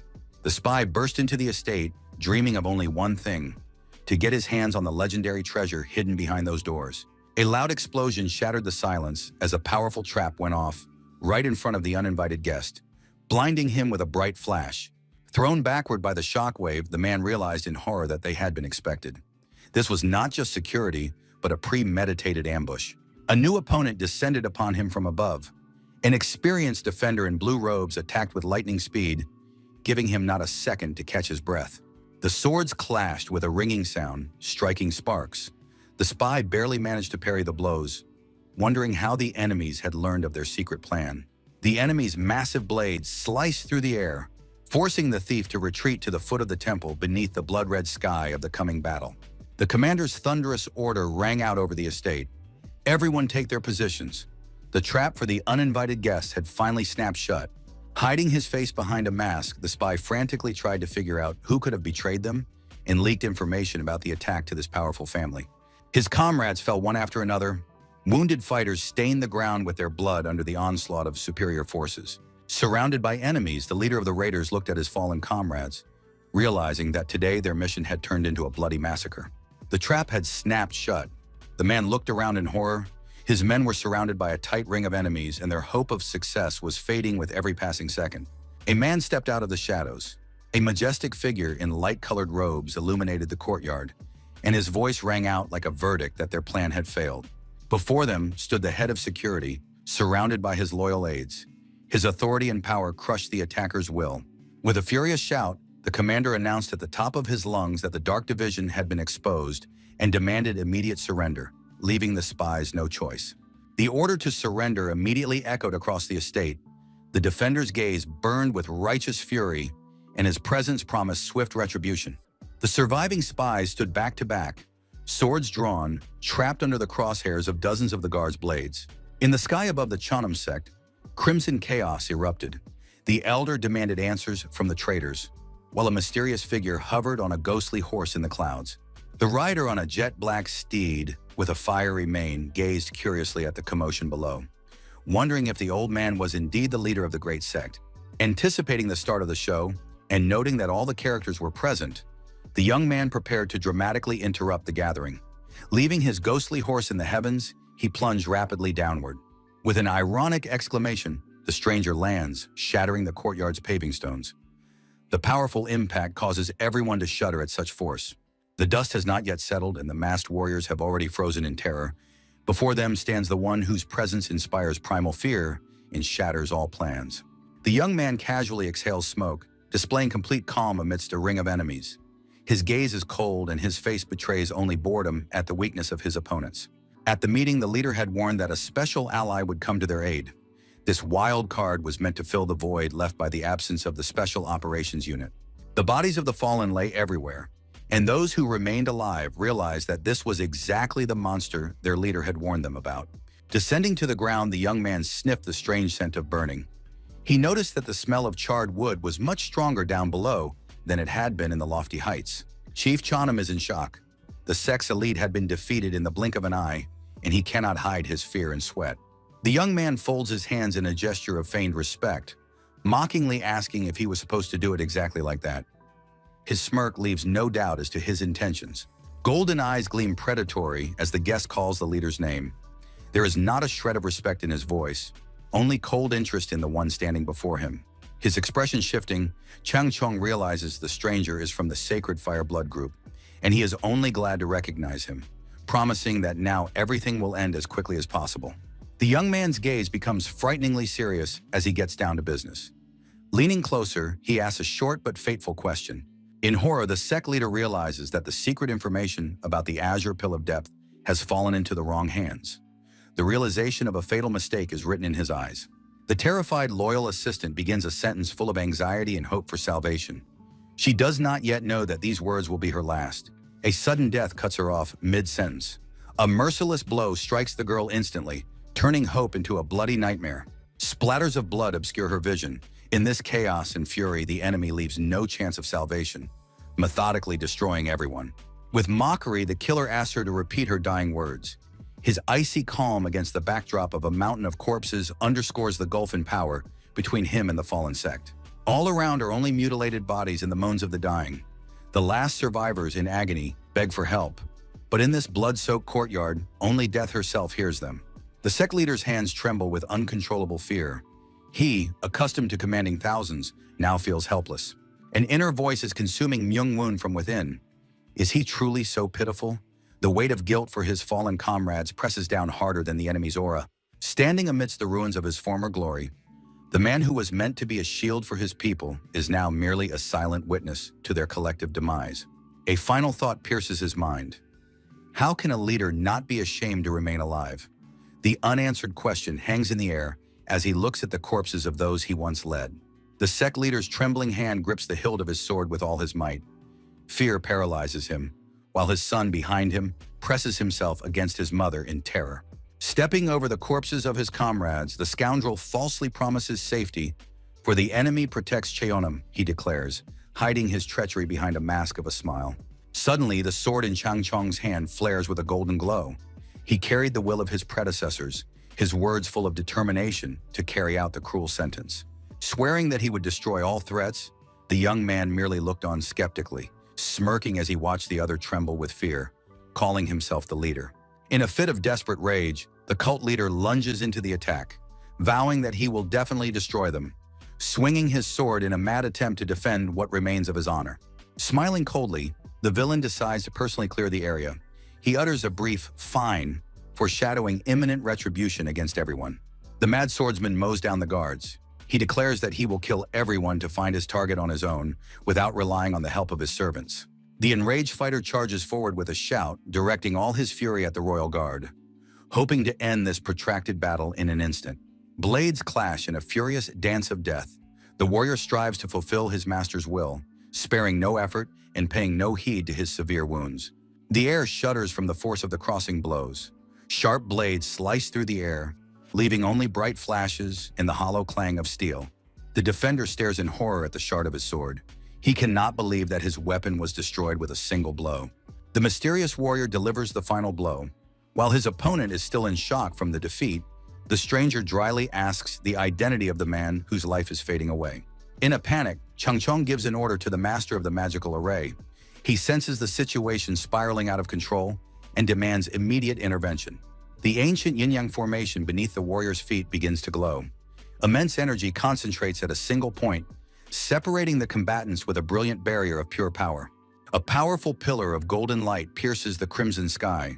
The magical array is activated, and its colossal power erases the boundaries between human will and the power of the world itself. Enveloped in a powerful radiance of golden energy emanating from the earth itself, the villain stands at the center of the magic circle, preparing for his final throw. The warrior's piercing gaze expresses steely resolve and calm. He is completely focused on his target, ignoring the chaos of battle around him. The elderly master gently supports his wounded comrade. Dust swirls around them, and magical power settles, marking the end of the enemy's attack. Exhausted, Chang Chong struggles to lift his eyes, filled with hope. He whispers words of greeting to the one who came to his aid at the most critical moment of the battle.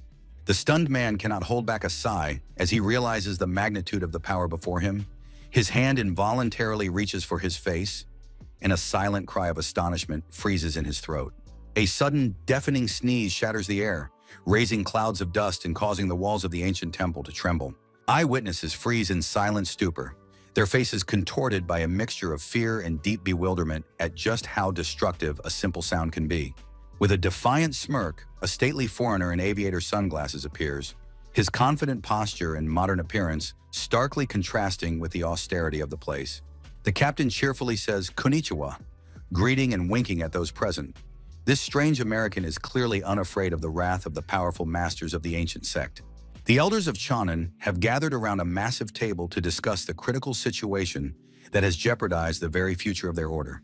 An old master, his voice tinged with bitterness, confirms the terrible truth. Their trusted disciple Myung-hun has turned against his own, committing an unforgivable act of betrayal. The atmosphere in the hall reaches a fever pitch when one of the council members directly asks the leader what measures will be taken in response.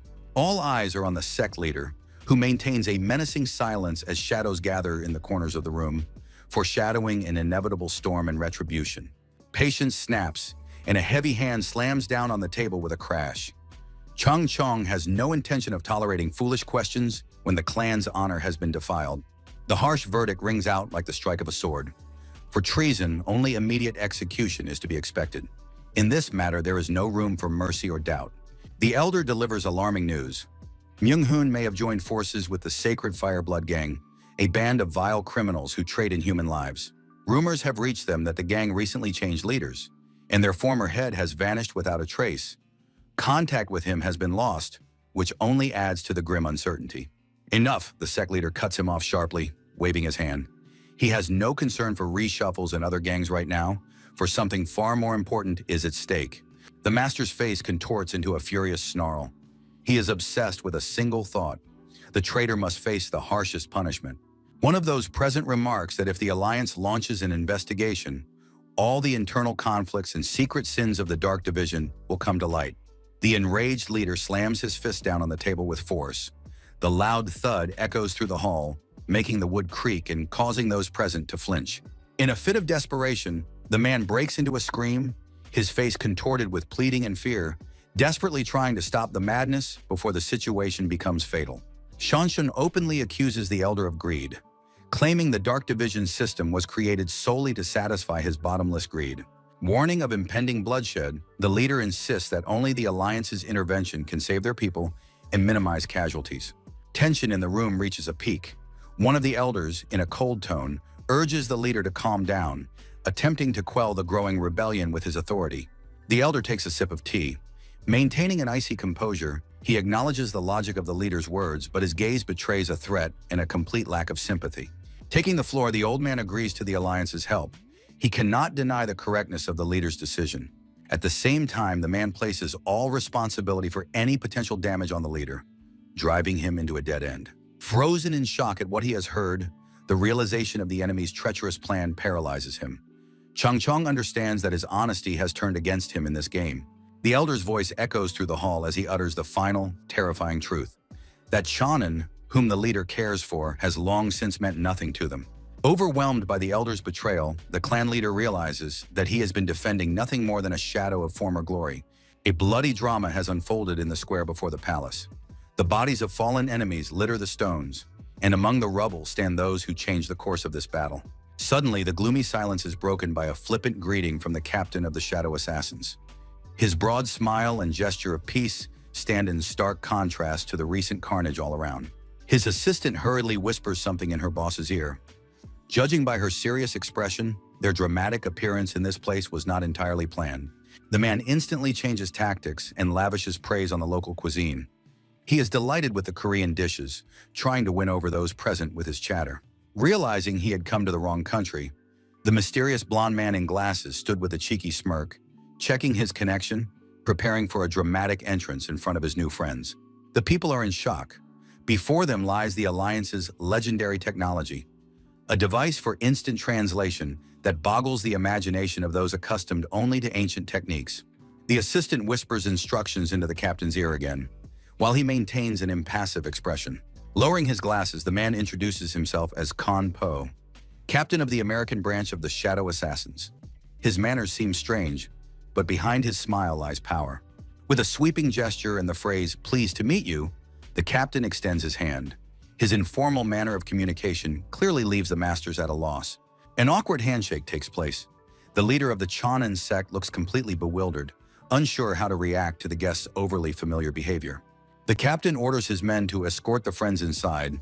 The guests remain confused, trying to grasp the magnitude of what is happening. With excessive theatricality, Kanpo urges them to treat the guests with care. He waves his arms, creating a commotion around the stunned leader. An outside observer notices the true essence of the situation. While the blonde man is clowning around, someone watches him suspiciously, trying to figure out what lies behind this gesture's mask. As they descend further, people smell a sharp, acrid odor. It's not just wood. The pungent smoke is meant to mask the scent of specific reagents for the dark summoning. Towering over the battlefield is the formation master Wudan, hired by the Alliance. His silhouette against the backdrop of the glowing yin-yang symbol inspires awe at the power of ancient magic. The brunette smiles slyly, suspecting a trick. Could the Chonin sect really have outmaneuvered them all by preparing this unexpected trump card up their sleeve?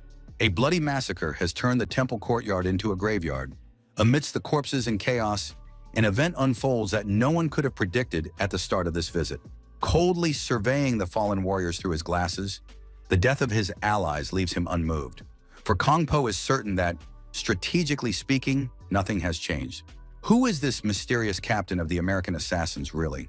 A shadow of doubt falls over his true motives as the battle enters its decisive phase. The blonde man in glasses smirks smugly, noticing that the target is inside. He doesn't even pay attention to the dozen assassins diving toward him from above. The leader of the attackers swings his blade in a rage. He is certain the enemy has made a fatal mistake by exposing his back.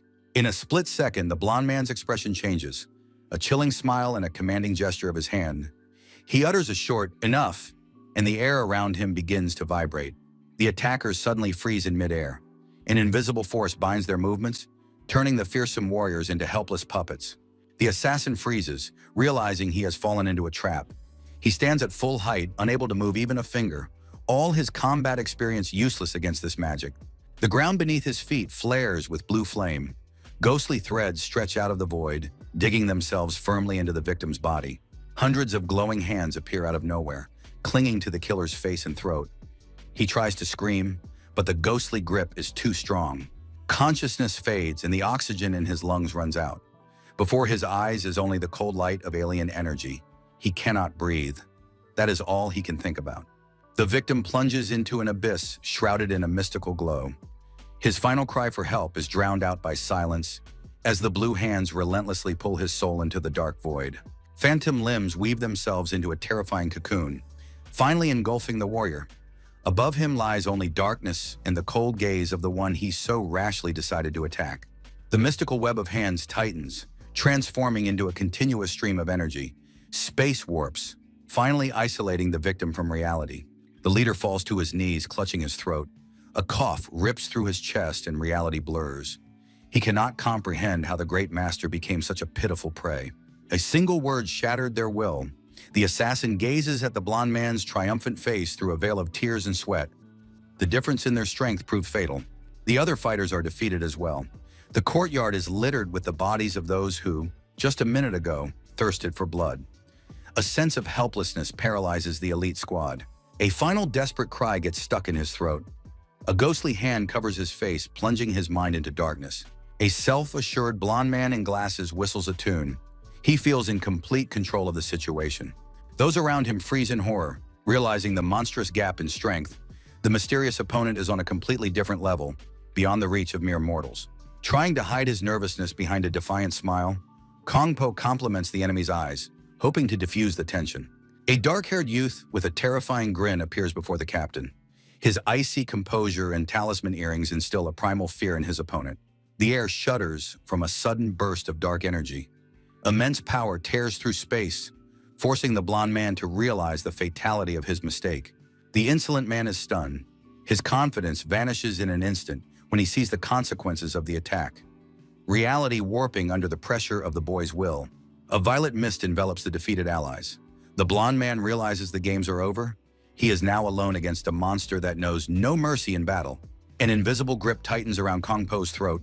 A violet glow paralyzes his body, not even letting him breathe. Death is right on his heels, robbing him of all hope. A sudden lunge, and the blonde barely manages to dodge. The ground cracks beneath his feet. and his mind frantically searches for a way out of this deadly trap. A thin mark from the blow remains on his neck, and a nervous smile plays on his face. Now he admits that this guy is damn dangerous. Loud footsteps echo throughout the area, and a low voice declares that they have violated the rules and order of the Martial Alliance. The entire space around them seems to contract, sharp energy bursting outward, while this mysterious old man assumes an unshakable fighting stance. A heavy, accusatory voice continues its oppressive speech, declaring that they have desecrated the sanctity of Murim. A blinding flash, and the blond man realizes his movements are blocked. The young man's face flashes past, delivering a lightning-fast strike. A lilac glow completely surrounds the captain of the American unit. He is completely frozen in place, a shiver running through his body. The man rapidly closes the distance. He is certain the boy is cornered, and that capturing him is only a matter of seconds. With a sharp lunge, the hunter throws his arm forward, intending to grab his target. A bright flash of energy pierces the air, heralding the end of the chase. Suddenly, the victim turns around. The boy's gaze is frighteningly calm, and a strange mask is frozen on his face, causing the enemy to hesitate for a moment. Through the lenses of his glasses, a chilling grin is visible. Kong Po's eyes flash an ominous green light as he realizes the initiative is lost. Caught, echoes in the captain's mind as his fingers finally touch the enemy's clothing. He does not yet know what trap he has sprung upon himself. In the blink of an eye, everything changes. Instead of the boy, a completely different person is right there, the stranger's face contorted with wild terror. A powerful burst of crimson energy shatters the silence. The decoy's body detonates, turning into a deadly mass of magical fire. In shock, Kong Po retreats, shielding himself from the flying debris. His mind refuses to believe what he has seen. The man has simply blown to dust. Acidic purple smoke swirls everywhere. The man realizes the terrible truth. Any contact with this boy leads to certain death. His instinct for self-preservation screams of danger. Abandoning his attempts to capture him, the man decides to retreat immediately, before he himself becomes the next victim. The faces of the adversaries are frozen in dangerous proximity. The hunter sees only cold determination in the enemy's eyes, realizing that the distance has become fatal. The captain's gaze fills with primal terror. His pupils constrict as he realizes that what is happening now defies logic and common sense. A blinding crimson flash engulfs the entire space around them. A powerful wave of energy tears through the earth, turning the site of the clash into a blazing crater. The smoke clears, revealing the aftermath of the carnage. The survivors realize the bitter truth. This battle is being waged on the level of the gods, a realm beyond the reach of mere mortals. The masked warrior's face is contorted with helpless rage and fear. A heavy bead of sweat rolls down his forehead as he silently curses the day he got himself into this. With a fake smile, the leader of the Dark Division convinces his subordinate of his worth. He calls his loyal comrade his right-hand man, hiding the true lie. The leader swears he would never send his men to certain death. But in his office, a plan is brewing where the soldiers' lives are merely bargaining chips in the game. Reality turns out to be cruel. The battlefield is littered with bodies, dust and blood mingle, and the leader's promises turn to ashes along with the lives. A glance reveals the terrible truth. The group realizes they've simply been written off, and the leadership's betrayal stings worse than the enemy's sword. The shocked soldier grasps the essence of the leader's tactics. Sacrifice a small piece to capture a larger one. In this chess game, their pawns were sacrificed without a shred of mercy. The realization is bitter as poison. The old man taught them loyalty only to betray them cold-bloodedly later. The Dark Division has always lived by the law of force, forgetting honor and humanity. A life in chains like that of faithful dogs has reached its end. Surrounded by blood and enemies, the warriors realize that a mercenary's path always leads to a lonely end. A flame of rage flares in the warrior's eyes. He rejects his fate. Now he alone will decide how to meet death in this hell. Making his decision, rage in his eyes, the man rejects the imposed end. He will choose it himself. The man defies the past. With a blade in his hand and fire in his heart, he is ready to strike the final blow. Freedom of will is worth shedding all his blood for. A sharp crack rings out, shattering the silence. An ominous smirk plays on the killer's face, and drops of fresh blood stain his skin. Standing amid the bloody chaos, the warrior looks at his fallen enemies with cold contempt. How pitiful, he says, realizing the futility of their senseless sacrifices. With mockery, the brunette delivers the traitor's final message. The words "good work" ring like a bitter taunt against those so easily abandoned to die in hell. A shadow looms over the scoundrel. A reminder of the cruel truth, a flash of rage and a crimson glow underscore the irreversibility of the moment. The battle has fallen silent, and the warriors have finally laid down their weapons. The smoke rising above the bodies confirms that there is no longer any reason to die. The battle is over. An aura of vengeance thickens over the battlefield. Kong Po grips his blade tightly, preparing to exact revenge on the enemy for every stolen moment and every innocent life cut short. A fierce flame engulfs the warrior, whose resolve is unshakable. He realizes that the enemy has encroached upon something greater than flesh and blood. He has attempted to break the very will of the people. The man's gaze pierces the darkness. As the weight of responsibility presses down on his shoulders, he asks his opponent if he feels the true weight of the lives that have become the price of his ambitions. Within the walls of headquarters, the long-awaited report is delivered. The sect leader learns that the surviving members of the Shonen are finally safe, but the price has been too high. Chung Chong is lost in heavy thought. Words of gratitude come with difficulty, for his heart is torn by the realization of the tragedy's scale. The man's mind is filled only with an endless list of losses. He understands that many worthy warriors will never return to the sect's halls. In the square strewn with the bodies of the fallen, the warriors stand frozen in anticipation. Their eyes betray a silent question and despair. Will they have enough strength? Doubts torment the souls of the survivors.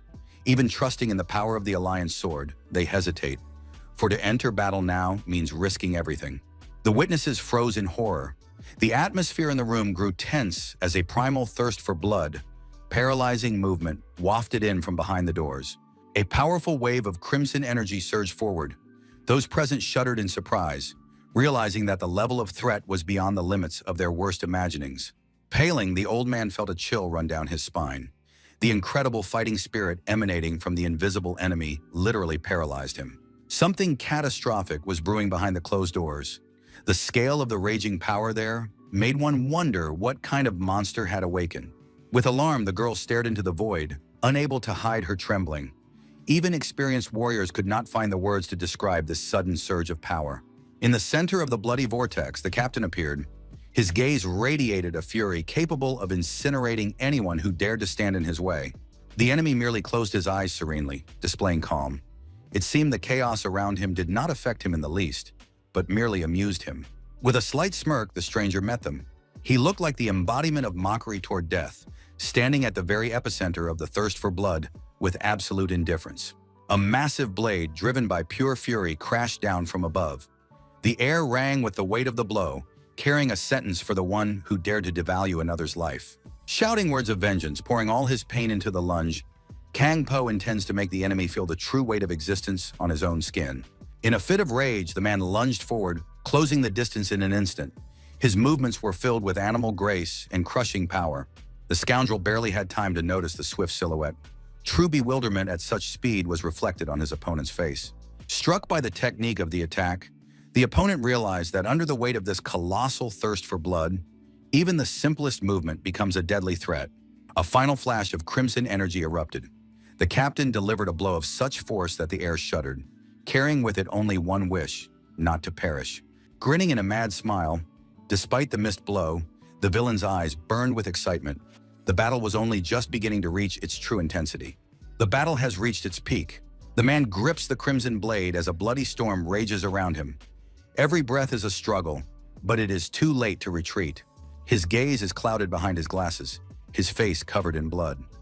Kang Po realizes the true nature of his enemy. The moment of truth has arrived in the very center of the chaos. Leaping forward, the red sword slices through the air, leaving behind only a trail of fury. The target is close, the strike inevitable. Enemies clash in a deadly dance. Sparks and flashes of magic blind the eyes, and steel sings its mournful song. No one intends to yield in this battle. With only a mocking smile, the calmness of the member of the Sacred Fireblood group is more frightening than any threat. He is clearly playing his own game, and the end is already near for everyone. Freezing in place, the captain senses something is wrong. His surroundings are changing. Reality is warping. Has he truly fallen into a trap from which there is no escape? A crimson flame surrounds the leader of the American unit on all sides. Shadowy figures whisper of the inevitable end. The battle turns into a living nightmare. Delivering the decisive blow, the enemy seeks to end this confrontation once and for all. Hope fades with every passing second. Despite his wounds, the captain raises his sword-wielding hand. Crimson energy pulses, preparing for a final surge. This is his last chance to change the outcome of this war. His bloodied palm grips the hilt tightly, his fingers tremble, but his grip is ironclad. He will not let go of the weapon as long as his heart continues to beat. At the decisive moment, Kang Po plunges the blade into the ground, unleashing his pent-up fury.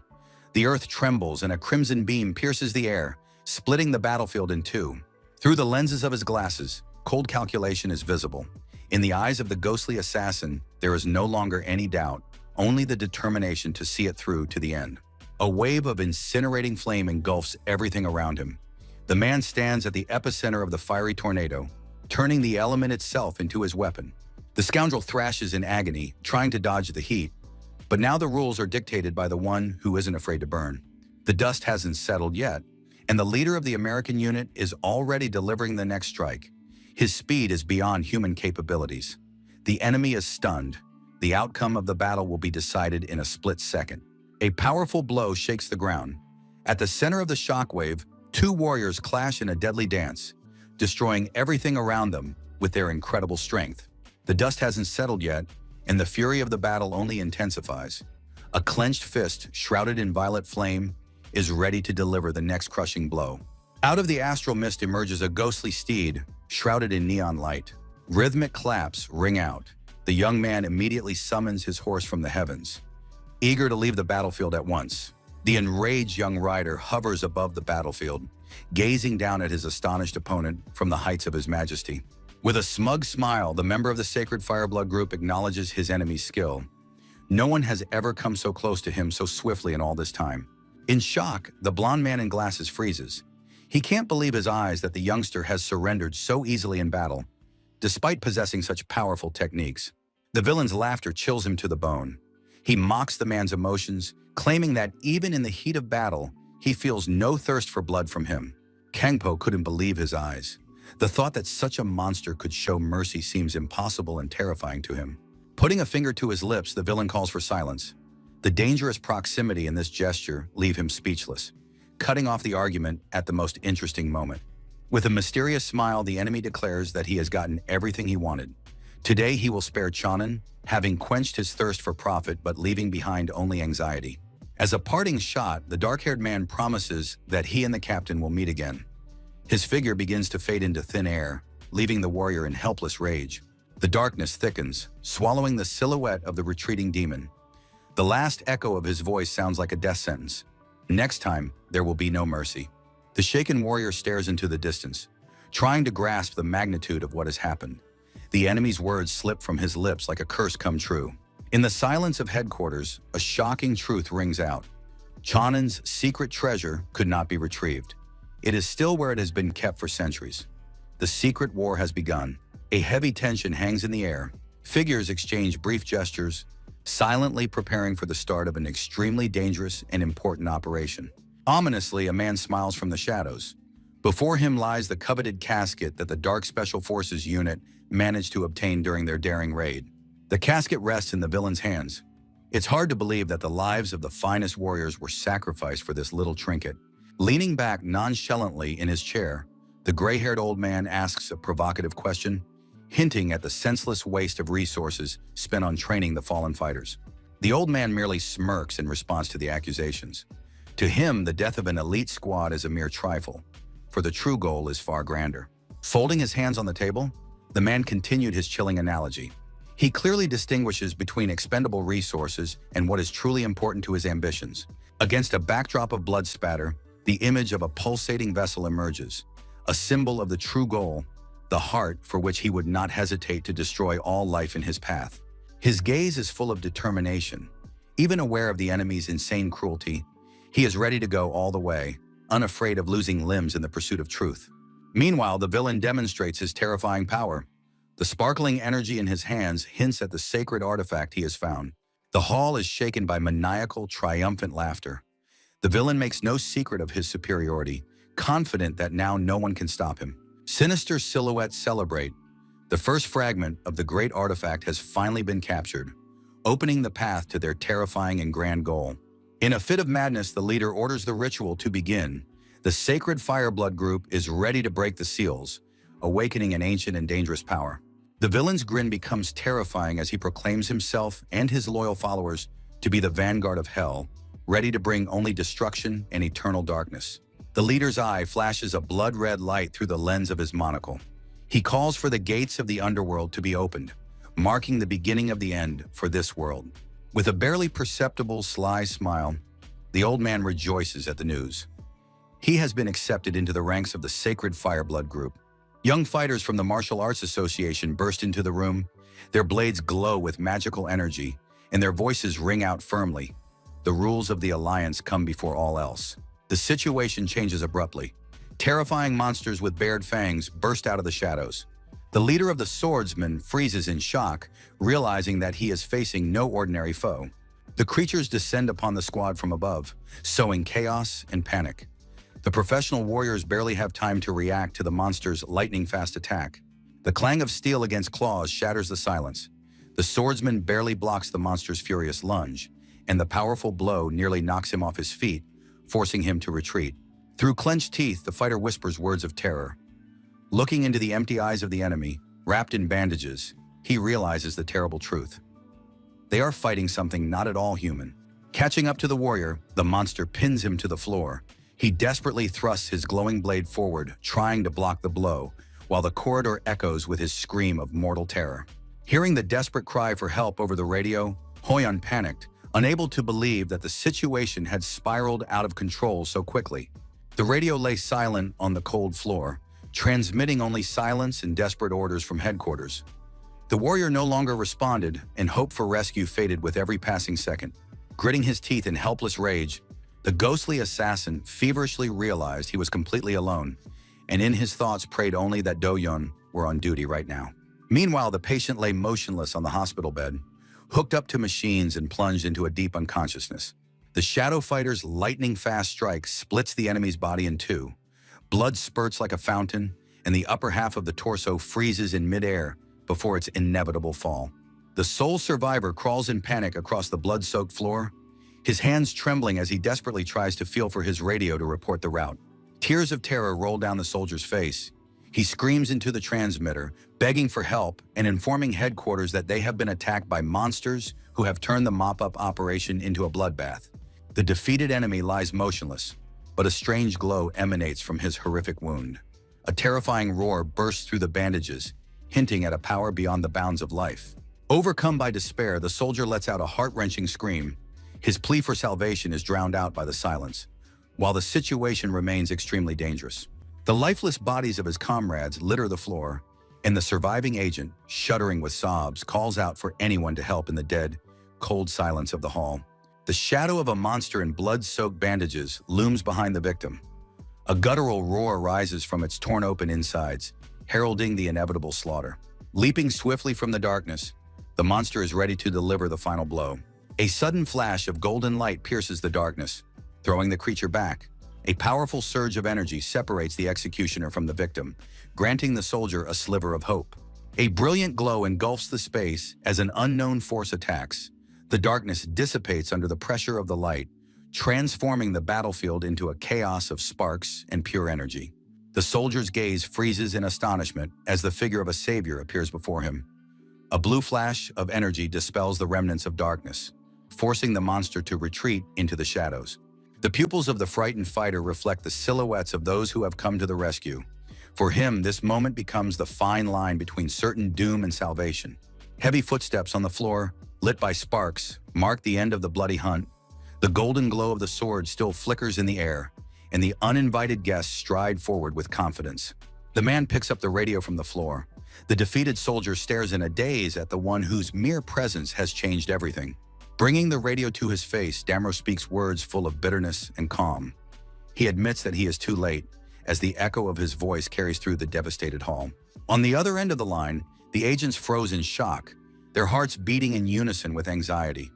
The unexpected turn of events had paralyzed them, leaving them gasping for breath as a silent question hung in the air. Sobs choke the young man as he realizes the scale of the tragedy. His voice trembles, and tears of despair stream from his eyes. It seems that everything dear to him has crumbled. A heavenly demon has appeared over the battlefield. His calm amidst the chaos of death is terrifying, but standing before him is one who is ready to accept this challenge and defend his own. Amid the static on the radio, the agitated cries of his comrades break through.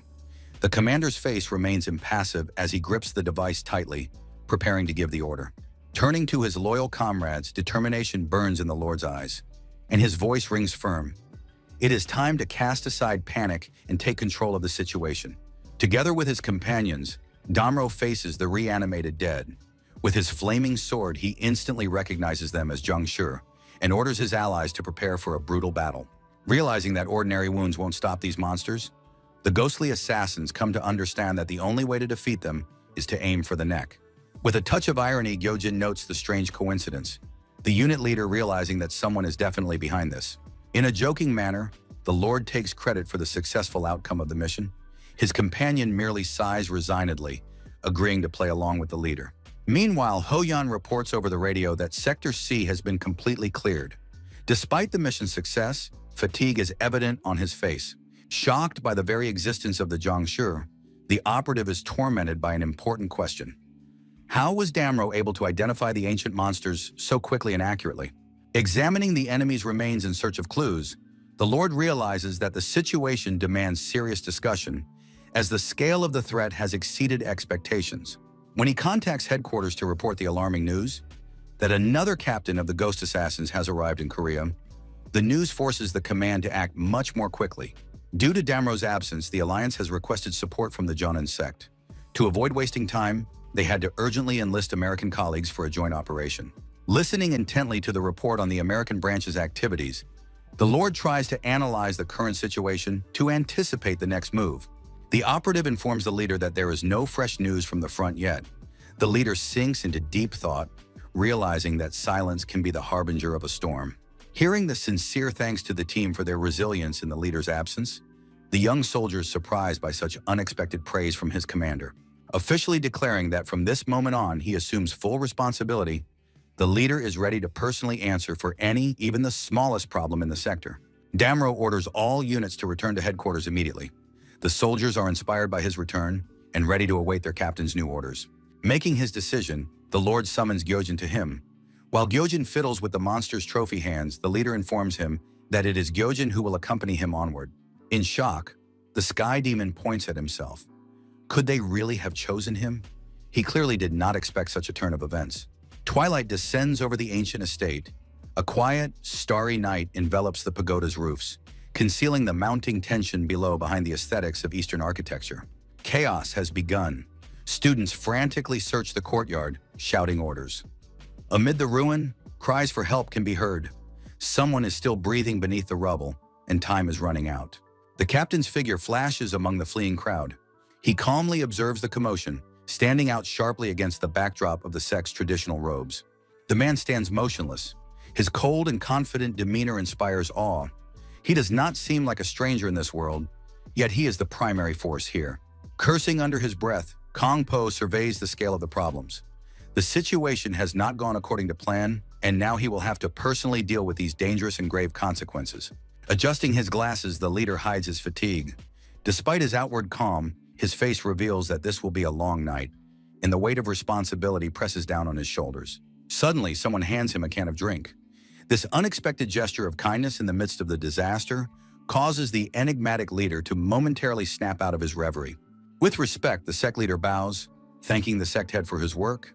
The stern man takes the can and sits down on the steps, allowing himself a brief rest. While Kangpo drinks, the old man reports that the children have been rescued and are safe. The main threat has passed, but a long and exhausting cleanup of the aftermath lies ahead. An ominous aura envelops everything around them. As Changchong continues to drink calmly, darkness thickens before them, foreshadowing the start of a new bloody battle. Puzzled, the elder looks around. Why is there no answer? The silence frightens him even more, and his premonition of doom becomes unbearably acute. Two warriors stand frozen before the closed doors. The air is charged with tension, and beyond the threshold, one can sense a powerful presence, ready to burst forth at any moment. A flash of fury, powerful blows collide in the air, releasing streams of energy. The battle has reached its peak. The captain's gaze remains cold even in the thick of battle. He delivers a swift strike while his opponent desperately tries to parry the attack amid a shower of sparks. A thirst for blood burns in the sky demon's eyes, and the blade cuts through the air at incredible speed. He pours all his hatred into this crushing blow. Boiling with rage, Kang Po assumes a fighting stance, mistaking the young man for one of those vile scoundrels he's used to fighting. The clang of steel and shouts fill the air. Gyojin has no intention of backing down, responding to his opponent's insolence with a retort of his own. The tension of the impending clash hangs heavy in the air. Stunned by his opponent's rudeness, the American leader shouts in fury, unable to believe that this fool dared to answer him so brazenly and disrespectfully. A sudden realization strikes the captain. His opponent's blade hasn't budged a millimeter. This man's strength and ferocity are beyond the ordinary. A dark aura thickens around the air. His appearance shifts, becoming frighteningly cold, and his opponent is finally convinced that he is facing a dangerous gang member. In the heat of the battle, Damro appears with a gleaming sword and a peaceful smile. His calm voice cuts through the silence, instantly dampening all the fighting fervor. Shock and awe. The warrior's eyes widen with horror and recognition. He stammers, unable to believe his eyes when the Lord calls Kang Po by name. A loud cry echoes over the ancient building in the dark night, scaring away flocks of birds. Anger gives way to submission. The captain and his men realize who stands before them. It turns out they have been fighting the sect leader himself and his companion all this time. With warmth, the elderly master takes the Lord by the hands. Paternal pride is evident in his gaze, foreseeing how much his student has matured is true happiness. Closing his eyes and sinking into a gentle melancholy, Damro realizes how fleeting time is, and this feeling fills his heart with a special, quiet sadness. The old man squeezes the leader of the ghostly assassin's hands tightly. Despite the passing years, the warmth of his hands remains the same, a reminder of the unbreakable bond between them. All the meeting participants gather in the majestic hall around a massive table. The tension has eased, and now the time has come for a serious, calm conversation. Listening to the tribute paid to him with dignity, the master sincerely thanks him for his incredible work, acknowledging all the hardships the young man has endured. The tension at the table has reached its peak. Damro remains silent as the news of the disappearance echoes through the room, causing everyone present to hold their breath. The rumors have been confirmed. The target vanished a month ago. The group struggles to grasp the scale of the disaster, realizing that time is working against them in this dangerous game. The allies' shocked faces express a silent question. They cannot believe that such a carefully guarded secret has been uncovered and destroyed by an unknown enemy. Bloody images of the recent battle flood their minds. Swords washed in crimson serve as a reminder of the price that had to be paid. The detective's gaze is full of determination and hidden pain. He analyzes every word, trying to find a clue in the web of lies that has engulfed them. Distrust poisons the atmosphere. One of the companions, in a panic, checks to see if the person standing next to him is merely a fake, created by magic or cunning deception. The tension rises as Damro confirms his identity. Even in this chaos, there remain those whose loyalty is unshakable, despite their suspicions. The bitter truth is spoken aloud. The great treasure of Chonin has been stolen. This news crashes down on those present like a death sentence for their ancient lineage. The broken leader admits defeat. His slumped figure speaks louder than words. The defenses have fallen, and now everything they hold dear is in the hands of a merciless enemy. The battlefield is littered with the fallen. Myung-moon has managed to destroy Cheonan, wiping out even the elite Dark Squad. As they try to fathom the enemy's motives, a heavy question hangs in the air. What treacherous plan is brewing in their opponents' minds? The mystery of the Azure Pill's theft gnaws at them. The vault's doors are wide open, yet the true purpose of the theft remains hidden in the darkness, leaving the allies to speculate. Gyojin views the legendary medicine with skepticism. To him, it is merely a healing remedy, incapable of comparing to the true treasures he knows of. A sudden outburst of anger interrupts the conversation.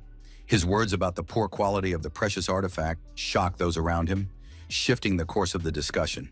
All eyes are fixed on the figure of the heavenly demon. The silence has become palpable, and his companions are stunned by the audacity and profound knowledge of the one they had considered merely a nuisance.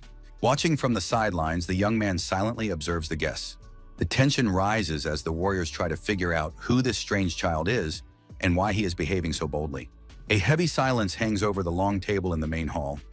Representatives of various factions engage in a complex dialogue, while the leader tries to hide his irritation. The mention of the Azure Pill makes the boy freeze. He feverishly pieces together the facts, barely suppressing the tremor in his legs as a flood of old memories washes over him. Horrifying images from the past flood Gyojin's mind. The blood cult's attack and the merciless killings. His grim suspicion that an old enemy has returned is confirmed. Thoughts of treacherous plans give him no peace. The heir realizes that behind the outward calm lies a massive conspiracy threatening the entire world of martial arts. The leader of the Chonin sect looks dejected. He admits his weakness in the face of external threats, while a shadow assassin persistently offers his dubious assistance. Having been completely stripped of power by the elders, who have turned him into a puppet, Gyojin sees this injustice and feels righteous indignation boiling within him. Shanshom bows his head in shame. The atmosphere in the room becomes unbearable as everyone realizes just how low the once great Chonin school has fallen. His patience snaps. A loud fist slam on the table interrupts the prolonged mourning. The young man is no longer willing to listen to excuses or watch this pitiful spectacle. Terrified, his friends try to calm the enraged young man. He jumps to his feet, ready to voice everything he thinks about their cowardice and senseless political games. The tension gives way to a comical scene. The heavenly demon weeps ostentatiously, wiping his tears with a handkerchief, and theatrically laments the sect leader's tragic fate. Damro rubs his chin thoughtfully, pondering the political constraints that prevent the shadow assassins from openly interfering in the affairs of Murim and the Alliance. The lone figure of a warrior symbolizes division. Many great schools prefer to keep their distance, unwilling to bind themselves to the Alliance. The somber silhouettes of the elders are hidden in the darkness. Their hostility grows for a variety of reasons, creating an invisible web of intrigue and conspiracy against the current order. The chaos within Chonin served as a catalyst. Despite the destruction, it allowed the Alliance to spot a larger and more sinister threat brewing in the shadows just in time. Bowing his head in shame, the old man admits his weakness, while the heir watches the scene with irony, making no attempt to hide his obvious skepticism. An influential ally at the table remains completely calm. He confidently declares that this meeting itself is a huge step forward for their shared and complex cause. Delighted, the comrades enthusiastically applaud the actions of the leader of the Shadow Assassins, raising their thumbs. Sincere laughter and shouts of joy fill the gloomy room. A mysterious figure bursts into the hall. The tension mounts with every passing moment, and a brief phrase confirms that the long-awaited guest has arrived. The sound of footsteps echoes in the silence. The cult leader has fulfilled his role, and now a new phase begins. The stranger's voice informs everyone present that Chang Chang has performed his role perfectly. Frozen in shock, unable to believe his own eyes, the heavenly demon picks his nose, staring wide-eyed at the one who has just walked through the door. The expressions of everyone gathered at the table changed instantly. A respectful gesture of greeting united all the warriors, and the air was thick with deep respect for the guest's power. The three masters bowed in unison. The appearance of this figure compelled even the proudest warriors to show humility, and the meeting officially began. Before them stood the legendary Udan Formation Master. Her cold gaze and majestic bearing underscored her status as a true genius of this school. Frozen in anticipation, the sect leader felt the heavy stares of those present upon him. A tense silence hung in the air as the masters continued their greeting. Bowing deeply, the old man expressed his deepest gratitude. His voice trembled with sincere thanks for the help his allies had provided that day. Shan Shan acknowledged that without the support of the Phantom Assassins, his school might have met a tragic end. The leader remained in a bow, demonstrating complete humility before the guests. With a mixture of surprise and awkwardness, the allies watched the old man's actions. Even to them, such a degree of self-abasement from a leader seems excessive. Suddenly, a commanding order to raise his head rings out. Udan's eyes flash with a sky-blue light as she activates her technique. The spirit of the past rises above the young successor. The majestic shadow of the great master guides the will of the hero, whose eyes blaze with a bright, celestial flame of power. The humble disciple bows his head before his teacher. The heavy burden of guilt compels him to ask for forgiveness, for he considers himself unworthy of such high favor. Memories of fierce battles come alive in his heart. The old man acknowledges that his disciple was never the fastest, but always possessed incredible fortitude. The master's hand rests on the shoulder of his loyal comrade.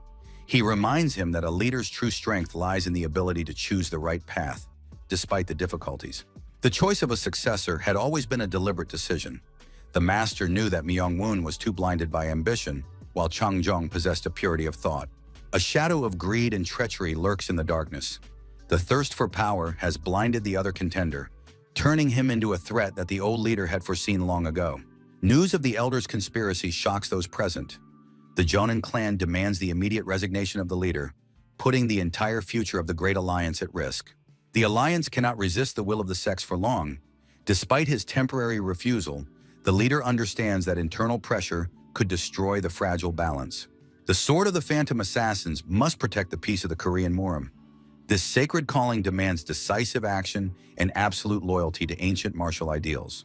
A call to unite in the search for truth is sounded. The leader asks to prevent an unjust expulsion and to uncover the mystery of this sinister incident together.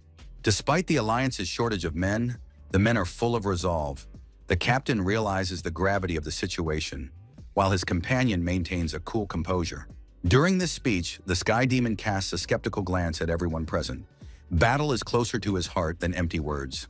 The great spirit of the ancestor rises above the one who has dared to step forward. The powerful aura of the past guides the master, whose eyes glow with a bright, heavenly flame. Humbly accepting the order, Damro realizes the full weight of his responsibility. Kneeling, he swears to carry out the master's will and defend the honor of his school.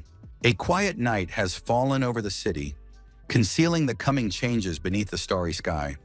The light of a lone lantern illuminates the path. Pausing at the entrance and folding his arms across his chest, Gyojin carefully surveyed the area, feeling a strange unease, but deciding nonetheless to continue on his way here. The heavy wooden gates of the ancient building looked menacing in the night. The sign with hieroglyphs above the entrance seemed to warn the uninvited guest of impending danger. Thoughtfully, the Sky Demon narrowed his eyes, trying to understand the cause of his sudden unease, his crimson eyes scanning the darkness.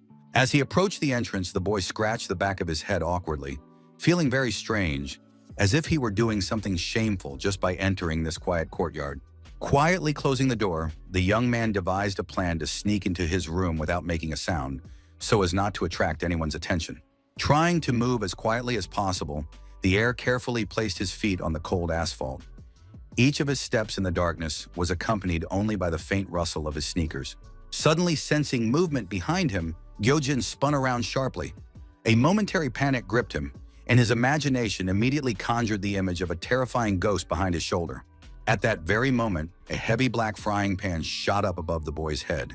An unknown assailant swung it with all his might, giving the boy no chance to dodge. With a ringing clang, the metal struck the poor fellow's head. The girl thought it was a thief, while the heavenly demon writhed in unbearable sharp pain. Clutching the bruised spot, the heir shouted questions in indignation, while the girl froze in shock, finally recognizing the culprit as an old acquaintance. Clutching the frying pan, Kim Min-jong's eyes burned with resentment as she angrily asked the young man if he had had a good time in faraway America, completely forgetting about her feelings. As she began listing the cities he might have visited, the girl fell into a full-blown hysterical fit, while the young man could only watch in shock as her mood shifted so rapidly. Resentment overwhelmed the girl. He had left without even saying goodbye to her, and 6 months of complete silence without a single phone call had turned her tender sadness into real rage.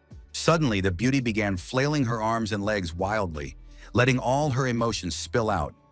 He clutched his head in horror, not knowing how to calm this living whirlwind. After a violent outburst of anger, Kim Min-jong fell silent and puffed out her cheeks comically. Turning her face away, her expression conveyed the utmost dissatisfaction. Gaijin returns home, but instead of a warm welcome, he is met with grumbling. His family is unhappy.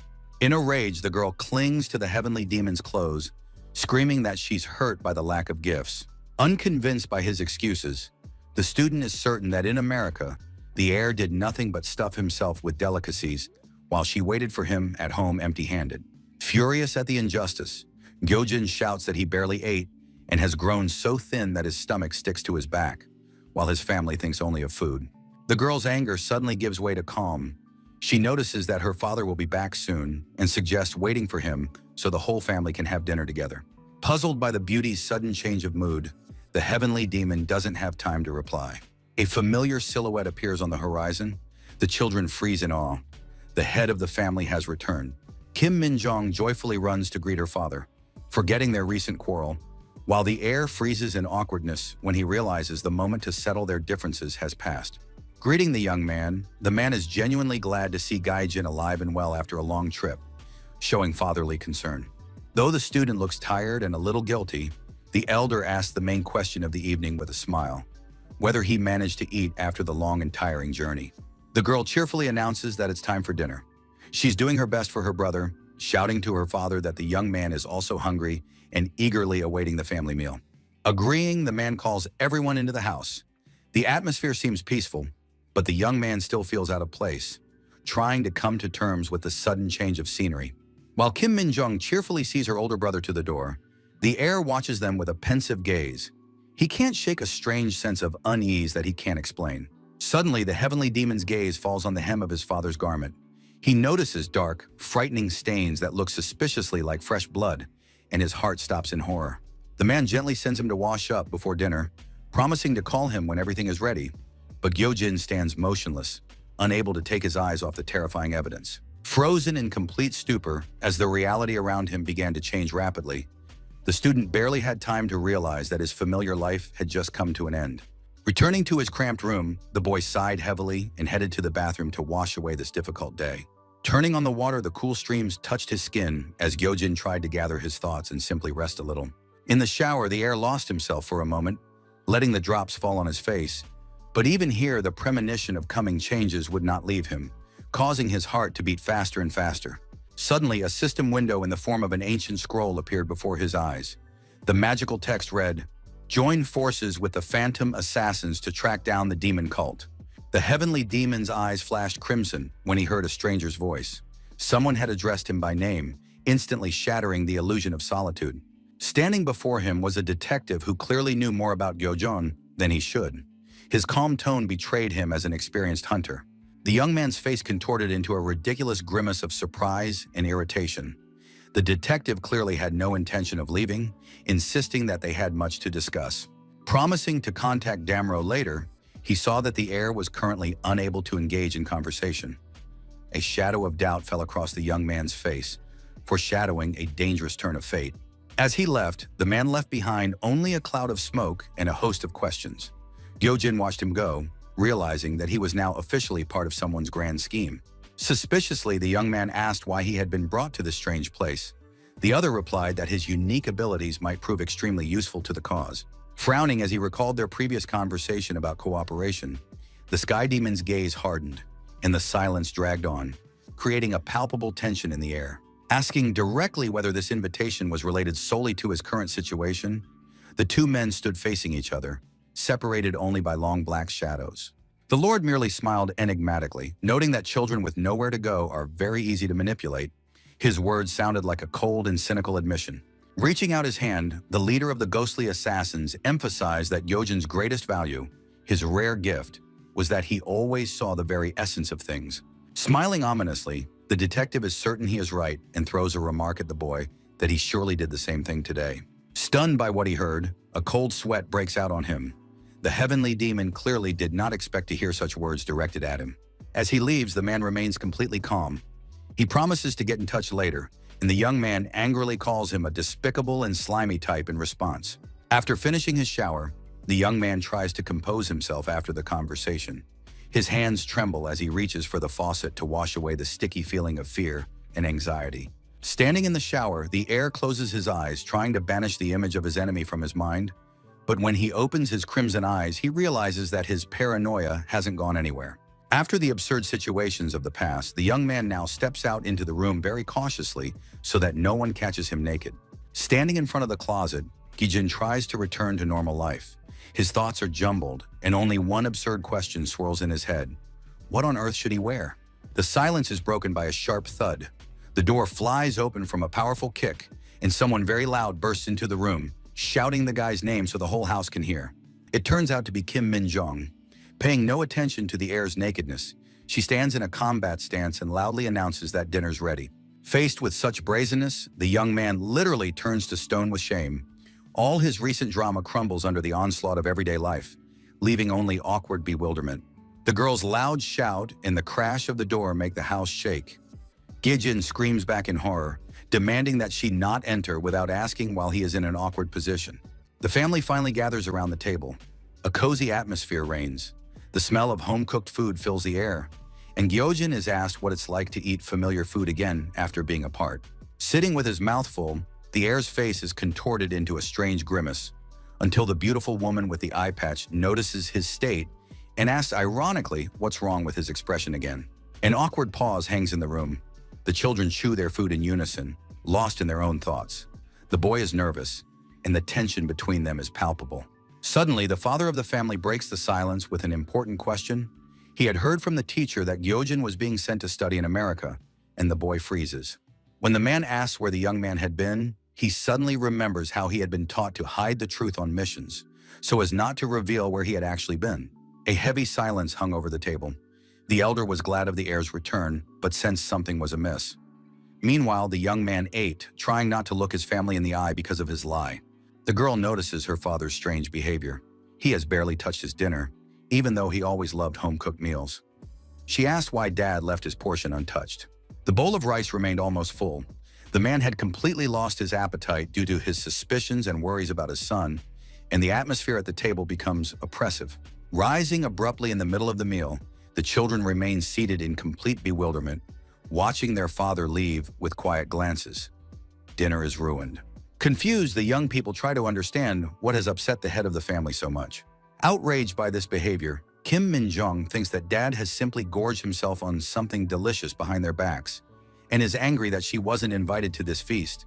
While the beauty sulks over the elder's selfishness, the young man realizes the true depth of the problem. He understands that their relationship has cracked because of his unspoken words. The heavenly demon's sharp gaze, something has caught his attention or pricked his conscience. His eyes are full of determination to sort out the situation before it's too late. After briefly telling them to finish their meal slowly, the man leaves. He wants to be alone to reflect on the lies. Not understanding what has happened, the young people sit in silence after their father's departure. The tension in the room is palpable. Standing on the dark street under the light of a street lamp, the man tries to quell the trembling in his hands and gather his thoughts.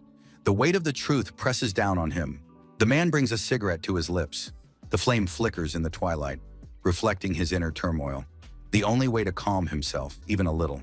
Leaning against the wall, the head of the family stands and exhales thick smoke. In this solitude, he searches for answers to questions he is afraid to ask his son. A sudden noise breaks the silence. Screams echo from the depths of the neighboring street. Chaos reigned in the courtyard. Wounded fighters were carried out one after another, and the medic, in a panic, shouted at his assistants to hurry, for every second of life counted. Issuing strict orders, the master demands that they attend first to the martial artist, whose injuries appear to be the most critical. Amid the bloody commotion and moans, two figures appear on the balcony. The medic spots a young man in whom he recognizes a familiar face. Upon seeing the familiar face, the brunette freezes. His gaze grows sharp and suspicious as he tries to make out every detail. Relaxed, the heavenly demon clasped his hands behind his head. His serenity against the backdrop of corpses and blood looks strange, as if he had come here for a casual stroll. As the man tried to gather his thoughts, he realized that Park Jung-nam's words finally made sense. Gyojin is, in fact, a martial arts master. An assistant emerges from the building's doors. A man with a cigarette is waiting for him, his tense expression betraying the gravity of the situation and his anticipation of important news. As he asks about the children's fate, Jung-ho's voice trembles with anxiety, for safety is the top priority in this chaos. Calmly reporting that the three children's lives are out of danger, but their overall condition is extremely serious, the doctor removes his gloves, having finished the initial examination. It turns out that one girl was sent home because today is her birthday. Despite her healthy appearance, the man insists on a follow-up examination. Agreeing with the doctor's reasoning, the leader of Team 7 promises to tell the girl to come back later, and for a moment, relative calm settles in. He takes a drag on his cigarette, but the doctor asks the crucial question, what actually happened? He doesn't understand why so many people ended up in such a state. The shocking truth is revealed. There was a confrontation with Park Jung-nam's student. This news surprises everyone and leaves them frozen in surprise and alarm. Stunned, the man cannot believe that the very same Korean language teacher has a student, since the old man has long since retired and washed his hands of the matter. An argument breaks out between the two men. The doctor doubts the truth of the words, but Jung-ho is adamant. The facts speak for themselves, no matter how hard it is to believe. The leader of the 7th team's gaze turns icy. He realizes that now they must thoroughly investigate this case and find out who this mysterious student is. The old master politely declines the offer of a cigarette. He has firmly resolved to quit the harmful habit for the sake of his daughter, whose opinion matters more to him than anything else in the world. Bursting into laughter, the chief is struck by the irony of fate. The invincible Iron Fist, who strikes terror into his enemies, finds himself completely defenseless against his daughter's whims. The evening silence envelops the men standing at the entrance. The laughter dies down, giving way to solemnity. Taking a deep drag and gazing into the distance, Jong-ho's voice sounds cautionary as he asks his friend not to get involved in a dangerous venture. Indignant, the doctor jumps to his feet, unwilling to listen to a lecture. A spark of irritation flares between the old comrades, for requests for help always carry a risk. The man merely smiles sadly. Sensing his friend's state from the sound of his breathing, he realizes that the situation has gone too far and there is no turning back for them. In the shadows of conspiracies, the leadership of the Dark Division begins its hunt. They have caught the scent of a traitor from Chonin, and now every misstep could be the leader's last. Bloody purges have swept through the organization. Bodies and brutal executions are everywhere. Amid this chaos, the informant realizes that his double-crossing is becoming deadly, trying to give final instructions in case of his death, but the master cuts him off mid-sentence. In a rage, he demands that Jong-ho simply quit this service. His gaze slides over the wounded young man. The master doesn't understand why one would risk one's life to save the Chonin sect when the world around them is crumbling. With bitterness, Iron Fist poses a rhetorical question about trust. Those who once preached chivalry and honor are now mired in lies, reducing ideals to dust. Images of greedy elders, thinking only of profit, and a weak sect leader come to mind. Responsibility has become an unbearable burden for them in the shadow of their former glory.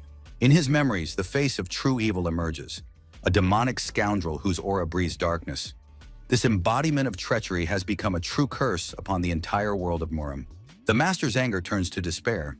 He sees no trace of the former righteousness in today's schools and believes he should have severed all ties long ago with those who betrayed the way of the sword. Plunged into a heavy silence, Cheon-ho takes a drag on his cigarette. His gaze betrays the weariness of a man who has witnessed too many betrayals in his lifetime. The man hesitated, trying to find the right words. His friend smoked in silence, listening intently, while the nighttime city stood still, awaiting their important decision. Admitting that he was ashamed to always be asking for help, Young-soo noticed a strange change in his behavior. The atmosphere between them suddenly became very heavy. Before, the healer had watched the master's battles, realizing his own insignificance. Righteous sects would not change, even if a man like him decided to risk his one and only life. Honestly, Iron Fist admitted he lacked talent, special powers, or even simple luck. He considered himself just an ordinary guy lost in the shadows of the great and powerful warriors. Gripping the hilt tightly, Jong-soo convinced himself to keep fighting for his beliefs, trusting that someday his loyalty to his principles would lead him to his cherished goal. Before, the healer had seen only the backs of those he always looked up to with admiration. He couldn't shake the thought that he would forever remain nothing more than a bystander. Iron Fist's greatest dream was to one day stand shoulder to shoulder with his comrades. He sincerely hoped that the day would come when he would become their true equal. Ash fell slowly from his cigarette, and the man suddenly began to wonder if all of this was just self-deception. Perhaps he was simply intoxicated by his own illusions and hopes. Alarmed, the squad leader asked why his friend had spoken in such a gloomy tone, but the man had already made up his mind. His gaze grew cold, and his voice sounded frighteningly firm. Chon-ho uttered his final words, that the Dark Division must vanish forever. It was a verdict. He no longer had any doubts about what he must do. Even if the whole world turned away, someone had to stand in the way of evil. This was the true duty of the righteous sects that guarded their ancient secrets. Enraged, Jong-soo grabbed his comrade by the collar. Unable to hold back a cry of despair, he demanded an answer. Could his friend really be prepared to walk to his death so easily? Iron Fist could not believe it or allow his best friend to perish, but the other merely smiled silently in response, accepting his fate with a frightening calm. The shock and realization of the inevitable forced him to unclench his fingers. The leader of the 7th Squad looked at the doctor standing before him, shrouded in shadows, ready to sacrifice himself for the cause. Sirens wailed, and ambulance lights cut through the night's darkness at the hospital entrance. Doctors rushed about, shouting orders for the immediate admission of critically ill patients. Panic reigned in the hospital. There were no beds, and ordinary doctors were powerless, for the strange poison was attacking people's energy centers. Only doctors with inner energy could help them. The situation is critical, but a sudden phone call makes them freeze. A mysterious voice on the other end of the line orders everyone to wait quietly. In the quiet sanctuary, the phone rings. At that moment, the master instantly puts a noisy patient to sleep with a precise strike to the sleep point, finally restoring order. The master cannot tolerate noise.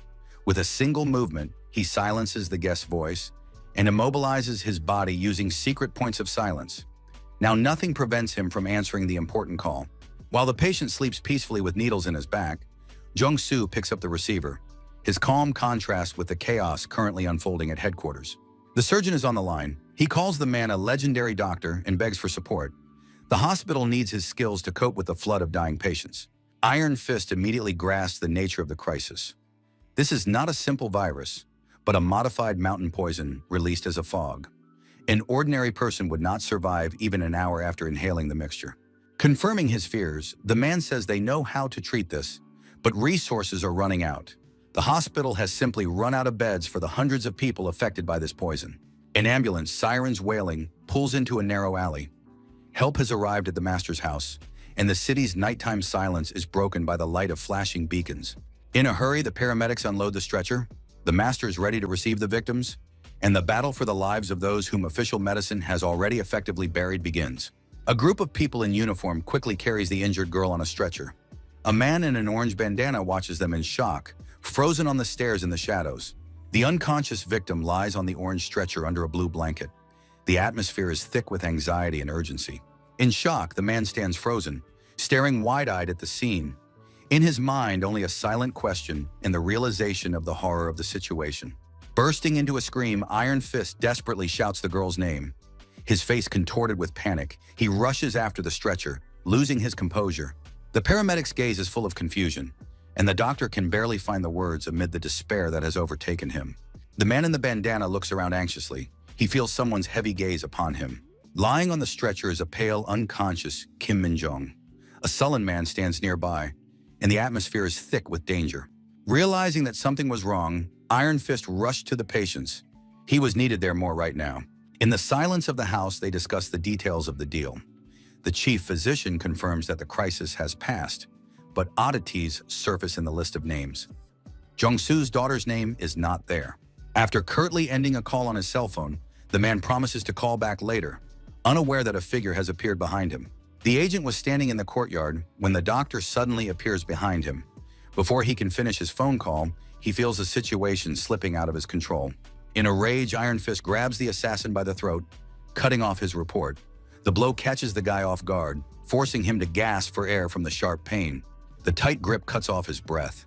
The young man looks in horror at the one who attacked him with such force, the attacker's face contorted with a thirst for immediate revenge. The enraged father demands an answer from the ghostly killer. His voice trembles with pain for his child.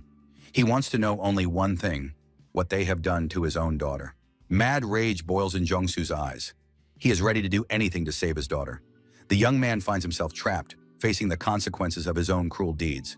The enraged man screams in the young man's face, demanding the truth. His eyes are filled with madness, and his fist is clenched tightly around the collar as he searches for his son in the chaos of the night. Gasping for air, the captive's face is contorted by a spasm from the lack of oxygen. Only one thought of death pulses in his head, while the attacker's grip grows ever tighter. Everything is going dark before his eyes, and consciousness is slowly leaving his body. The only thing the assassin hears through the ringing in his ears is the order to speak. Seconds are deciding the outcome of his life. A bloodied man suddenly appears in the doorway, ordering them to let the boy go. He can barely stand, but he is ready to explain everything to stop this violence. The man in the bandana freezes, slowly unclenching his fist. He looks at his palm in disbelief as the night silence in the courtyard swallows the last echoes of his rage. Exhausted and covered in wounds, Park Jong-nam's labored breathing betrays his critical condition. But he finds the strength to utter the name that will change everything. In a quiet room behind a screen, the wounded hero confesses to the master. He reveals the truth, but it seems the meaning of his words barely reaches his listener. Maintaining an icy silence, Iron Fist's face is stern as he lets the teacher's bitter confession wash over him.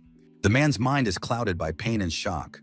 Fragments of names, the school, the killers, and Min-jong flash through his head as reality crumbles under the weight of the truth. The biggest secret slips from his lips. The student of Jeonnam's best swordsman turns out to be Gyojin.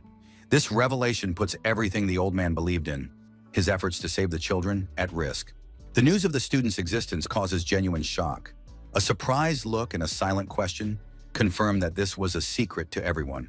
The image of the smiling heavenly demon contrasts with the terrifying truth. No one could have imagined that this ordinary guy was a dangerous martial arts master. Horrifying images from the past surface. A mutilated body wrapped in bandages. The realization of who is to blame for this cruelty brings unbearable mental anguish. Rage and denial overwhelm Iron Fist. He grits his teeth in helplessness. For years, he has shielded his children from the brutal world of martial arts. A tragedy of shattered hopes.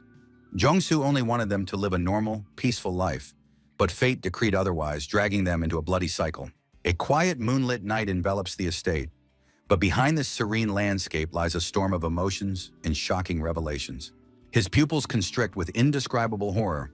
A single question reflects the complete collapse of reality as the truth about Gyo-jin deals a crushing blow to his mind. A shadow of shock distorted the master's face. The news that the heir had vanished paralyzed him, another piece of the puzzle coming together to form a terrifying picture. Sitting on the floor, the teacher was powerless to defend himself. Even if he had 10 mouths, he would not have found the words to explain this tragic failure. The master towers over his wounded friend, clenching his fists in helplessness. Park Jung-nam is barely holding on, his breathing ragged, his heart shattered by the realization of his heavy guilt. Cold sweat rolls down his face and his breathing falters. The teacher feels fear paralyzing his body, and only one question pulses in his ears. Is this the end? Quiet footsteps on the wooden floor sound like a funeral march. Bare feet step confidently and smoothly, approaching the inevitable. The body lay frozen in an unnatural position on the blood-stained carpet.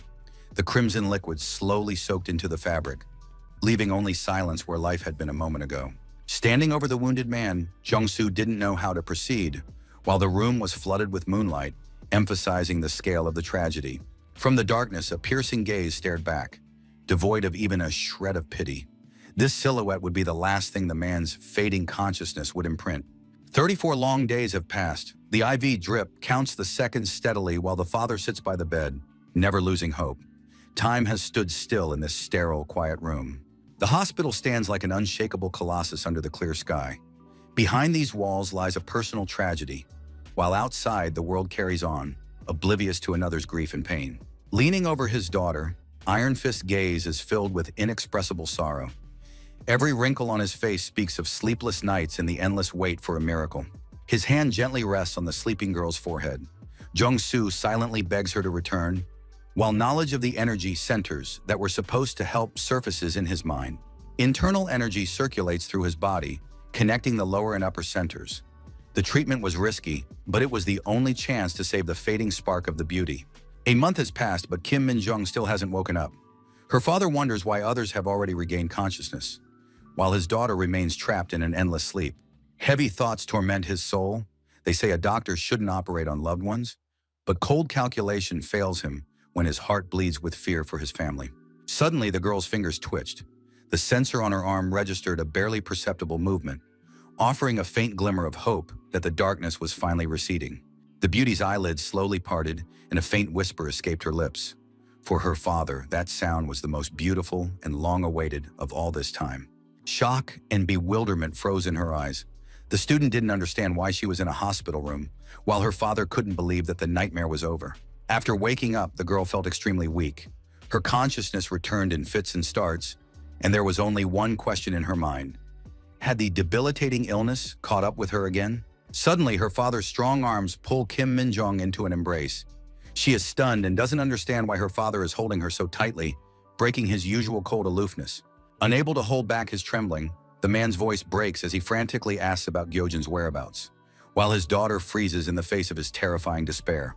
In the empty hospital room, time seems to stand still.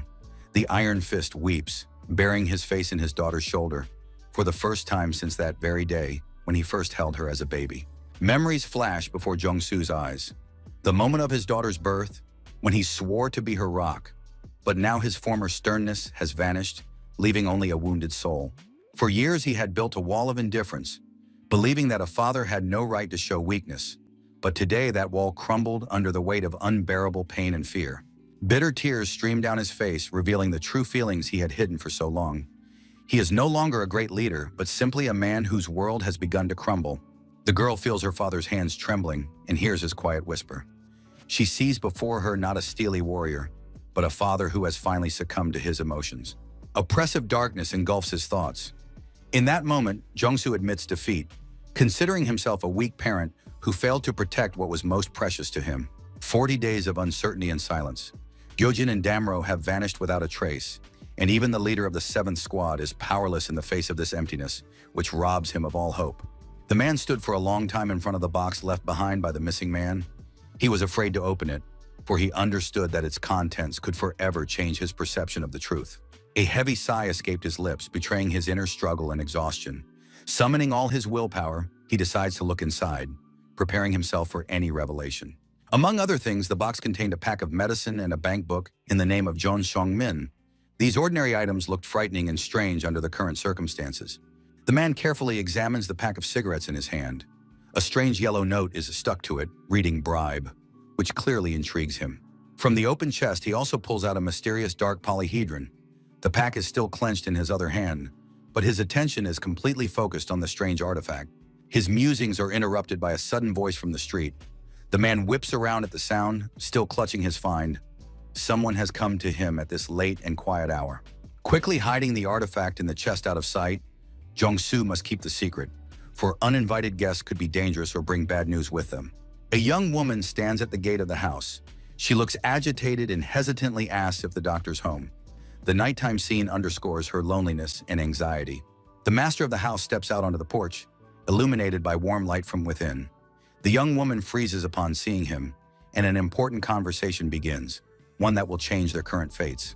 Admitting that she has come to ask for help, the guest's eyes betray her desperation.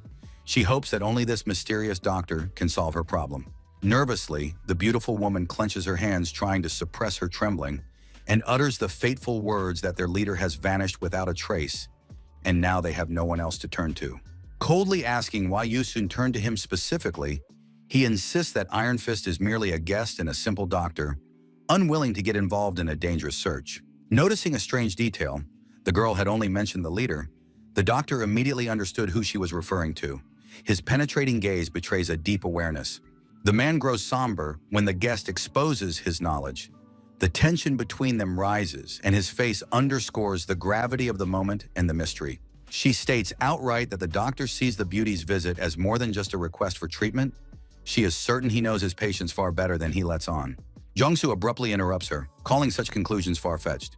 He tries to convince the guest that his questions were merely a formality, hiding his true thoughts. Hesitant, Yusun froze at the entrance, gathering her thoughts. She had come to ask for help, hoping to find at least some clue about the missing leader. The girl's voice trembled as she asked the main question. She was desperately searching for any items or parting words their commander might have left behind before disappearing.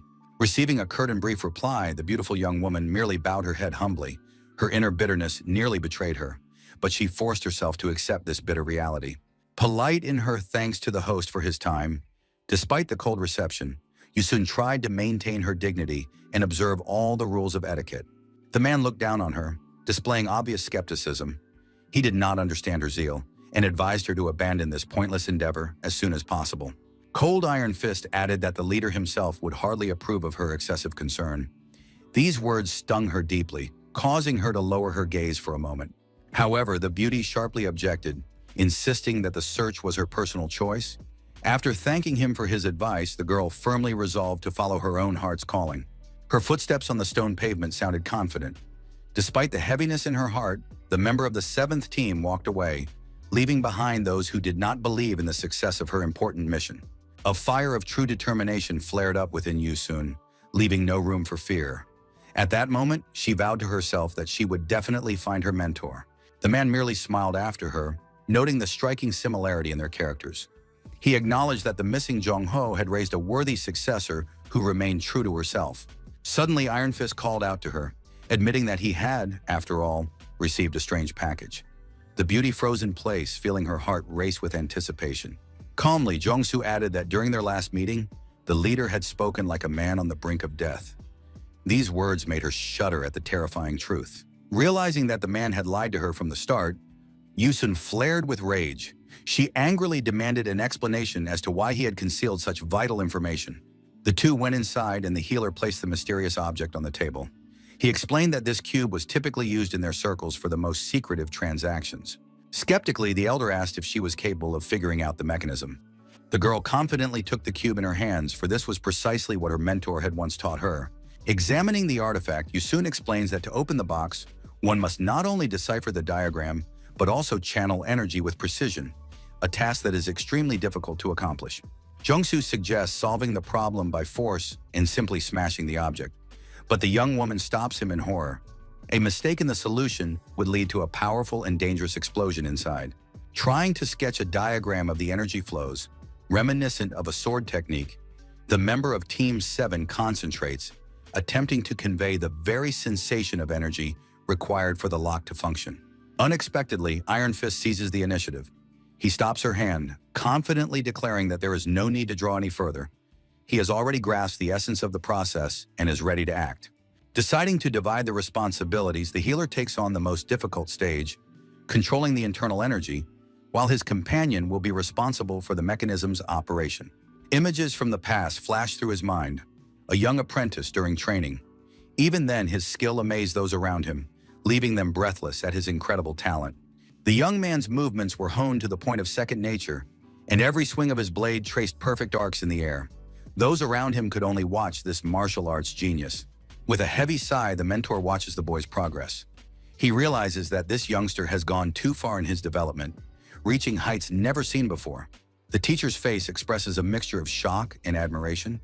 He calls the student a madman, for he is capable of things that seem absolutely impossible to ordinary people.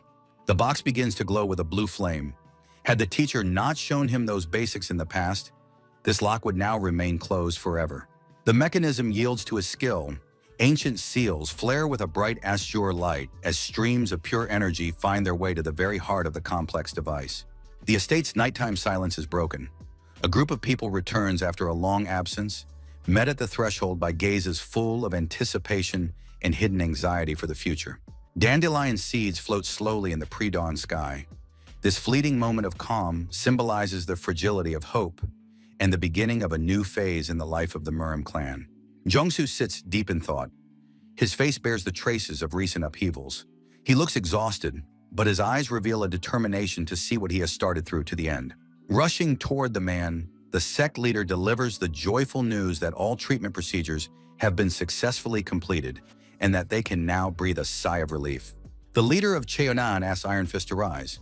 He bows his head, unable to contain his emotions, as mutual respect and the bitterness of the moment hang heavy in the air of this quiet courtyard.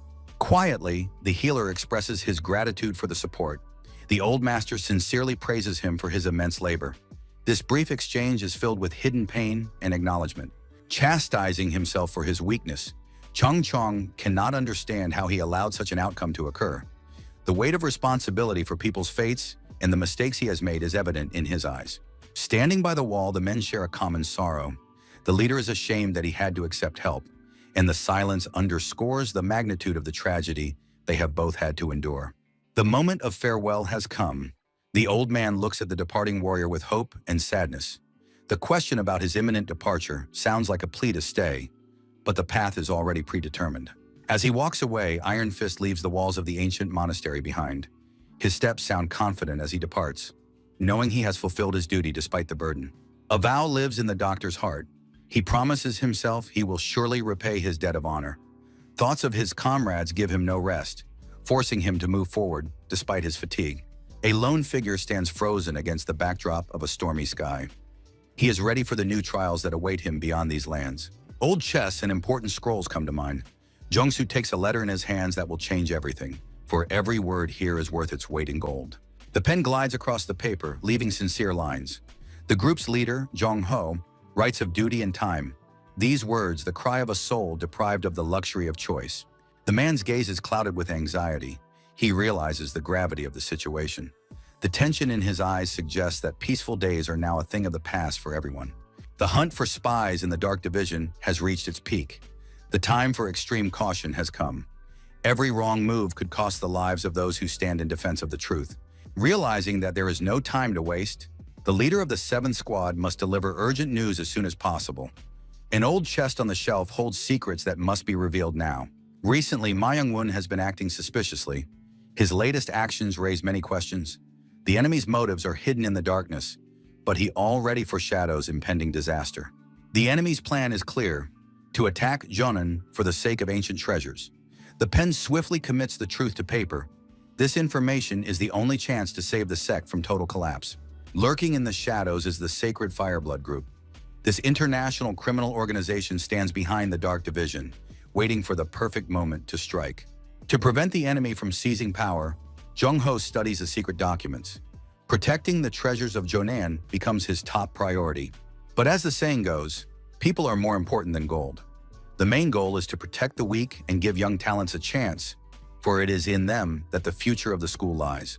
The master's gaze is stern. He knows that the path of righteous sex is, above all, the protection of those who cannot stand up for themselves. The honor of the order is paramount. The sect leader receives an important instruction: to protect the people of Chanan first, not the treasures. The life of every student is now worth its weight in gold. The letter contains sincere advice from the group's leader. He promises support and asks that these words be taken seriously, for the fate of the order hangs in the balance. The silence in the courtyard weighs heavily on his shoulders. The advice is accepted, but uncertainty lies ahead, and the master is left alone to bear the burden of responsibility for every living soul. Anger and determination clench his fists, a silent vow to stand firm. The tension in the air has reached its limit. There is no turning back now. The main question is written in Jung-soo's eyes. Will his will be fulfilled? Will his descendants be able to continue on this path when the fog of war finally thickens? A shadow of guilt distorts the old man's face. He is truly ashamed of the matter involving Jung-ho. Admitting his past mistakes is harder for him than the battle that lies ahead. The secret treasure of Jeonan has been moved. By order of the leader, the artifact is now safely hidden in a remote and abandoned place, far from the greedy eyes of enemies. Alarmed by such a risky move, the assistant asks doubtfully if it is safe to expose the treasure to danger so openly. But Chung merely smiles enigmatically. He admits that this plan is the advice of the most honest and straightforward young man, whom he trusts more than himself. Life is like a sprout. The master does not want the children of the new era to sacrifice themselves for the relics of the past. The future of humanity is more important than any ancient values. Resolve is etched on his face. The sect leader does not want anyone to sacrifice themselves. This is the firm decision of a leader ready to protect the living at any cost. The man bowed his head submissively before the iron fist. The atmosphere was heavy with the weight of past battles. Jung-soo's voice echoed from the past, reminding them of the will that had been passed down through the years, binding generations of warriors with a single thread of fate and shared duty. With bitterness and pride, the old master acknowledged that it was this very disciple who had become the shield that saved Cheonan from certain doom and complete oblivion in history. His gaze drifted across the peaceful sky, where a dandelion floated in the rays of the setting sun. It had fulfilled its purpose, leaving behind hope for a bright future. The mirage of the past dissipated, and the action suddenly shifted to harsh reality. In a cramped office under the light of a lamp, a completely different battle of wits began. The young man sat in a relaxed posture, his whole demeanor radiating indifference. His bored gaze and casual gesture suggested that the interrogation merely amused him. Folding his hands behind his back, Damro studied the sky demon intently. The tension in the room grew as the crucial question about the events of that fateful day was asked. A mysterious smile played on the man's lips. Behind that gentle expression lay a sharp mind, ready to fish the truth out of the deepest recesses of memory. The second stage of the trial had come to an end. The glowing scroll officially confirmed the completion of the chapter, opening the way for the exhausted young man to new, dangerous feats. Slowly, Gyojin made his way toward the blinding light of the gates.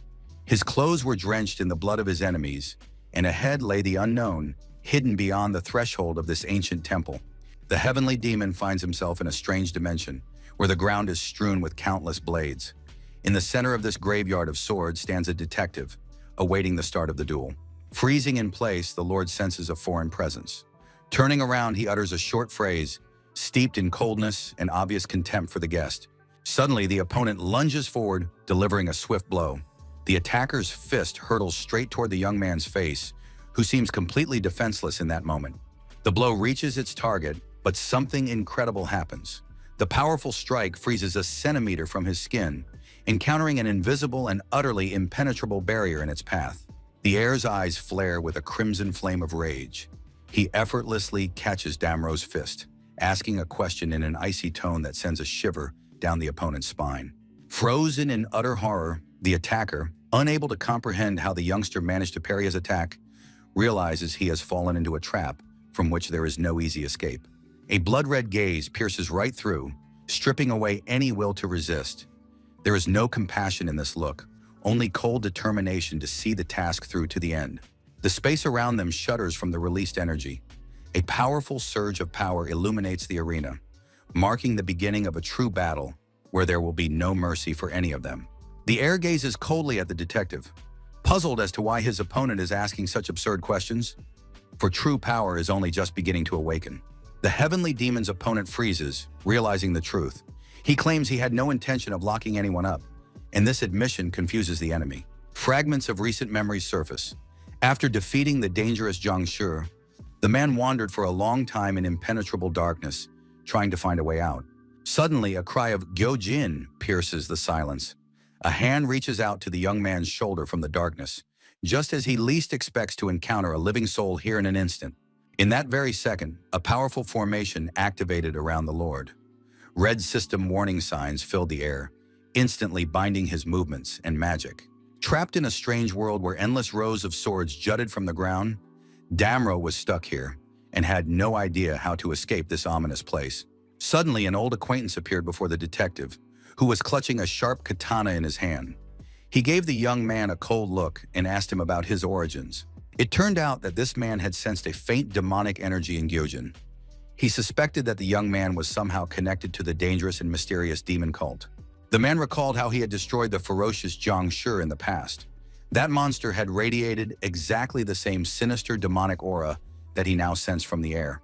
Deciding that the young man was from the demon cult, and that this was reason enough for the apprentice to keep the detective trapped here until the matter was clarified, not knowing what to say, Gyojin remained silent, causing the man's irritation to grow. He demanded answers from the young man, holding back his anger and boring a hole through the boy with his gaze. Shouting, Damro demanded that the heavenly demon do something, anything, in response to his questions. His patience was already running out. For his part, the heir, showing no fear, merely tossed back a defiant retort, which was abruptly cut off mid-sentence. The boy's eyes filled with blood, and he hissed defiantly that he was under no obligation to do what the head of the ghost assassins ordered him to do, calling him an annoying type as well. Realizing he had gone too far, the man awkwardly ran a hand through his hair and offered a conciliatory apology, admitting that lately he had become too sensitive and rude. The tension in the trap of swords reached its limit, and Damro was the first to go on the offensive. He swung his katana sharply, aiming for a precise strike. Smiling predatorily, Gyojin easily dodged the Lord's attack. His body was enveloped in an ominous purple aura, ready for a devastating strike. Stunned by the young man's incredible speed, the man stared intently at his opponent, trying to anticipate his next move and find a weak spot. Taking advantage of his opponent's confusion, the apprentice delivered a powerful strike with his violet energy, causing the very ground to tremble and unleashing a massive shockwave. The sword trap had turned into a field of fierce battle, the young men exchanging lightning-fast attacks, each striving to gain the upper hand over the other. The tension reached its peak. Darkness thickened, heralding the beginning of the great clash both opponents had awaited for an eternity. The decisive moment was approaching. Time lost its meaning. Weeks of exhausting anticipation had passed before the blades met. Every touch of steel was a test of will and spirit. The air shudders at the clang of steel. The speed of the exchange of blows is beyond human perception. 4 million clashes have merged into an endless stream. The fighter's mind shuts down. There is no longer any point in counting moments or strikes. Only instinct remains, guiding the blade through the chaos and fury of the protracted battle. One false step could be the last. The enemy launches a swift overhead thrust, attempting to overwhelm with power and pierce the defiant opponent's defense. The young man's gaze is full of determination. Despite the blood and exhaustion, he sees every movement of the enemy, preparing for the maneuver that will decide the outcome of this duel. The fight turns into a dance of death. No unnecessary movements, only precision and cold calculation in every swing, as sparks illuminate the battlefield. His strength is running out, but his fury only grows. A powerful swing cuts through the air, forcing his opponent to cower to the ground under the weight of destructive energy. A secret technique awakens, the false flower of the night. A violet glow envelops the sword, concentrating all its power into a single, truly fatal strike. In the heat of battle, Damro demands answers. He is tormented by doubt. How did the student manage to break the Golden Castle formation, and what secret connects him to the Dark Division? Continuing his furious attack, the opponent is in no hurry to answer. His movements are full of hidden power, forcing his opponent to wonder aloud about the true nature of his enemy. A powerful shockwave tears through the air. The Lord lands a crushing blow that sends the opponent flying backward, barely maintaining his balance in this madness. A tense gaze through crossed steel, the main question hangs in the air. Who is this young man, really? A dangerous enemy or an ally? Stunned, the Sky Demon retreats, clutching his gleaming blade. He is outraged by the ambiguity of the moment, while the detective prepares to speak. In midair, the air tries to grasp his new identity. His gaze is clouded, and the words echo in his head. Who is he, really? A deadly pirouette in the air. Gyojin plunges down from above, clutching a gleaming violet blade in his hands. The man barely manages to dodge. A powerful burst of energy shakes the ground. A bright flash blinds them, hurling the warriors in different directions. The battle reaches its climax. The detective emerges from the cloud of dust. His face is focused, and he is ready to accept the challenge despite his fatigue. Standing tall, the young man grips the blazing purple sword. His aura has changed. Now it is a power capable of shattering the heavens themselves. Staring intently at his enemy, realizing that if this had been a real trap, the leader of the Phantom Assassins would have perished long ago. The time for the truth has come. Amidst a field of frozen swords, Gyojin makes a declaration. He asserts that he is not the detective's enemy, the tension in the air thick enough to cut with a knife. The blades clash in a furious clinch. The heavenly demon looks his opponent straight in the eye, trying to discern his true intentions in this battle. The energy of the violet sword presses down on the ordinary steel. Sparks fly in all directions, and the first cracks begin to appear along the detective's blade. Final blow. Damro's blade shatters into pieces, sharp shards frozen in midair, while the violet tip comes to a halt mere inches from his face. At the same moment, Gyojin's sword creates a powerful violet energy shield, blocking the path even of the Lord himself. Gazing at his opponent with an icy, piercing stare, the heavenly demon's red, blazing eyes promise inevitable retribution for all that has been done. With incredible speed, the ghostly assassin breaks through the violet barrier. His sword, shrouded in dark energy, is ready to deliver a crushing blow.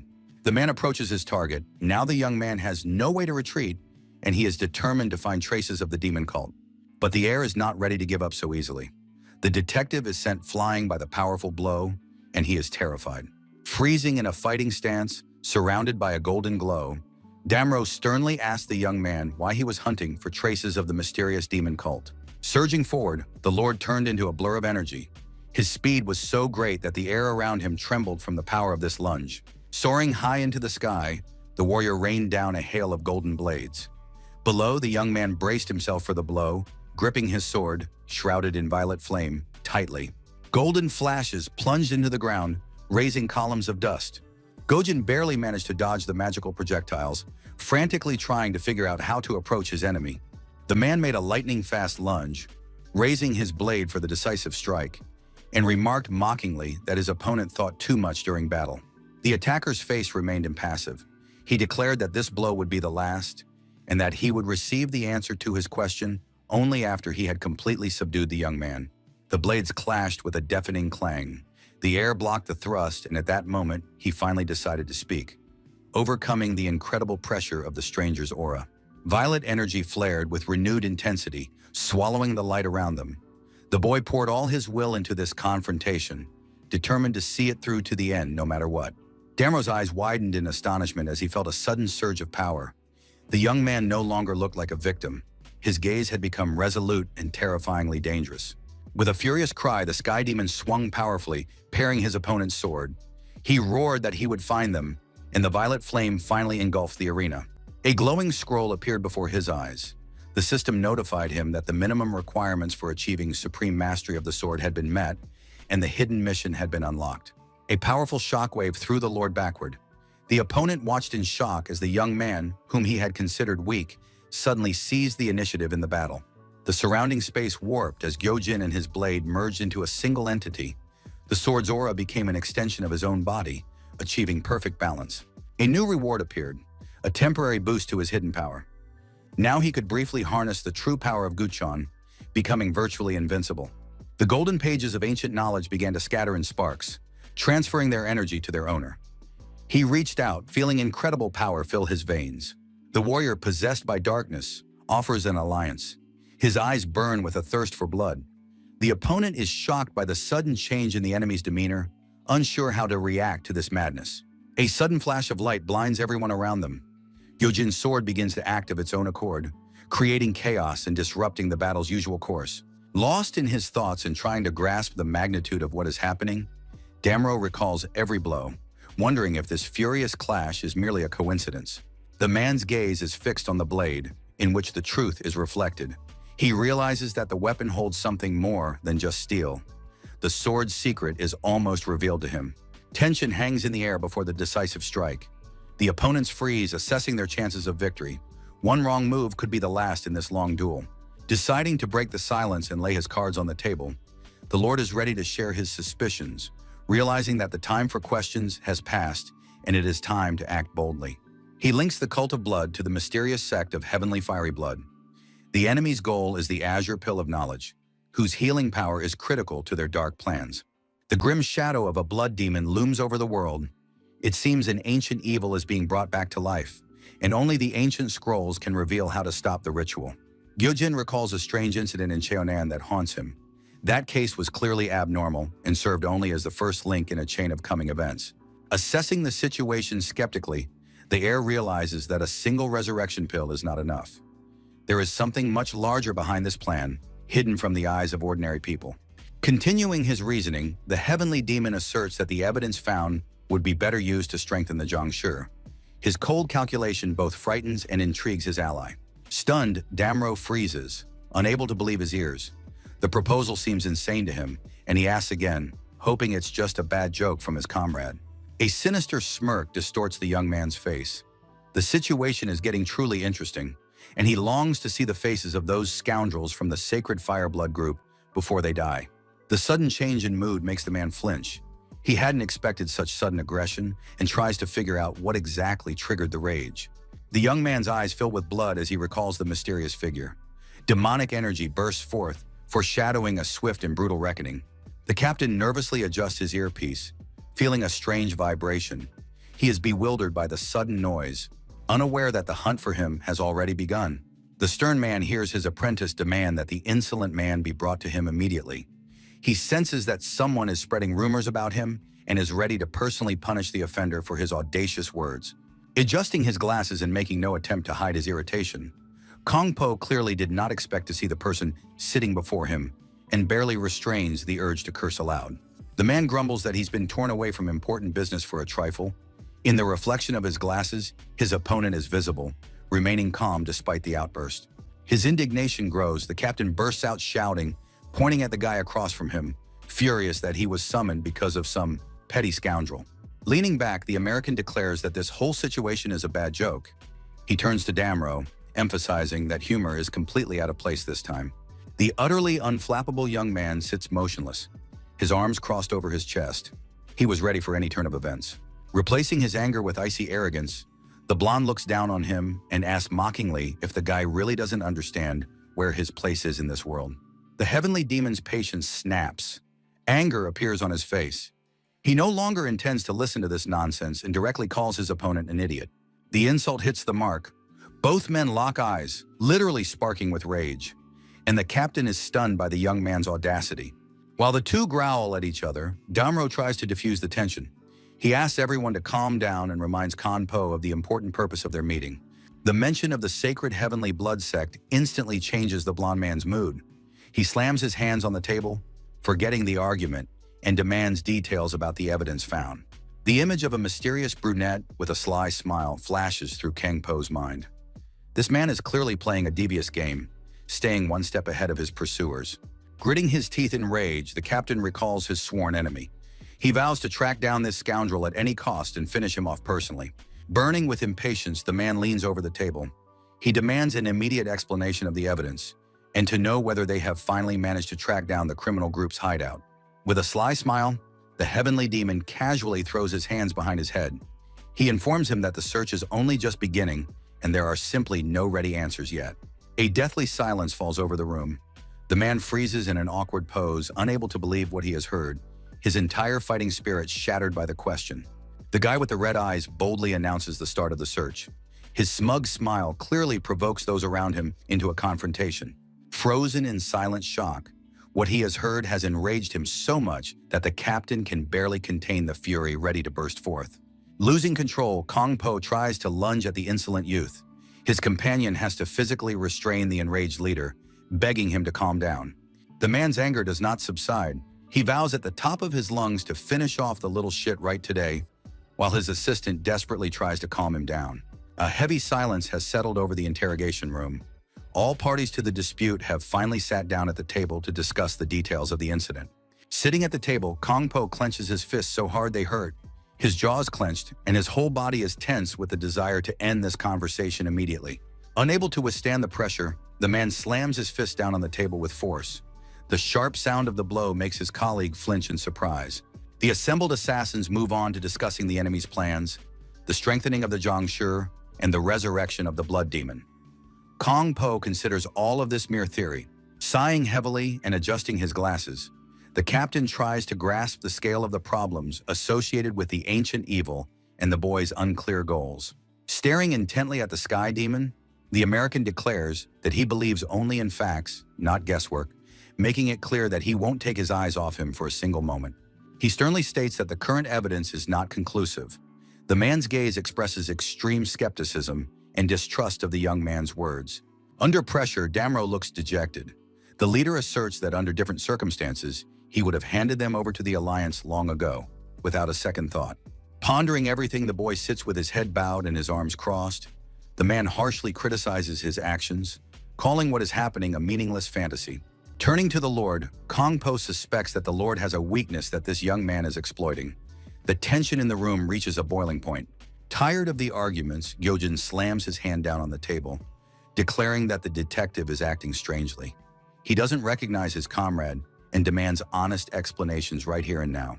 With a cold gaze, the heavenly demon declares that he couldn't care less about others' opinions. His voice sounds firm, cutting off any attempts at justification. A heavy silence hangs in the cramped interrogation room. The three men freeze, facing each other, separated only by the light of the lamp and the table. Stunned by the unexpected audacity, the captain of the American division's face reflects bewilderment, turning into undisguised irritation at what he has heard. But the air remains unshaken. He abruptly cuts off his opponent, ordering him to be silent and simply play the role of a passive listener. The atmosphere reaches a boiling point. The young man emphasizes the insignificance of the man standing before him, acknowledging only one useful function in him. Barely containing his rage, the insult has struck a nerve, and the man is ready to snap, venting his anger on the insolent boy. The third participant in the meeting tries to defuse the tension. He smiles nervously, urging his colleagues to calm down before the situation spirals out of control. Turning to Go-jin and reminding him of the purpose of their visit, the Lord calls for order, trying to remind everyone why they have gathered here. But the rage is unstoppable now. Kong Po towers over the table, his gaze behind his glasses burning with a thirst for retribution and clear defiance. The situation reaches a point of no return. The conflict escalates into an open confrontation when authority is called into question over the defense of a young man. Smirking as he looks at the man, the heavenly demon asks pointed questions, accusing him of failing to stop him in time. The atmosphere grows tense. With a mad gleam in his red eyes, the heir asserts his superiority. His mocking tone underscores the weakness of those who dared to challenge him. The tension in the room reaches its peak. The ceiling lamp begins to spark furiously, foreshadowing the imminent start of an inevitable and brutal battle. The stern captain hides his gaze behind dark glasses, uttering only one name. His voice sounds cold and resolute, leaving no room for unnecessary words. With an authoritative gesture, the leader gives the order to proceed immediately to the training hall. His aura is overwhelming, and the red glow behind him instills genuine terror. The gym is a hive of activity. The students are giving it their all, practicing their strikes, the air pierced by screams and the clang of steel as phantom assassins clash in sparring. Focusing and summoning his true power, a blue flame flares in Ho-Yan's hands, taking the form of a powerful phantom weapon. With a single sharp movement, the master shifts his stance. His steps across the hall are silent, but every lunge carries devastating energy. The embodiment of power, the warrior freezes in a fighting stance, surrounded by swirls of blue energy. His blades gleam, ready to slice through reality itself in this battle. With a swift dash, the shadow assassin becomes a blurred silhouette, leaving behind only a trail of electrical discharges as the battle enters its decisive phase. Hoyun's movements are like lightning. Blue discharges envelop his body as he makes a swift dash, leaving his enemies far behind in this race. A powerful vertical strike. The young man's phantom spear pierces the air, unleashing a colossal surge of energy that sweeps away everything in its path. The master executes a series of circular attacks, creating an impenetrable barrier of pure mana around himself. His movements are precise to the millimeter. In a final leap, the phantom assassin unleashes the full power of his weapon upon the target. Blue flames dance at the tip, heralding the inevitable conclusion of the duel. Breathing heavily, the young man freezes. The fight is over, but the price of victory is high. Steam escapes his mouth, and the warrior's gaze remains fixed on his target. Two comrades in the training hall discuss the incredible power of the new treasure, now accessible to only one of them. Meanwhile, the elder assassin, recalling his past, sinks into deep reflection on the duty of a protector. Hyuna is tormented by his conscience, wondering if he has fulfilled his destiny, if he has truly managed to protect anyone in this life. Horrific images from the past flood his mind, a brutal battle and the disappearance of a man right before his eyes. The tragedy that occurred in the past haunts him, replaying in his mind over and over as a silent reproach. A deep sense of guilt over the fact that the phantom killer was unable to save Gyojin in time torments the hero's soul with unbearable pain. Determined to become stronger so that the tragedy never repeats itself, the young man takes up arms and is ready to further hone his skills. Swearing to protect everyone he holds dear, no matter the cost, Hoyun begins grueling training. Pushing himself to the limit, the young man hones every strike, pouring all his will and determination into becoming an unbreakable shield. Every swing of the blade is a step toward his goal, toward the power that will allow him to fulfill his duty. Fury grips the shadow assassin. His eyes glow with a blue flame, and his body is shrouded in powerful energy. He grips his weapon tightly, preparing to deliver a crushing blow. The bracelet on the warrior's wrist flashes brightly. The magical artifact is overloaded with colossal power, and a voice rings out in the air, declaring that he is too weak. In the center of the hall stood an agent with a golden axe slung over her shoulder, surrounded by defeated opponents who had succumbed to the pressure, watching her friend's actions. Suddenly, the loudspeaker on the wall emitted a sharp screech. The sound echoed throughout the room, interrupting the training. An order to leave the hall immediately blared from the speakers. The students looked at each other in confusion, not understanding the reasons for the sudden end of the session. One of the boys hurriedly runs out of the hall, dropping his training sword as he goes. Fear and panic drive him, forcing him to abandon everything and follow the strict order. The Lord watches the events from above, his cold gaze fixed downward on the emptying arena, concealing his true goals and intentions. With a towel around his neck, Hoyun turns to the elder. He is surprised by the sudden halt and asks the leader what strange things are going on. The young man looks at the arena in bewilderment, standing next to Damro. The situation seems suspicious to him, and the sudden appearance of the distinguished guest only heightens the tension. The young man's gaze falls on two warriors standing opposite each other in the empty hall.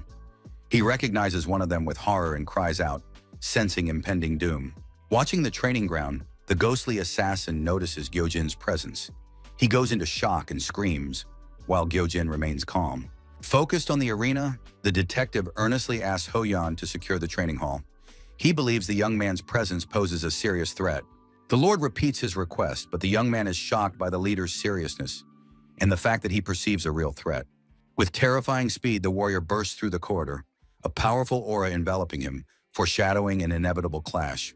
Defensive mechanisms activate, sound waves spreading throughout the hall, creating a sonic barrier. Frowning in displeasure, the heir adjusts the sword on his shoulder. The new training uniform feels terribly uncomfortable to him, which clearly worsens his already foul mood. Stretching his stiff neck, the opponent prepares for battle. A loud crunch of bones echoes through the hall as he eyes the guy with the sword across from him appraisingly. The captain smirks sardonically, confident in his superiority. His gaze betrays mockery as he suggests his opponent make a shameful retreat right now. In response, a mad, terrifying laugh bursts from the heavenly demon's lips. He has clearly crossed the line of mere irritation, falling into a state of battle ecstasy. The young man's eyes flare crimson, and his body is enveloped in an ominous purple aura. His thirst for blood becomes palpable, causing the air around him to vibrate. Watching the unfolding madness from the sidelines, the power emanating from the young man causes the Lord to grow wary and freeze. The girl walks down the corridor, drawing the students' gazes. The appearance of this high-ranking figure interrupts their discussion of the captain's strange behavior. Bowing respectfully upon seeing their superiors, the ghostly assassins don't understand how the training session has become so serious. The atmosphere instantly grows tense. Frozen by the observation window, the three people silently look down at the arena, where the young man's aura continues to grow, promising a swift and brutal conclusion. Thoughtfully, the vice captain stares at the unfolding events. Anxiety reflects in her blue eyes as she realizes the situation has finally spiraled out of control. With a crash, the sword plunges into the floor, sending stone chips flying. The powerful blow shakes the hall, putting an end to the debate over whether the hero is ready to fight for real. The young man bends low, barely touching the floor, and a thick, dark mist envelops his body. He looks like a predator, ready for a swift and deadly lunge. Clenching his fists and assuming a fighting stance, the captain's face is serious as he begins to explain the ancient rules of respect that govern this temple. His gaze sweeps across the empty training hall, where the spirit of rivalry hangs in the air. His words about the Alliance's traditions carry weight, emphasizing the importance of fair combat. Adjusting his glasses, a cold gleam flashes in Kong Po's eyes as he bluntly declares that he does not consider his opponent an equal, allowing him to use any weapon. Possessed by a thirst for battle, Gyojin grins, anticipating the clash. He is overflowing with frenzied energy, his mind clouded by the thrill of the impending confrontation with the enemy. Shrouded in a dark aura, he freezes in a predatory stance. The air yearns to test the limits of his newfound strength and discover just how far his current body is capable of rising. Frozen in shock, the Lord watches the terrifying transformation. The opponent's power grows before his eyes, reaching unprecedented heights and causing witnesses to tremble with fear. Intently tracking every movement, the blond man hopes his instincts haven't failed him, and that this battle will be true proof of his righteousness and faith. The young man's face contorts into a sinister grin, and his eyes flare with red flames. Darkness and lightning surround him, signaling the start of a crushing and furious attack. The opponents stand frozen in the vast arena, facing each other, one shrouded in crimson flames, the other in a violet abyss, the tension between them reaching its peak. A sharp lunge cuts through the air. The fighter charges forward at tremendous speed, leaving behind only a trail of violet sparks and the thunderous sound of impact. A powerful lunge shakes the air, creating a gigantic shockwave. The captain also pours all his fury into the movement, striving to crush his opponent with a single blow. The opponents lock horns, clinging to each other in a frenzied snarl. This is a battle of wills and characters, where neither is willing to back down, staring death straight in the eye. A blinding flash of energy marks the clash of two titans. A blow of incredible force shakes the walls, turning the battlefield into an epicenter of total destruction. The tension explodes. A powerful counterattack shakes the air.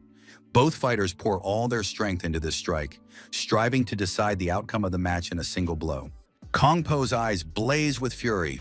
Through his goggles, he sees his enemy already celebrating victory, which fuels his rage and thirst for revenge. Not backing down an inch, the Sky Demon freezes as the captain's tense muscles brace for the final lunge.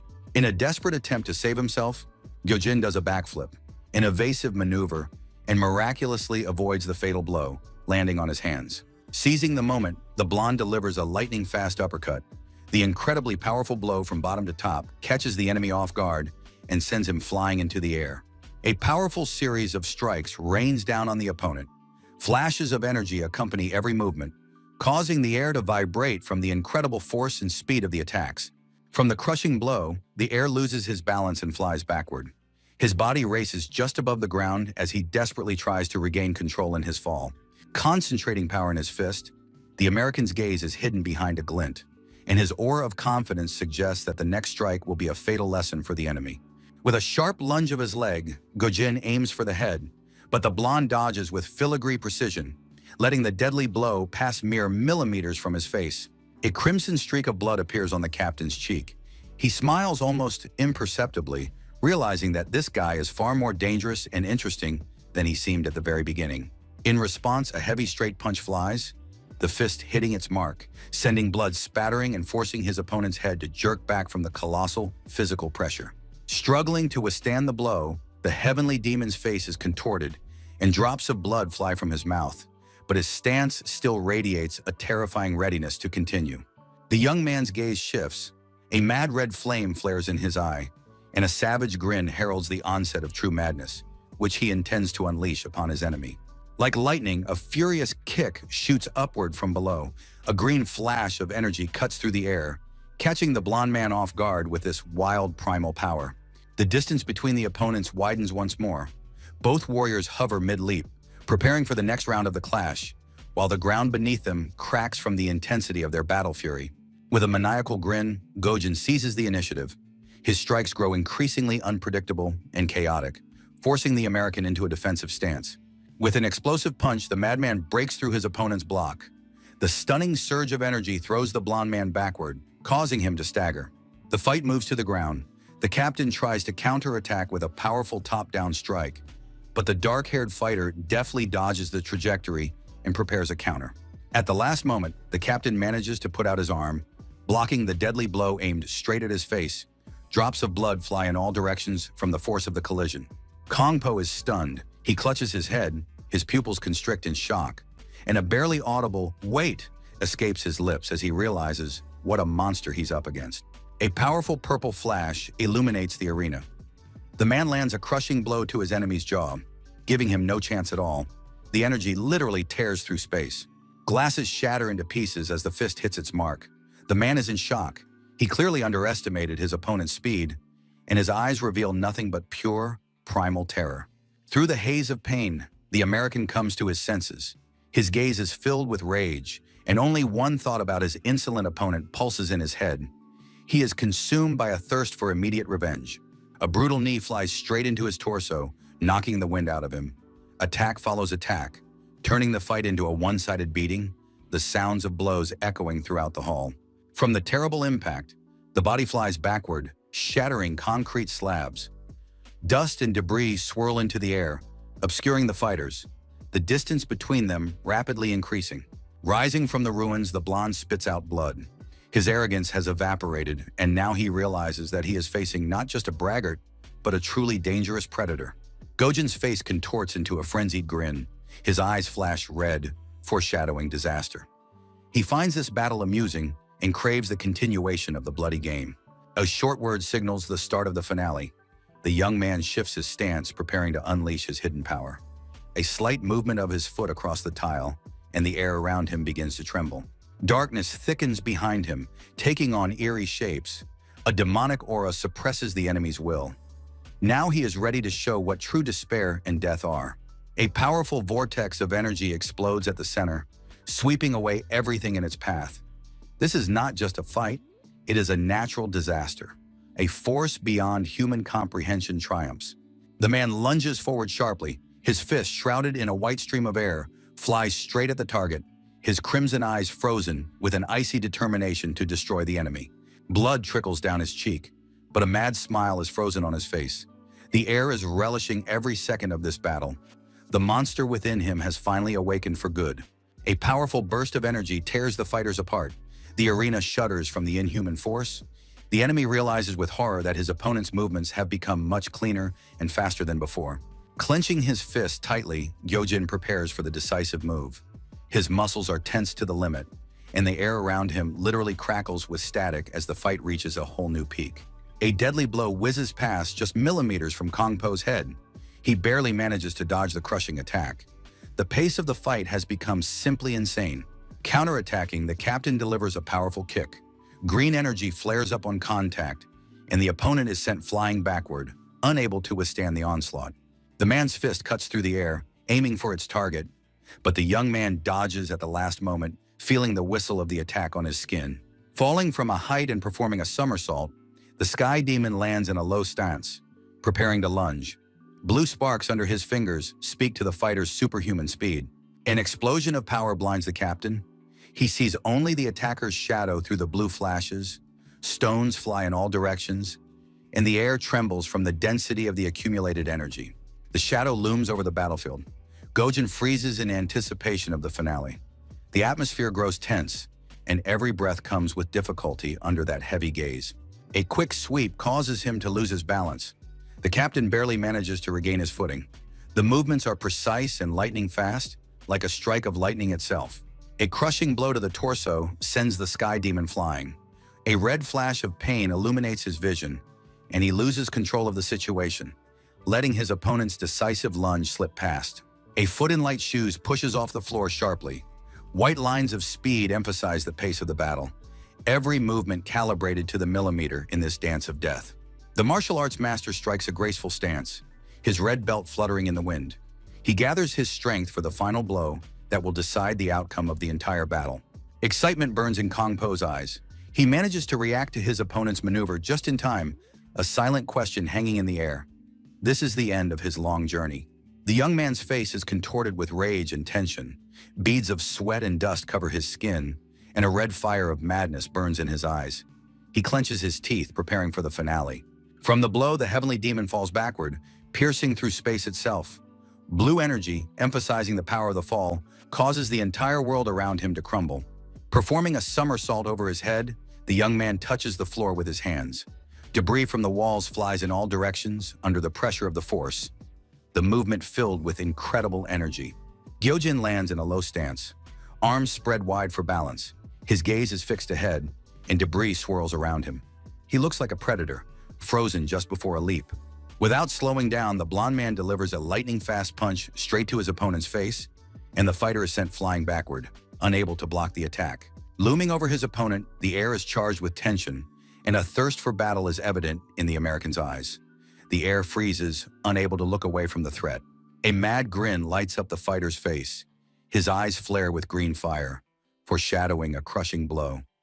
The moment of the predator's triumph over his prey is near. A furious fist slams into the target, tearing through space. Splatters of blood and shadows mingle in chaos, the speed of the attack exceeding the limits of human reaction. A powerful shockwave shatters the concrete arena. The young man's body flies off to the side like a broken doll. Debris from the floor shoots upward, filling everything around with dust. Gyojin hovers helplessly in the air after the fatal blow. His consciousness fades, and drops of blood freeze in the frame. It seems the outcome of this battle is decided. Damro watches the fight from above. He is pensive and clearly disappointed by what he sees, thinking that perhaps his expectations for this fight were too high. The observer's gaze is fixed on the defeated fighter. The motionless body is reflected in his eyes. He sees not even a fraction of the potential he had so hoped for. The boy seemed dead. Gravity pulls him down through the debris, the silence of defeat weighing heavier than all the previous blows of this furious battle. The heavenly demon's eyes were closed, blood on his lips, a complete absence of signs of life. But fate loves to play with those who are ready to go all the way. A sudden jolt. The air snaps his eyes open and grins savagely. This is not the end, but the beginning of a true nightmare. The rules of the game are changing right at this moment. A shockwave of energy engulfs the arena. The captain freezes, stunned by the sudden surge of power. The air trembles and space itself fills with a blue glow. Pressing himself against the shattered floor, the boy holds back the onslaught. Shards of stone float around him as if weightless. The kid has a plan. Despite the crushing attack, Gyojin finds the strength to rise. Dust and sparks swirl in a frenzied dance, and his will grows stronger. Staring intently through the chaos of the battle, there is no longer any mockery in Kong Po's gaze, only wariness. He feels the situation spiraling out of control. A massive chunk of the arena shoots upward, blocking his view. Gravity seems to have gone mad at the epicenter of this battle, and the outcome of the fight promises to be unpredictable. Space is torn to shreds. A powerful burst of energy shatters barriers, reducing the surroundings to rubble, reality cracking under the pressure. The boy has vanished without a trace. The man looks around in confusion, trying to catch a glimpse of his opponent amid the whirlwind of violet sparks and flying rocks. A massive eye stares with cold excitement. A flash of rage foreshadows something terrible, and the thirst for battle turns what is happening into a mad game of death. A bloody whirlwind swirls into a deadly vortex. A red haze engulfs everything around, leaving only a tiny silhouette in the face of catastrophe. The blow catches him off guard. A powerful wave hurls the celestial demon backward as he tries to comprehend the nature of the sudden attack that has torn open the very sky above him. An ancient shadow rises behind the defender's back. A massive eye watches his every move as the warrior vows to stand his ground to the very end, whatever the cost. The sword fails him at the most crucial moment. The American stares in horror at his weapon, unable to understand why his trusty blade has suddenly ceased to obey him. Anger and confusion are written all over the young man's face. He screams in rage as he confronts an inexplicable force that disrupts the familiar course of this battle. A shocked smirk lights up Damro's face. As blood spills all around, he revels in the chaos, realizing that everything is now going according to plan, just as he had envisioned. The spectators in the box froze, as if in a trance. The crimson energy cut them off from the world, swallowing up all sound. On the floor, stunned and unarmed, sat the defeated captain, but his gaze was fixed not on the enemy, but on what had emerged from the shadows beside him. The spectators' faces stretched in astonishment. Crimson sparks flew everywhere, fear and confusion mingling in their eyes. The blond man couldn't tear his gaze away from the weapon. The pulsing crimson flame was reflected in his pupils, and he felt a connection. It was unbelievable. The crimson blade, shrouded in darkness, had appeared out of nowhere, as if answering the call of blood. The blade had come to him of its own accord. The sword's menacing aura thickens around the fighter. He is shocked that his own weapon has suddenly awakened, trying to protect its master from a powerful blow. Gazing spellbound at the blade, the man admits that the sword has shown its will for the first time and revealed its true nature in the heat of this incredibly grueling battle. Realizing he no longer needs his weapon's protection, the opponent's strength has forced his sword to acknowledge that its master has become a sufficiently mature and formidable warrior. A bright light of realization flashes in the fighter's eyes. His spiritual connection with the blade has reached its peak as he sees in the enemy's attack not merely a threat, but great mastery. A predatory yet satisfied smirk appears on the captain's face. He is impressed by his opponent's devastating lunge and how it forced him to push beyond his limits. As the dust settles, sitting amid the smoke and debris, a heavy silence hangs in the air, while Kong Po processes the outcome of the battle that has changed his perception of his sword. Wearily covering his face with his hand, the American tries to quell the trembling and comprehend what has happened. This was not just a fight, but a moment of true spiritual rebirth for him. Joyful laughter echoes through the arena. Despite his defeat, the captain sincerely shouts about his loss, feeling incredible relief and exhilaration from the fair fight. Reminding everyone present of the rules of the duel, the man acknowledges with dignity that he himself allowed his opponent to use a weapon, not expecting such power. Citing the Hagumchi Code, the warrior officially concedes defeat. The fact that he had to draw his sword in self-defense marked the end of this battle. Bursting into loud laughter, the blond man acknowledges his opponent's superiority. He is thrilled by Gyojin's strength and genuinely relishes the moment of his defeat. Slowly, the heavenly demon steps forward, ignoring the laughter. His footsteps are accompanied by a heavy aura, and he mutters something under his breath. The heir's gaze turns a frightening crimson. He coldly declares that he hasn't even begun to fight seriously yet, and doesn't yet fully understand the limits of his new abilities. A powerful surge of energy concentrates in his hand.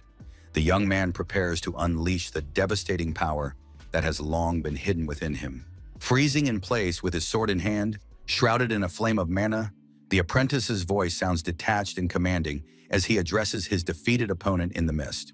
Holding a combat stance, the young man's eyes burn with a terrifying red fire as he issues a short, defiant challenge to his opponent, demanding that he draw his sword immediately. From the upper floor, the leadership watched the proceedings sternly. The commander picks up a radio and in a cold, commanding tone, orders Gojin to stop immediately. Hearing the order to cease the fight, the young man freezes in genuine bewilderment. He throws his head back, trying to understand why he is being forced to sheath his weapon. A defiant and mad grin appears on the heir's face. He openly declares his disobedience, resolutely refusing to obey the order and put an end to the fun. The tension in the hall reaches its peak. Damro on the tower pauses for a long moment, remains heavy-hearted in silence over the radio, and once again utters the name of the Sky Demon, trying to quell the rebellion. Standing in the middle of the vast hall, gripping the violet blade tightly, the heavenly demon is met with the Lord's piercing gaze, demanding that the dangerous weapon be sheathed immediately. The leader's gaze turns icy and piercing. He literally incinerates Gyojin with his eyes, repeating the order to sheathe the sword in a harsher, more threatening whisper over the radio. The spectators watching the conflict from the sidelines are truly horrified. Their faces are contorted with fear and shock at the open defiance in the heir's power. Deep madness and a thirst for blood are evident in the young man's eyes. He looks up from under his brows, breathing heavily, and it seems that at this moment he is finally losing control of himself. Disappointed, the young man slings his sword over his shoulder and grimaces in displeasure. He complains that the fight was just starting to get interesting, and the commander is ruining all the fun. The captain's sudden voice makes everyone freeze. He grips his blood-red sword, urging Damro to wait and not rush to end this thrilling battle. Resolutely, the captain declares that he will take responsibility. He personally asks the leadership to give them a chance, dropping into a fighting stance before his opponent. The air around the fighters begins to vibrate with a powerful dark aura. The captain proposes a deal, just 10 rounds to prove his strength and finish what they started. The fierce energy of the Crimson Blade fills the entire space. Kong Po is certain that this time will be enough to put an end to the confrontation and determine who is the strongest. With a mad gleam in his green eyes and a predatory grin, the American turns to Gyojin, mockingly asking why he is still hesitating and not preparing to attack. Frozen in place, Damro clutched the radio in his trembling hand. A heavy silence hung in the air, and his gaze was fixed on the hall, where something completely unimaginable was unfolding. A terrifying, predatory grin spread across the fighter's face. A fire of madness flared in his eyes, and his thirst for battle burst forth, along with a sharp, brief chuckle of triumph. A violet flame of a furious aura enveloped the air's silhouette. He assumed a fighting stance, concentrating colossal energy for a single crushing and fatal move. Without flinching, the leader of the assassins responded with a powerful burst of crimson flame. In the center of the arena, two polar elements collided, heralding the beginning of a great and bloody duel. The witnesses froze in shock, unable to look away. Hoyeon silently watched the chaos unfold, while his companion frantically tried to grasp the scale of this catastrophe. Shock paralyzed the newcomer, making his heart race. He couldn't believe that a routine sparring match had escalated into a deadly battle that defied every conceivable rule. Cold sweat trickled down his temple. The boy held his breath, afraid to move, while the air around them literally vibrated with an excess of magic and a thirst for mutual destruction. Two shadows collided in a swift lunge, leaving behind only bright streaks of energy. The arena shook from the first blow, sending clouds of gray dust into the air. The opponents' gazes met in the heat of battle, a violet glow against a scarlet flame. Both fighters consumed by the ecstasy of combat. A heavy bead of sweat rolled down the observer's forehead. The tension had reached its peak, and everyone in the hall could feel the nearness of this madness's conclusion in their bones. The building trembled from the power of the unleashed magic. Dust and sparks filled the space, while spectators in the stands tried to make out the silhouettes amid this chaos of energy. A furious cry echoes through the hall, urging the fighters to give it their all. At the epicenter of the explosion, two auras collide, generating a blinding flash ready to incinerate everything around it. Flashes of crimson and violet flame slice through the air. Every movement of the fighters leaves jagged wounds in the space. The men move faster than the human eye can follow, exchanging a series of devastating blows. A dark shadow looms over the warriors, symbolizing death itself, waiting for the loser. Clenching his fists, the Sky Demon prepares for a decisive lunge. His body is tense to the limit, and his gaze is focused on a single goal: to break through his opponent's defense. Frozen in astonishment, the heir's gaze is fixed on his opponent. A red glint in his eyes betrays his fury, and his opponent's sudden lunge forces him to act instantly. The second strike, the fighter makes a lightning-fast lunge, the violet flame of his blade slicing through space as the opponent tries to dodge the deadly thrust. The battle enters a phase of frenzied dance, the rivals exchanging blows at breakneck speed, leaving behind only flashes of energy and the dust of the shattered arena. The third strike shakes the ground. A powerful explosion of azure energy engulfs the warriors, turning the battlefield into ruins. The power of the strike knows no bounds. The spectators watch the clash in horror. They realize that everything that came before was merely a warm-up. Gojin's true level of mastery lies in another dimension. Baring his teeth, the captain prepares for a counterattack. His movements have grown sharper, and his thirst for blood more palpable.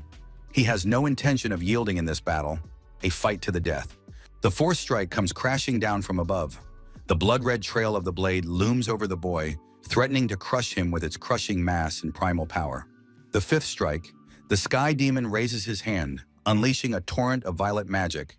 The blade's energy reaches its peak, preparing to deal a decisive blow to his opponent's defenses. Fingers grip the hilt until it creaks. The dark sword, covered in ancient runes, begins to vibrate, responding to its master's will and his thirst for ultimate victory. The sixth and seventh strikes merge into one, the opponents entwined in a frenzied whirlwind of attacks, where the slightest mistake means immediate death for one of them. The eighth strike, the opponents clash in midair, weaving together violet and red flashes of energy. Each lunge becomes increasingly unpredictable and dangerous. A violet glow reflects in Kong Po's eyes, Sweat streams down his face as he tries to comprehend the superhuman speed of the attacks, which go beyond the limits of human strength. As he swings his massive crimson blade, a shadow falls across the American's face, and the bloody aura around the weapon begins to vibrate, foreshadowing devastating destruction. The man's frenzied grin bodes ill.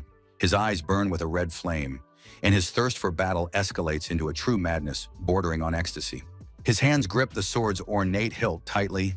Energy pulses, ready to burst forth and put an end to this bloody confrontation.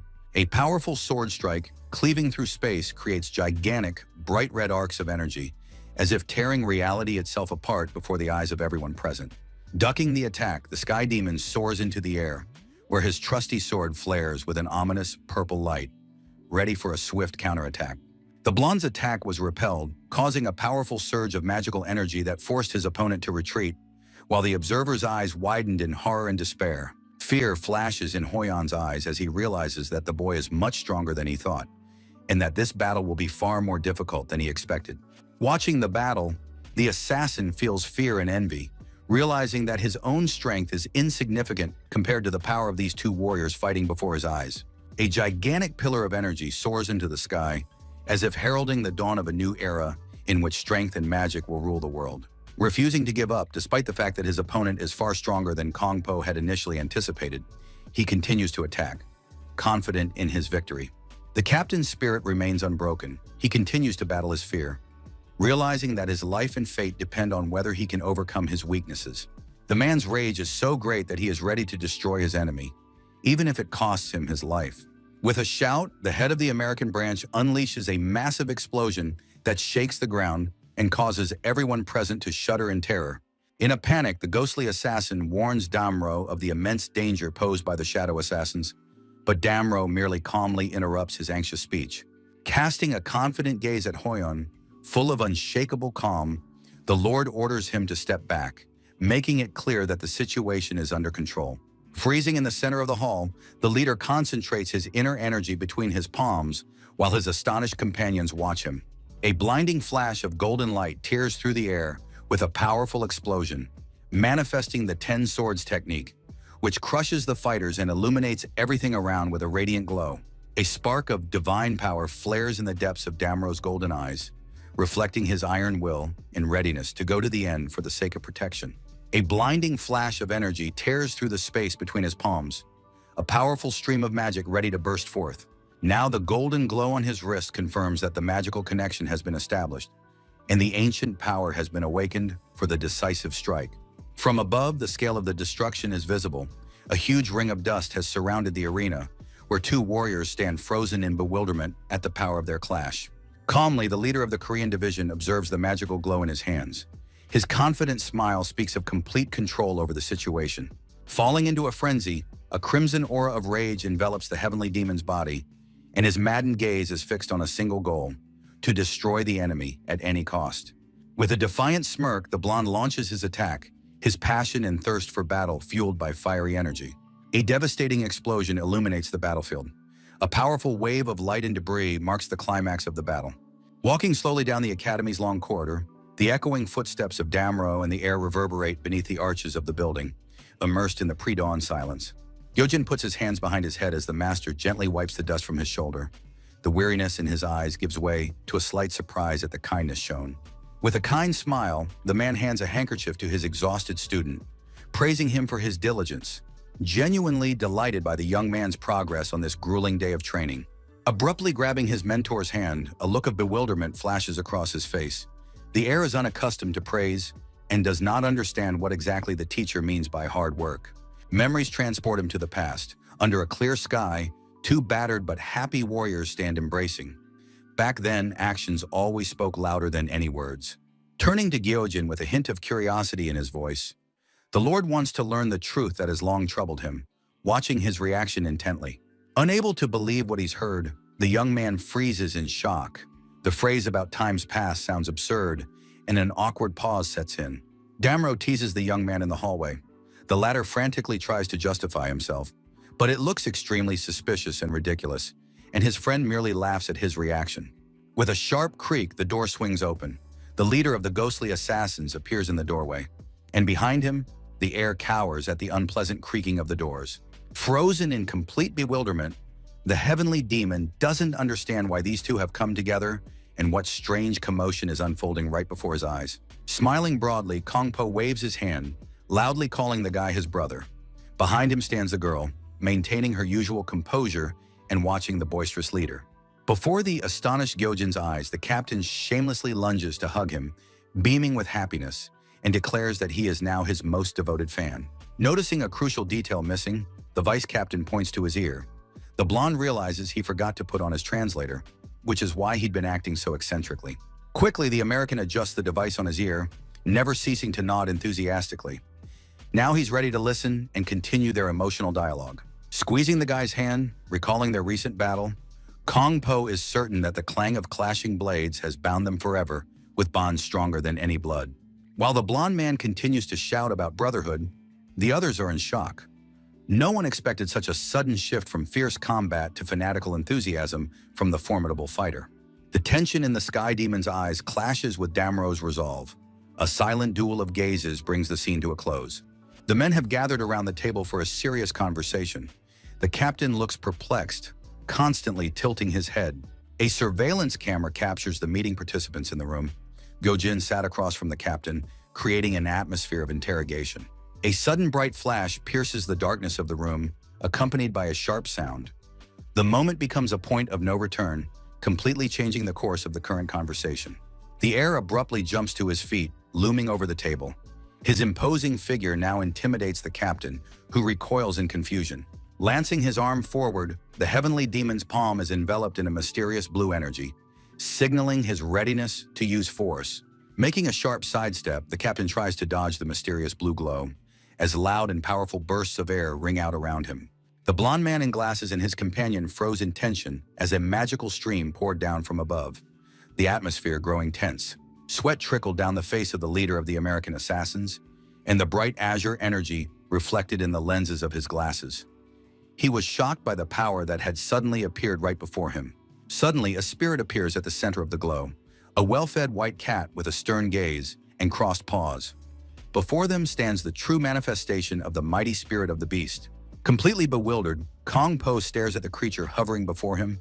His face contorts into a ridiculous smile, and only a gentle murmur of surprise escapes his lips. Analyzing the situation, he recalls that in his entire life, Damro had met only once a man capable of summoning such beast spirits so easily and confidently. Standing surrounded by magical sparks, his head bowed in deep thought, the heavenly demon begins to realize that the gift he has received may not be what he needs at all. The enraged young man shouted loudly, demanding something more impressive from fate.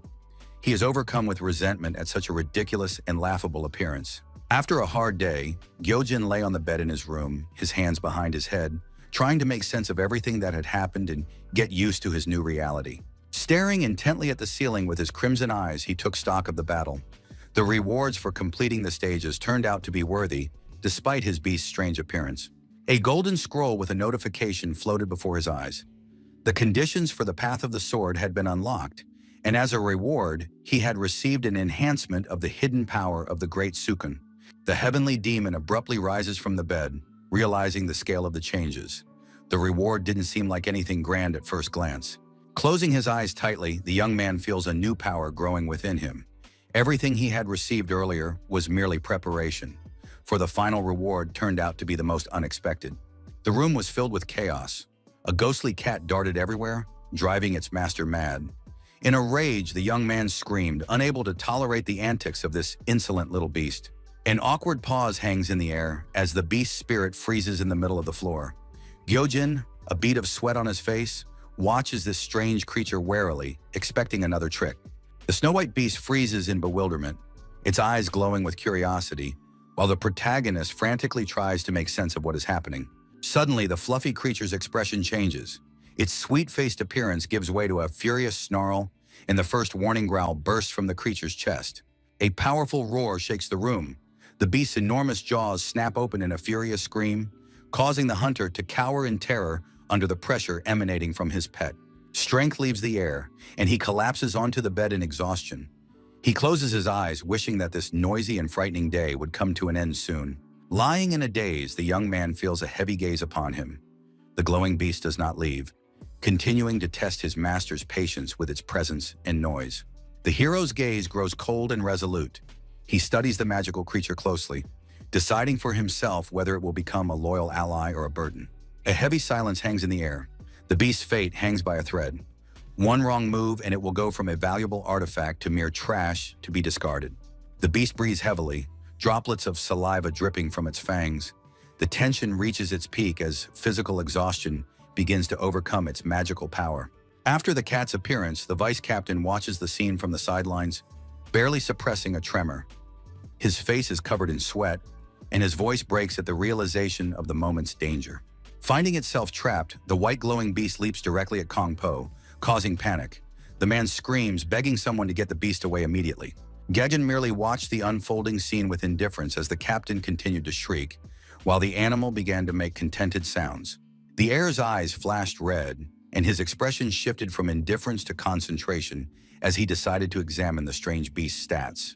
A blue holographic scroll appeared in the air displaying its stats. Its health, strength, and energy were low, and its bond with the beast was in the negative. Lying on the bed, studying the scroll that had appeared, the sky demon sighed deeply, realizing that his new pet was just an ordinary, weak cat, despite the unusual description. Tapping the screen, Gyojin selects the Special Ability section. The Innate Sense skill activates in the interface, triggering a chain of irreversible consequences. A bright flash blinded the blonde man. His pupils contracted in shock, and his head was filled with nothing but question marks at the power of the fluffy beast. Terrified, the captain of the American assassins froze, unable to understand why this magical creature had approached him or what kind of magic had been awakened. A mark in the shape of a cat's paw appears on the warrior's forehead. Sweat rolls down his face, and he can barely find the strength to speak. A massive blood-red blade materializes before his eyes. The blonde man is stunned. Could this strange creature have revealed the true form of his secret sword?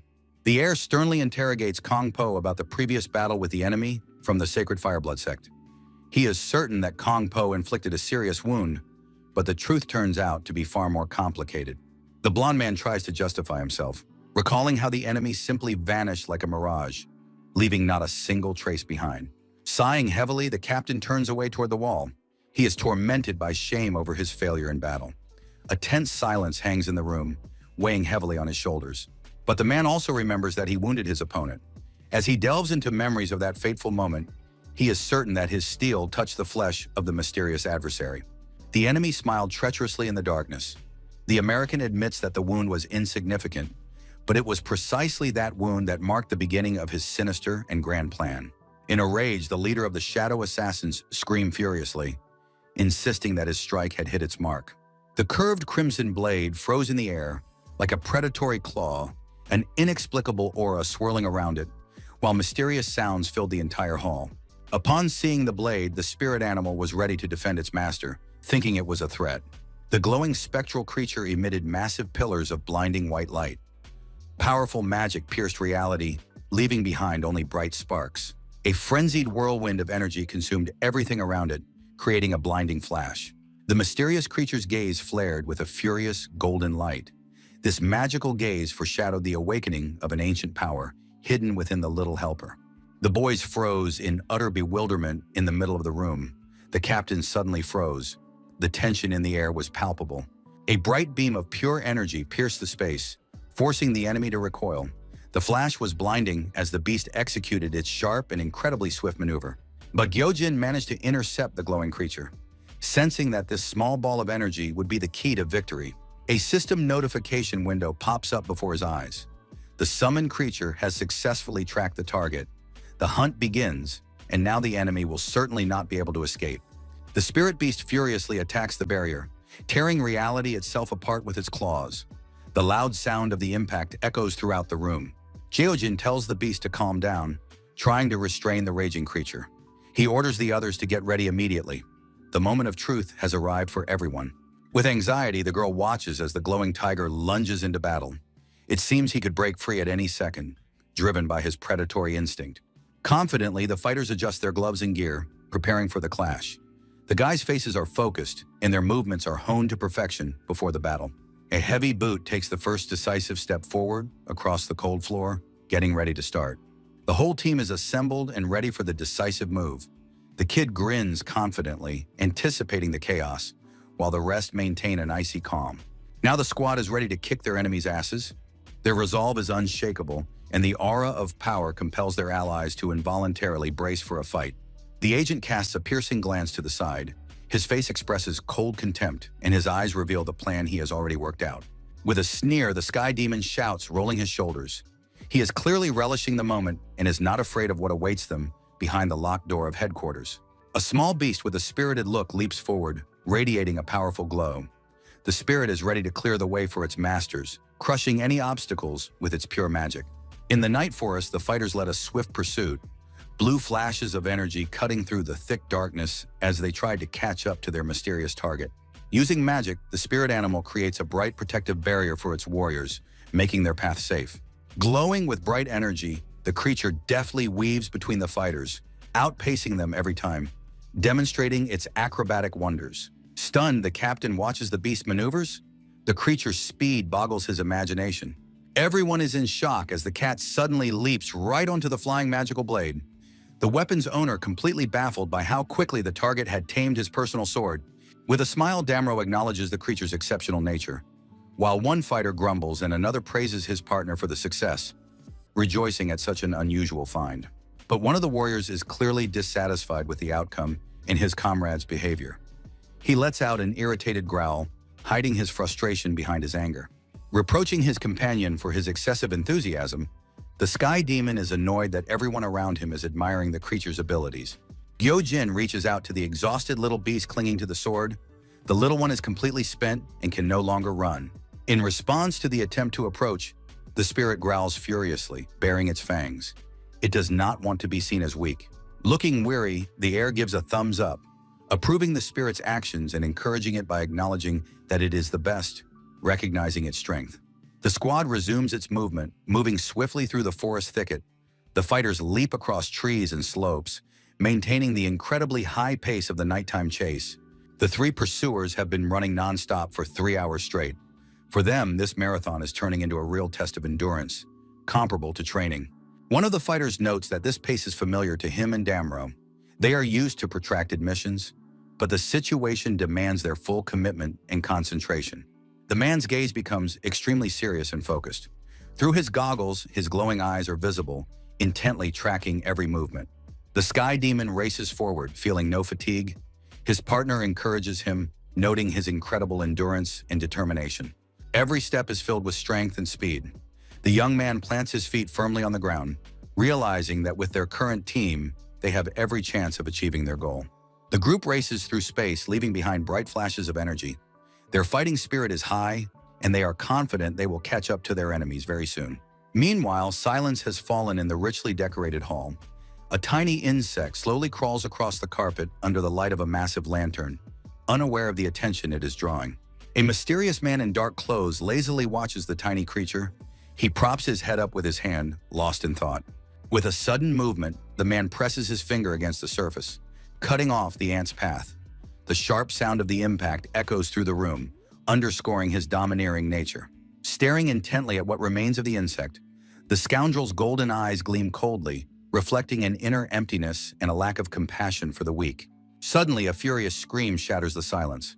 The scoundrel can no longer endure his confinement in this foul place, venting all his indignation and rage outward. The guy is seriously considering destroying the Golden Castle's magical formation. The unbearable boredom torments him more than any chains or enemy shackles. Finally, exhausted by idleness, he lets his head fall limply to the floor. A muffled groan escapes his lips, and the wait for change becomes a true torment for him. His gaze grows hazy, and his will to live slowly fades. His apathetic eyes stare into the void as a violet haze envelops his weary face. A loud, drawn-out moan echoes throughout the hall, turning into an endless echo. The dark-haired man lies on the cold floor, no longer able to fight the boredom that has overtaken him. Thoughts of death give way to a thirst for revenge. The young man dreams of crushing the Golden Castle and the leader of the Dark Division, just to end this senseless and agonizing imprisonment. Rage boils within him, and in his fury, the scoundrel bares his sharp teeth. His mind is filled with a single word, repeating itself over and over like a mad mantra. A heavy silence is broken by a cold voice, drawing attention to his defiant words. The captive freezes as a shadow looms over him. A grim man with a predatory falcon on his shoulder, standing with his arms crossed, cut off the stranger's chatter in an icy tone, ordering the guy to shut up immediately. The young man lying on the floor was at first completely bewildered, not understanding what had happened. But then he looked up sharply, his eyes full of genuine surprise. The vast dark hall with its luxurious carpet was plunged into an oppressive silence, while the figures at opposite ends froze, exchanging silent glances. Enveloped in violet flames and the glow of binding magical symbols, the young man with bright amber eyes suddenly fell back to the floor. Struggling to his feet, the villain demonstrated incredible agility, dodging a deadly attack with a frantic somersault shrouded in violet energy and sparks. With a bored look, the brunette admitted that this fight was already starting to bore him, and he had expected much more interest from his opponent. Despite the mortal danger, the young man laughed in his enemy's face and defiantly asked if he wanted to play with him, clearly amused by the madness unfolding. The room instantly filled with thick smoke, and from above, like a harbinger of doom, a falcon descended, while a dark silhouette silently watched the chaos unfold. Cursing, the man quietly lamented that his charge had once again gotten out of control and caused trouble while he was away. With obvious irritation, the scoundrel listed all the endless hassles involved in keeping an eye on this madman, while the faithful falcon soared swiftly into the dark sky. The young man with amber eyes gazed thoughtfully into the distance, wondering why the boss had decided to entrust him with watching over this rowdy boy. Amid the smoke and fog stood a blond man in an open cloak, defiantly asking his opponent what exactly he was staring at so intently and persistently. Flashing his razor-sharp teeth, the guy with red triangle tattoos under his eyes broke into a frightening, predatory grin. Terrified out of his wits, the spirit beast clearly hadn't expected this turn of events and was thoroughly baffled. The magical creature waved its paw in fear, while behind it, in the dark forest, agents stood trying to figure out what mysterious symbol was shining in the sky. Confused, the little glowing creature looked around in the middle of the night forest, having clearly lost the right trail and not knowing which way to go next. Beginning to run chaotically across the clearing, the white fluff ball frantically sniffs the ground. Its movements grow increasingly nervous, and its attempts to find the path prove futile.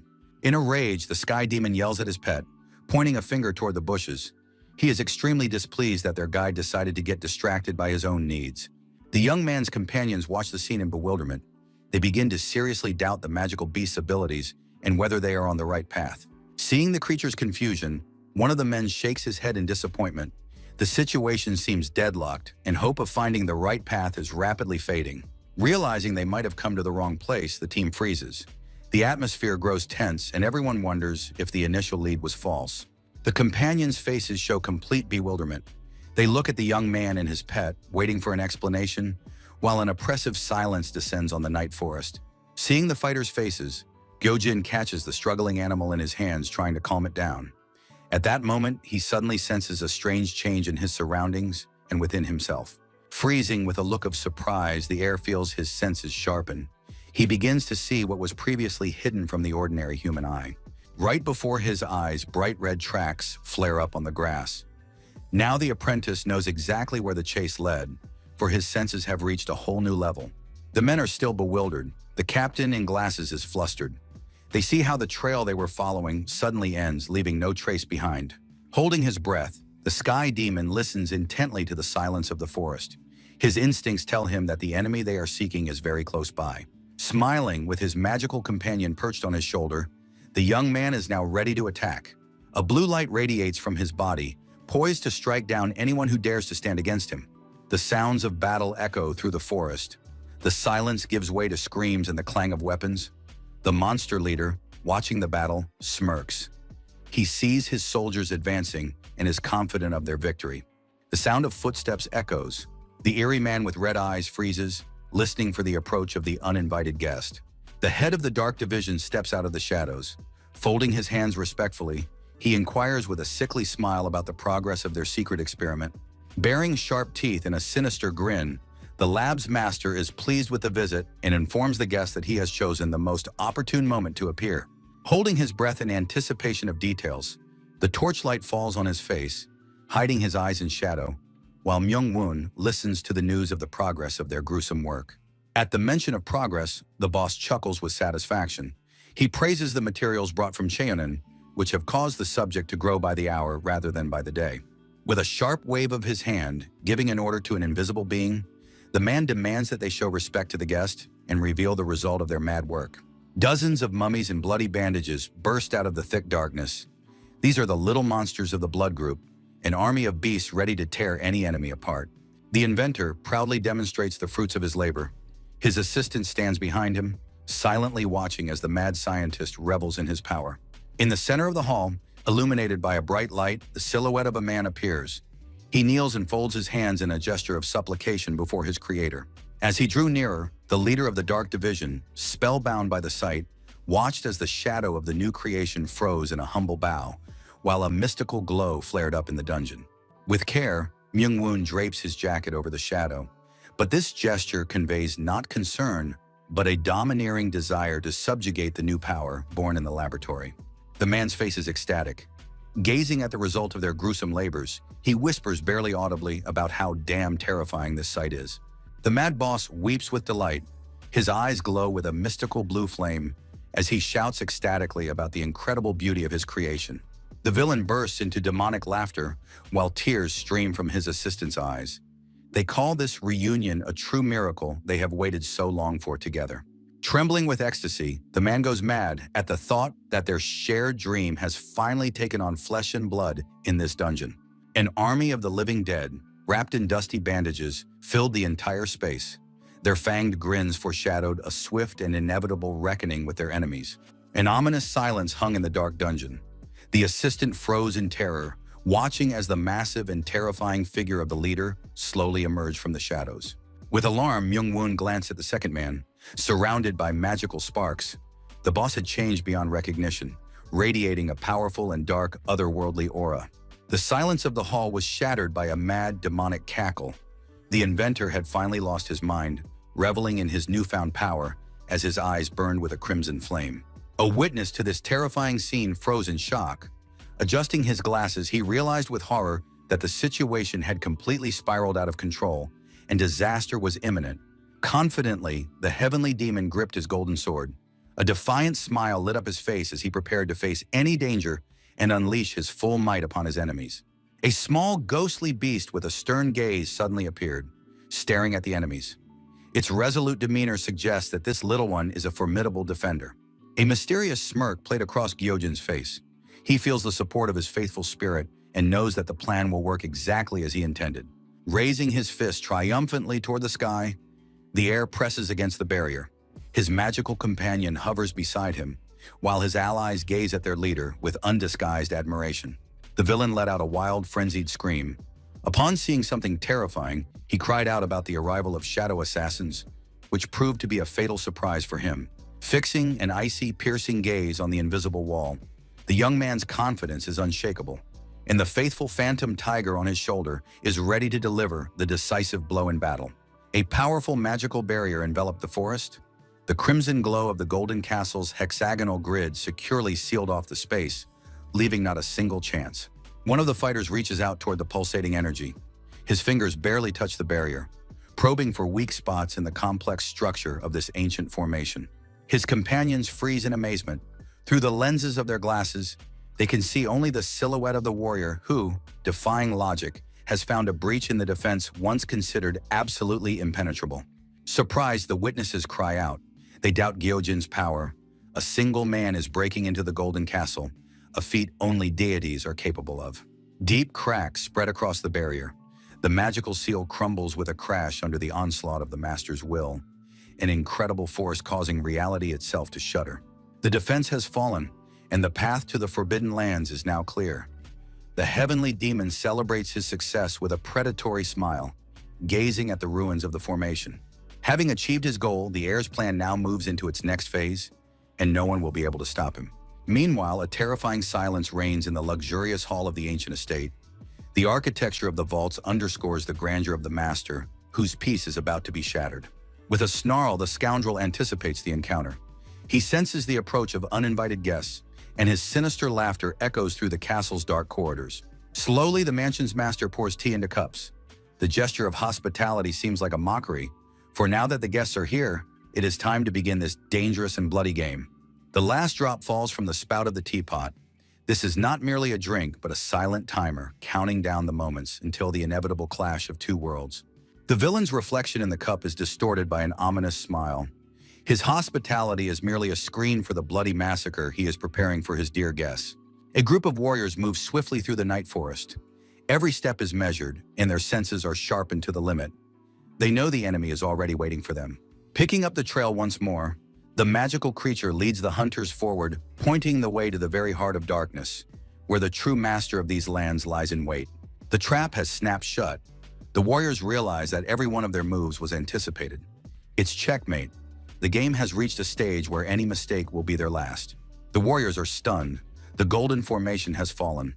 They did not expect the barrier to be shattered so brutally and simply, without the use of complex secret keys or techniques. The group continued to race through the forest in pursuit of the glowing beast. Now the main puzzle is how to uncover the formation's structure itself, hidden somewhere in this gloomy thicket. The noise and shouts of his companions drive Gyojin mad. He furiously demands silence, for the extraneous sounds prevent him from focusing on something extremely important and elusive. The heavenly demon's gaze grows intensely serious. He can feel in his bones that the enemy or target is already very close. His thoughts are jumbled, but his intuition guides him forward. The young man tries to match the fragments of knowledge he has about the golden formation with what he sees with his own eyes at this very moment. Trying to recall the details of what he saw earlier, the heir concentrates all his strength. The slightest error in his calculations could cost them their lives in this mysterious place. In an outburst of emotion, driven to the limit of his patience, Gyojin lets out a deafening scream. His patience has snapped, and the tension inside him has reached a critical peak. His face contorts into a furious grimace. His inner power demands an outlet, and Myung-Win is ready to unleash all his wrath, ordering the Golden Castle formation to be closed immediately. The sky turns blood red. A crimson moon shines ominously over the forest, and the space around them begins to warp under the influence of powerful dark magic. Everything around them is flooded with a ghostly crimson light.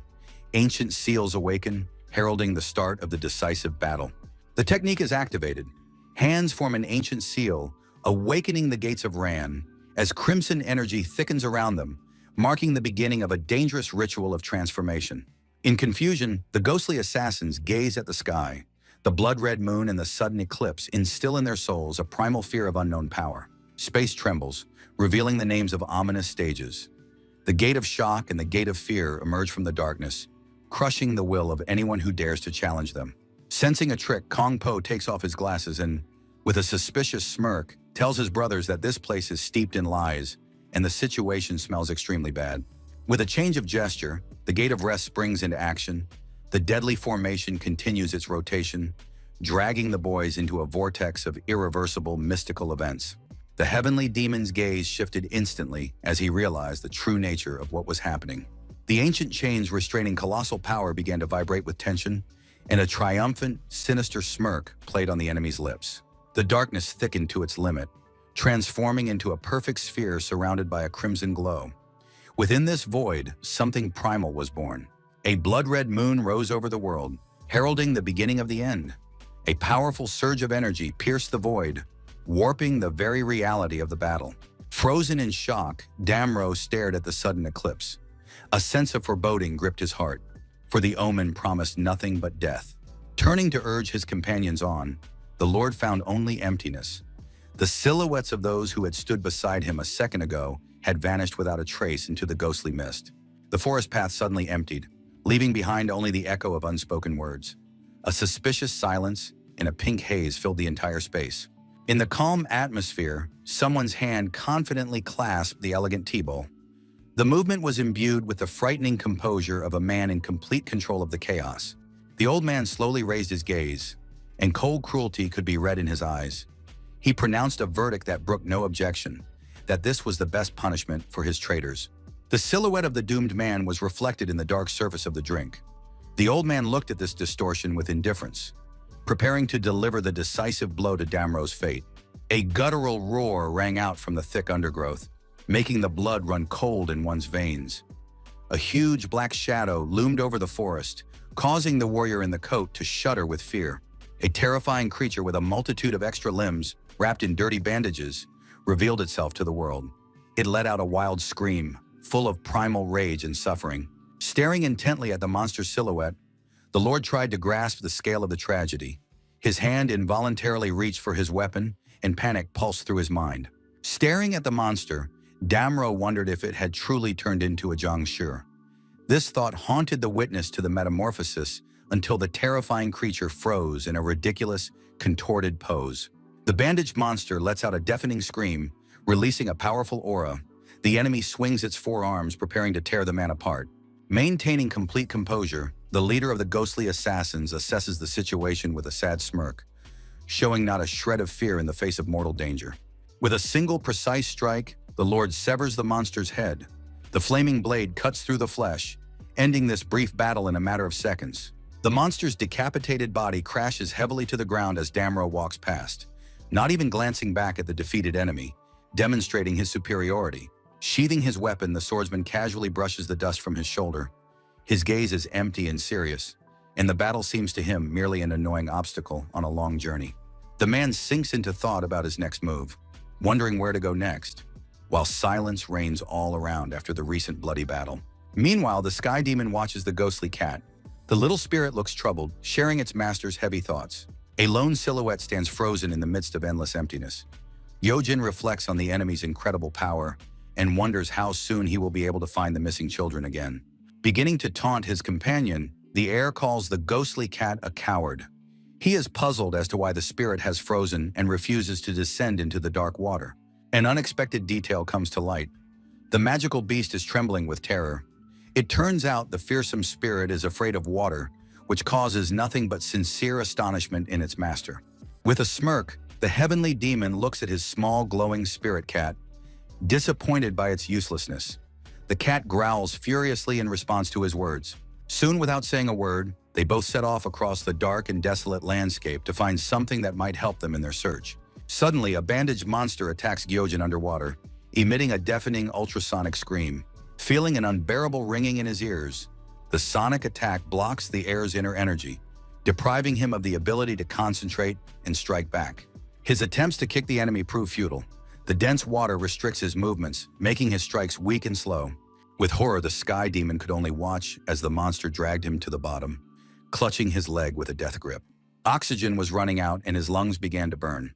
The boy realized that without the ability to breathe or use mana, he was doomed to defeat in this abyss. Realizing that his prey was easy, the monster craved to feast on the air as soon as possible, dragging him to the bottom. The icy abyss restricted his movements. Surviving in this element was far more difficult than in any other of Gyoji's battles. Suddenly, a glowing blue cat emerges from the shadows. The ghostly familiar clings to the monster's leg, breaking its concentration with its intervention. Despite its frightened appearance, the spirit animal continues to distract the monster, giving its master a chance to escape. The small defender clings to the enemy's bandages with a death grip. This interference disrupts the rhythm of the sound wave that had previously paralyzed the protagonist's will. The ringing in his ears suddenly stops. Gyojin realizes with surprise that the enemy's sound magic has been dispelled, and his own powers are rapidly returning. Taking advantage of the monster's momentary confusion, the sky demon lunges forward.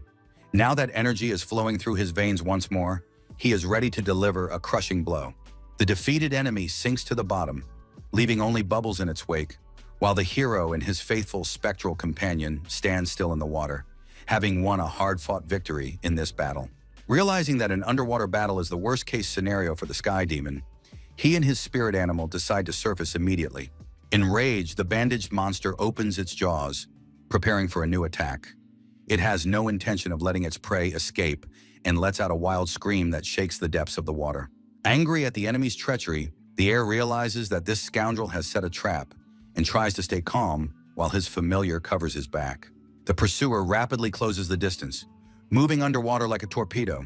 The young man tries with all his might to escape the chase. The accursed creature strikes, causing Gyoji to curse and freeze for a few seconds.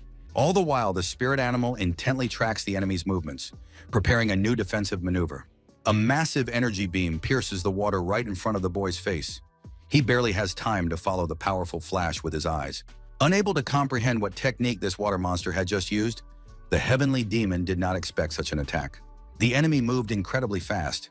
The boy still didn't understand how it managed to maneuver so easily in the heavy water element. Unable to hold back, The small companion lets out a furious roar, preparing to defend itself. The tension has reached its limit, and a decisive clash with the enemy lies ahead. With a sinister snarl, the Sky Demon accepted the challenge and was ready to show his true power. There was no fear in his eyes, only a thirst for battle. Gyojin looked confidently at his opponent. The little spirit on his shoulder was calm. They were ready to test what this enemy was capable of underwater.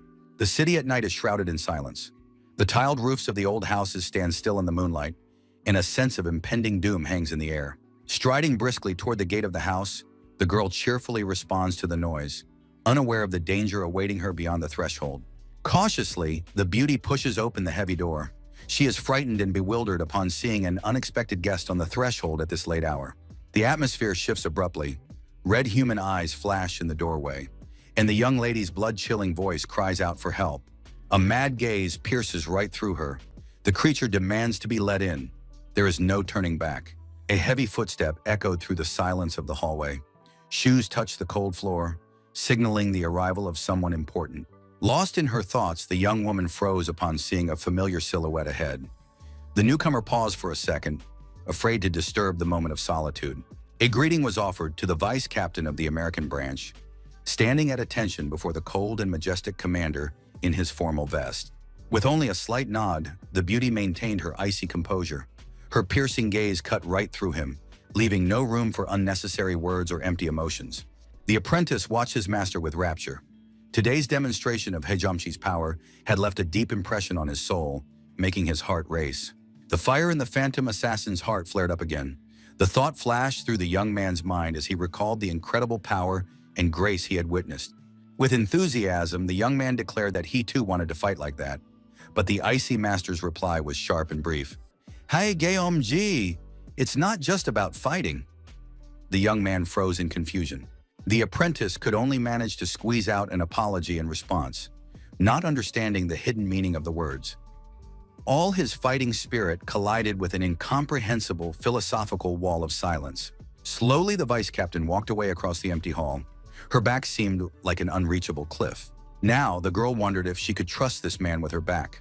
These words made the young man realize the true essence of the recent test of strength. Submissively, the ghostly assassin bowed before his mentor, asking for forgiveness for his past insolence. But the master responded with a heavy silence. Lowering her gaze to look at her bowed apprentice, the young woman thought that the young man lacked not only strength, but also inner discipline. Through dark lenses, the captain watched the scene with predatory eyes, concealing his face and intentions. Suddenly, the air grew thick as a dark portal began to slowly open, and the image of a man appeared before the frightened captain's eyes. In the center of the portal stood a terrifying figure in a long black cloak. This man covered his face with his hands, hiding his suffering. Under the blood-red moon, the mysterious stranger concealed his face. His sinister laughter echoed through the void, heralding the beginning of a fateful and dangerous encounter. The man froze upon sensing the stranger's presence. The silhouette in the distance seemed ghostly, and he tried to understand whether he had truly been followed all this time. Peering intently into the darkness, Kong Po analyzed the situation. Doubts tormented his mind. A mad gaze from beneath white gloves pierced right through him. The mask of calm had been cast aside, revealing the true nature of the one who had waited so long for this special moment. Standing with his back turned, the man maintained a cold silence while the adversary behind him began his speech. Suddenly, the enemy's tone shifted to one that was insinuating and almost tender. He sincerely thanked his guest, and a strange, unsettling note of gratitude could be heard in his voice. With a blush on his cheeks and a mad smile, the young man confessed his feelings. It turned out that this meeting was his most secret and long-awaited desire in life. For the sake of this moment, the scoundrel had taken a risk and disobeyed his boss's direct orders. His loyalty was directed not at all where everyone might have initially thought. A furious attack followed instantly.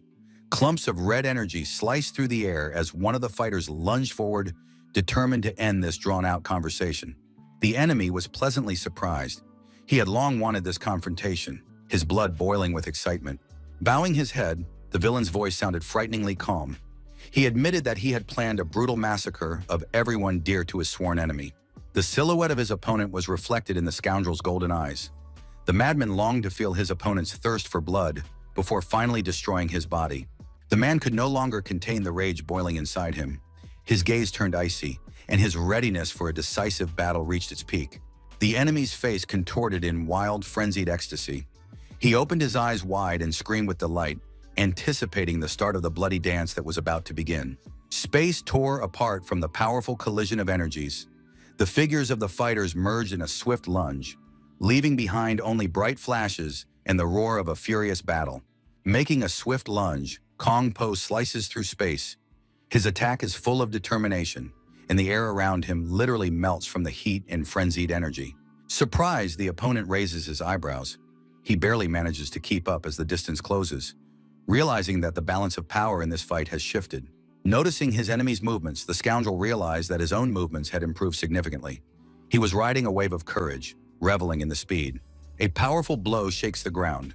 The opponent is sent flying backward, a crimson aura flaring around him, underscoring the destructive scale of the clash. A close-up of a focused gaze from behind his glasses. The captain carefully scans every movement of his enemy, waiting for the perfect moment for a decisive strike. Breaking into a satisfied, almost maniacal grin, the villain begins to clap, sincerely admiring the progress his opponent has shown. The sound of clapping echoes across the battlefield. The enemy's white gloves flash, creating an atmosphere of eerie calm amidst the chaos and fiery glow of battle. Suddenly, his gaze turns icy, and his eyes flash gold, voicing his suspicions that the other still doesn't want to kill him, saying this with clear provocation. But the American grips his crimson weapon even tighter. Despite his fatigue, he prepares for a new phase of the battle, realizing that the enemy has begun to play for real. Fire engulfs everything around them, leaving only an ominous tension that reaches its peak, foreshadowing the inevitable conclusion of this encounter. Smugly, the scoundrel smirks against the backdrop of raging fury, saying that he foresaw all of this, watching as his opponent wavers under the pressure of his aura. The words of the member of the Sacred Fire Blood sect echo across the battlefield. His mocking challenge pierces the silence, causing everything to freeze. Sweat trickles down the blond man's face, his shadow thickening with indecision. He stands frozen in tense silence, realizing that his fear has been noticed by his opponent. Seeing his confusion, the black-haired man continues to speak to the captain about his sword, as if the weapon itself senses its owner's uncertainty. Breathing heavily, the man grips the hilt of his sword against the backdrop of ominous, shadowy vines. The question posed to him, whether he is afraid to fight, hangs in the air, demanding a decisive answer. Freezing, unable to believe his ears, Kong Po wondered if they were really talking about him. The atmosphere around him thickened, foreshadowing imminent disaster. The scoundrel squints mockingly, seeing his opponent's confusion. Venomous words fly from his lips, striking their mark precisely and making the heart beat faster. A lone figure stands against a white background as a cruel verdict echoes through the air. The sword, limply lowered, symbolizes the collapse of all hope for protecting loved ones. The past bursts into reality in crimson flashes. The American sees the faces of those he could not save on that fateful day when death took everyone indiscriminately. As he approaches, shrouded in a crimson mist, the enemy's interest in the man's identity grows, turning the clash into a brutal psychological game. Grinning and baring his fangs, the villain mocks the weakness of the man who managed to rise to a high position without having the strength to back it up. Beads of sweat trickle down his face, hidden behind the lenses of his glasses. The insult burns him more fiercely than fire, exposing his inner brokenness and deep despair. The gloomy streets of the metropolis are plunged into thick shadow. The cold light of the street lamps barely dispels the darkness, in which the ghosts of the past and new deadly threats lurk. Breathing heavily, the child runs through the night. Fear drives him forward, forcing him to clench the pitiful remnants of food in his hands. Every second of delay could be his last. Fate has been merciless, casting the children out onto the cold cobblestones. Now the city is their prison, and survival is their sole goal in this hostile and gray world. The kids wandered through dark alleys. Fear gave strength to their legs, and they ran away, clutching their meager loot to their chests, until the echo of their footsteps was drowned out by the noise of the metropolis, and their pursuers were hot on their heels. One wrong step, and everything comes crashing down. The girl falls onto the cold asphalt amid the pursuers' furious shouts. Survival here depends not on will, but solely on instinct. Frozen in place, the boy presses himself against the wall, unable to move. Terror has paralyzed his body, and in his ears there is only the hollow pounding of his heart and the screams tearing through the night silence in the alley.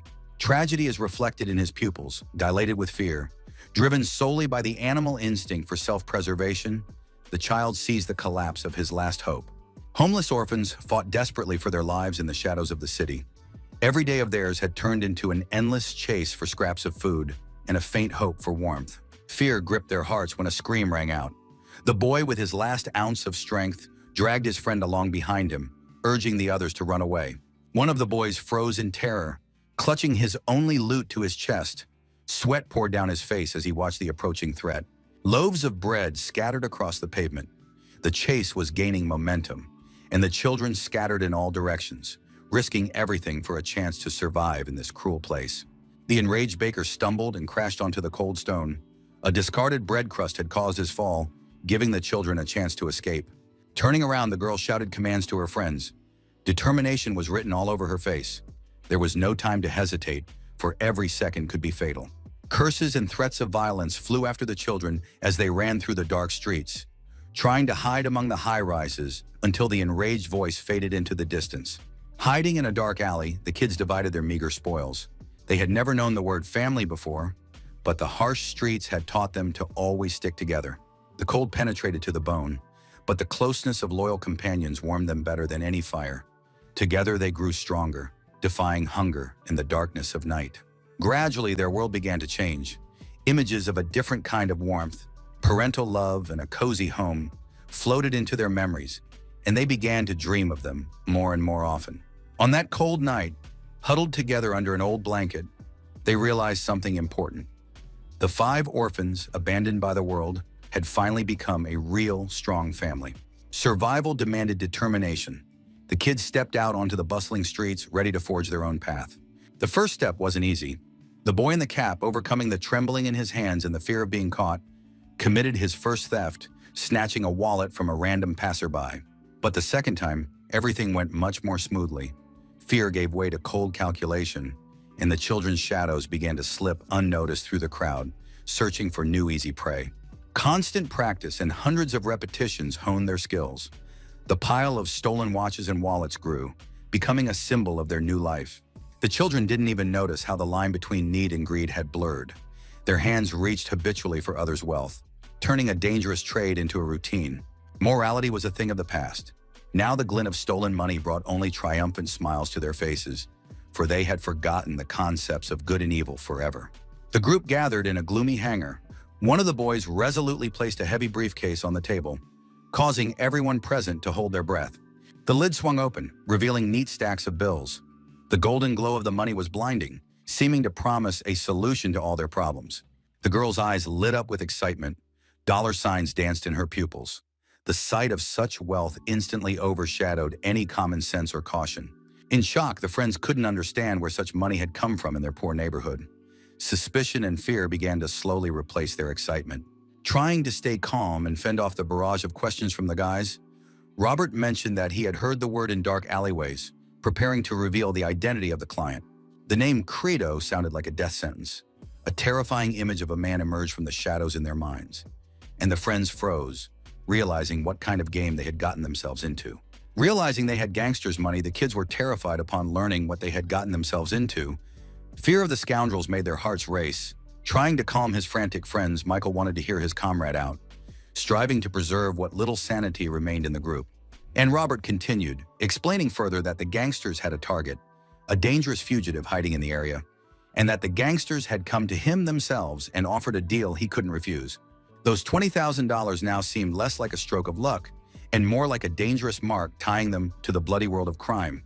Robert also mentions the final sum, another $60,000 upon completion of the job, and the girl is completely swept away by greed, imagining a mountain of money. But not everyone was blinded by wealth. The guy looked at his friend with concern, realizing that such a huge sum meant only one thing, a risk to their lives. Trying to bring everyone back to reality, the red-haired girl insisted that their previous earnings were enough, and that getting involved with the dangerous Credo gang was pure madness. But the young man stood motionless. Before him lay a mountain of money that had become a bone of contention, and the tension in the hangar was palpable. Maintaining an icy silence, Robert weighed his friend's arguments. The heavy shadow over his eyes underscored the gravity of the choice that would forever change their lives. The guys were passionately discussing the terms of the dangerous deal. If they returned the stolen goods, the client promised to pay the rest of the sum. The stakes were incredibly high. The coveted figure was mentioned, $30,000. To the orphans, this windfall seemed like a ticket to a new, happy life they hadn't even dared to dream of before. Frozen in shock, the accomplices realized that to save that much money through honest labor, they would have to work their fingers to the bone for 3 years without spending a single cent even on the bare necessities. Images of the past flash before their eyes. To escape poverty, they will once again have to get their hands dirty with menial work. Robert's eyes flash. Surviving in harsh conditions is what they've been accustomed to since childhood. There's no turning back, only forward. An oppressive silence reigns in the abandoned warehouse. Everyone present is aware of the risk, but the thirst for change outweighs the fear of possible death. Leaning over the case, the boy just wants peace and quiet, trying to drown out the voice of his conscience for the sake of a fleeting sense of well-being. In his dreams, he sees bright butterflies and the happy faces of his loved ones. He longs to live like a normal person, like a fully realized being, and not like a wild beast cornered into a corner. The girl tries to voice her doubts, but the boy cuts her off sharply. He is confident in their skills and talents, which have always saved the team in the most dire straits. Summing up, the leader says that this contract will be their main connection. If everything goes smoothly, wealthy clients will seek them out on their own. Turning to his loyal comrades, a tremor can be heard in Robert's voice. He realizes he is dragging them into something very dangerous, but he sees no other way. By asking them a single question, the young man forces each of them to look deep into their memories, and the tension in the old hangar mounts. The leader asks his friends to recall their shared past. Through the dust and darkness, images of days gone by emerge, when they were completely different people. He reminds them of that very first winter when fate brought them together, when the cold and hunger nearly destroyed them all, forcing them to fight for every worthless breath. It was Robert who united these different people into one family. It was he who reached out a helping hand in their darkest hour, when hope seemed nothing more than a foolish dream. The boys ran through the city at night and survived only thanks to their unity and that fateful day when he reached out to help them in their hour of need. The young man looks ahead with devotion. He sincerely believes in the man who forged their character and transformed a group of desperate fugitives into who they are today. With burning eyes, the boy declares his unwavering loyalty. His faith in the captain is the only light in their bleak world. The oppressive silence of the night city is broken only by the sound of rain. Towering buildings silently gaze down on the empty streets, where a bloody tragedy is about to unfold. Sudden shock freezes in his eyes as drops of blood splatter across his face. Reality shatters in an instant, leaving only cold horror. Paralyzed with terror, Robert cannot comprehend what is happening.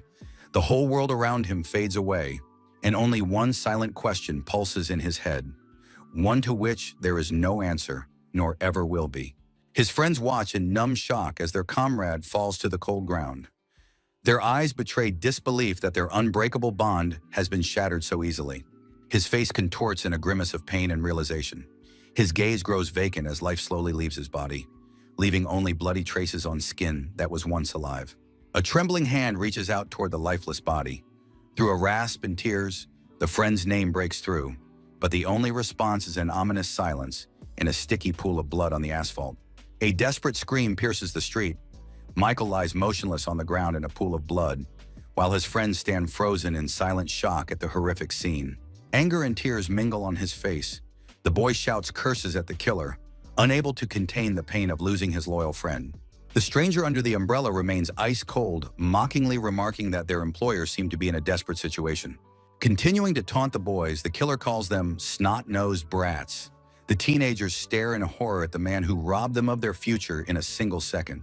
Holding the bloodied body close, Robert chokes on his sobs.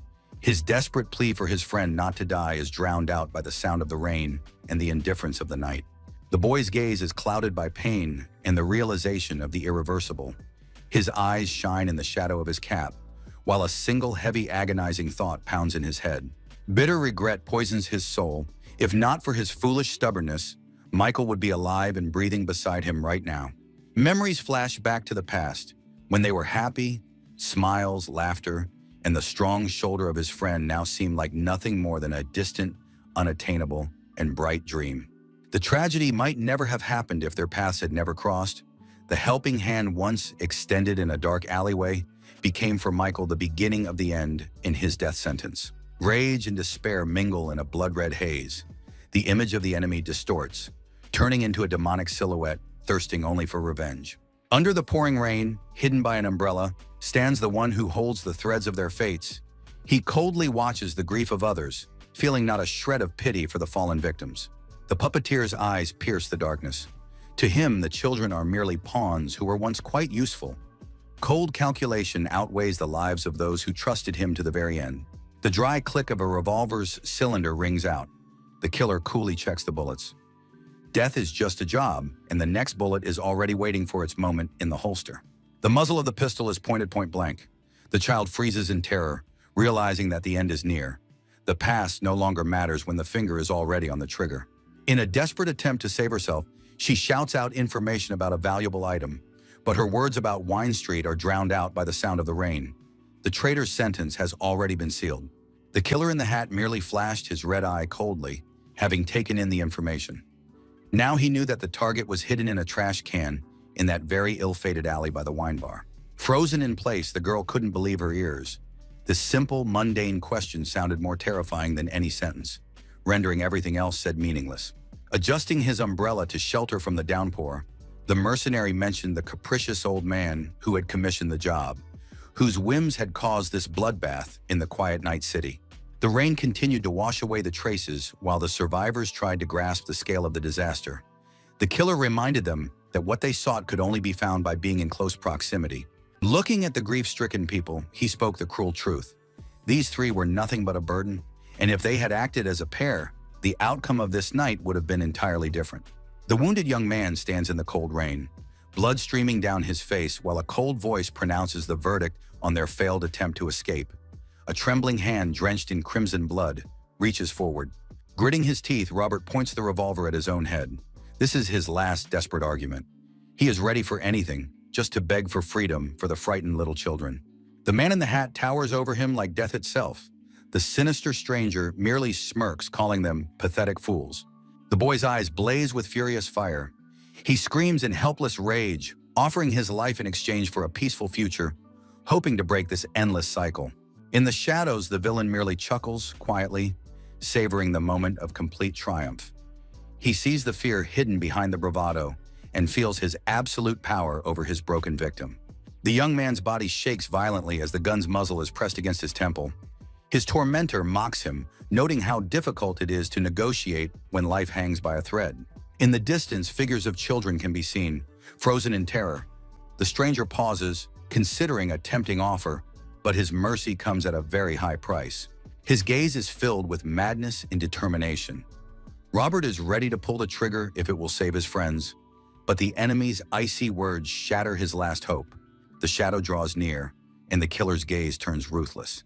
He realizes the danger this guy poses and decides to eliminate any future risk entirely. Suddenly, the stranger draws his revolver. His movements are lightning fast and precise, and his icy voice announces that the last obstacle has just been eliminated. The bullet whizzes past his face by mere millimeters, leaving only a bloody trail on his cheek. His eyes widen in shock, for the scoundrel did not expect such a fierce resistance. Freezing in place, the enemies stare each other in the eyes.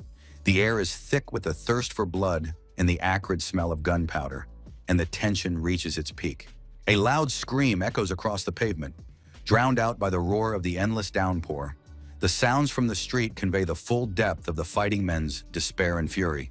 Aiming the pistol's muzzle once more, the scoundrel hides his face in the shadow of his hat's brim. His sinister grin leaves no doubt as to his intentions. The captain of the elite Shadow Assassin Squad appears in all his grim grandeur, his cloak billowing in the wind as he prepares to deliver the decisive blow. The dim light of a solitary lamp illuminates the cold walls of the interrogation room from the darkness. The atmosphere is thick with heavy anticipation and a foreboding of something terrifying. In the corner, a frightened girl weeps, unable to contain her emotions. The other children stand frozen in deathly silence, overwhelmed by horror and the bloody events. A dark-haired boy sat motionless, his fingers clenched around the edge of the table. His empty, detached gaze reveals only deep despair. A fair-haired boy has lowered his head, hiding his face in the shadows. He seems very small and defenseless in the face of the law and the darkness they have endured. Through a one-way mirror, investigators observe the detainees. The chasm between the adult world and the shattered lives of these children seems insurmountable. Studying the reports, the woman tells her colleague that the children have suffered almost no physical harm, but their mental state raises serious concerns. Particular attention is focused on Robert. His pale face is covered in sweat, his breathing is ragged, and his body is shaking violently. Clear signs of acute stress disorder. Upon learning of the boy's severe hemophobia, the detective frowns, considering that the child was literally drenched in someone else's blood. His condition borders on complete madness. It turns out that these children, elusive street pickpockets despite their young age, are professionals who have managed to evade the city police for years. The investigator tried to understand the boy's motives.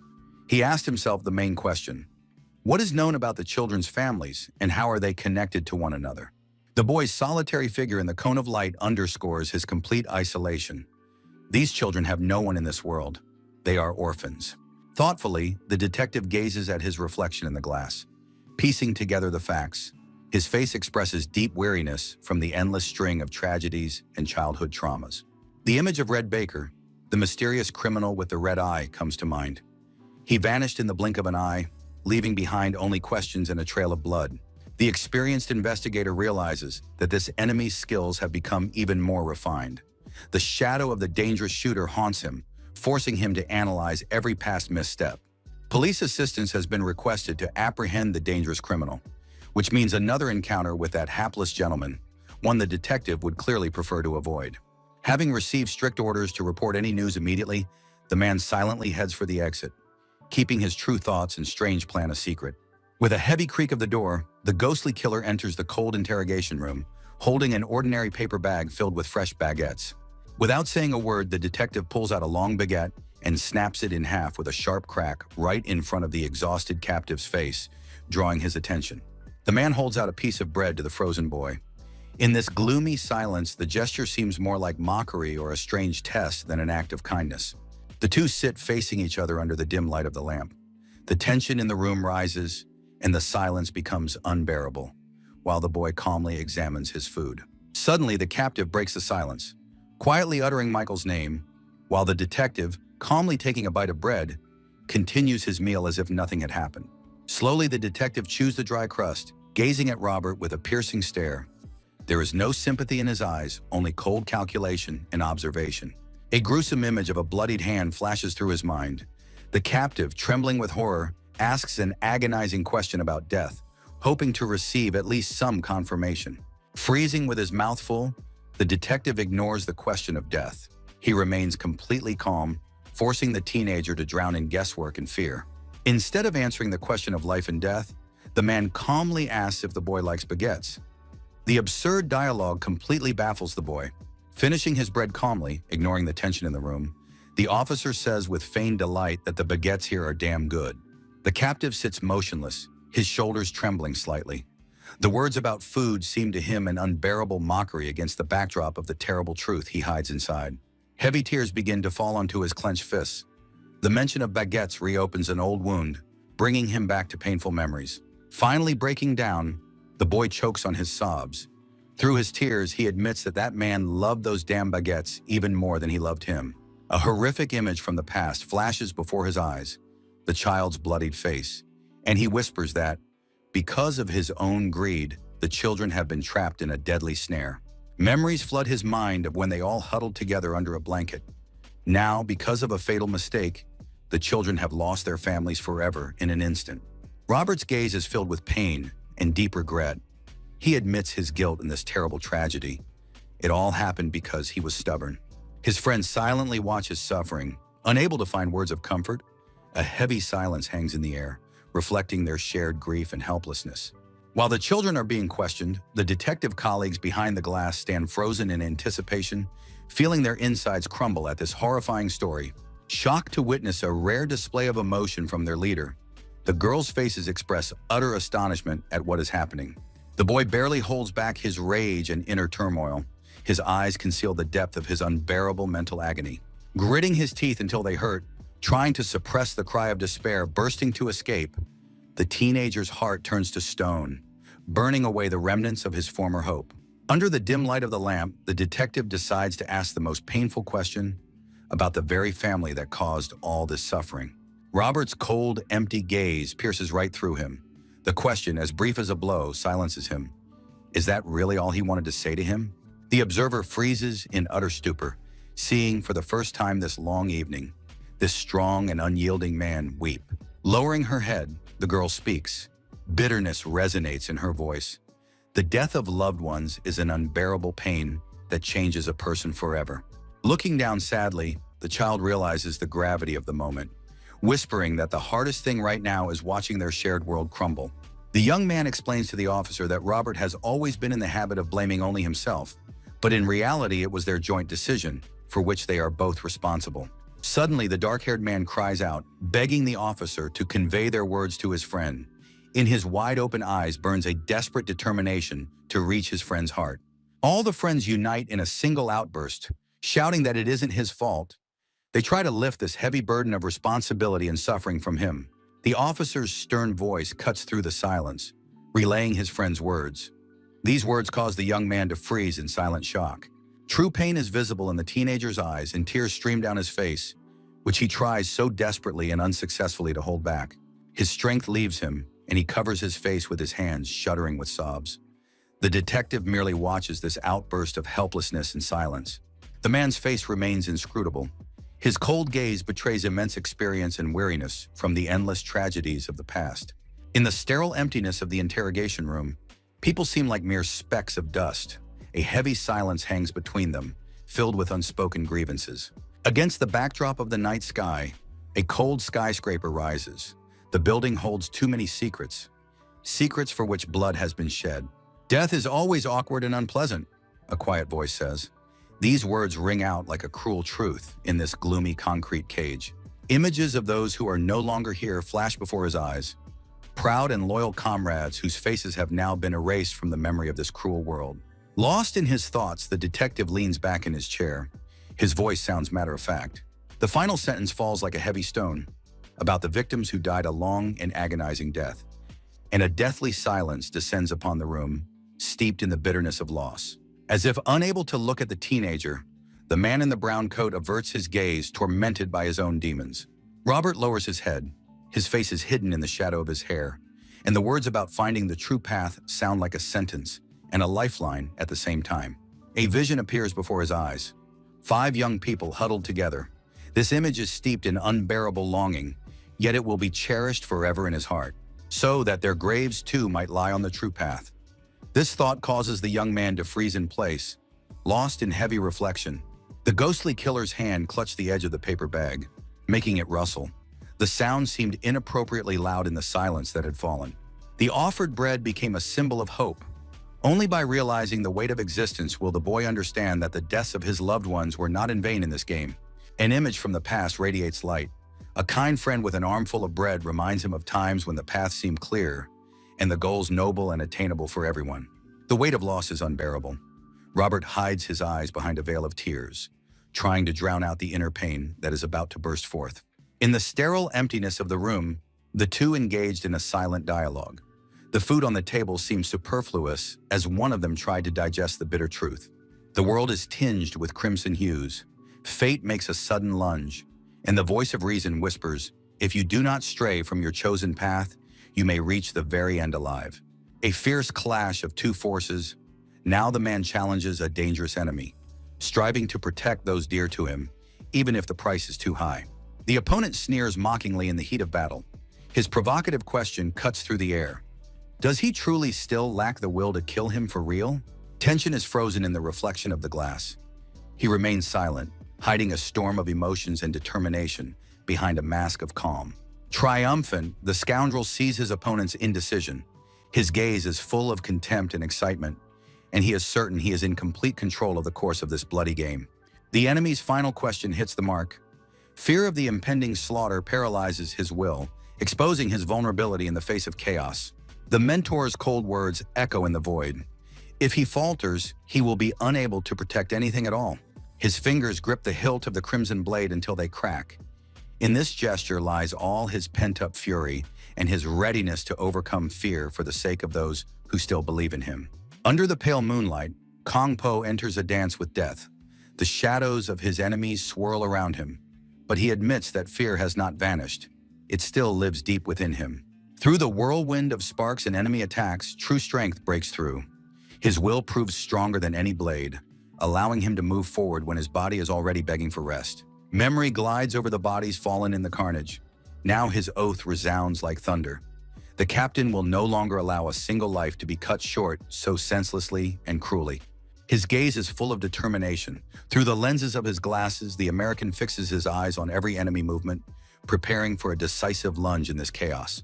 Dark figures multiply surrounding the battlefield. Sinister doppelgangers with menacing grins prepare to tear reality apart with their claws. A lone fighter stands against an entire army. Behind him, mountains of the fallen.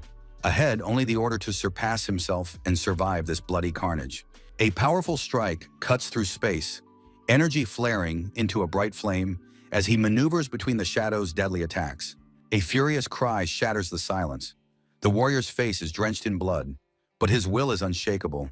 He must conquer his fear and crush the enemy. Kongpo grimaces. The tension has reached its limit. Every moment could be the last in this mad duel of honor. A mysterious gunman emerges from the shadows. His crimson eye burns with a thirst for vengeance, and the pistol is already aimed squarely at the heart of the doomed victim. A long-forgotten hand grips his wrist tightly, blocking the sword's swing. A cold voice states the obvious. This attempt at an attack is futile. Shock is reflected in his eyes. The plan collapsed in an instant when the enemy proved to be much closer and faster than anyone could have imagined. Hovering in the center of a bloody vortex, the villain proposes a terrifying union, claiming that unity will bring true strength and peace. The enemy continues to apply psychological pressure, reproaching the man for stubbornly refusing to see the true nature of things and acknowledge the obvious reality. Pointing to the captain's loved ones, the dark-haired man promises to destroy them one by one. He intends to sever all the ties that bind the warrior to this world. With a terrifying smile, the enemy whispers that only after losing everything will he be able to become real. He promises to personally see this process through to the end. His gaze freezes in shock. Confusion echoes through his mind, but immediately afterward comes a commanding order to overcome his fear. Gathering his will into a fist, the warrior clenches his teeth. The light of determination is blinding as he prepares to strike back, despite the gravity of the situation. A flash of blinding light pierces his consciousness. Through the glow, ancient words emerge, urging him to cast aside all fear and finally awaken his hidden power. The world was bathed in the crimson hues of the blood moon. Eerie shadows thickened, a reminder of the price of the coming battle and the nightmares that eternally haunt those who have chosen this path. Time transported him to the silence of an empty locker room. The man stood by his locker, trying to quell the trembling in his hands and return to his familiar reality. Slowly, the stranger reached for the coat rack, pulling out a crisp white shirt. His everyday clothes served as a kind of armor, hiding his true nature from the eyes of ordinary people. As he fastened his cufflinks, the man heard the voice of a younger colleague who had entered. The latter reported that the formation was complete and the squad was ready to move out on a dangerous mission. The assassin concentrated on tightening his tie, but chaos reigned in his thoughts.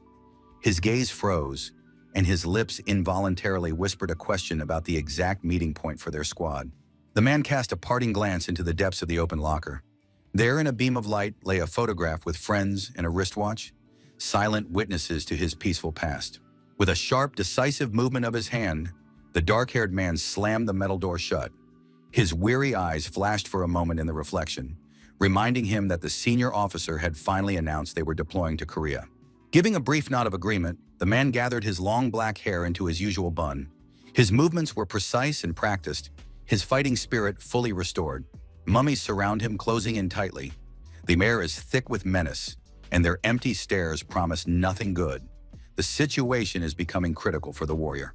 Maintaining an icy calm, Damro grips the hilt of his glowing sword. He acknowledges the difficulty of the situation, but there is not a shadow of real fear in his eyes. The enemy turns out to be unusual. These are Zhangshi. Instead of perishing from the sword's blows, the monsters begin to multiply, turning every attack into a new problem. Cutting the bodies apart brings no victory. Each severed part does not die but continues to move, defying the laws of nature and striving to reunite in battle. The power of the separated forms does not fade but only concentrates. He realized that ordinary physical strength is powerless against such an anomalous ability of the enemy. Darkness and magical energy begin to pulsate around the mummy's limbs. The transformation process has begun, foreshadowing something far more dangerous and terrifying. Extra arms sprout from the monster's bodies.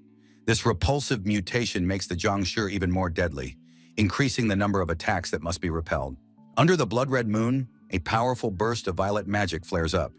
The enemy assumes its true demonic form, preparing to deliver the decisive blow. The enemy's energy continues to grow with every passing second. He sees before him a monster whose power far exceeds all his initial expectations. A heavy aura of bloodlust weighs down on the warrior, making him shudder. He barely holds back the onslaught of this dark will, trying to find a chance for salvation. His gaze is full of tension. In the reflection of his pupils, the silhouette of a monstrous enemy is visible, one that continues to evolve during the battle. The puppeteer's blood-red eye watches the chaos. Through the veil of madness, a chilling question echoes. Did that one find this terrible gift to his liking? Reality warps. A helpless warrior is reflected in a bowl of dark liquid. Is this an illusion or an ominous sign that fate is already sealed? The Lord's face contorts in shock. He realizes he has fallen into a cunning trap and cannot believe how thoroughly the enemy has thought out his plan. The Zhongshi finally assumes its battle form. 6 arms armed with sharp blades move in a deadly dance. Ominously, Myungwon asks a terrifying question. Does the man want to know how he managed to obtain the body of the ghostly assassin, whose power harbors death itself? The man freezes in the shadows, but his eyes burn with determination. He silently accepts the challenge, realizing that this encounter will change his fate forever. The mysterious old man in a suit calmly sips his tea. Behind his composure lies power and knowledge of things that seem like mere legend to ordinary mortals. Suddenly, the remnant of shadows appears, a mystical weapon shrouded in blue flame. It is not merely a blade, but the key to the forbidden techniques of the ancient master assassins. The spirits of the past did not leave this world after death. They are trapped between light and darkness, transformed into eternal guardians whose fury fuels the power of dark artifacts. An army of reanimated corpses wrapped in bandages appears before your eyes. These are not mere corpses, but vessels driven by a will that continues to fight even after death. The madman screams at the remnants of will, whose eyes are filled with primal fear and delight. He realizes he has encountered a force capable of shattering the very foundations of existence. In the reflection, a lost radiance flashes in his eyes. This moment becomes the point of no return, when the accumulated fury and power are ready to burst forth in a torrent. 2 warriors stand back to back, ready for a decisive battle. Ghostly blades gleam in their hands, and ahead lies only a battle whose outcome will determine the fate of the entire world. The young man holding the remnants of shadows casts a defiant glance over his shoulder. His smirk suggests he is in complete control of the situation and ready for any attack. A cry of treasure spirits rings out. Ancient mummies imbued with the magic of artifacts pounce on the enemy, turning the battlefield into a bloody whirlwind. One of the mummies lunges forward, trying to grab him with its bony hands. Death breathes down his neck, but he maintains the icy composure of a warrior. In the next instant, Damro delivers a crushing blow, cutting through the ranks of monsters. His movements are so fast that the enemies don't have time to realize their doom. The battle reaches its peak as the mummy's bodies fly in all directions. He hovers at the center of the chaos, slicing through space and time with his flawless attacks. An enemy delivers a swift strike, catching Damro off guard. Bandages restrict his movements, and a sharp swing of the shadow remains cuts through the air. The blade passes mere centimeters from his face, leaving a bloody trail on his cheek. He freezes, realizing that the slightest mistake in this dance of death will be his last. Bursting into maniacal laughter, Myungwon shouts his opponent's name. His eyes are filled with contempt, and his face is contorted in a grimace of triumph over the once mighty warrior. Spiteful old man reminds the Lord of his past, of the Dark Division's betrayal. Every word is laced with venom, exposing the former assassin. The image of the majestic Chianan flashes before his eyes. The villain dreams of former glory, convinced that under his leadership, this school would have reached unprecedented heights of power. The injustice of his birth poisoned his soul. As the twin-born second, he was forever branded as inferior, which fueled his thirst for revenge. An outcast among his own kind, the villain spent years gathering other outcasts to build his own army. He raised Damro in his own image, turning him into the perfect tool. But the ideals of justice destroyed everything. The villain's rage grows. Because of the Lord's foolish choice, all his comrades from the Dark Division were doomed to total annihilation. A bloody mess and mountains of bodies. That is the price of betrayal. Myung-woon accuses the assassin of the deaths of his subordinates, believing that his hands are now up to his elbows in the blood of those with whom he grew up. A furious scream shakes the air. The villain cannot forgive that the assassin, who abandoned his own for the sake of some illusory justice, now dares to speak of morality and honor. Damro listens motionlessly to the accusations as the other man rages that he didn't just leave, but rejected and destroyed the entire order that had been built over years. The enemy's face contorts in anticipation of retribution. He promises to prove to the detective that his mockery and betrayal were the greatest mistake. A shadow falls over the madman's face. He whispers that the man will never realize the terrible price that had to be paid for forbidden research following his shameful escape. Horrifying creatures in bandages appear before his eyes. These are not merely shadow killers, but the result of monstrous experiments that stripped people of the last remnants of their humanity. A legion of the living dead stands frozen in anticipation. The old man proudly admits that the bodies of his fallen comrades, now his puppets, served as the raw material for his army. True horror is reflected in his eyes as reality crashes down on his mind, forcing him to admit that hundreds have fallen. Memories of the past flooded in suddenly. Thousands of enemies poured into the world through the rifts. It was the beginning of the end, when hope finally left the hearts of men. His face contorted into a mad grimace of triumph. The one who had waited so long had finally achieved his goal. The darkness within him rejoiced, anticipating the moment of long-awaited fulfillment. The illusion, which for many years had seemed utterly unattainable, had taken on flesh. Empty eye sockets filled with the light of the realization that there was no turning back. An icy command to punish the traitor rang out. Mummy-like creatures sprang from their places, clutching ghostly blades in their hands, ready to carry out their master's will. Frozen in place, surrounded by enemies, the ghostly assassin clutched his artifact, realizing that the creatures, his loyal Shilonin, were now turned against him. A bloody slaughter began. The bandaged silhouettes moved with incredible speed, striking from all sides, and the sword barely managed to parry this furious attack of shadows. Blood spattered across his face when one of the monsters struck the Lord. It was now clear just how immense a power these warriors had possessed in life. Their rank had once been somewhere between the peak and transcendence, but now, having become undead, they had crossed that threshold. His gaze betrayed his shock at their increased power. The enemy's strength proved far beyond all expectations, turning the battle into a brutal test of survival. The villain's sinister smirk boded ill. He turned to Damro, claiming that even absolute mastery in the realm of flame would not save him in this battle. 5 powerful foes surrounded him beneath the blood-red moon. Their blades glinted with a poisonous light, and their numerical superiority made his chances of success almost non-existent. Blood trickled down the wounded warrior's face, but his gaze remained steely. The enemy continued to apply psychological pressure, declaring that Damro simply wouldn't be able to hold out. A cruel laugh rang out in the silence. His opponent mockingly emphasized that no skills would help him defeat these monsters, for their power was beyond comprehension. Shadows of the past flashed before his eyes. A voice accused him of letting his emotions always cloud his judgment and force him to avoid difficult decisions at the critical moment. The group led by the teacher surrounded him. A heavy accusation hung in the air. It was precisely his weakness and soft-heartedness that would become the burden dragging him to the very bottom. Words cut deeper than a sword. He was accused of endlessly betraying others' expectations. The illusion of loyalty crumbled, leaving only the bitter aftertaste of inevitable punishment. The blow comes suddenly. Blood splatters the cold floor as the blade pierces the flesh. Life slips through his fingers, confirming the cruel truth of this dark world. The enemy's gaze is filled with icy contempt. He whispers that if the man had remained an obedient puppet, his end would not have been so shameful and truly pitiful. The detective's boot steps mercilessly into the pool of fresh blood. Every movement is steeped in triumph and a complete lack of pity for the one who was once so dear to him. Wounded and weakened, the Lord clutches his weapon with his last ounce of strength. The wound on his neck is fatal, but a fire of resistance against this unjust fate still glows in his eyes. From above, a terrifying creature resembling a mummy dives down. Its mad grin and long tongue foreshadow imminent execution as death swings its scythe over the victim's head. A malicious smirk distorts the traitor's face. His scarlet eye glinting, he relishes the moment of his complete superiority, preparing to utter his final words of farewell. The man's gaze dims as he accepts the inevitable, while the shadows of the past finally close in over his head. The battle shifts to another plane. The glint of blades and bursts of magic slice through the air. This is the end of one story and merely the bloody beginning of something greater. A lightning-fast lunge changes everything. Despite his wounds, he delivers a crushing blow, cleaving the many-armed monster in two in a brilliant flash of golden energy. Mangwon's face contorts with indescribable shock.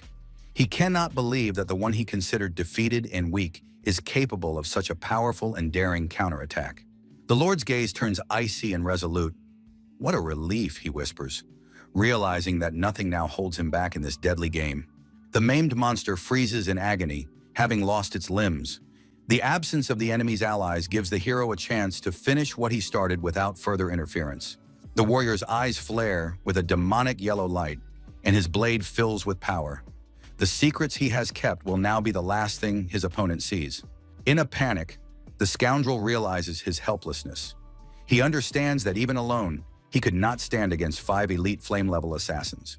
Launching a decisive assault, Dronzer is given a furious order to kill, and the 5 shadows simultaneously pounce on their lone target. Freezing in place, the man braces for the inevitable clash, while a voice demands his death at any cost. Yet he only sinks deeper into a battle frenzy. With a single lightning-fast circular strike, Damro slices through space. The attackers' bodies are torn to pieces, staining the ground with the blue of their unnatural blood. In a dance of death, the hero's blade knows no mercy. He moves faster than thought, leaving behind only the stumps of those who, just a moment ago, considered him easy prey. The villain froze in silent shock, unable to believe his eyes. His triumph had turned into a nightmare. His elite squad annihilated in seconds by a single weak human. The battle ended as quickly as it had begun. Damro stood among his defeated enemies, his flaming sword slowly fading, while a heavy, deathly silence settled around him. Frozen in mournful silence, the Lord's back, drenched in the blood of his enemies, shuddered with heavy breathing as he realized the cost of this victory and the weight of his loneliness. His inner voice is full of pain and remorse. The man mentally apologizes to his captain for failing to protect his comrades and for being the only one left alive. Lowering his head, the leader of the assassins hides his gaze. On his face, only scars and sorrow remain. He has survived, but this battle has forever left a deep mark on his wounded soul. Casting one last glance at the fallen enemies, Damro's words sound like a somber farewell to those whose lives were cut short in this bloodstained forest. The young man suddenly shudders. Some strange premonition or a distant echo of pain causes his heart to tighten. His gaze grows hazy. Hyun-young sinks into his thoughts, realizing that something important from the distant past has suddenly surfaced in his memory. A scene from his childhood flashes before his eyes. A sunny day, laughter, and a simple game of catch. The captain and vice-captain were inseparable and happy. A bitter smile twists his lips. The shadow assassin realizes the terrible reality. Those days are gone forever, and there is no one left to throw the ball or catch it in return. Sitting by the bed, immersed in the oppressive silence of the hospital room, loneliness enveloped the brunette with a strand of gray hair as he gazed at the motionless body of the person dear to him. Doyen lay pale and silent. It seemed as if the world around him had frozen and time had stopped, with only the quiet beep of the machines breaking the heavy, frightening emptiness. Slowly rising and heading toward the exit, with a heavy heart, Hoyon utters his final words of farewell, leaving the sleeping man alone in the room. As soon as the door closes, a strange gust of wind sweeps through the ward. A ghostly whisper praises brave children, breaking the stillness of the night's twilight. The curtains are lifted by an inexplicable force. A bright, divine light pierces the darkness, concentrating directly above the bed where the patient lies. A mysterious spirit leans over the boy, informing him that Damro is moving forward and offers thanks. Magic hangs in the air, altering the fates of the living and the dead. The radiant youth, with a sad smile, turns to Doyon, softly whispering that the boy's time has not yet come, and grants him a chance at salvation. The ghostly glow gradually fades, leaving behind only flickering sparks. Peace returns to the ward, but the atmosphere has changed forever. Suddenly, the fingers on the sheet tremble, almost imperceptibly. Life returns to the assassin's body. This miracle marks the beginning of a new chapter in this tangled story. The mummified creature falls from a height, surrounded by icy droplets. Below, a figure watches it, a glowing, luminous being on its shoulder, awaiting the blow. With disheveled hair and red eyes, Gyoji grinned, while the glowing cat gazed coldly and resolutely. A call to action rang out, urging him to try, promising a turning point in the battle. A single blow shattered all barriers. The attack swept the mummy away in a powerful wave, causing the creature to shudder and bare its fangs, an icy whirlwind tearing through everything around it. The enraged creature, baring its fangs, lunges forward, extending its clawed paw toward the opponent, breaking through the whirlwind and icy shards, ready to deliver a fatal blow. The opponent blocks the attack, holding out a bandaged arm, but two red points flare in eyes flooded with cold light. This gaze promises the mummy a swift end. His innate instincts awaken. In the heat of battle, his true perception activates, allowing him to see every minute movement of the enemy through the chaos of the fight. Ki's range of perception expands to incredible limits. Now he senses every living thing around him, as if space has become an extension of his own soul. A smirk appears on his face. Realizing his true power, he has returned to Guchan's body, the might of the legendary warrior once again flowing through his veins, promising triumph. Chi sense, the realm of the sixth sense extending far beyond ordinary sight or hearing, is pure energy that unlocks the secrets of the universe in combat. Streams of internal energy rush rapidly through his meridians. The young man's natural talent for controlling Chi was so great that he previously didn't even need to unleash his demonic power. The old shackles fall away, heralding his rebirth. The heir is no longer who he once was. His movements become lightning fast and his will unbreakable. On the water surface, the heavenly demon moves with grace and lethality. The bandaged opponent cannot keep up with the trajectory of his flight. The counterattack begins. A crushing blow from above, its speed exceeding the limits of the human eye. It crashes down on the enemy like punishing lightning, leaving no chance for defense. A powerful shockwave hurls the opponent away. Gyojin freezes in a perfect fighting stance, surrounded by an aura of superiority. Victory is assured by the energy of Chi. The level he has reached is impressive, but the hero feels this is merely the tip of the iceberg. His gaze is serious, for true mastery requires more than just brute force. The meridians of this body were weak from birth, blocking the flow of energy. The currents became stuck, robbing the warrior of fluidity and preventing him from unlocking the potential of his inner power. Unable to expand his Chi perception, he spent years honing his 5 basic senses. Survival experience and instincts served as his magical perception in every battle. But now the shackles had fallen. A powerful burst of energy tore through the space around him, tracking every movement of the enemy, and darkness retreated before the flash of true power. A triumphant smile played across his face as he realized he no longer needed this. The limitations of the past had been erased, opening the path to absolute dominance. The young man tried to dodge his opponent's attacks in the warped space, realizing the gravity of the situation.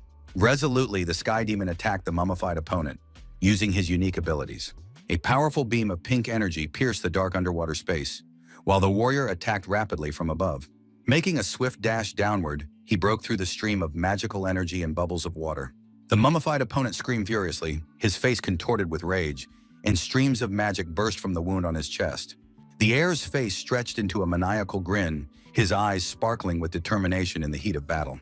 With a smile on his face and a fluffy cat on his shoulder, Gyojin looks confidently ahead, surrounded by magical sparks. With horror, the enemy realizes that the water was merely an illusion and clutches his wounded chest.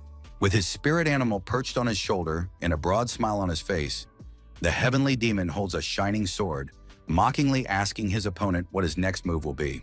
Confident in his abilities, the young man confidently declares that the water has vanished and smiles triumphantly.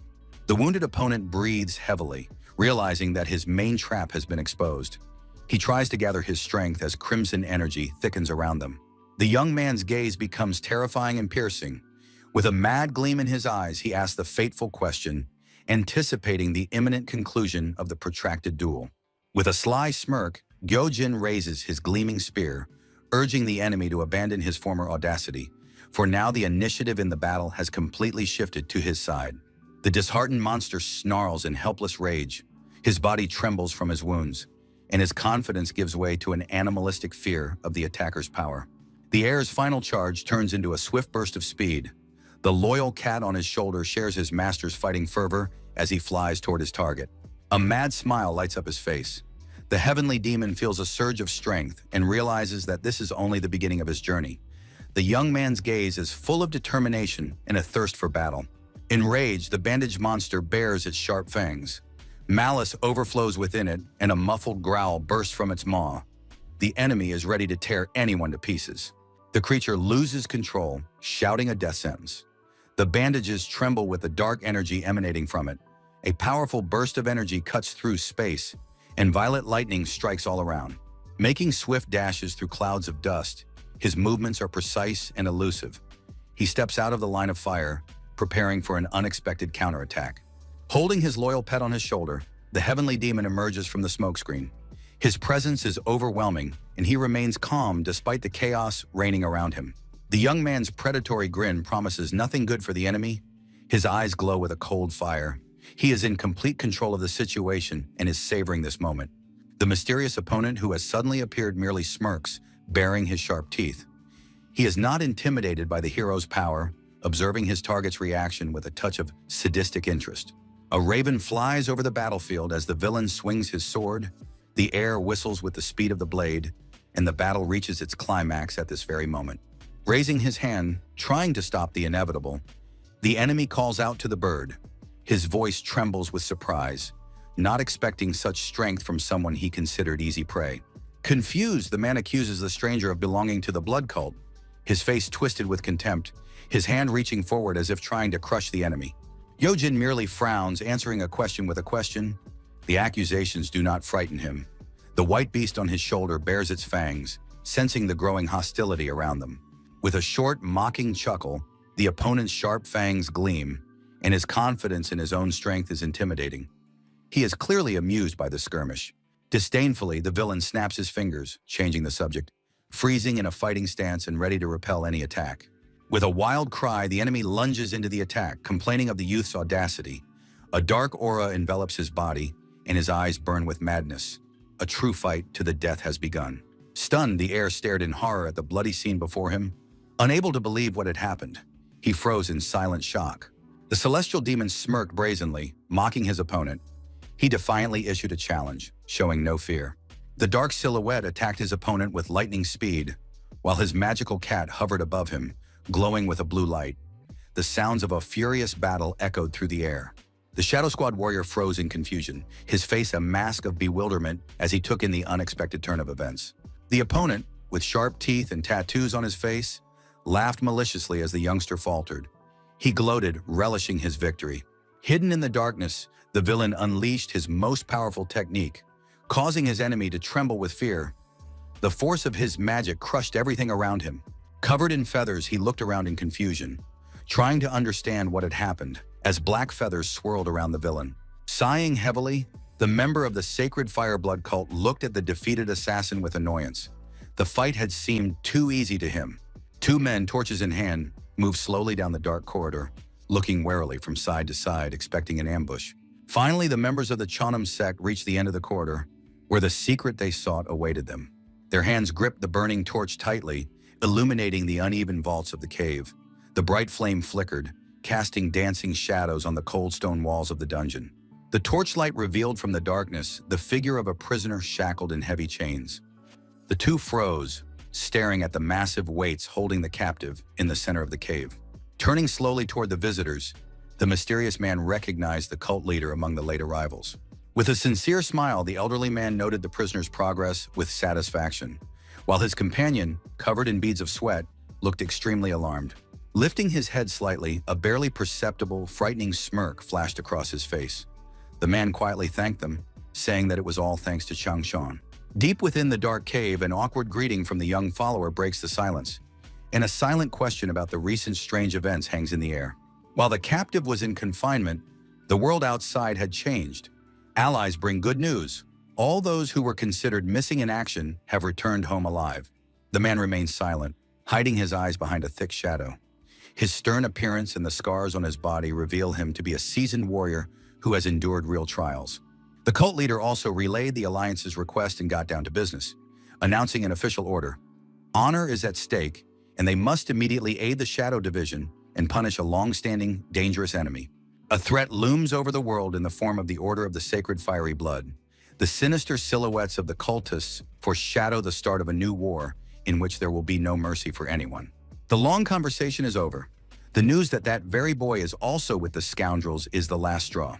The two men were about to leave, but suddenly the captive's voice rang out from the darkness. His humility was but a mask. His willpower reaches its limit. The shackles on his hands are powerless to contain the ancient power awakening within him, and the darkness around him begins to crack at the seams. The chains snap with a roar, the mighty body breaks free from its bonds, the imprisoned spirit is ready to burst forth, and its fury will crush anyone who stands in its way. The explosion releases colossal energy, bringing down the cave's vaults. Through the dust and rain of stone emerges the silhouette of one whose name has long been forgotten. Through the settling dust, he looks at the guests. He takes a step forward. The warrior's face, covered in stubble, is stern. A single word about his apprentice escapes his lips. This whisper heralds a storm that will change everything. Peace reigned in the old house. Only the steady hum of the water cooler broke the silence. Shadows fell on the shelves of herbs, which held centuries-old secrets of Eastern medicine. The interior blended tradition and everyday life. An antique chest of drawers with many compartments stood next to a simple television, every detail here breathing the history of this family. The guest's gaze lingered on an old photograph. The silhouette of a person in the shadows seemed like a frozen moment from the past, connecting this house to something very important and personal. The photos captured the warmth of smiles. In the yellowed picture, 3 loved ones looked truly happy, unaware of the changes that time would bring. In the photo, the heir gazed with a touch of sadness. His gaze, captured many years ago, seemed to be trying to glimpse the future through the lens of an old camera.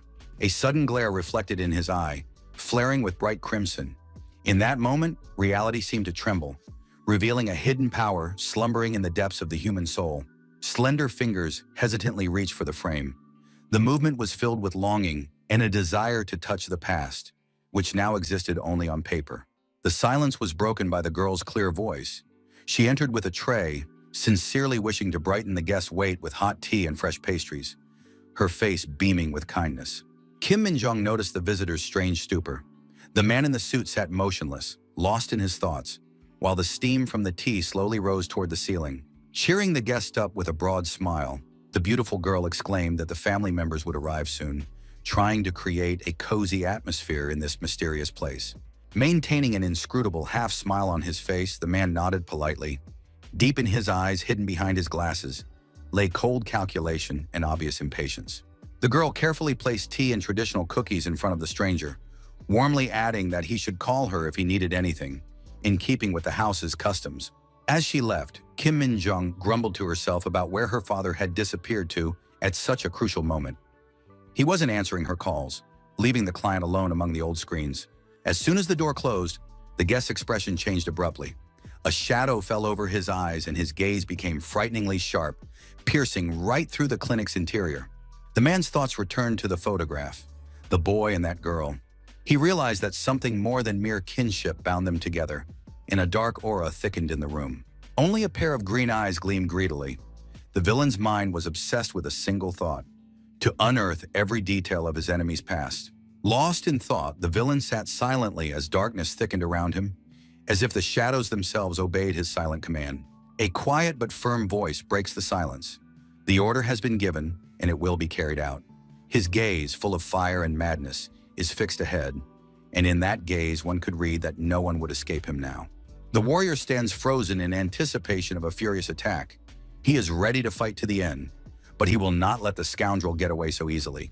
A bloody frenzy. The sky is dyed crimson, and in this blood-red light, he, like a demon, carries out his terrible judgment. The villain's loud laughter echoes across the battlefield. With every blow, with every drop of spilled blood, his mad grin grows wider. With a smile on his face, the villain stood over his defeated enemy, his voice filled with triumph, his gaze full of madness fixed on his foe, relishing every moment of his suffering. Pain pierced his body, but the man continued to laugh wildly. His voice, filled with madness, broke into a scream. Blood flows down his face. He is in pain, but the scoundrel merely grins madly, his voice full of sinister satisfaction at the wounds he has received. Confident in his greatness, the scoundrel laughs in the face of pain, and his mad gaze is fixed ahead on his goal. For his sake he will endure anything, and his laughter echoes across the battlefield. The eyes of the leader of the Sacred Fire Blood Group, filled with sinister fire, narrow as he wonders if it is still too early. In this question lies a hidden threat and anticipation. Taking a sip from the cup, the scoundrel's face remains impassive as he declares that everyone's growth is insufficient. His voice is full of disappointment and cold determination. Clenching his fists, his voice sounds ominous as he declares that they will have to abandon Zhangshi. This decision promises even more suffering and pain. Hidden in the shadows, Myung-won hatches sinister plans. He needs only fresh corpses to sustain the host he has created, ready to do anything to achieve his goal. A furious scream shouts Damro's name, shaking the air. Rage at the commander's betrayal fills his heart, and his face is contorted with hatred and a thirst for revenge. Realizing their strength is unequal, there is no turning back. While the old man is in turmoil, the scoundrel with the monocle stands frozen in an ominous silence, setting a treacherous trap. Maintaining an icy composure, the man gracefully adjusts his monocle. There is not a shadow of doubt on his face, and his eyes reveal only cold, calculating interest. Clothed in an impeccable yet intimidating suit, the old man bows, and the scoundrel coldly orders him to gather his strength and prepare for the decisive battle. The time has come to act. The leader turns to Myung-won with a demand. He needs the power of the ancient and mysterious technique of the 8 gates of the Golden Castle. The situation intensifies. The magical symbol of the bird formation flares with a bright light, heralding the beginning of the realization of their deadly plan. Despair gives way to rage. Eyes fill with blood. The old man's gaze, full of pain and determination, is fixed ahead, preparing to meet the enemy face to face. An ancient power awakens. Hands clasped in a magical gesture summon the might of the 8 gates of the Golden Castle, enveloping everything around them in a mystical blue flame. There is no turning back. The mystical gates, glowing with violet light, swing wide open. Now they are ready for the final battle that will determine the fate of the entire world. Shouting the formation's name, Myung-won activates his hidden reserves. His face is contorted into a mad grin, and his thirst for battle supplants all other feelings and doubts. Space tears apart, revealing a terrifying black abyss within a ring of crimson flame. The magic of the ancient gates has been set in motion, violating the laws of reality and existence. A terrifying figure materializes from the darkness, wrapped in bandages. The creature's mouth is studded with sharp teeth, and flashes of dark, destructive energy burst from its flesh. Trapped, Damro watches as hundreds of bloodthirsty Zhangshi rain down from the sky. The closed barrier leaves no path for retreat, only a dead end. Amid the chaos and destruction, the Lord with a cold gaze stared intently at the falling monsters below, ready to intervene in the battle and alter its course. Gyo-jin froze in terror as a strange energy pierced the air. His ghostly cat panicked, and the enemy advanced, not fully understanding what kind of strange foes were raining down upon them. The white-haired warrior with a hawk on his shoulder watches his enemy's flight with obvious contempt. His gaze is cold, and his voice is full of mockery. He feels his superiority. A dark figure in traditional garb moves swiftly through the palace halls, each step shrouded in violet flame, while the silhouettes of important guards loom ahead. Rage boils within him, clenching his teeth as he watches his plans crumble. Fury fills his eyes, and his face is contorted with malice at the realization that his victim has no intention of surrendering. A horde of terrifying mummies has surrounded the man in the forest. The Lord of Shadows in the center urges them to attack, to immediately dispose of these rotten chunks of flesh. The monster with the monocle coolly assesses the enemy's strength. He understands that the threat is great, but not enough for the elite. This level falls short of the shadow rank. An ominous gaze through the monocle's lens portends doom as he makes a harsh decision to seal off the passage to the zone forever, along with all of them. The mummies continue their frenzied attack while their masters set the trap. Meanwhile, the warriors are ready to use the Golden Castle formation and the birds to retreat to headquarters. Barely holding back the monster's onslaught, the order for maximum alert sounds at that moment. The captain's strength is running out, and the enemy grows only more furious. The seal is finally destroyed. The leader of the American assassins realizes the scale of the catastrophe, his face drenched in sweat, his teeth clenched tightly. The horde of the living dead seems endless. They advance from the thicket of the forest, baring their fangs, and the warrior recoils in terror to save his life. The bloodied enemy screams in a frenzy, blocking the mummy's path, ordering them not to dare touch his target. It belonged to him. His hand flares with a bright azure flame, his face contorted with rage, his gaze mad. The scoundrel said not to dare, he growls, concentrating a powerful stream of magic. The enraged villain raises his hand for a crushing blow. The magical sphere in his palm pulses, unleashing all its fury upon the enemy. The warrior's blood-soaked gaze freezes in cold stupor. A commanding voice rings in his ear.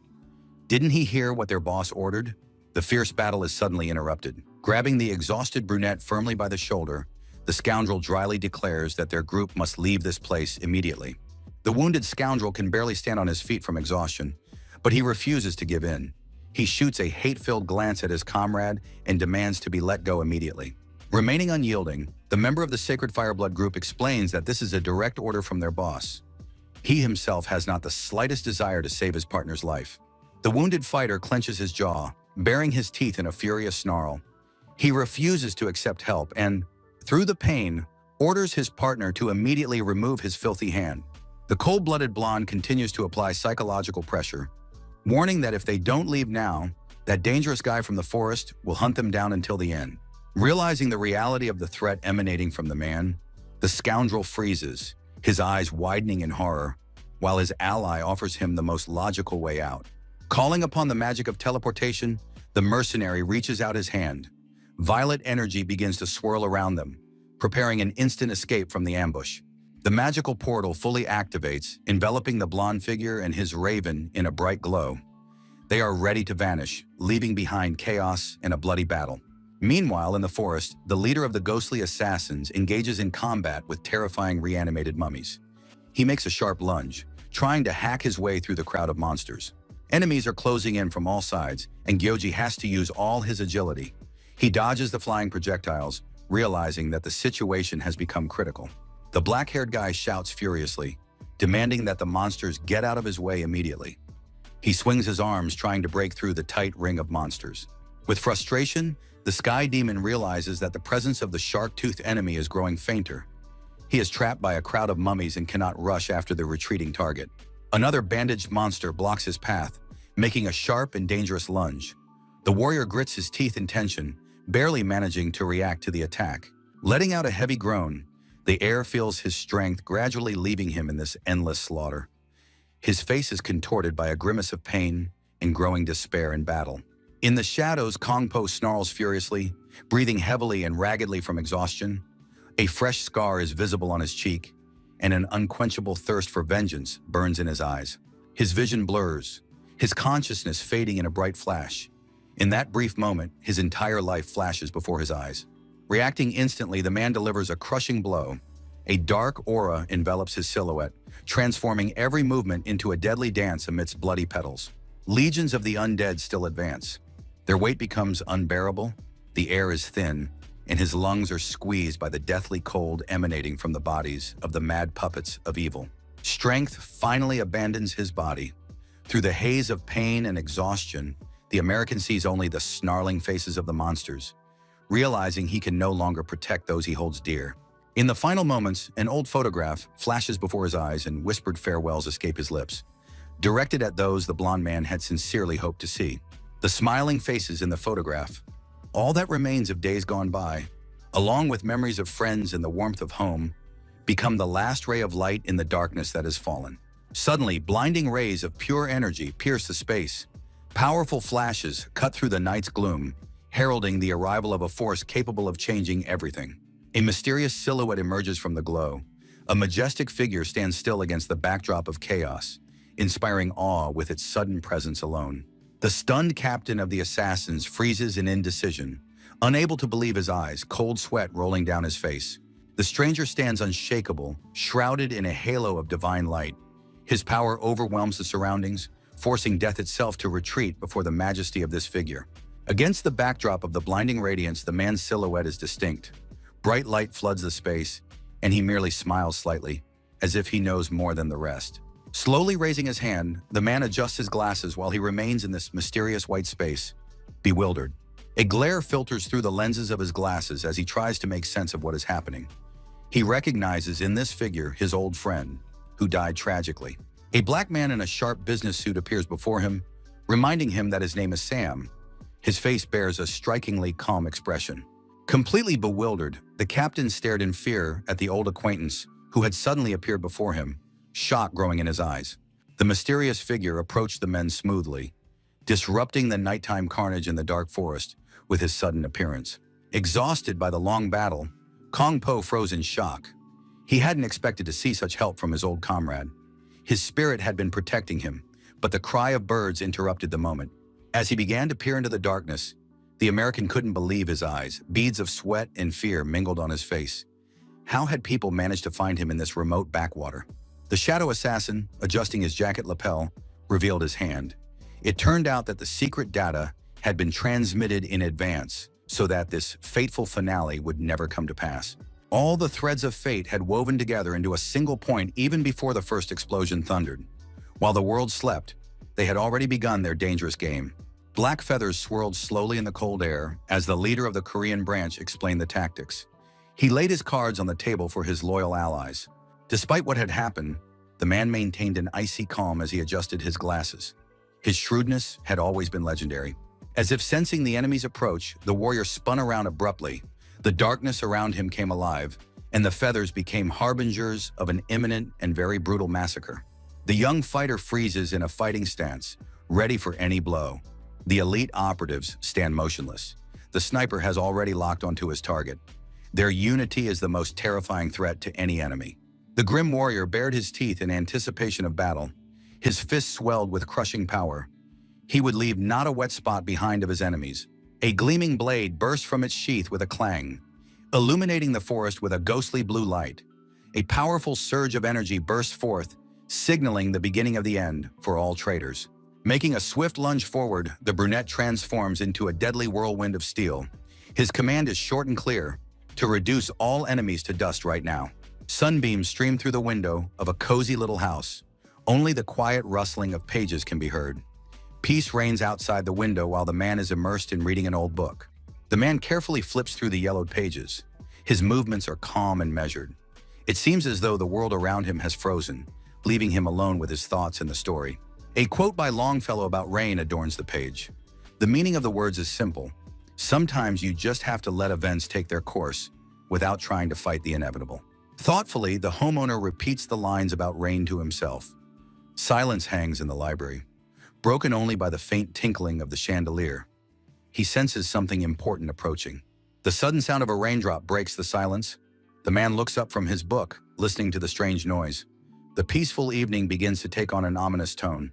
Slowly reaching for his cup and tossing out a brief remark about the boys, there is no fear in his voice, only a slight annoyance that his peaceful rest has been so rudely interrupted. His gaze grows serious and cold. The homeowner takes a sip, maintaining complete composure. Despite his outward calm, he is already prepared for any challenge. Elsewhere, reality is literally tearing apart. Dark forces begin to emerge from a sinister purple vortex, and the scale of the impending catastrophe seems unimaginable. Hordes of bandaged monsters with terrifying jaws have flooded the forest. The situation resembles the start of a full-scale war, with soldiers in shock at the number of living dead. Issuing sharp orders, the commander tries to keep the ranks in order. The battle is in full swing, swords flash amidst the thick of the enemy. The countdown to the arrival of reinforcements begins. 5 seconds. A swift swing of the blade cuts through the night air. The men act as a single unit, repelling the enemy's onslaught, with sparks and shreds of the monster's bandages flying all around. A massive figure leaps down upon the monsters from above.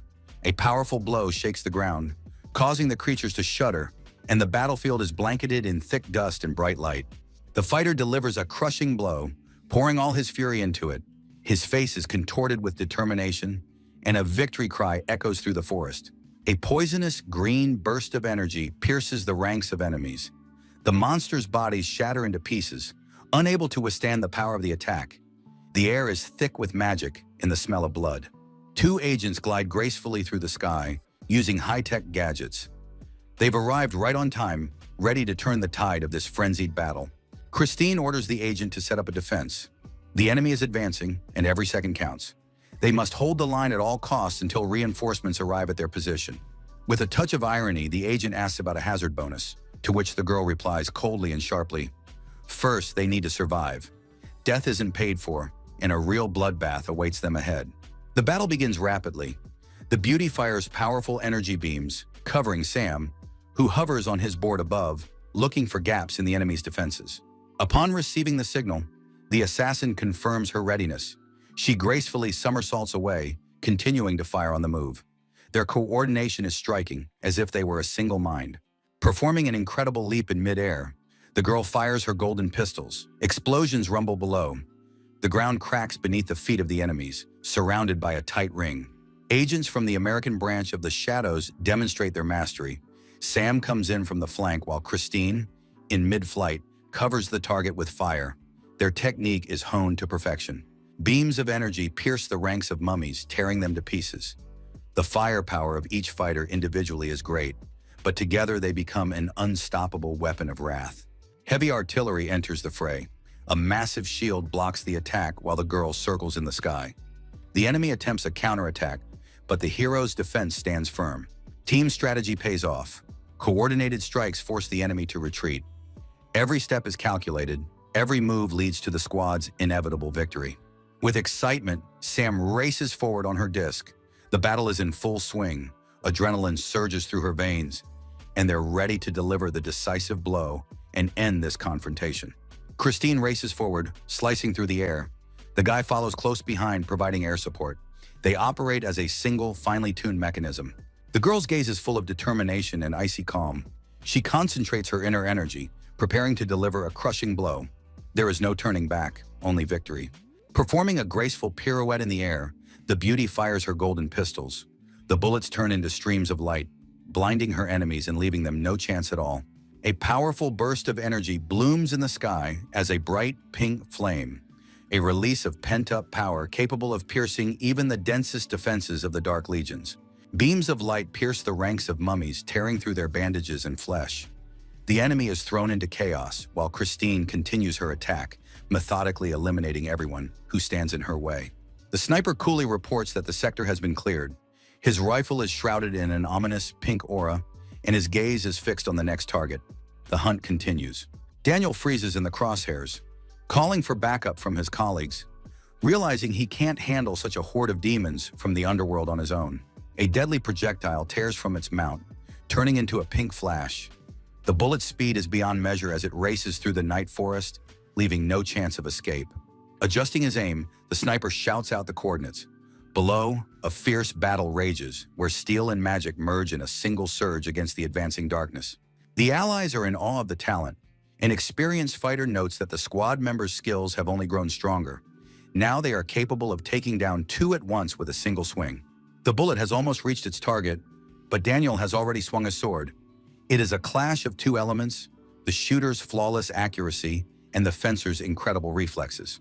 With a single precise movement, the brunette slices the flying projectile in half. The blade glows azure, demonstrating the absolute superiority of technique over brute force. The bullet, split in two, crushes the enemies in a flash. The unity of the American unit's shadow assassins makes their opponents tremble with terror. Maintaining an icy calm, the swordsman gives a clear order to hold the line, while Kong Po regains his strength. The entire front rests solely on his shoulders, and the fighters are ready to stand their ground until the end. A heavy downpour descends on the city. Gray skyscrapers are submerged in a veil of rain, and raindrops crash noisily against the cold asphalt. Through the panoramic window, a mysterious man watches the storm. A solitary figure in an armchair against the backdrop of a cozy interior contrasts with the storm raging outside. The master of the house is distracted from his thoughts, sensing something amiss. A barely perceptible noise or a strange premonition makes him sit up and look intently out the window. Meanwhile, on the battlefield, the dance of death continues. Daniel pierces his enemies, and raindrops freeze in the air, illuminated by sparks of his furious energy. The brunette's gaze becomes razor-sharp. Rain washes over his face as he realizes that water is not merely an obstacle, but a new ally or a harbinger of change. Amid the fierce battle, a strange remark is heard. The agent freezes, sensing something amiss in the water, while the bandaged enemies continue their onslaught. The sky is shrouded in mist. A lone figure stands beneath the first drops, which seem unnaturally cold. This rain brings with it only a bad omen. The child's face is stained crimson. The raindrops mix with blood, a reminder of his fallen comrade. This is not just water, but a bitter reminder of Michael's sacrifice, searing the hero's very soul. With his head bowed, the boy stares into the void, hoping for a miracle. In his thoughts, there is only one name, Robert. He believes that this gloomy downpour will not be the end for him, and that his friend will find a path to the light. The warrior's gaze is full of determination. He will not let a loved one fight this storm alone. The rain intensifies, but his will remains unshaken in the face of danger. A loud cry cuts through the din of battle. A powerful blow slices through the air, creating a bright flash. The men go on the offensive, giving the enemy not a single chance of success. The center of the battle turns into a bloody whirlwind. The assassin sweeps away the mummies with a single swing of his weapon, the energy of the strike scattering in all directions, crushing the enemy army. The tension reaches its peak. Daniel concentrates his strength, breathing heavily. A mysterious artifact hovers in the air, ready to awaken hidden power or bring destruction. The enemy attacks from above, bearing its fangs, but the umbrella in the hands of a strange, out-of-place man draws the attention to itself. His eyes widen with horror and realization. The truth proves too heavy to bear. In that moment, time stands still, and the rain becomes the sole witness to the impending collapse. Memories transport him back to childhood. A teenager stood silently in the pouring rain as people passed by. That rainy day was filled with unspoken words. The industrial alley was plunged into darkness, and only the sound of falling water broke the silence. The boy was left alone. Feeling a growing discomfort, he began to unconsciously scratch his wrist. The itch grew stronger, almost unbearable. He scratched his skin more and more furiously, trying to get rid of the strange sensation, the sound of the rain drowning out his rapid breathing. The sound of skin being torn. The young man's nails dug into his wrist, leaving deep, bloody wounds. This wasn't just a rash.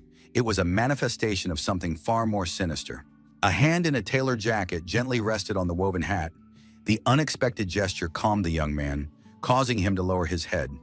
This man knew far more than he let on. The stranger in the hat began a conversation about how an umbrella isn't the only way to escape a downpour. His voice sounded calm as raindrops trickled down the wide brim. Explaining to the young man that this traditional Eastern headdress is called a satgat, the man adjusted it with a light gesture, drawing the sullen boy's attention. In a deserted alley under the pouring rain, the two stood frozen, facing each other. The familiar detective seemed unshakable, while the teenager slumped under the weight of his troubles. Suddenly, the officer admits that he doesn't actually want to hide from the rain at all. His gaze, hidden in the shadows, expresses a strange determination and compassion. With a slow motion, the man removes his hat, exposing his face and hair to the cold streams of water. He voluntarily gives up his protection, placing himself on equal footing with the boy. Soaked to the bone, the boy looks up from under his brows with undisguised irritation and pain. He asks sharply why this strange man won't leave him alone. The shadow assassin silently stares at the hat in his hands. Raindrops mix with the moisture on his face, underscoring the gravity of the moment and the depth of the words to come. His gaze falls on the reflection in the puddle. The detective utters a piercing truth. The real rain is not falling on the street, but directly into the young man's wounded heart. Taking a step forward, the officer towers over the slumped figure. Now they are both defenseless against the elements, and the weight of the downpour falls on the shoulders of the two in this desolate place. Looking Daniel straight in the eye, the shadow assassin promises that stopping this downpour is beyond his power, but he is ready to share the storm and face it head-on together. The man takes a decisive step and gently places his hat on the boy's head. This gesture becomes a symbol of protection and the beginning of a new bond between them. The teenager adjusts the satgat, which now hides his face from the world. His hands tremble, and his heart beats faster at the realization that he is no longer alone. The seasoned warrior watches the young man's reaction closely. In the silence broken only by the sound of water, a fateful request is made. The boy asks to be taught the art of the sword. Against the backdrop of falling droplets resembling frozen tears, the two stand still in silent agreement. The boy makes a decision that will forever change his fate. A single desire drives him now, to become strong enough to never lose his family again. The blade hangs poised, awaiting a command, a second before an explosion of fury. Daniel races through the darkness, leaving bright trails in his wake. Blue flashes slice enemies to pieces. His speed is beyond measure, and every swing of his sword brings death. A crushing overhead strike puts an end to it. The opponent doesn't even have time to cry out before he is defeated, the force of the blow pressing the enemy's remains into the cold ground. The mysterious master watches the battle. His gaze is piercing and clear. A power is felt in this figure, one that is still hidden behind a mask of outward calm and silence. Watching them now, the man is proud of his student. A faint smile lights up his face, for he sees true talent. This recognition is worth more than any award or grand title. The sword glides back smoothly. Sparks of energy fade into the darkness, and the sounds of battle subside. This moment of silence after the storm underscores the mastery of weaponry. Amid the chaos and destruction, Daniel stands alone. The geometry of death is frozen in the air as blue lines, the enemy completely destroyed, leaving nothing behind but dust. Looking at his ally with a warm smile, The shadow assassin's question about retirement sounds like a joke between equals. Even in the heat of war, there is room for simple human connection. Accepting the challenge with a smile, the captain has no intention of retiring until the job is done. His will is strong, and his loyalty to duty outweighs pain and fatigue. Darkness gives birth to a new foe. A mad grin and a raven on his shoulder portend trouble. With this enemy, the jokes will end quickly, for his power is chaotic and extremely dangerous to all. Grinning in anticipation, the villain bares his sharp teeth. His true goals lie far deeper than a simple alliance or personal gain. The ancient monster announces the start of a magical ritual. The teleportation formation is activated, filling the space with a humming power and a ghostly blue light. The sacred Fireblood group begins its rapid advance. Magic envelops the area, and the warriors vanish in a whirlwind of sparks, heading toward their new target. The villain departs, dissolving into the starry sky. His words sound like a promise of a future meeting, and he vanishes as suddenly as he appeared that night. The remaining fighters look exhausted. The girl asks an important question. Everyone is concerned with only one thing: when their leader will be able to return to duty. The beauty informs the senior officer that emergency treatment is complete, though the wounded man's return to duty remains uncertain. On the battlefield, the situation is critical. A soldier, mustering his last strength, holds back the enemy's onslaught and shouts that the defense is about to fall. He begs the senior officer to return to battle immediately. There is no time to delay. The squad leader draws his ghostly blade, glowing with a blue flame, and gives a brief reply. He returns to the battle first to save his men. Daniel's gaze turns icy and resolute. Against the backdrop of the crimson sky, he prepares for the decisive strike. There is no fear in his eyes, only iron will and a thirst for victory. The battlefield is engulfed in a raging flame. Echoes of the magical battle hang in the air, and bright sparks of blue energy pierce the night's darkness, creating a magical barrier. A mad cry of rage echoes through the surroundings. The villain's face is contorted with fury, and his eyes glow with red fire. He will not tolerate the enemy touching what belongs to him. The frightened blue eyes convey the full horror of the moment. The pupils are constricted, reflecting a silent plea and the realization of the imminent threat hanging over the battlefield. Lightning cracks through the dark sky, illuminating the dense foliage of the trees. Nature seems to react to the powerful surge of magic, foreshadowing the imminent conclusion of this battle. A heavy silence has settled over the room. The man in the chair freezes at the unexpected crash, staring at the strange trap on the floor that portends a new danger. Splashes of crimson blood suddenly stain the vice captain's pale face. His wide-open eyes express shock and utter helplessness in the face of the brutal reality that has overtaken him in an instant. The chaos of battle reaches its peak. A wounded comrade hangs from the villain's arm, while the air fills with flashes of energy. The brutal slaughter leaves no chance of escape. Torrential rain washed over the gloomy mountain slopes. Nature seemed to freeze in anticipation of disaster, and raindrops mingled with the heavy atmosphere of the impending bloody denouement. A gaze full of horror and numbness, the face drenched in splashes of fresh blood, and wide-open eyes reflecting the shock of realizing there is no turning back. The chaos of battle reaches its climax. Bodies fall one after another under the onslaught of an unknown force, as bursts of energy and crimson flashes transform the battlefield into a veritable nightmare. Extreme astonishment is frozen on the faces of the notorious killers. They cannot believe what is happening as they watch their familiar world crumble under the wrath of a single man. Mortally wounded, Daniel falls to his knees. A quiet whisper of relief escapes his lips. For him, this endless war has finally ended, at a great cost. A swift lunge shatters his last hope. The ruthless scoundrel rips his hand from the young man's chest, the attacker's fury knowing no bounds. A mighty enemy watches the carnage from the sidelines. His powerful aura overwhelms everything around him, and his eyes reveal only a cold acknowledgement of the other's superiority in battle. Having finished his work, the villain froze abruptly. His dark silhouette against the backdrop of the rain looked ominous, posing a question that no longer made sense to answer. Clutching his face with a bloodied hand, the brunette descends into madness. The pain of loss and betrayal burns him from within, forcing him to shout that he has given everything. In desperation, Christine raises a phantom weapon. Through her rage, she aims at the scoundrel, calling him a madman who has destroyed their shared sky. The blood-soaked enemy fell into a frenzy. Clutching his head, he screamed in the enemy's face, demanding that he dare not look away and witness the full horror of what was happening. Driven by rage and despair, the phantom assassin screamed, Tears streamed from his eyes as he launched himself into a suicidal attack, shouting curses at the tyrant. His hand was shrouded in an ominous purple haze. A snap of his fingers signaled the casting of a powerful spell capable of destroying any opponent in the blink of an eye. With a furious cry, the attacker made a powerful lunge. His body transformed into a green streak of energy, piercing through the veil of rain and hurtling straight toward his target. Suddenly, the anger on the attacker's face gave way to utter shock. Tears and bewilderment froze in his eyes as the deadly villain vanished without a trace right before him. The leader of the sacred Fireblood group smirks contemptuously, watching the enemy's futile attempts to overcome the powerful barrier. A massive violet eye in the sky, reinforced by a runic seal, overwhelms all living things with its dark energy. The chief villain smirks maliciously, anticipating an easy victory over his exhausted and trapped opponents. Staring intently at the mercenary squad, the leader of the sacred Fireblood group is ready to tear apart anyone who dares stand in his way.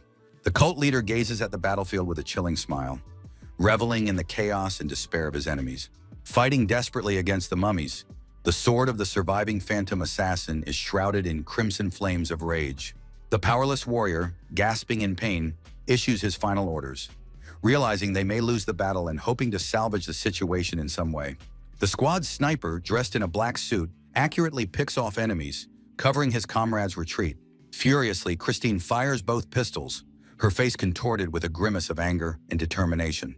In a panic, the bandaged monsters scatter, pursued by mummies and other creatures. Their alliance is falling apart before their eyes. Gripping her teeth in tension, the girl realizes that the situation is spiraling out of control, and her squad's strength is at its limit. A horde of ferocious mummies rushes forward under the cover of a mystical blue flame, leaving no chance of escape. In desperation, the red-haired beauty watches the advancing monsters, realizing that ordinary weapons cannot stop this living torrent. A mysterious ally folds his hands in a magical gesture, preparing to unleash hidden power and activate an ancient seal.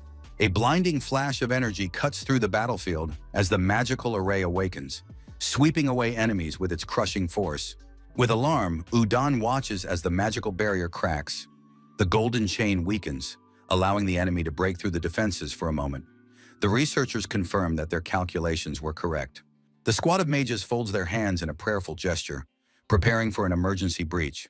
While there is still hope, if even a single ferocious Zhongshi breaks free, the world of ordinary people will be engulfed in a bloody nightmare. Fighters of various ranks stand frozen in tension. They understand that the fate of the secular world is being decided right now, with only uncertainty and a deadly battle against the darkness ahead. The vice captain's gaze is clouded by tears and horror. Her face is splattered with blood, and her eyes betray the realization of the irreparable tragedy unfolding right before her eyes. Falling heavily to his knees, Daniel bleeds out as the girl desperately tries to hold him, while life slowly leaves the warrior's body in the middle of the cold forest. The blue-eyed girl begs the wounded man not to move, for his wound is gushing blood more and more. She screams for help to Master Massive, but hope fades with every passing second. In shock, Udon watches his dying ally. The assassin, overcoming unbearable pain, whispers Robert's name, realizing that his own time has come. The warrior's consciousness fades. His gaze grows heavy and distant. He expends his last shreds of strength to convey an important message through his loyal friend. With his last ounce of strength, the brunette reaches out to the girl. His voice trembles. He must say something important about Robert before the darkness finally takes him from this world. In horror, the vice captain stares at her comrade's fatal wound. Behind her, in the cold mist, sits another survivor, whose mind cannot bear the weight of this slaughter. The bloodied man tries to rein in his panic. He repeats to himself the order to remain calm, though his face is drenched in blood and his heart pounds with fear. The tragic scene falls silent in the forest. Amid pools of blood and the night rain, everything seems like tiny shadows, drowning in their own helplessness and grief. A deafening cry of pain pierces the night's darkness. The young man sitting on the wet ground can no longer hold back his sobs, while a strange sound drowns out everything around him. The pouring rain washes away the traces of the battle. Drumming on the leaves of the trees, nature indifferently covers the dying moans and last words of the fallen with its noise. The rain was pouring down in buckets. The loud patter of raindrops drowned out everything, even Daniel's voice. It was impossible to make out what he was saying. Suddenly, someone adjusted his straw hat. A loud sound like a bolt of lightning echoed through the air. The tearful boy looked up and saw Daniel. He had a warm smile on his face. The children stood in the rain like two frozen figures, as if time had stopped, and only the sound of the rain reminded them of reality. The light from the lightning briefly illuminated the young brunette's face. He was smiling, but that smile did not convey joy, only fear. Blood trickled down the fatally wounded fighter's chin, and he didn't even try to wipe it away. There was a mad gleam in his eyes. The ghostly killer's eyes were fixed on the distance. He was smiling, as if savoring this mad moment for the last time. Horror was written all over Kongpo's face. He stared through his glasses as if at a ghost, his face pale with fear. The lone man gazed into the darkness. A loud sound like a gunshot echoed in his ears. A loud sound like a blow rang through the air. Daniel walked into the darkness, not knowing what lay ahead. At the end of the dark corridor, a blinding light glimmered. At the very exit on the steps sat a familiar silhouette, waiting for the guest's arrival. Frozen in place, the man stared into the glow. His face expressed utter bewilderment and quiet sadness at this sudden and all too early encounter. The man sitting ahead extended a hand clenched into a fist. It was a gesture of old friends, a symbol of a silent greeting and eternal loyalty to one another. Michael smiled warmly, his gaze glowing with kindness. He looked at peace, as if long-awaited tranquility had finally enveloped his soul. Silently, Daniel looked at his friend, unable to utter a word. In that moment, all past grievances and pain vanished, leaving only bright memories. With a sad smile, the assassin squeezed his friend's hand. In his eyes, one could see the long separation and warmth, and he whispered words of confession about how much he had missed this connection. The men stood frozen on the steps in the bright glow of the portal. A heavy question about the past hung in the air, and the silence weighed on them as one waited for an answer that could change everything forever. Michael looks at the familiar face with disbelief. His voice is full of irony and doubt. Is it really possible to live such a complicated life without a single trace of longing left in one's soul? Touching his forehead, the older man tries to hide the emotions flooding him. He rudely cuts his friend off, calling him a fool, just to avoid responding to that dangerous sincerity. A heavy gaze freezes beneath his palm. More is hidden in this pause than in any words. He struggles with the inner demons that have suddenly awakened from the encounter. The tension in the air gives way to bitter acceptance. They sit side by side, just like in the old days. But the light behind them reminds them that their time in this world has run out. Michael continues to speak, filling the void with his resonant voice. His companion watches in silence, recalling that it was precisely this talkativeness that once saved them both. A shadow falls across the man's face. When the conversation reaches an impasse, he asks one last, deeply personal question, forcing his friend to confront the truth he has been hiding. His friend's quiet voice cuts to the core, laying bare hidden pain. The question of loneliness sounds like a verdict, echoing off the cold walls of their shared past. A short phrase cuts through all doubt. Despite the darkness within, the ghostly assassin chooses his path, denying weakness in the face of eternity. The friend reaches out for a hug but meets a distant gaze. He passionately insists that his entire life has been one continuous worry about this man. Spreading his arms wide in a theatrical gesture, as if addressing an invisible audience, the guy is certain that everyone loves him and that it is simply impossible to forget him. The brunette, in his ever-present white shirt and tie, curls his lips into a smug, arrogant smile, clearly pleased with himself and his position. Once again, Daniel turns to his long-lost friend. Now his words are softer, and he admits that he has tried to bury the memory of him all these years. His gaze grows hard and icy. There is not a trace of warmth in his eyes, only a bitter, oppressive silence that speaks louder than any words in this dark world. A bitter confession slips from his lips. Daniel admits the truth that for many years he has desperately tried to erase the image of his friend from his memory, just to somehow drown out the pain. Under the falling snow, Michael gently touches his friend's head. His words that he has done well sound like the highest blessing and long-awaited peace. Daniel freezes at the unexpected tenderness. The clear sky is reflected in his eyes and his heart finally feels light. He quietly agrees, accepting the end. A final smile on his blood-stained face, the assassin departs in peace, finding solace in the embrace of the one he had tried so long to forget beneath the cold, indifferent sky. A scream freezes in his wide-open eyes. The blood on his face and tears of despair blend into a single picture of horror. The world crumbles, leaving behind only emptiness and pain. Figures kneel in a pool of blood. The emptiness around them is suffocating, and their backs are pierced through. This is the end, a tragic finale that can no longer be changed. The desperate agent freezes in combat readiness. Magical energy, yellow and blue, glows in his hands. He is ready to fight off any enemy that stands in his way. Rage distorts the agent's face. His teeth are clenched tightly, and scars stand out on his forehead. The gaze of a man pushed to his limit and thirsting for immediate revenge. A loud wail echoes through the surroundings.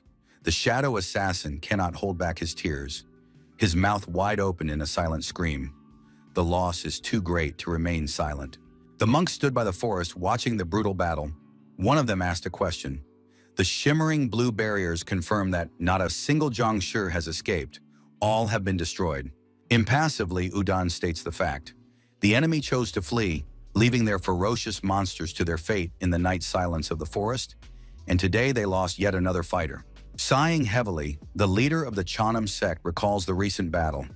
Breaking through the powerful massif of golden chains had cost them a tremendous effort, but their main objective had slipped through their fingers. Lifting his gaze to the sky, the man feels the bitterness of defeat. His face betrays the weariness of a warrior who realizes that victory in battle does not yet mean the end. The moon silently gazes down upon the battlefield through the thick foliage. A silent question hangs in the air. Could all their efforts have been in vain, and were they just one fateful step too late? The remaining fighters freeze as their allies return to camp. Tension gives way to anticipation of news. The man gasps for air, pressing his hand to his chest. His heart is ready to leap from his chest from the unbearable pain and the realization that everything has gone off course. Kongpo's fist sinks furiously into the ground, his fingers clenching the dry soil until it hurts. This powerlessness in the face of fate wounds deeper than any blade, leaving only bitterness in his soul. Strength finally abandons the captain, and he falls to his knees, bowing his head. In this endless void of white space, his figure seems tiny and broken. His allies stand frozen in heavy silence, watching their comrade. A silent question and fear can be read in their eyes, for they understand that the price of this encounter has proven too high. A bloody glint in his eyes, the young man remembers the old man's lifeless body, pierced by a sword. A brutal image from the past flashes before his eyes, reminding him of that treacherous and deadly blow. Gojin's face contorts with icy fury, and his pupils flare with crimson fire. In that moment, hope dies within him, and something terrifying is born, thirsting only for vengeance. A lone bird flies over the dark forest under the indifferent gaze of the full moon. Nature remains cold and silent in the face of the tragedy unfolding in the shadows of these mountains.